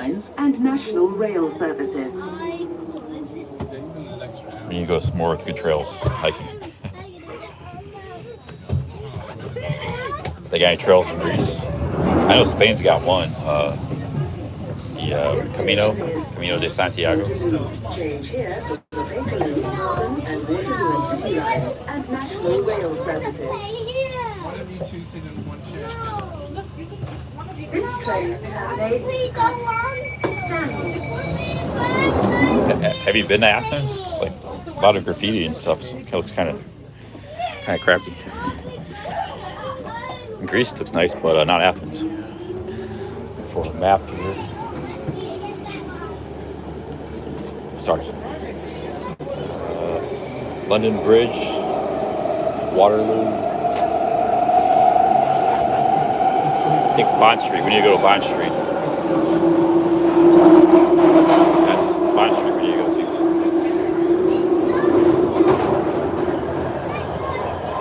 Oh, Eugene Vermont, yeah, is where's Eugene at?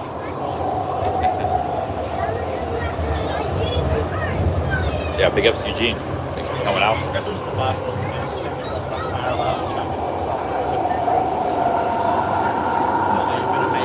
The next station is Westminster. Doors will open on the right-hand side. Change for the Circle and District line. Exit for Westminster Abbey and Houses of Parliament.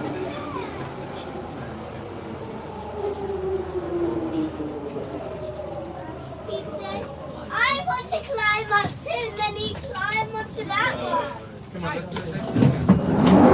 These offerings. Why don't you sit in the middle and share together? This station is Westminster. Change here for Circle and District line. Exit here for Westminster Abbey and Houses of Parliament. You guys are all about the big cities. We just been in London last 10 days. When you get back on the trails, you guys should be recommending good trails to go on.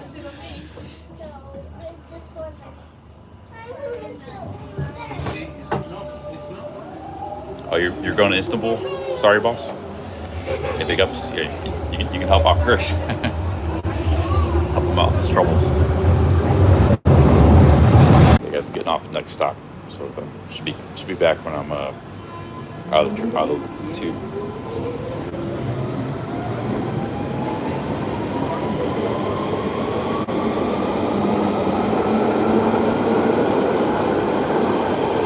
That's too rough to go to Iceland this time of year.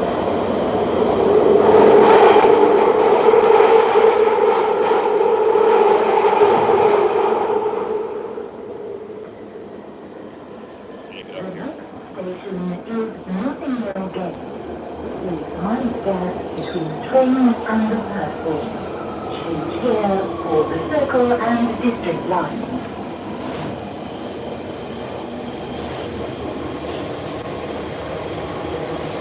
Yeah, it wasn't working for a while. We lost internet. It was working before on this line. Not sure what happened.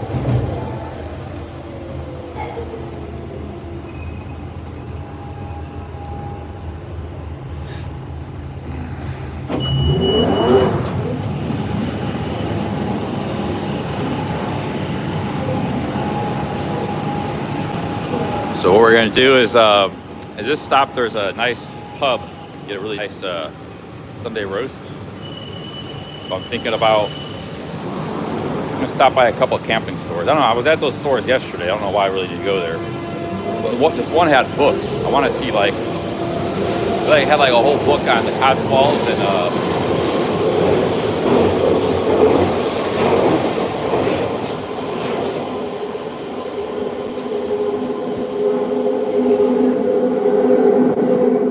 had all these books on like different hiking regions of the UK. So maybe we'll like buy one of those books and go to that region. Yeah.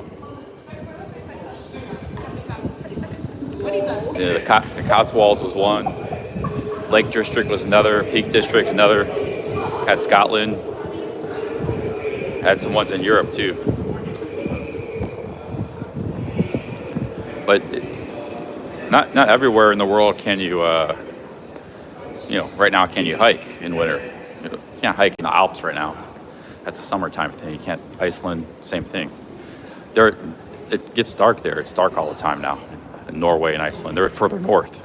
They'll only be getting like 8 hours of sunlight a day right now, or something ridiculous. Not the time of year for that.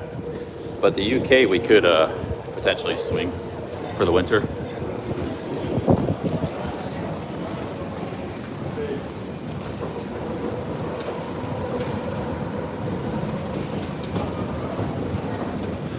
So I want to see if this shop is open. I'm going to stop there. I think they might close at 7, but they may be open till 8.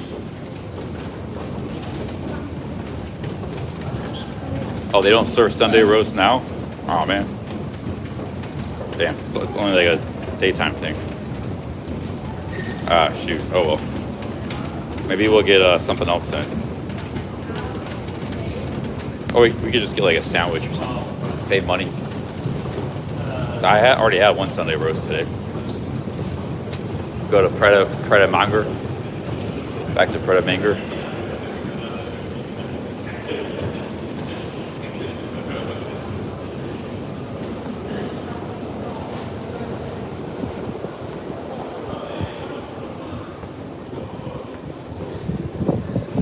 Yeah, I don't know, man. McDonald's is like expensive. I stopped eating there.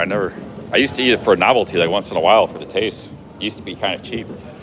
That's just like, they price themselves out of the market. They price themselves out of me. Because basically what McDonald's costs now, you can get like a decent meal at a real place. It used to be useful because it was cheap, It's not cheap anymore, so. They price themselves out of the market for me. Right? Whoever eats at McDonald's is either you're in a hurry, you need the convenience, or you're just a sucker, or you really love McDonald's, one of the three. I think a lot of people are just suckers for eating McDonald's. But yeah, some people really do love it, and hats off to you. But you'll pay whatever price they charge. But for me, it's like not very good. It was okay, but it was like tastes kind of okay sometimes. But it was just something that was cheap, maybe once a month, But at their current, I used to eat them in Japan like once a month, just something different, taste up, change things up. Because sometimes you get tired of Japanese food. But with what they charge nowadays, like you can get like a great bowl of ramen or even sushi or something for the same price. So really, they price themselves out of the market for me. Where are we at here? We're in Notting Hill. Okay, let's go to exit 1, my dudes. I think we gotta walk down here to those shops. Let's go exit 1.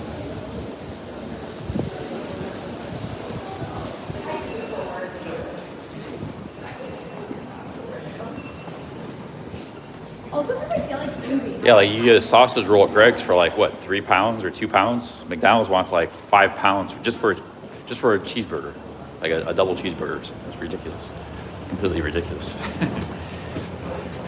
You get a meal deal at the grocery store for 3 pounds. You get, and McDonald's is just it's a joke. It's a ripoff.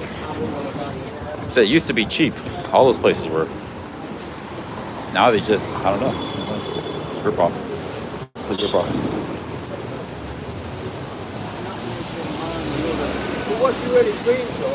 Well, like I said, I really love that stuff. Some people really do love the taste of it. They do have a unique taste. You're probably just gonna end up paying those prices. So they got people hooked on it.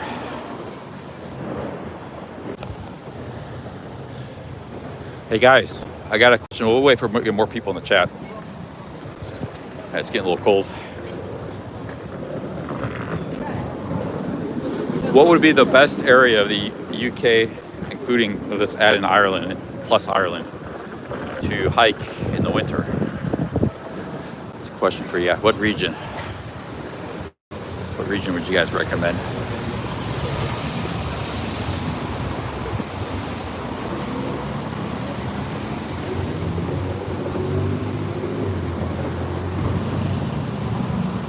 Scottish Highland is going to be too cold though. We already talked about this more. That's going to be too cold. The Brecons, Hadrian Wall, Lake District.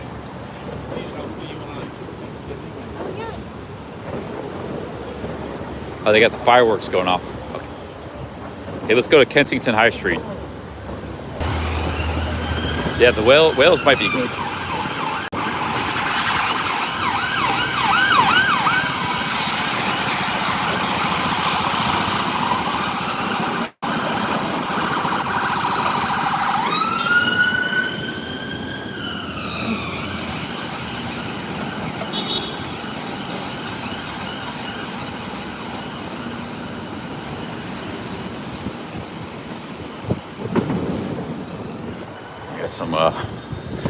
We gotta walk up here a ways to get to the high street.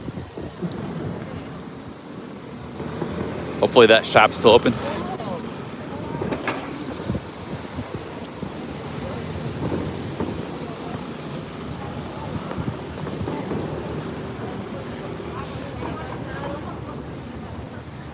Aaron says cheap flights to Europe from London.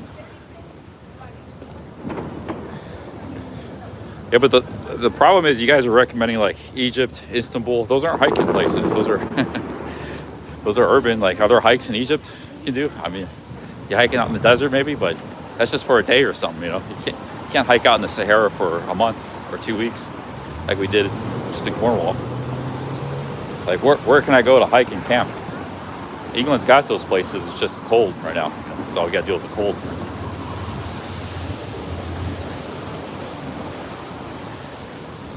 Like, the only thing I can really think of is maybe Spain, that pilgrimage trail. It's like a 700-mile trail. The Alps are too cold. I don't know of any trails in Italy. There might be some. Italy would be bad, but it's like, what long trails are there? I didn't know there were so many long trails in the UK and Ireland, but there are. I mean, Turkey would be a great hiking country, but I don't know of any trails offhand. That would fit the bill. If I want to do like hiking and camping this winter, where would I go? In the winter we're talking about here. There's actually really not many places in the world I can think of. If we're going to do some winter hiking, camping. It's too cold in America. Except maybe like way down south, like in Florida. It's going to be cold everywhere, you know. Maybe you go to Argentina or something, but I don't know of any trails in Argentina. You can go hang out in the mountains there, like Bariloche, but it's not the same as doing a trail. Or, shit, where are we at? Yeah. Where are we at here? Checking maps, I'm getting lost.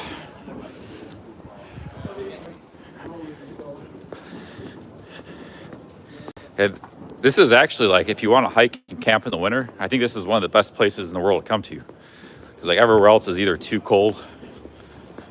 It's, you know, England gets cold, but it stays right in the edge where it can be bearable. Other places get too cold, too wintry. Because essentially what it turns into like skiing and like mountaineering. That's a whole different kind of thing. You know, guys climbing snow mountains and stuff and skiing. That's a whole different activity. We don't want to do that. We don't want to be hiking in the snow.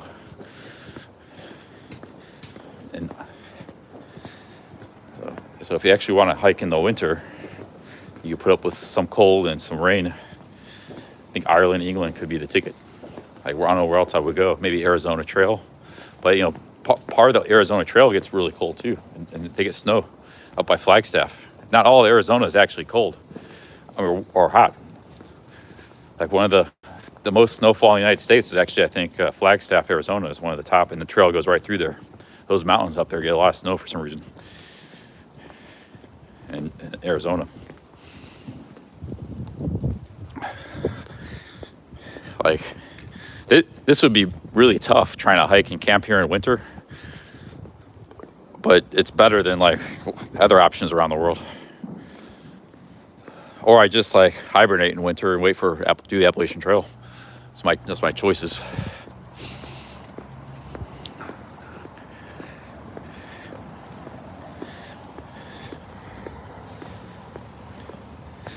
George says, I was in Alicante in Spain, surrounded by mountains. Yeah, but the problem is you can go out, like go up and explore the mountains. There might be a little bit of trail that only lasts you a day or so, two days, you know.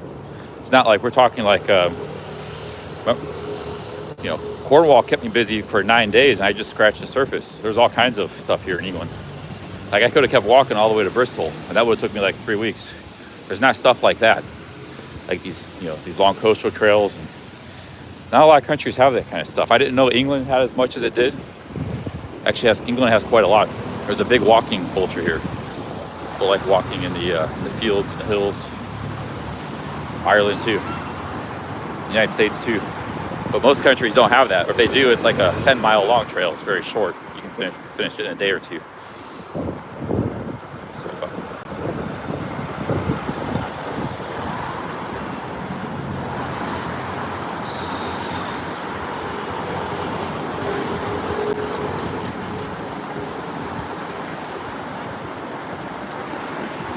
Yeah, I'm starting to see that. So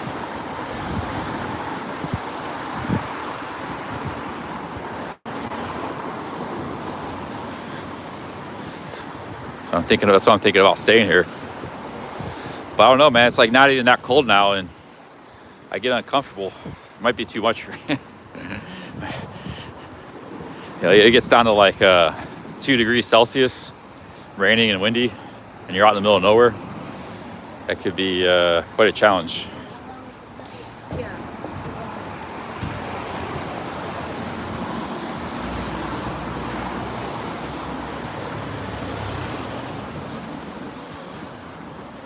Yeah, I might be fantasizing, but if I do the Appalachian Trail, I'm gonna have to deal with those conditions. I might as well get used to it now. So that's what I'm trying to think of, you know. The Churchill Arms. Check this place out. Looks really nice.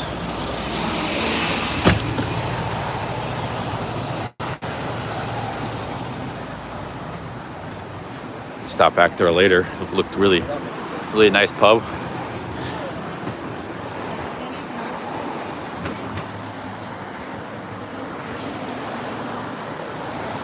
Pyrenees Mountains. Yeah, they might not be too bad. Like the only really good trail I can think is the Camino de Santiago. That's across northern Spain. It goes, I think it starts in southern France, goes across northern Spain. It actually get pretty cold up there too. Northern Spain's got mountains and it gets pretty cold up there. Probably not a lot different than here. Only difference here is you might have more rain. Get more wetter, which is actually that's a pretty big thing. Spain's not really that, but I think the north coast of Spain can be pretty wet too. So I don't know.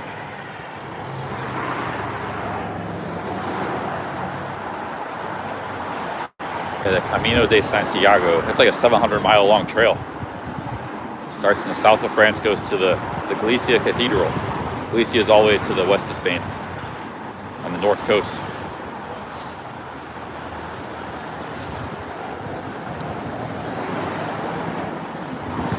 Yeah, that's actually a possibility. Like if I flew to, I don't know where you would fly to. Maybe you'd fly to like Bordeaux, France, or Bilbao. Bilbao is in the Basque region. I don't know if I'm saying it right. It's kind of, might not be cheap to fly there from, well, maybe it is from London. I could do an internet search. Sheffield Terrace. Some nice terrace houses.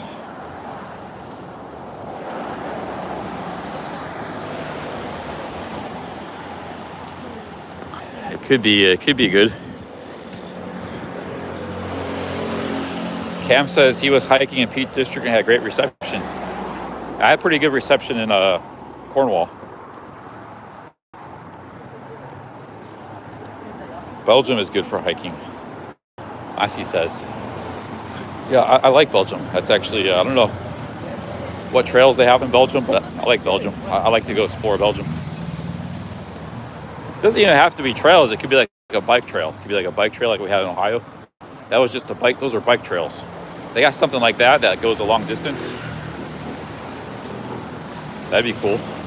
I think there's a long trail in Croatia. It's like a weird trail. It circles around, goes to the capital and through the mountains and down the coast. It's like a 1,400 mile long trail or something, but I don't know much. It seems kind of crazy to have that long of a trail in such a small country. But I don't know much about that trail. I've never heard much about it. And Croatia would be good because a little more Mediterranean, a little bit more warmer, not as wet. Mediterranean's not that wet, not like here. But Croatia side of the game. But really, I think it's either go back home, wait till the Appalachian Trail, train, get ready for that, stay here for another 2 months. We'll have to involve some camping and hiking. I don't want to just stay in cities the entire time.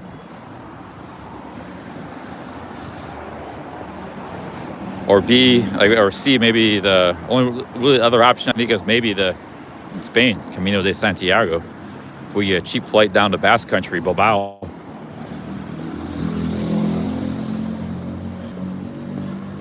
But that's the only really thing I can think of in Europe. Like Europe, people come to Europe for cities and stuff, history and culture, food. It's not really known as a hiking place. It's up the Alps, maybe in the summer.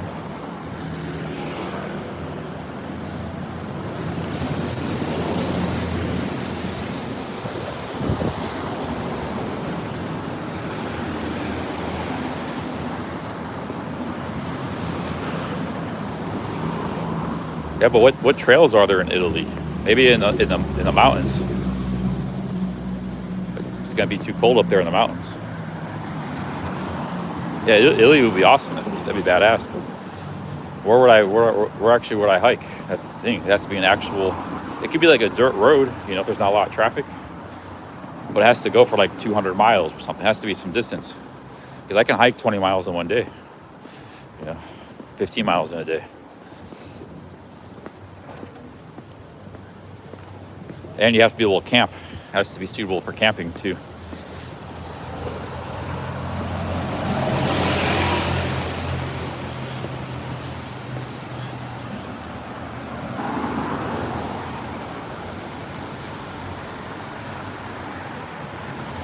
Okay, we're getting down into Kensington main High Street. I want to check out this one shop that's had some great books of hiking trails. It just focused on a region like the Dolomites. Most of it was in the UK, but they had Europe too, like Dolomites and some other stuff. Had all the trails within that area. Like the nice color book with pictures and everything. It was great books. They're like 12 pounds each. I think it was at the Cotswold shop. But they might not be open. I don't know, we'll see. Yeah, it's a pretty long walk from the station. In fact, I walked here yesterday. That's where I walked.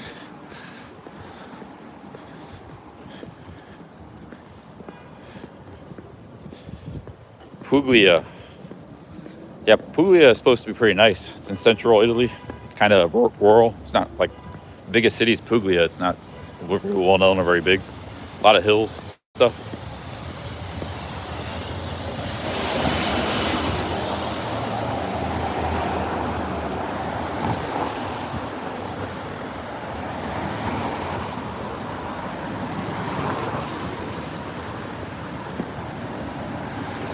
Nigel says, in the Lake District, the youth hostels are places to walk from one to another. I've done it, and it's extremely rewarding. Oh, there we go.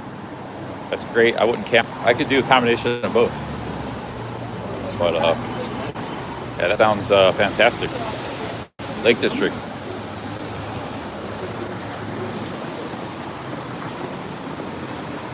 Yeah, I'm thinking the UK, man. The UK is we should stay here.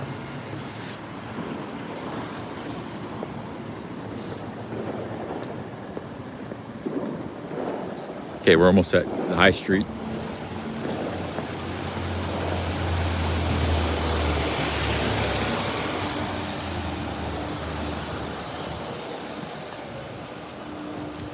Yeah, the UK's got it.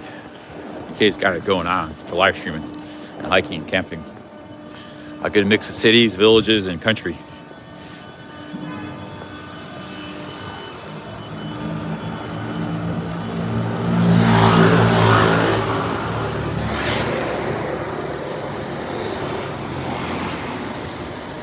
this is the here and now, because I have make a decision soon whether to go back to America.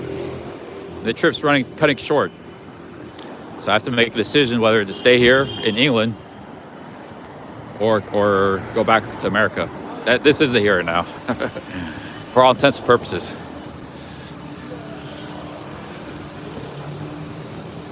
Like a week away, basically.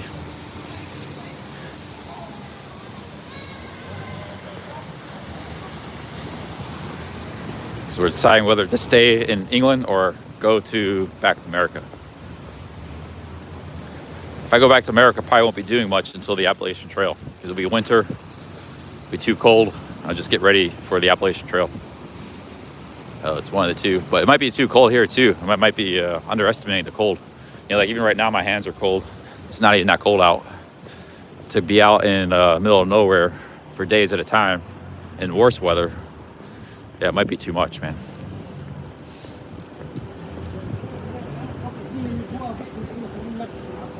Let me check my maps.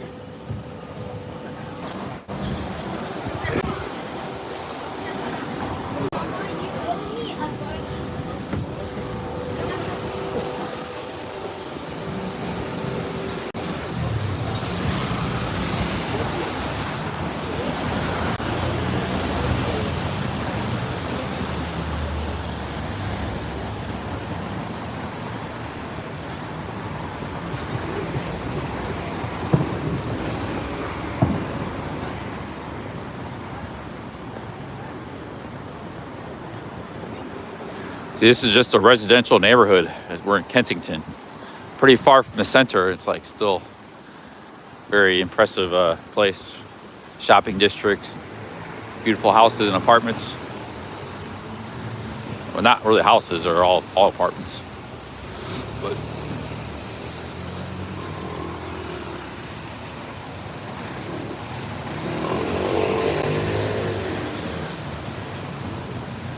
yeah, I think things are winding down here. Like, see, these shops are all closed already. This is a big shopping street. They're all closed. Everything closes early, man. Too damn early. It's not even, it's 7. Shop I want to go to is probably closed.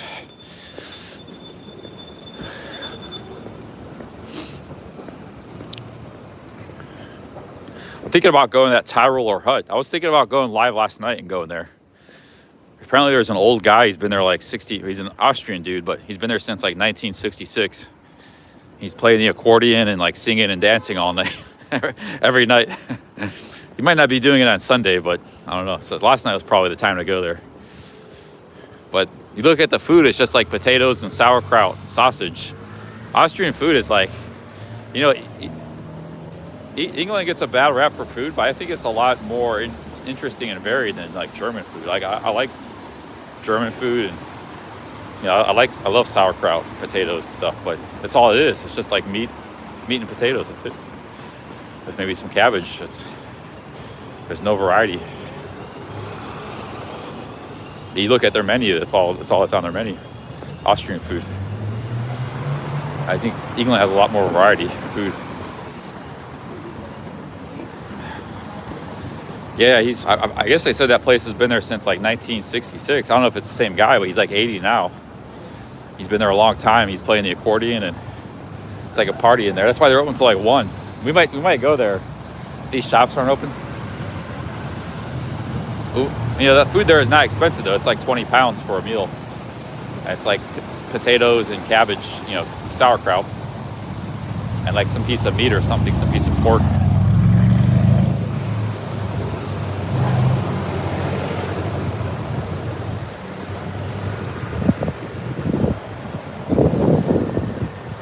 Here's Decathlon. Yeah, everything is closed, man. The bank's closed. Everything closed very early.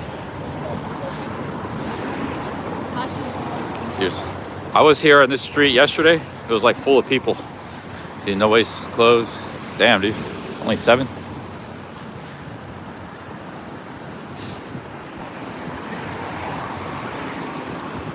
That's what I like about Thailand. You could go out like 9 o'clock at night. Bam, it's just everything's open and fun. That's what I like about Thailand. England needs to do that.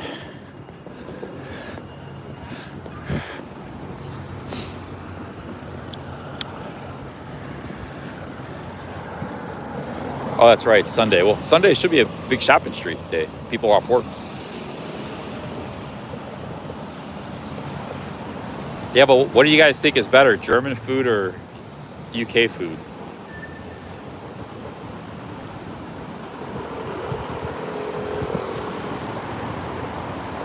I like German food, but I would say UK is better. It has more variety. I mean, yeah, they got sauerkraut. That's pretty epic. They really got other, you know, like you go to that German place in Pattaya, most of the stuff on the menu, it's all like Italian foods, pizza. So you go to a German restaurant, like 60% of stuff's actually Italian food, pizza and pasta. They just don't have like food. It's like meat and bread or potatoes. That's it, sausage. Maybe some sauerkraut. Like, I think. Okay, here's the camping stores. Hopefully they're open. I think the one had books. See, everything's closing. Here's Ultimus. Here's Mountain Sports. They're closed. I think this might be the one that had the books. Yeah, see, there are those books. Shit. There are those books right there. Had the book on the Lake District.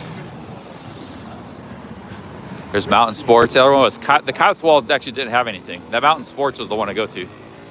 This Cotswolds they're all like about skiing now. And they're closed too. Everything's closed. Shit. All right, let's walk back. Everything's closed.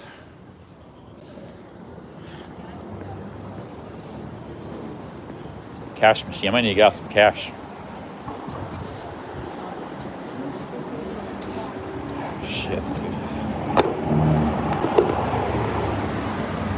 Get some cash side of the game.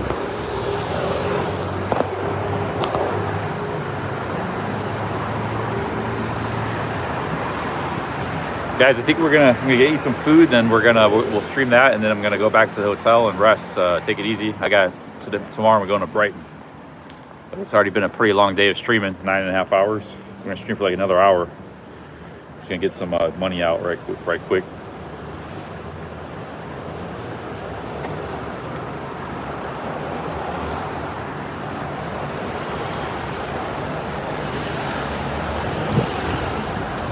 English, please.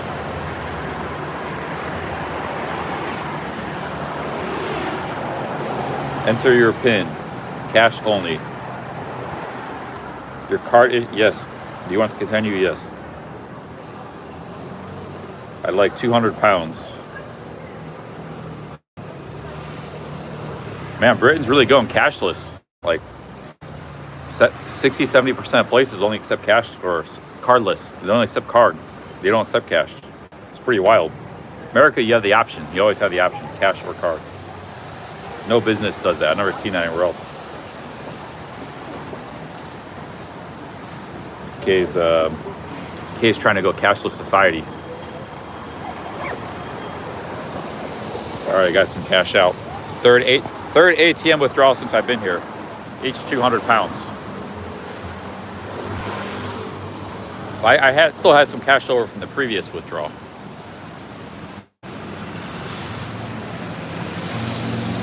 Yeah, well, you UK guys, this ain't happening in America. This is happening in UK.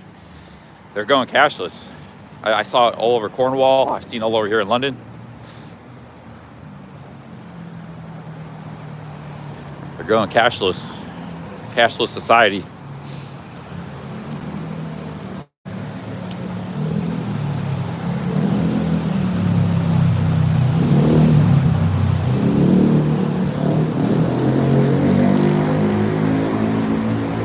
Yeah, I'm gonna head to Brighton for maybe a couple days, and then hopefully in Brighton figure out what to do next, where to go next. I will tell you what though, I don't know if I want to be out in the cold for 2 months straight in the winter. Worse cold than this. Like when I drink coffee in the morning, it sounds great. Like I get all these ideals in my head, but then kind of reality sets in the evening. Two very different sets of minds. But the only reason I'm here was one of those coffee sessions in the morning. I just boom, bought a plane ticket to the UK. So there could be good to that, but sometimes I'm not realistic either.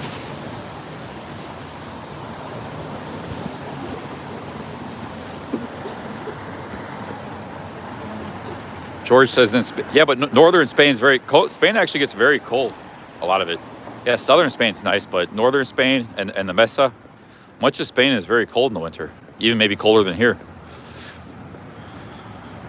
Like that trail in the north, that's going to be cold. That's not going to be that much different through northern Spain. Only the south and the beach is like that coast, that Mediterranean coast and the beach. That's the only warm part of Spain.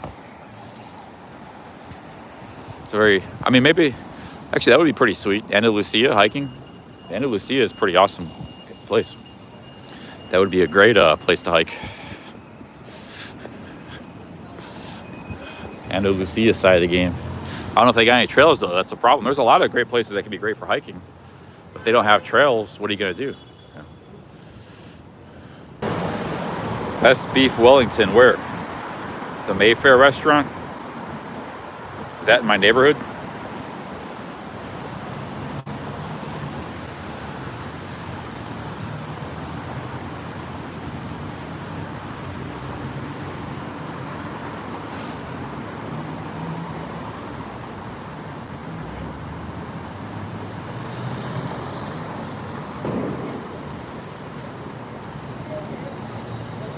Ross says Dublin's not worth seeing. Dublin's where I'm going back.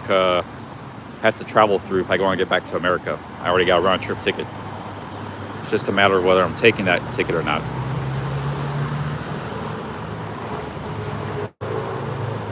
Snowstorms in Madrid. Yeah, Spain. Most of Spain is like pretty cold. You got like a strip in the south along the Mediterranean that's not too bad. But all central Spain, where Madrid is, that gets cold as hell in the winter. And in the north probably too.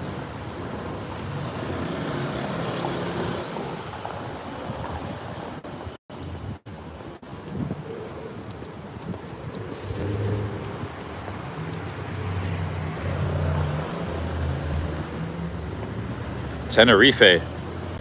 I don't know much about Tenerife or the Canary Islands. Remember, I got to be able to live stream too. I got to have good internet. I just take it, like that guy said in the chat, just take it one day at a time. I still got some time to figure things out.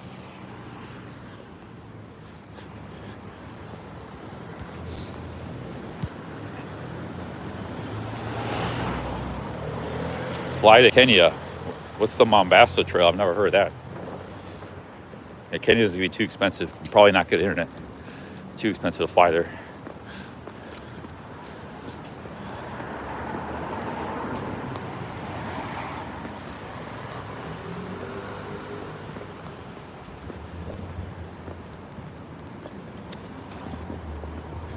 Yeah, Canary Islands probably is really cool. It's probably really busy this time of year. Probably really expensive. Yeah, exactly. That's probably when everybody goes there. It's winter. It's the one place in all of Europe you can get away from the tropical. Like other than going to Asia or something. I think it's technically in North Africa, but you know, even North Africa gets cold. But Canary Islands may be the only part of this part of the world where it doesn't get cold in winter. Because like even places like Turkey and Greece get cold in winter. There's no tourism in Greece in winter, very little. People all go there in the summer, you know, May and September and stuff.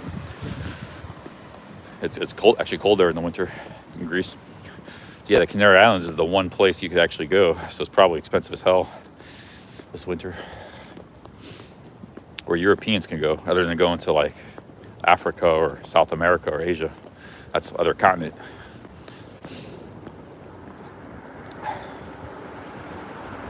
Go to Grimsby.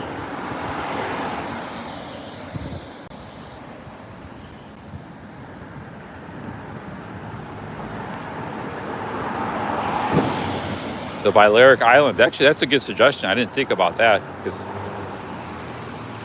not everybody's keen up on Spanish geography. Canary Islands are way out in the Atlantic Ocean, almost by Africa. But the Balearic Islands are in the Mediterranean. They're in the, and Majorca is actually really large. That could be a good one to hike and explore. Walk around the island.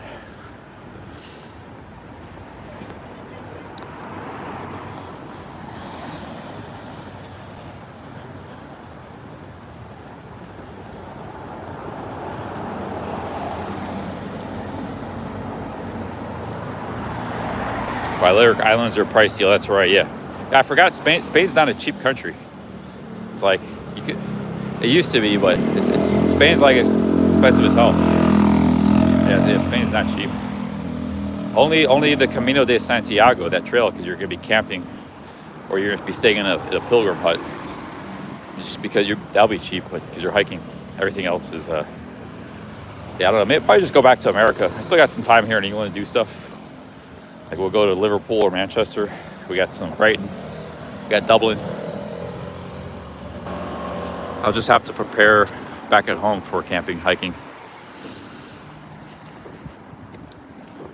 I think it's a little too much. Yeah, London's not cheap, but I wanted to come here despite that, because I figured I could stay in hostels and hike and camp. I always wanted to come to England for one, and UK.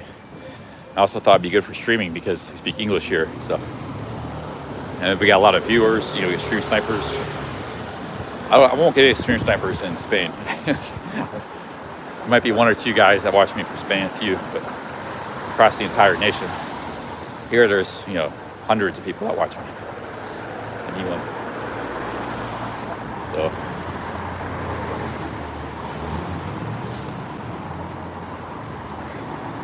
Maybe I could do a small trail, or maybe I could do something in Arizona or something, get practice. I have a friend there in Arizona who's a scriber. He actually offered me a free flight before I came here. He said, hey, I get you a free flight to Arizona, because he works for the airline. I thought about it, but I thought I might not be biting off more than I can handle with the Arizona Trail.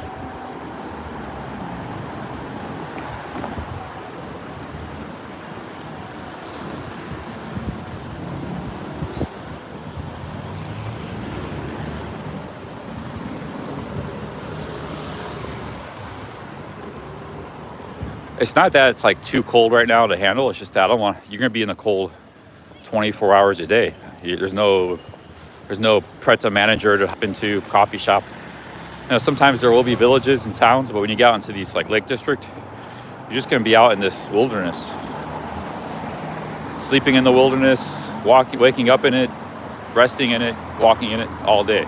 So it's not that it's too cold, it's that you're gonna be in that for 24 hours. And then add maybe rain to the mix half the time. That's and once in a while you'll get a brief respite in a town or village where you might get an inn or some food. You say, well, maybe isn't the Appalachian Trail like that? Well, the Appalachian Trail is actually, most of it's in the summer.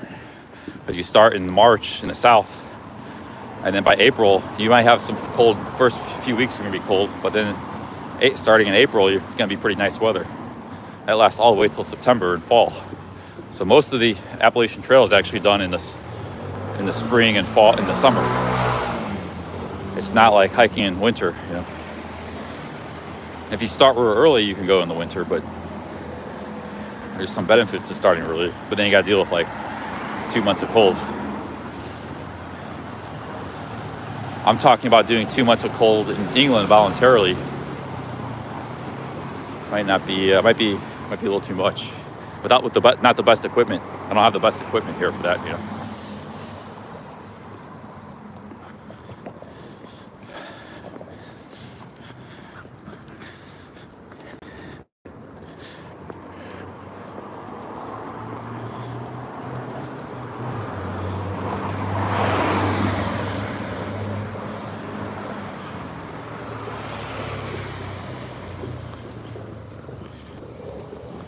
Paul says it's easy to get to a town with coffee. They have a lot of towns in the Lake District, so it's like country, and then you got like some random villages here and there. Towns, kind of like Cornwall. That might be good. We might do that. I got to do some more research. That's kind of what I want to end the stream. I got to do research, figure some stuff out. Well, that's cool. You guys are saying, yeah, maybe there's hostels, and yeah, maybe we'll do that district. I don't know much about it. I don't even really know where it's at. I think it's in the northwest somewhere. Yeah, it could be a good option. And it's probably a good time of year to do it because there's probably not many people hiking. Like you have the place to yourself. The hotels will be cheap. We can camp if we feel like it. You know, if we got the option. It's nice weather. North of Manchester. All right. Lake District is great. You're saying. What about the Cotswolds? You guys know about the Cotswolds? Is that any good? That's not far from London. That's like to the west. What do you guys think about the Cotswolds?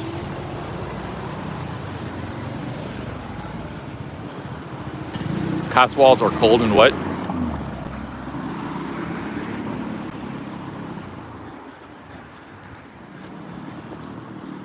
Henry Hoover says Cotswolds are good. No, I mean, if we're going to be here 2 months, we got time to check out a few places. Cities, we could be in Lake District for like 3 weeks. Cotswolds for a couple weeks. Oh, we can even go back to Cornwall. Maybe we have a lot of time if we stay here that long. Or I could just spend 2 months straight in the Lake District. I was like, Cotswolds expensive. Oh, it's probably off season, so it'll probably be cheaper, and I could camp too.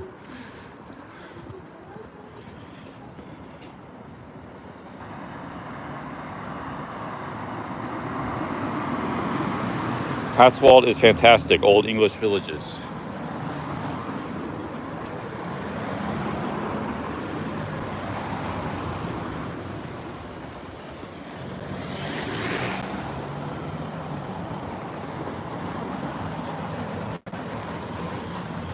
Go Hard Dude says Lake District is beautiful, can't camp and hostels. That sounds perfect. The Lake District, we could go there. That's definitely an option. Here's the Windsor Castle. Book ahead for Sunday roast.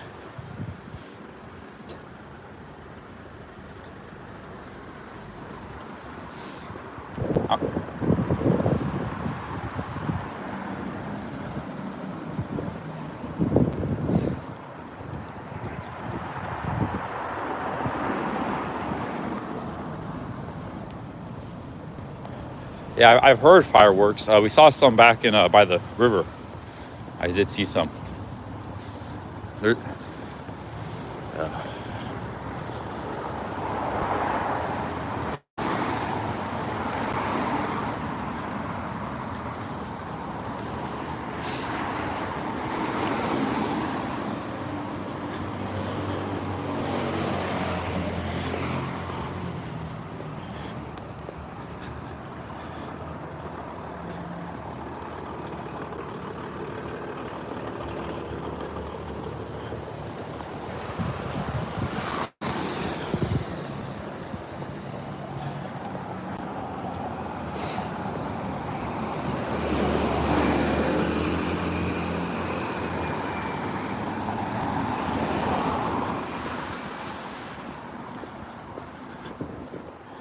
I'm going to stop in this restaurant, get something to eat. If they don't have Sunday roast, I'll get something else. We should be walking towards it. And then probably back at the hostel for later. Relax. I'll tell you what, as much as I complain about the hostel, when you're tired walking all day, that bed is nice to go into. It's like, at least you got a nice warm bed to go sleep, you know? It's like, that's well worth the $30. Especially if you've been tired all day walking around. Yeah.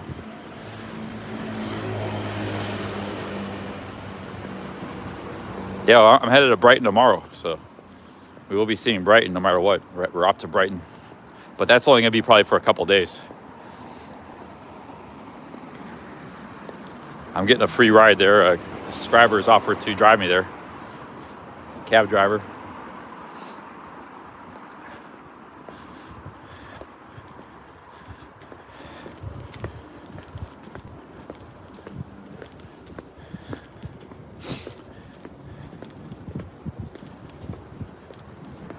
Oh, Nigel really knows the Lake District well.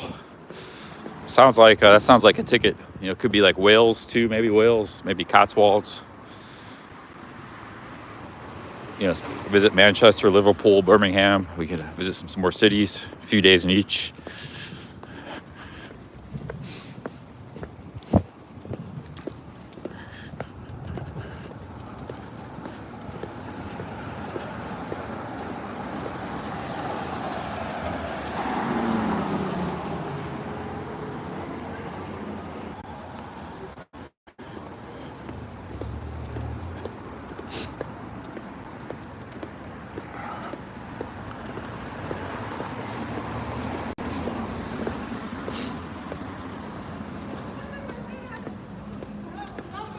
Don't bother with the West Midlands. Is that Birmingham? Man, that place is scorned by the English. Poor Birmingham. Nobody likes Birmingham. Every place has its fans. You know, a few people would vote for it.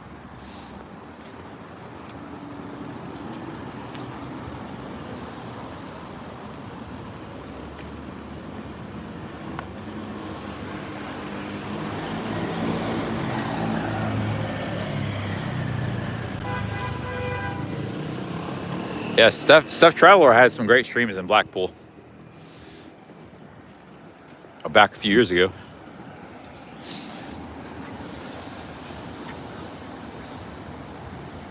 Oh, we got a green light here. Yeah. Okay, there's a pub up around the corner I'm wanting to try out. Gonna go here. And legs and feet are kind of tired today. Probably 12 miles today. We just did a couple more miles there, so probably pushing on 12, 13.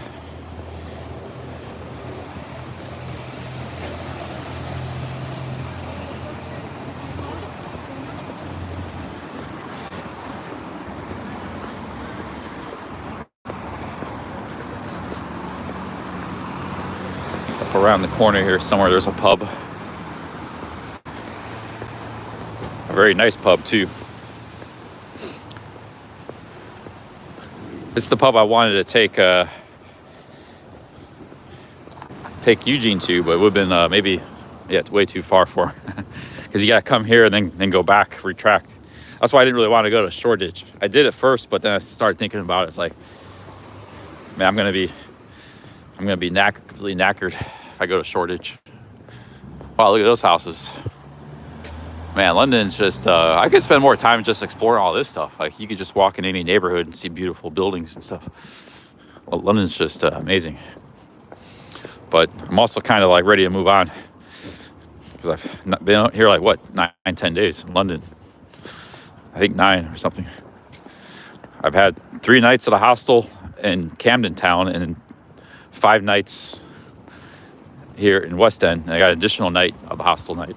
It'll be 9 nights. This will be my 9th night in London tonight.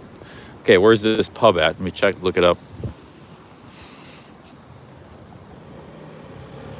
The pub is back here somewhere. Let's see.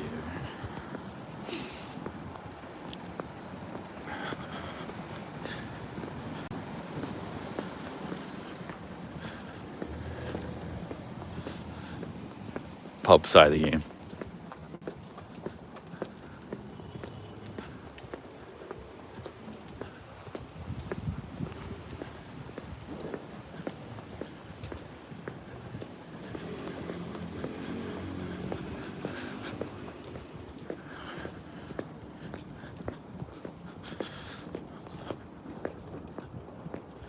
I think that might be it right there, all those lights. Shit, this place is popular. All the outside seating is full. I mean, there could be no inside seating. I walked all this way for nothing. Damn, this place is the hangout.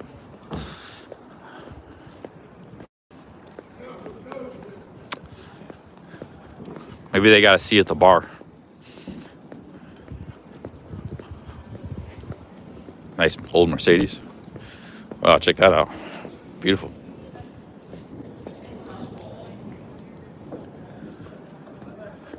Okay, here it is. Oh, there's some outdoor seating.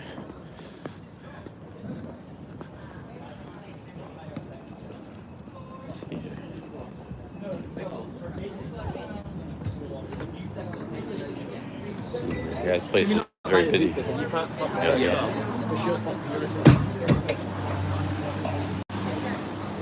So muddy.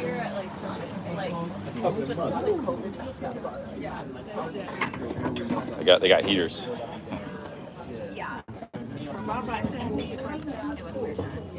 How's it going? Not really excited. I'm excited to go back. Oh yeah. I got to order at the bar. I forgot how this works. No, and I moved into our apartment in like July, and then I moved here in September. So like part-time hours, but I've been late to eat lunch every day. Ladbrokes Arms, guys.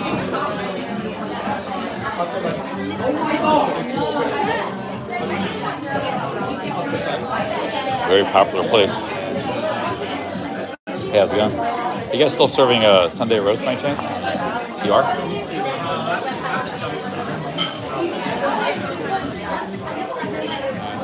This table here, table in the corner, or anything outside. Yeah, I got the outside table there already. Grab that.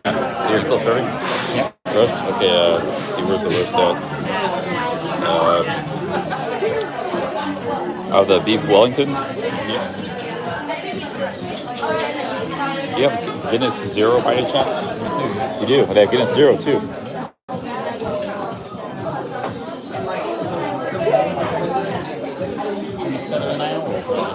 Excuse me? I'll pay for an hour. Take cash?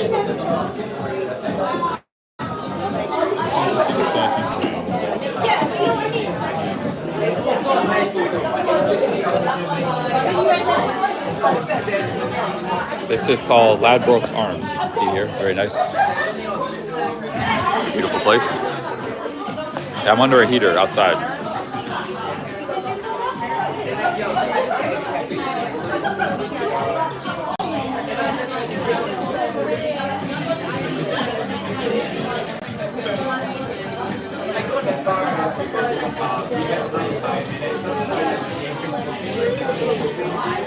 Yeah, cheers. Thanks.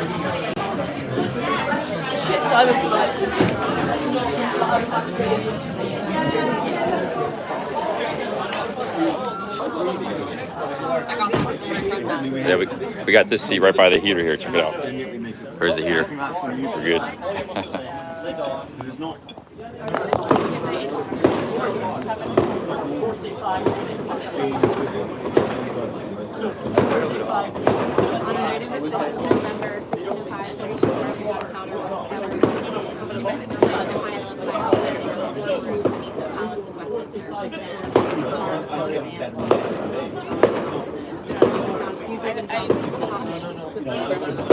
Awesome. So the Lake District could be a possibility. Thank you, Nigel. Good internet. Sounds like a winner.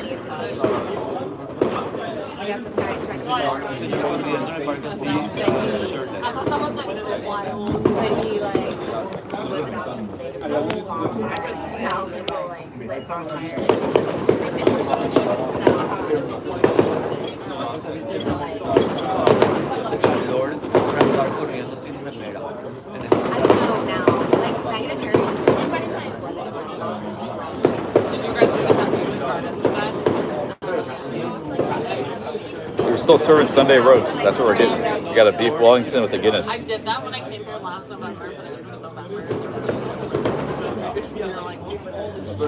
Guinness Zero. Who lives there?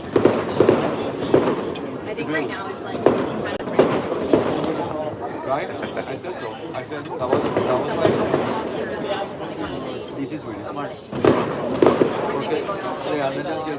It was 18 pounds. Plus the Guinness will be like, it's 5 pounds. Is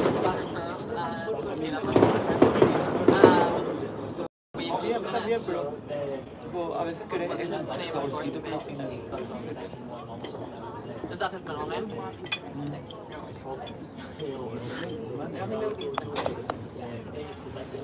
Really, I know a bunch of angry guys. I could probably name like, yeah, I could probably name like many. No, I'm growing in that's a bunch. Avery, yeah, like Alice, Avery, it's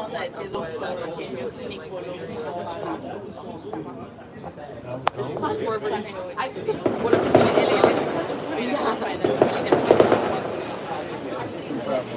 It is. Well, last night we were trying to say like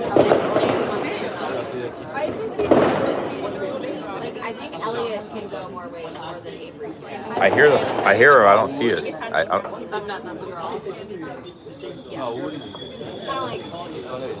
I have like Spencer. I want to name I'm kind of going after Hey, big ups, Rusty Craig. Ryan Taylor.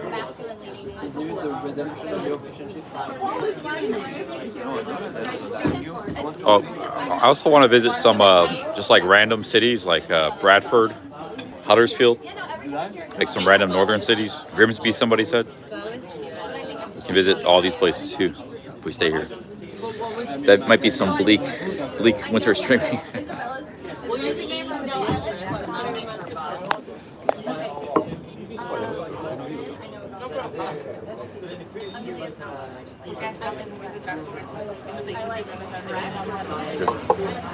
There we go, guys. We got a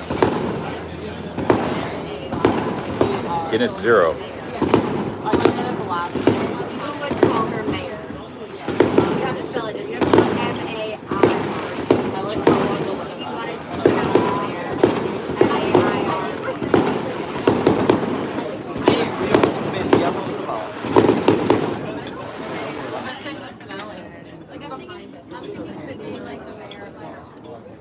Yeah, that's M-A-Y-O. This wait. You guys have to look at this wedding. This is okay.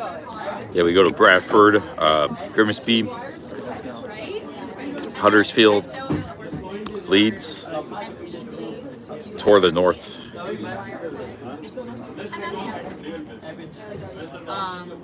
This girl who just had this wedding, her name's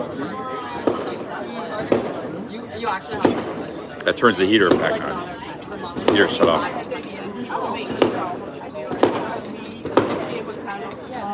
Somebody you know is. Yeah, she reposted me. He's from Virginia. We got ourselves a Guinness Zero and a beef Wellington on the way.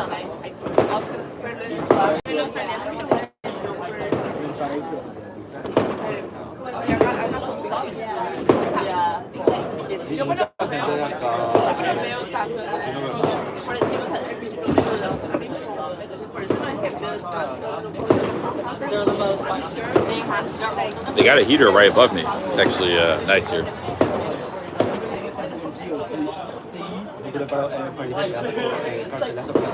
Yeah, I gave him the table. They're like good family friends. No, they're not.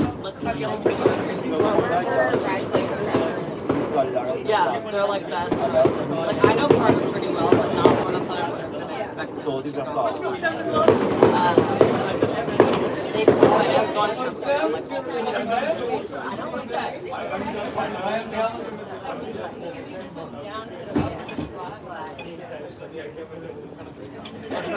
Like very like valley, like social climbing,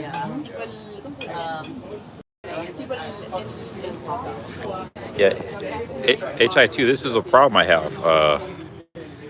When I stream all day, by the time the night rolls around, I just get like pretty tired. So if I was to do that like nightlife, I'd have to like just start later in the day and start streaming. Nighttime, I'm just winding down.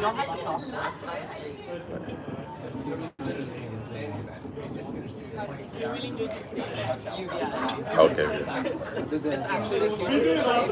He was like seriously. Yeah, we got salt and pepper. I'll ask for the English mustard.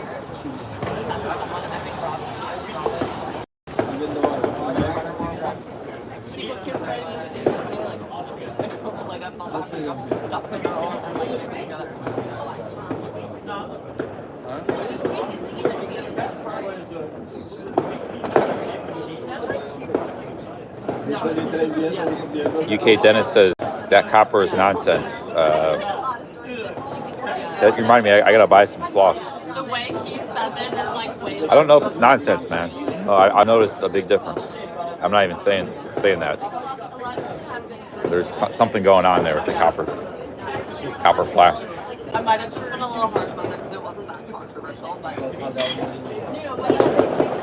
heard a lot of stories like that. Yeah, he was the thing was just graduated. Well, Olam, it's a lot. It's not just streaming. You're also walking around all day, and especially in a city, it can be very tiring. Like walking around a big city. It's that in itself is very tiring, but then you add in streaming to the mix. At the end of the day, you're pretty knackered.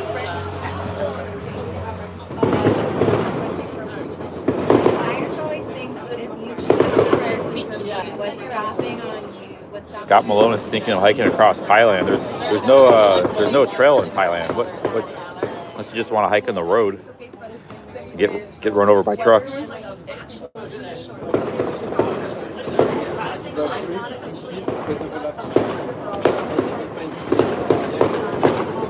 I think another good place in Thailand to hike is Karat, Nakhon Ratchasima. There are some nice mountains and hills around there. I don't know about hiking, but there's a lot of camping that goes on around there, outside of Karat. It's not just Chiang Mai and Chiang Rai. But yeah, they just don't got the trails, I don't think. Maybe hike like a dirt road in Nissan or something. There's not much traffic. Thailand National Trail, I've never heard of it. This news. Never heard of that thing.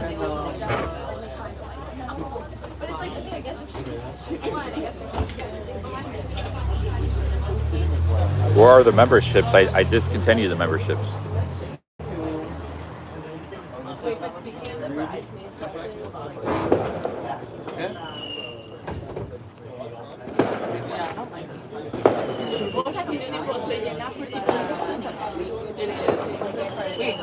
How do you know Barry? You saying Barry lost his power chat? I hope he did it. He had like $1,200. I'd feel really bad for Barry if he lost his power chat or his power chat. Who is that? Especially, he made a lot of sacrifice to make that money.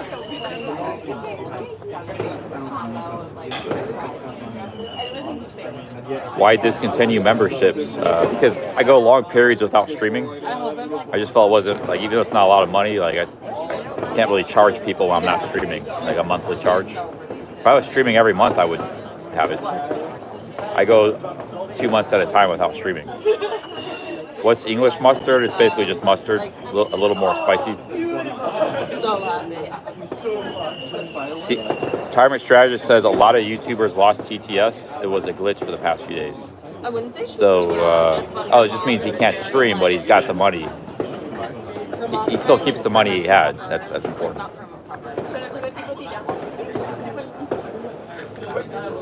I never used TTS, so I don't know. I can't say. It's like, keep it simple. Just keep it to YouTube. I mean, I know, hey, if you're making a lot of money in TTS, that's fine. But like, I just focus on one app and it keeps my life simple. Imagine, struggling with 8 different apps to try and make it all work and fit together.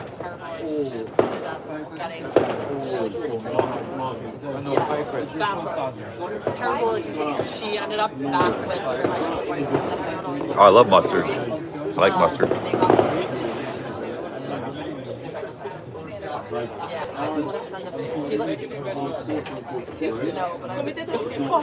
I'm like too involved in these weddings. He dips her, and I was like, oh wow. Oh yeah, here you can say it. Wow, that's love, right? I'd be nervous I would be dropped. They're Jewish. We don't really put mustard on beef. We put it on sandwiches mostly. It's the only thing we use mustard for is sandwiches. So this will be actually a new experience, putting mustard on beef.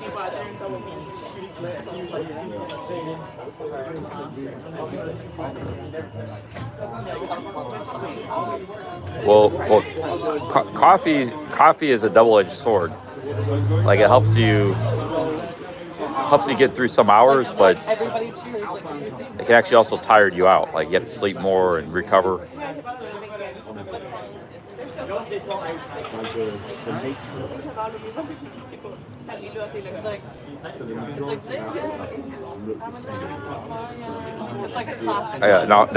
We put horseradish on beef. That we do too in America, but not mustard. Unless it's like a sandwich, like a roast beef sandwich. Americans use a lot of mustard, but they just put on like on hot dogs and sandwiches. You have to know how to do like a little bit of homework. Otherwise, No, American mustard comes in many shapes and forms. Like there's all kinds of different mustard in America. There's ballpark mustard. There's spicy mustard. I like the spicy mustard, stone ground. There's that yellow mustard. Yeah, that's okay. I don't like that much either. It's all right. The basic yellow mustard, but we actually have many types of mustard in America. You could even get English mustard, German, French mustard. But we have our own types of mustard. You probably never had ballpark mustard. It's really good. Or spicy mustard, American spicy mustard. Yeah, but we don't. It's just like American cheese. We don't just have one type of cheese or mustard. We have many types.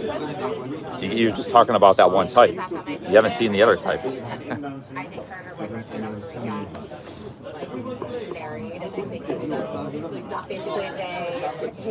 It's like saying the English only have one type of beer, like Newcastle beer. Imagine you don't like Newcastle beer. Say, oh, English beer is shite because of Newcastle beer. That's all you've had. It wouldn't be a fair judgment. And I like Newcastle beer. We're just saying, imagine you didn't like Newcastle beer. That's all you've had. You know.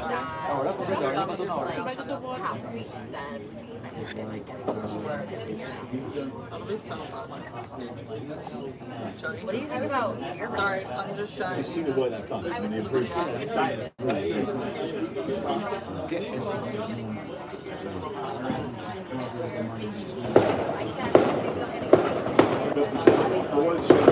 I remember when I was younger, somebody in my family, we were house sitting these really rich people.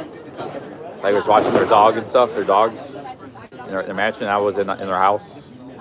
And they had like a whole cabinet of like mustards. They must have had like 300 different mustards. It's crazy. They had like a mustard collection.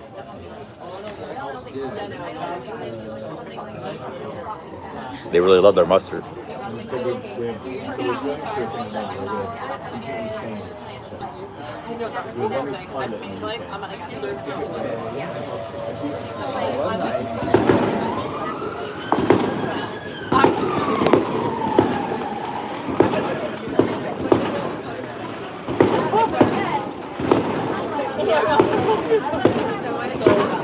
It wasn't even a cabinet, it was like a pantry. Like, there was like this food pantry, like half of it was mustard.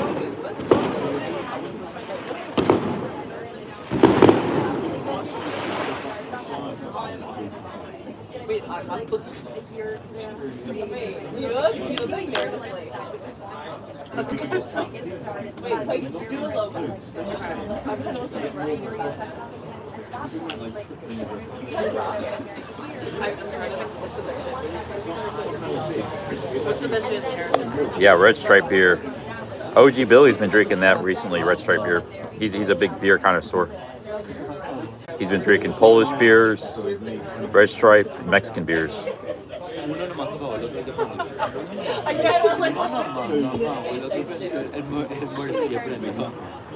just said that too. Yeah, you missed the laundry side of the game.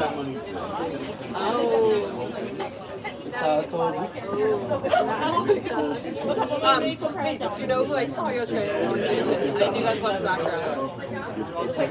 You guys want to see the premises a little bit here? Here's the premises. Beer. Oh, there's the food. Perfect timing. Awesome. Can I get you any other sauces or any drinks for you too? That's good. Thanks. Yeah, cheers. Wow, look at this. Yeah, it came with mustard. There's the beef Wellington. Yeah, who says English food is bad? Look at this. This is awesome. I got multiple opinions. People were like, That's beef Wellington there. oh yeah, just like that's my And I showed it to you before, and I I didn't look at it. I was just like in my hair. Are those the snacks?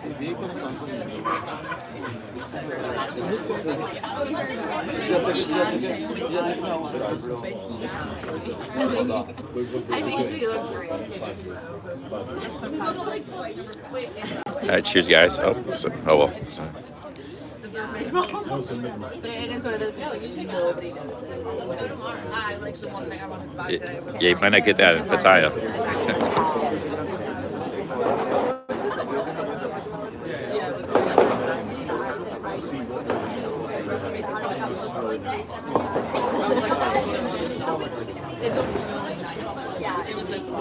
All right, let's dig in. So if you're like in the background or like not even in the photo,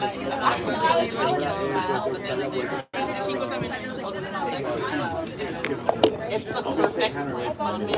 I'm like so tall. No, but I look like this girl, but so this is like but like the same place. I really like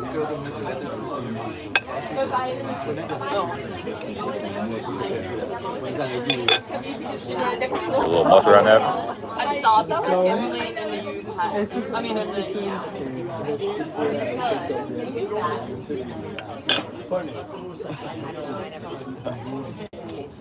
It's like why people buy like luxury goods in Paris or something so you can get money back from the government. You don't have to pay tax. This was 16 pounds.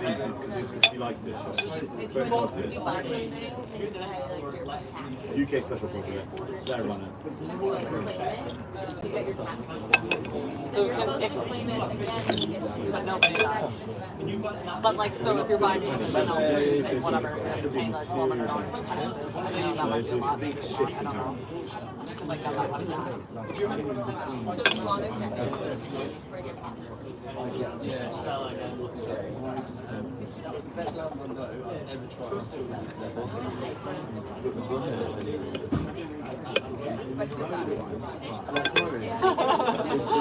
I'm doing it. Sarah's like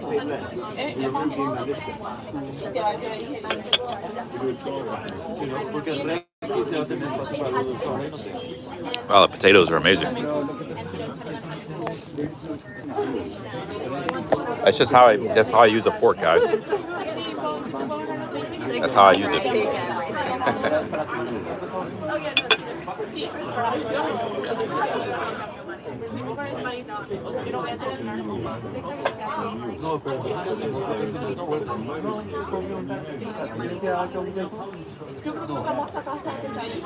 It's British food. A lot of good food in Britain. Not a bad food country. And if you get tired of British food, you got Indian food here. You got food from around the world.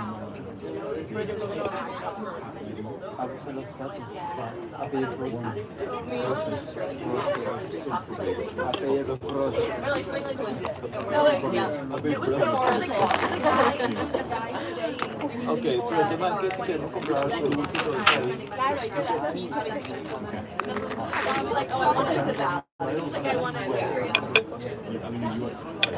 It's like when I spend $900. And they got against zero too. This is my theory. Eat well Sunday. Just eat like Snickers and sandwiches the rest of the week. The one I've been trying to save money on because I've flown a bunch this year is they're not on it. Because my JFK would have been $100 if they had. I like transfer there. Well, because since I was right there on the beach, I just got on the beach and then I got on to Jamaica to the thing. It was the easiest, like,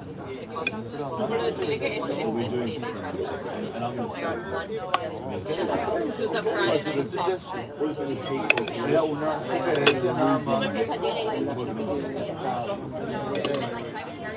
Pero yo le sugiero un poco así más rápido. Yeah, head off. recibir tu cerveza y vas a tener que tomar más rápido.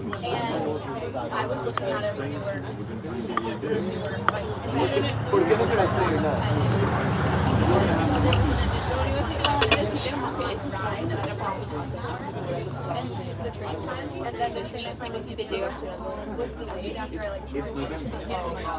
Have that kind. So you like can never do Yeah, so literally, well, no, then I was gonna leave I actually was sitting there just being like, how can I showed up to the gate at what like every time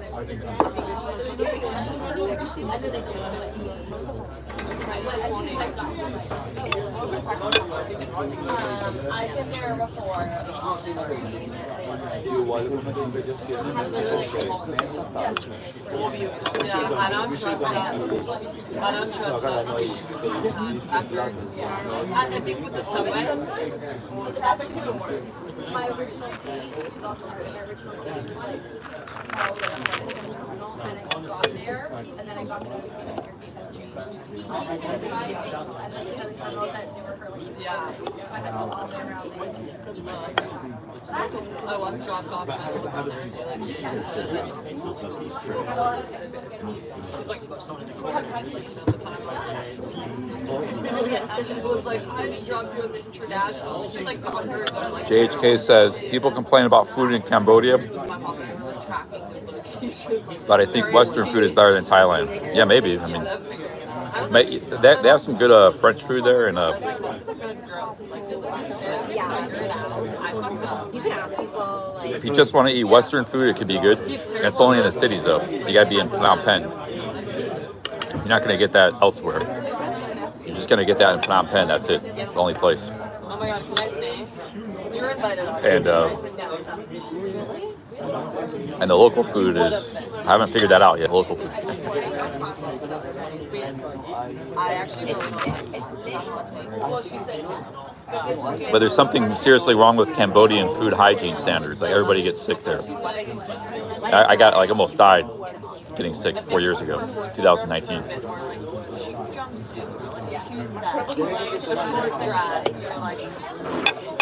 Carter had like a silk dress. Right, Thailand, I've never gotten sick. All the years I've been eating street food, everything.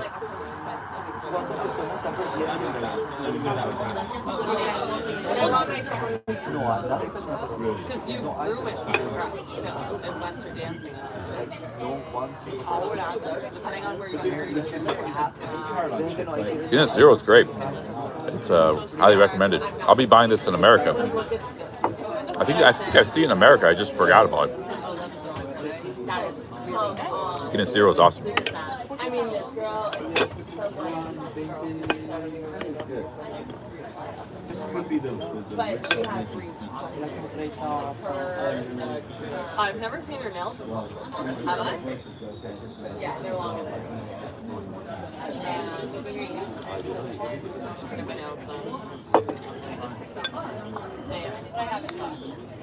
Well, maybe I'll come to her when you drop my stuff. You're so bad at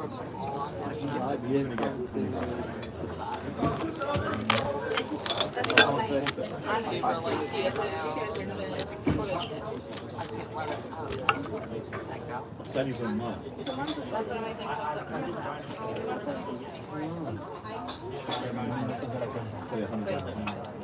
I'd like to The forward contract.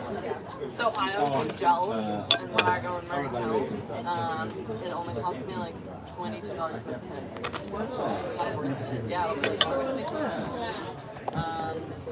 one that's like right across it. Have you ever heard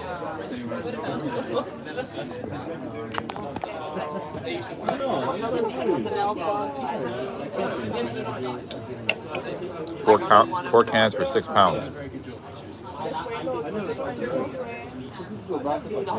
Wait, that one's really busy.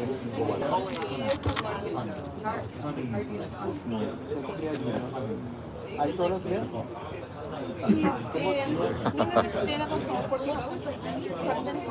haven't had bangers and mash yet. Might be more of a northern dish. I haven't seen it here. in Brighton is very simple. It's igual, después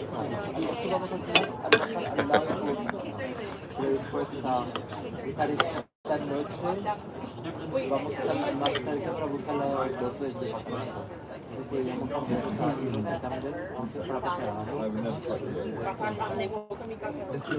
Like where in Midtown? Hey, big ups. Yep. This is my second roast of the day. I had a big one earlier.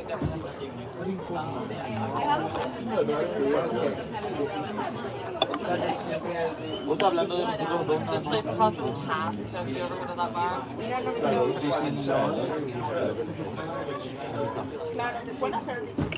Pero yo creo que busca su valija y se va. I've never had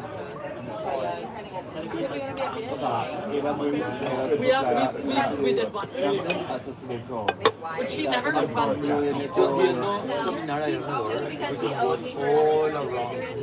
Hasta Soho. Yeah, that's within Eugene's right. Maybe that was a rude Prussian. You know, maybe he works as like a coal miner or something, or janitor. You ever think about that? Maybe he's just kind of shy or embarrassed to say, or maybe he works like a CIA kind of guy, MI6. There could be a lot of reasons why he didn't want to say where his job was.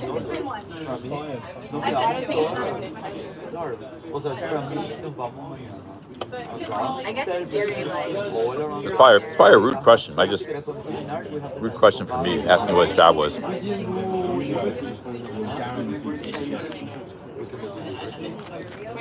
yeah.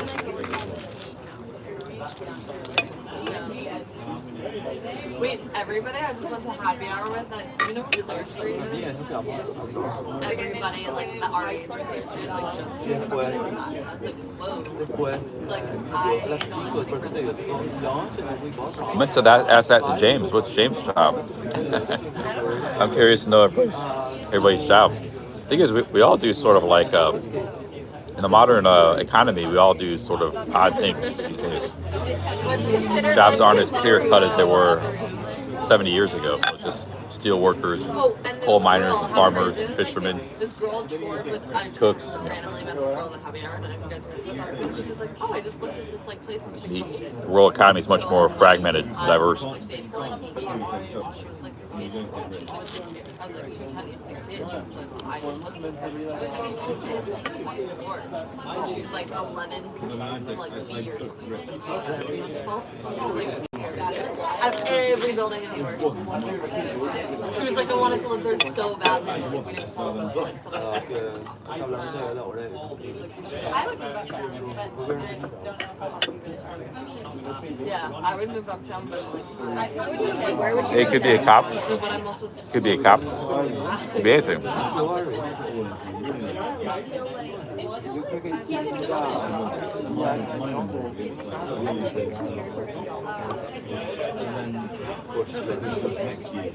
My least.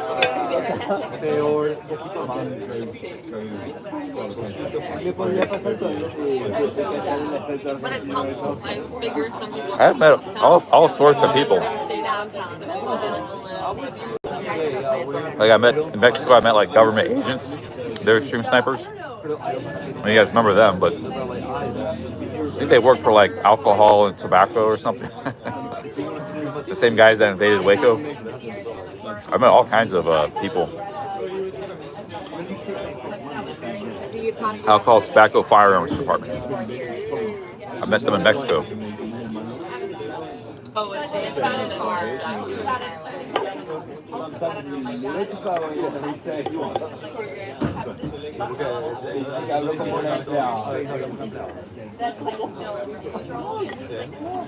I met Green Beret guys, Marines in Pattaya, Special Forces Marines, like Rambo caliber. Met those in Japan too.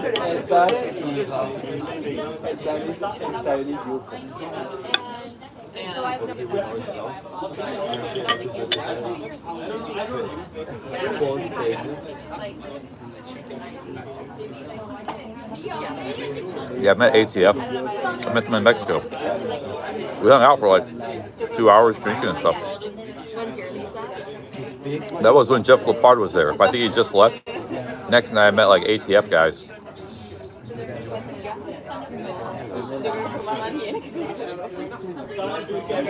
That was all on live stream too. I think I was streaming that night.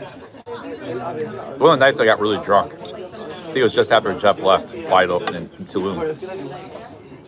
Oh, and there was a shootout in Tulum too, like an actual shootout in the street. Remember we all hid in that bar? Yeah, that was pretty wild. Like, and that same night I met the ATF guys. That was the same night I met the ATF guys. There was a shootout in the street in Mexico. They closed their doors in this restaurant we were in, or bar. Everybody was scared, and like an hour later I meet ATF. It was kind of bizarre. They showed me their car too, so they weren't joking.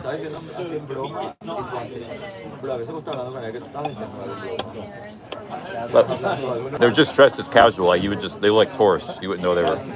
They just told me that, but look just like tourists. They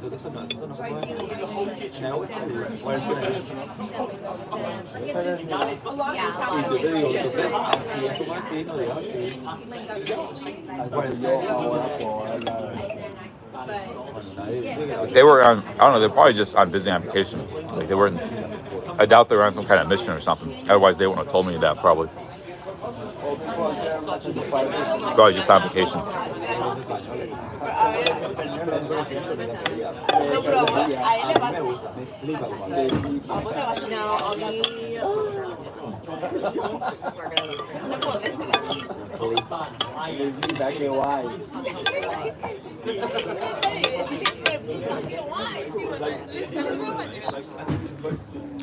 Demolished that pretty good.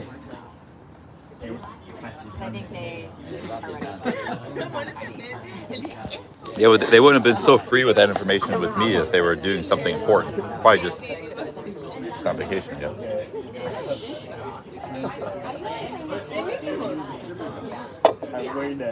I mean, like, I think I could have done one more year, but I don't think I could have. That's my second roast of the day. No, there's no windows. I demolished 2 roasts On a Sunday. in one day.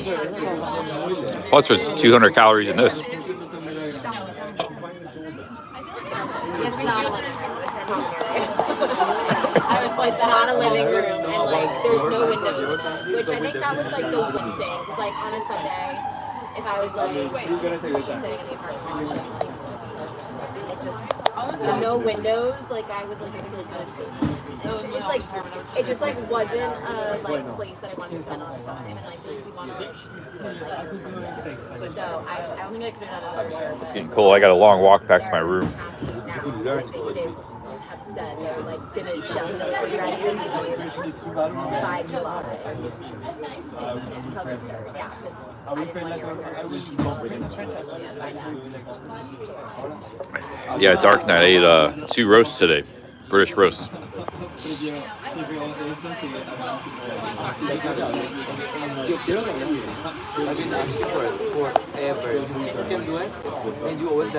Plus other stuff like Snickers bars, pastries, a muffin, 200 calories here. So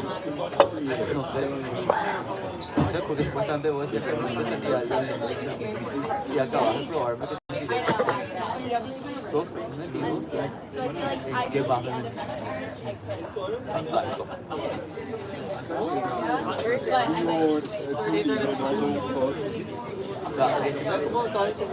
All right, guys, let's we'll head out soon. So I did it here on. Another. Yes. I don't have. It's Guinness Zero, wasn't it? Yeah, Guinness Would you like Zero. another one? I've had enough. Yeah, I'm gonna head back to my hostel. I had 2 roasts today. One in central London and not here. Did you? In Red Day, yeah. I also I think the real TBD is a lot of people have such good things. Yeah, something like that. 170, 210. It's just like so.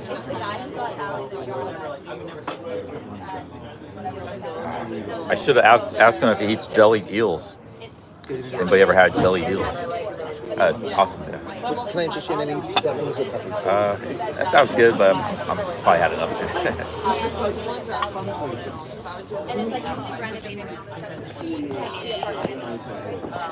I'm gonna ask people in Brighton that question. Have you ever had jellied eels?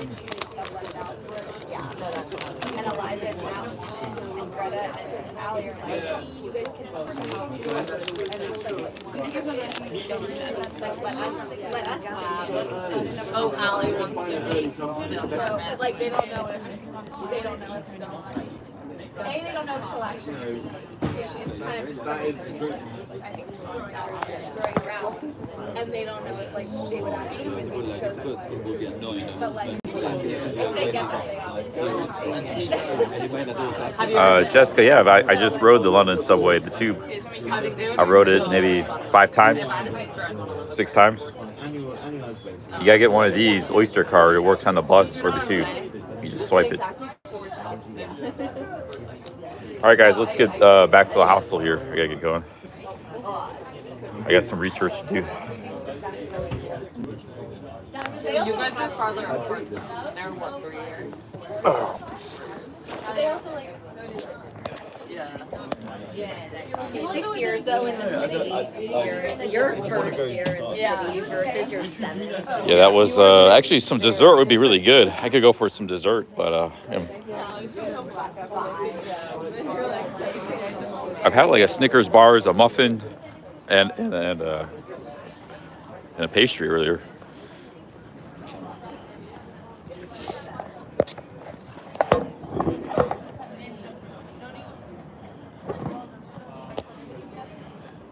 I kind of like these pubs because you just pay like up front, so you don't have to worry about the bill and all this stuff. You just pay up front. They bring you your food pretty quickly, and then you don't have to tip or anything. It's not customary to tip, so it's like, and they're not that expensive. Yeah, these English pubs are great. And they got, all kinds of beer and stuff, if you like that, wine. Like the guy across from me was drinking wine, bottle of wine. But I don't drink that stuff, but hey, I get a 0. They got these pubs all over the country. Man, it's kind of cold, dude. It's kind of cold. Getting out warm, hostel bed. Sleep well tonight.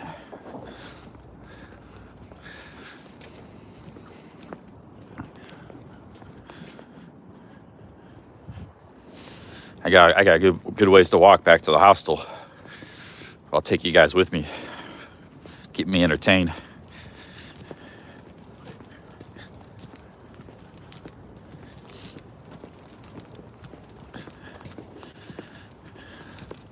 Oh, I gotta watch the Twitchy live stream. I'm gonna put my jacket on here. I got an additional jacket that blocks the wind, helps block the wind. Help keep me warm. It's a rain jacket, but it also helps keep you warm. It's Frog Togs. Looks like a garbage bag, but it's a lot better than a garbage bag. Look, dude, it's pretty cold in London at night. It's not. Imagine if it was raining right now, and you're out like in the middle of nowhere, walking and have to camp in this cold weather and raining. Because it wasn't that night. I really struggled. Actually, it wasn't that cold. It's like maybe 52 degrees. This is like 45. Quite a bit colder.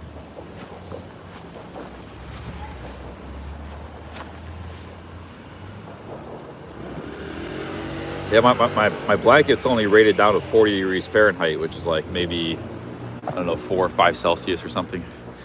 It's not rated, and that's like the bare minimum. Just basically to keep you alive, not necessarily comfortable.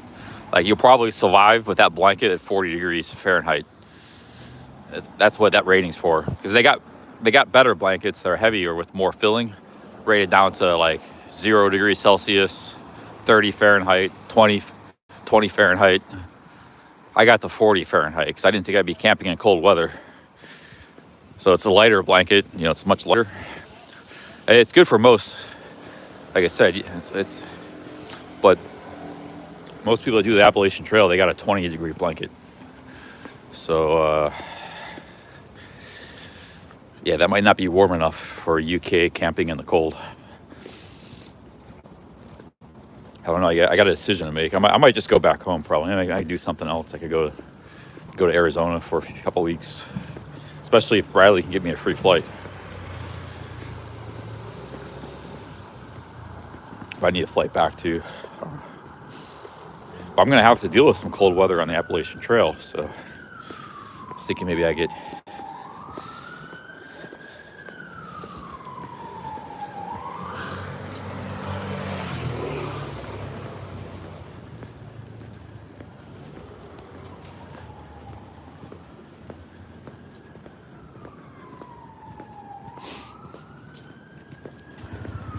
Horbury News. The Muse. I like how they got these signs. They got the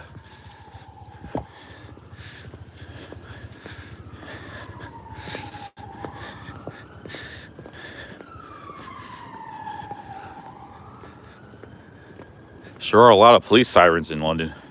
I noticed that. That's one thing I've noticed. Didn't hear any police sirens in Cornwall. Crime side of the game.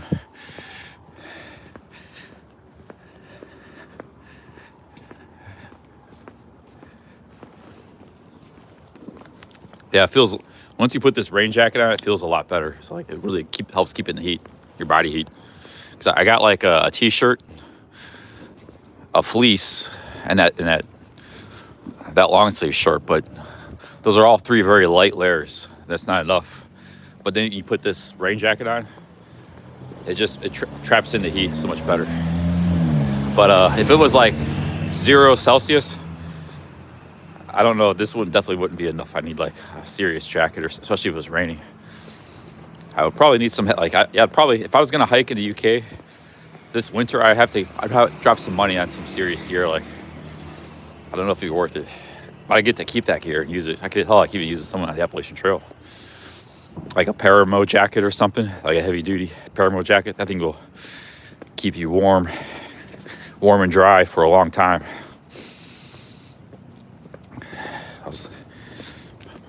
Or just get like a better rain jacket plus a better fleece. I'd have to like make some major purchases. But then I could use that stuff on the Appalachian Trail too.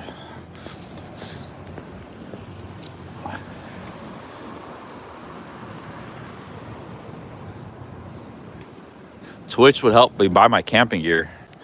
That's sweet. Maybe he could start here. He can send me some money. I'll buy some stuff here. Because then that'll help me camp in UK. Get me going here. But I kind of feels weird asking Twitchy for money. Like, because he's already offered to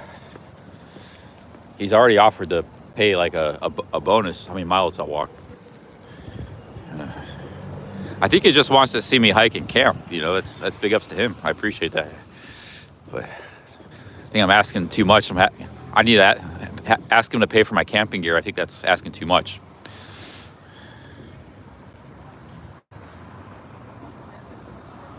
Like,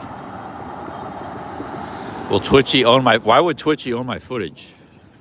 That doesn't even make any sense. I mean, I have to.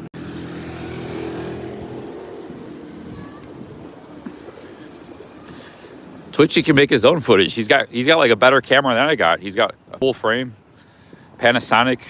He's got like great cameras, and he can make his own camping footage. It's not hard to make. You just film some scenery and film yourself. He's got a van life camping. He's in a bigger genre than me. Actually, van life, you can do really good. It's a small niche of the Appalachian Trail. It's a good niche, but it's a small one. Small genre. The through hiking, but it's growing. It is growing. But like van life, I don't know. Everybody fantasizes about van life. Like, not actually, many people are doing it, but it's a huge genre. Yeah, he's got like a Panasonic. I remember he said he got a Panasonic. What's that camera called? S5 or something, Mark II, which is pretty good. I mean, I always say it's better than my GH5S. It's about the same. I would rate them equal. It's a bigger sensor, but the GH5S is pretty badass camera. They're about the same. They're both Panasonic. Actually, the S5 was budget. I think the GH5S might actually be better. Because the S5 it's good, but it's the budget. If you want the top Panasonic full frame, it's the S1H. And that thing was like 4,000 new. It's been out for a while, so you can get it for like down to 3,000, I think now. The S1H is like a little bit higher specs. You can do some crazy footage. I've seen some really awesome footage with the S1H. Whereas the S5 is kind of more, it's decent, but it's run of the mill. It doesn't have some of the super specs on it.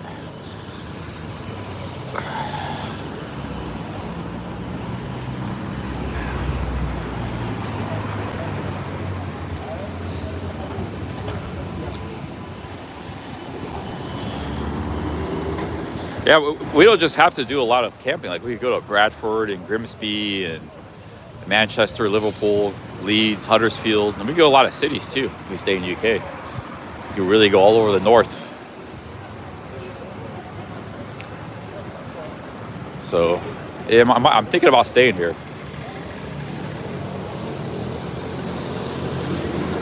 I wouldn't camp in Bradford, but I just like hang out in Bradford for a day or two. Or wherever the worst like hoods are in UK. Wherever the worst hood is. The most deprived towns in the UK. Economically deprived towns. I know the UK has got a lot of them. We can visit some of them.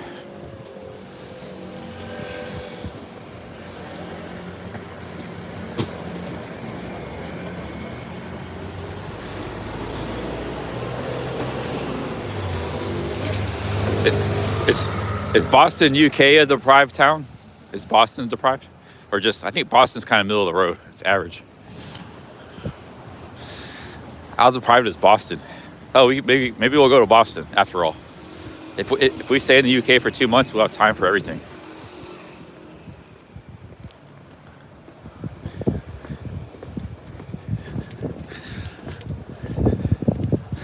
What deprived towns are there around that part of the UK? Grimsby? Yeah, I talked about Birmingham. Everybody's saying no, don't go there. Oh yeah, we go to Cambridge. Yeah, we got that dude. Dude, we got all kinds of stuff. We got that guy in the RV in Wales. Guy in RV in Wales offered to drive me around the RV. Got this guy in Cambridge here, JP.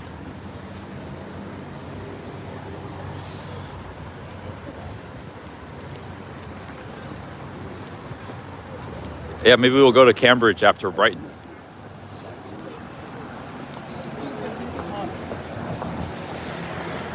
Wander Nirvana says if CC can walk around Bogota, he can go anywhere around the UK. Yeah, I was streaming around Bogota for a week, but I didn't think Bogota was that sketchy. Like I didn't. Maybe there's bad parts I just didn't go to. But I thought Bogota was not that bad. I was having people warn me not to like take my phone out, but I didn't feel that. I thought Cartagena is worse. Cartagena is like the worst city because you got all these like really hardcore hustlers and people bothering you. But I didn't think Bogota was too bad. We also Wander Nirvana in the chat.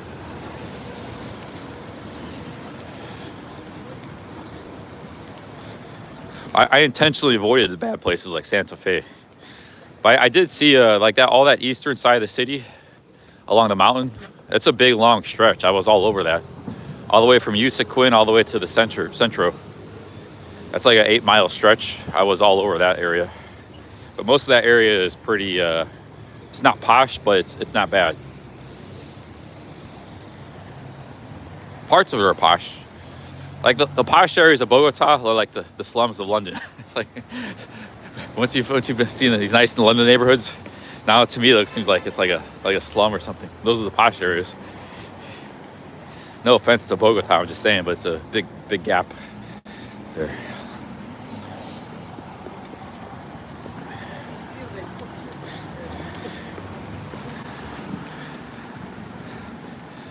Yeah, Cambridge would be cool.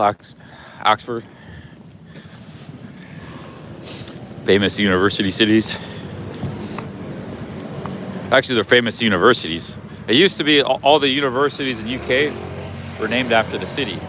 So there's like Exeter. We went to Exeter. There's Exeter University.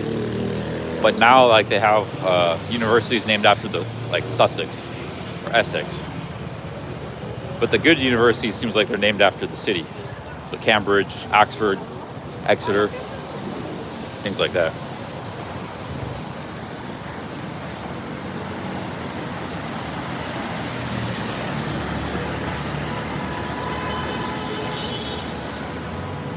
Let's see here.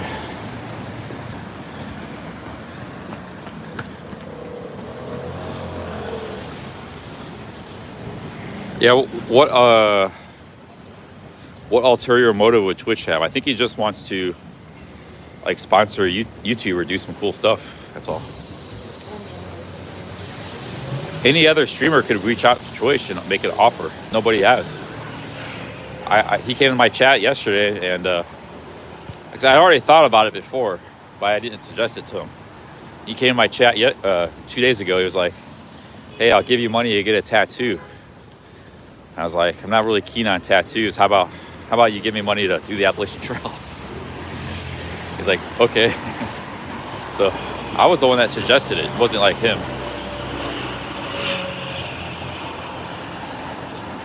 Like somebody could say like, "Hey Twitchy, how about we do like I'll get a 6-pack." One of the overweight streamers, like Broke Farron or something. Say, "Hey, I'll get a 6-pack. Could take me a while, but if I get that, would you give me like $3,000 or something, pounds?" Imagine Tom with a 6-pack or Barry. But they have to actually do that, you know. It might take them a year. They get a 6-pack and they get like $3,000.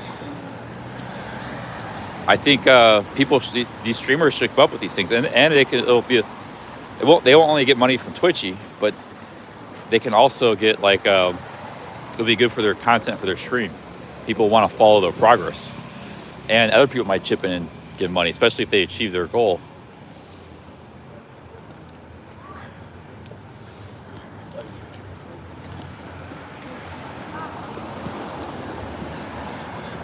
That's what I'm saying.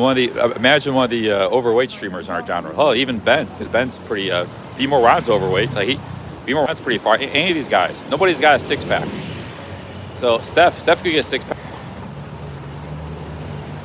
Imagine these guys, a 6-pack challenge. Twitch, if I get a 6-pack, it should be more money for Barry or Tom because they have a lot more to get rid of. But any of these guys could say, "Hey, I'll get a 6." It's not easy to get a 6-pack because I've been working out a lot. I walk all the time. I still don't have one. So it'd be a huge challenge. But like big money would be on the table, like $3,000 or something, maybe more. I don't know, because it'd be a very hard attainable goal. It'd be a life-changing thing if they did it. Their health, their fitness, they'd be badass. Man, any of those guys with a 6-pack. It would take maybe a year of hard work.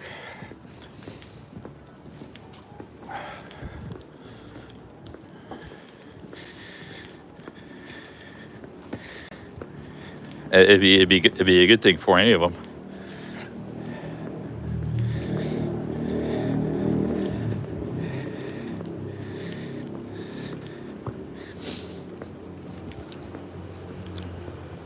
But it'd be extremely hard, but it's not impossible. Like anybody can do it. I mean, they set their mind to it, and hard enough work.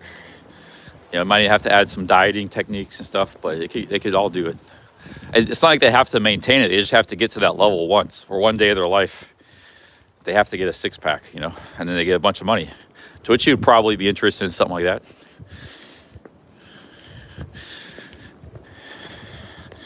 I'm not saying he would, but I'm saying it's worth a try. There's things people could suggest that perhaps would be really beneficial for them, you know. Hey, Ross, 2 pounds. Thank you, Ross. Thank you, Ross.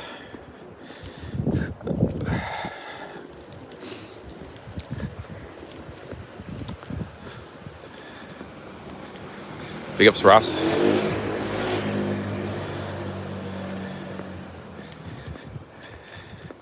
Or he could do something like, out of these people, all of which say they have a big belly, the first one to get a 6-pack would get a certain amount of money. You know, this could be a fairly large lump sum. But the problem is maybe a lot of people wouldn't trust him. But if this works out with me, everybody sees I got paid and, you know, he kept his word, then a lot of people might be coming up to him with offers, you know. That's why I think he wants people coming up to him with offers. And he wants action. He's a money man. He wants action. That's basically what it is. Like he wants to help streamers and give them money, but he doesn't want to just give them money for nothing. Like they have to achieve something, do something. That's basically what I think it is. Bottom line. So that's why I suggested the Appalachian Trail, because I figured he might be interested in that. And I'm interested in it. But the six-pack would also, the six-pack challenge could also be something he might be interested in. I can't say he will be or not. It's a suggestion.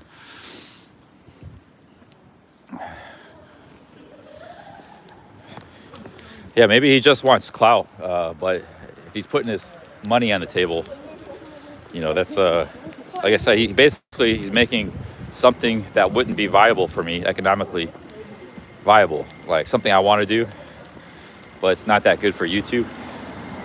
I can't really stream all the time because the internet's not that good. I can't carry like 20 power banks in my backpack. I can only recharge every so often, once a week. So he's making that where I could still do something like that and just make some videos on it or something, you know. If he wasn't sponsoring, I won't be able to do that.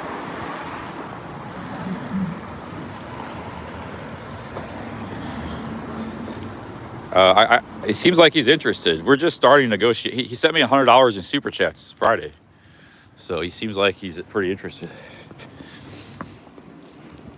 And he's you know, he's doing pretty good financially, so it's not that money's not a big problem for him.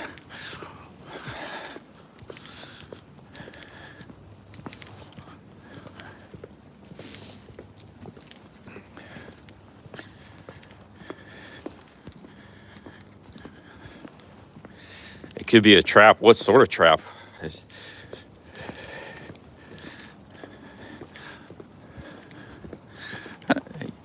Greg's not like I don't think he's not a bad person. He's just a big shit talker like Ricky Drama. He did cause some people stress and stuff, but he's a big shit talker. That's all. He takes some things personal sometimes. That's one of the, you know, he's like Ricky Drama. Him and Ricky Drama are two peas in a pod. Same age roughly, same age group bracket. Both have military history, both expats, both fairly large dudes, both big shit talkers. That's all. But neither one are like fundamentally bad people. They're not bad. They're just like, I don't know. They come from a generation that, you know, like of Americans, like the WWF, it's just like huge into shit talking. That's all. They're the macho man generation of Americans, right? They went to the military. You know, they had to look at the American military with the drill sergeants. So yeah, you better get on the fucking ground and give me 100 push-ups. That's where they come from, you know. That. So they just brought that to YouTube.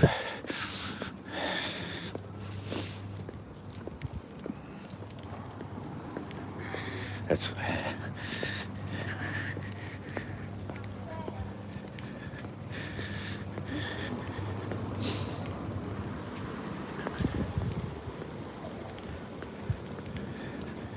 I don't know if they have that in the UK, but yeah, American. There's the they come from that kind of thing.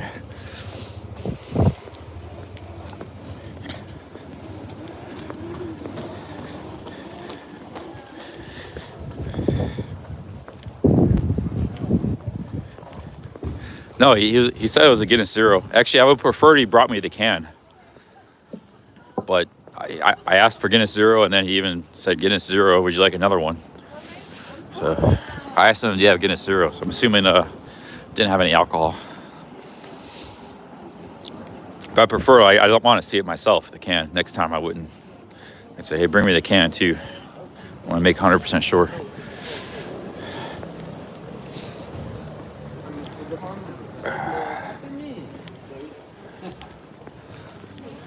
I gotta get some floss. Who is this store here? I need some sticks, floss sticks here. Tomorrow we gotta go to Brighton. Wow, look at this small deodorant. That's what I need. Lynx. They got any floss sticks here?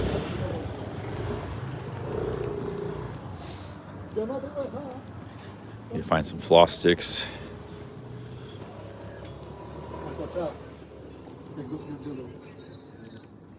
Let's see here. We're looking for floss sticks.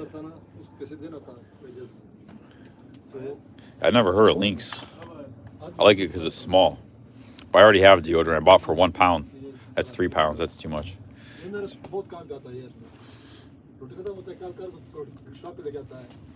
No, I need a floss. I haven't flossed in a while because I lost my my little toiletry bag. I don't think they have any here. I'll find somewhere else.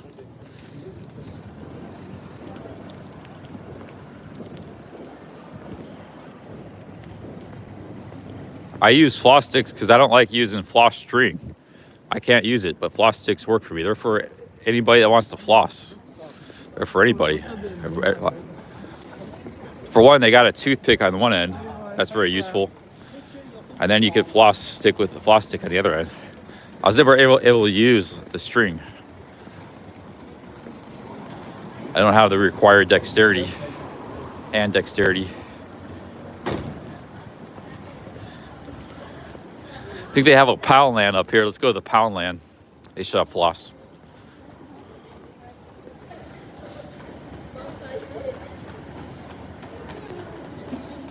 Montana native says, my uncle was in the Air Force. He would tell me, wipe that smile off your face, throw it down and step on it.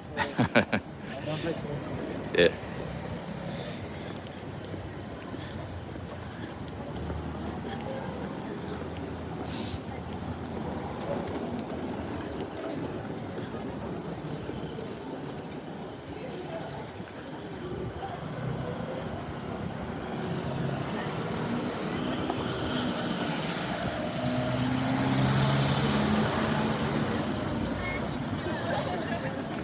Okay, let's find a Poundland or another dollar store type place. I think there's one up here somewhere.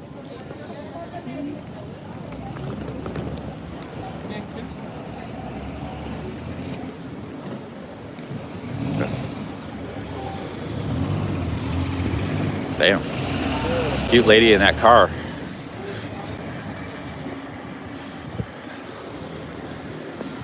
Some real hotties in here in London.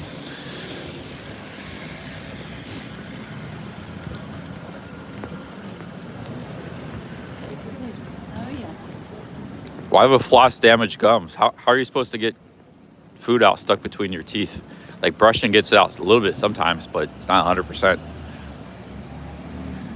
See if they got any floss sticks here.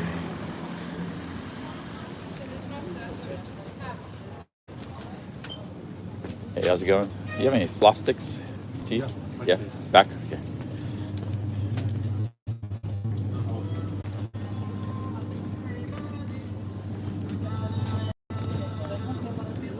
Cheers. I was looking for like floss. Oh, you go. Which one you need? This one? Yeah, that one would be good. Yeah. Oh, you go. Which one you need? This one? Yeah, that one would be good. Yeah.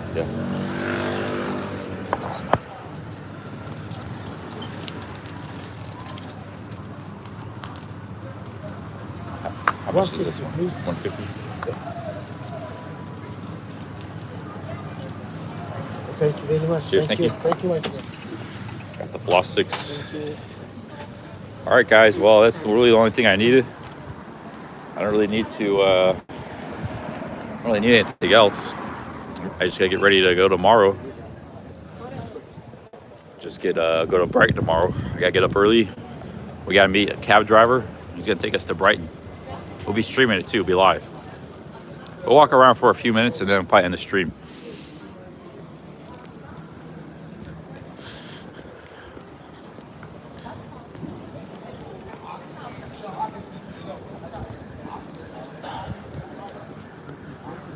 Yeah, this stream is 10 hours and 20 minutes. It's been a good discussion, good day. A lot of nice food. We hang out with Eugene. Awesome hanging out with Eugene. Awesome day of super chats. Yeah, it's been a speaker's corner was fun. So it's been an awesome day. That's why I'm thinking about staying here longer, because everything's going great in the UK. You just got to deal with some cold weather. That's all.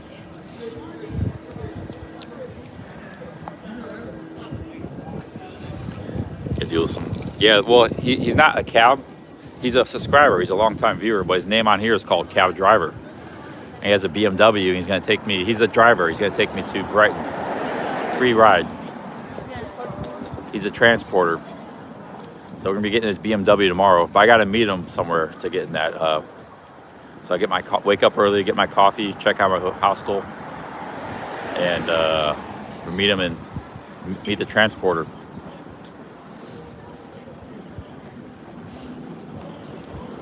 The BMW.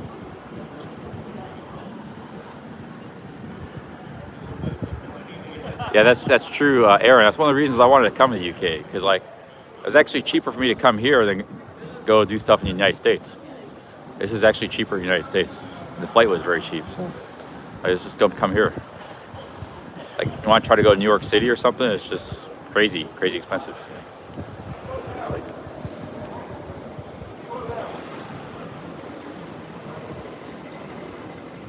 well, that's why I'm gonna meet him.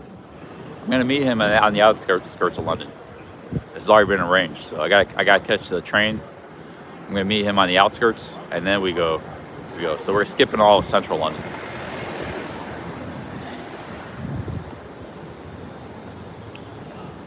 Oh, it was non-stop Cleveland to Dublin, $460 Aer Lingus, non-stop. $460 round trip to Dublin. And once you get to Dublin, you can fly anywhere in Europe because they got Ryanair there based there. It's the cheapest. They're like the Spirit Airlines. You can fly anywhere in the UK for $20 one way. You can fly anywhere in Europe. So all you gotta do is get to Dublin, $460 round trip, Cleveland to Dublin, direct flight, overnight flight, and then you're in. And then you can either go to Ireland if you want, or if you don't want to go there, you can fly anywhere else.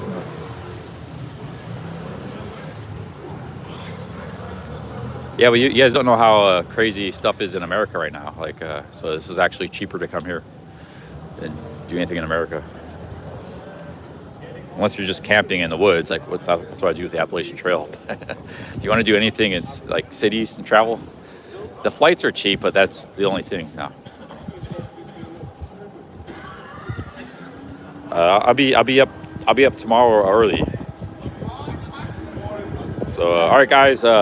Thank you very much for the super chats. It's been an awesome day. Very generous super chats. Thank you, everybody. I am going to get some rest in my hostel, do some research, and I'll be up first thing in the morning live streaming, maybe 8:30 UK time. All right, talk to you later. Peace out. Cheers. Big ups.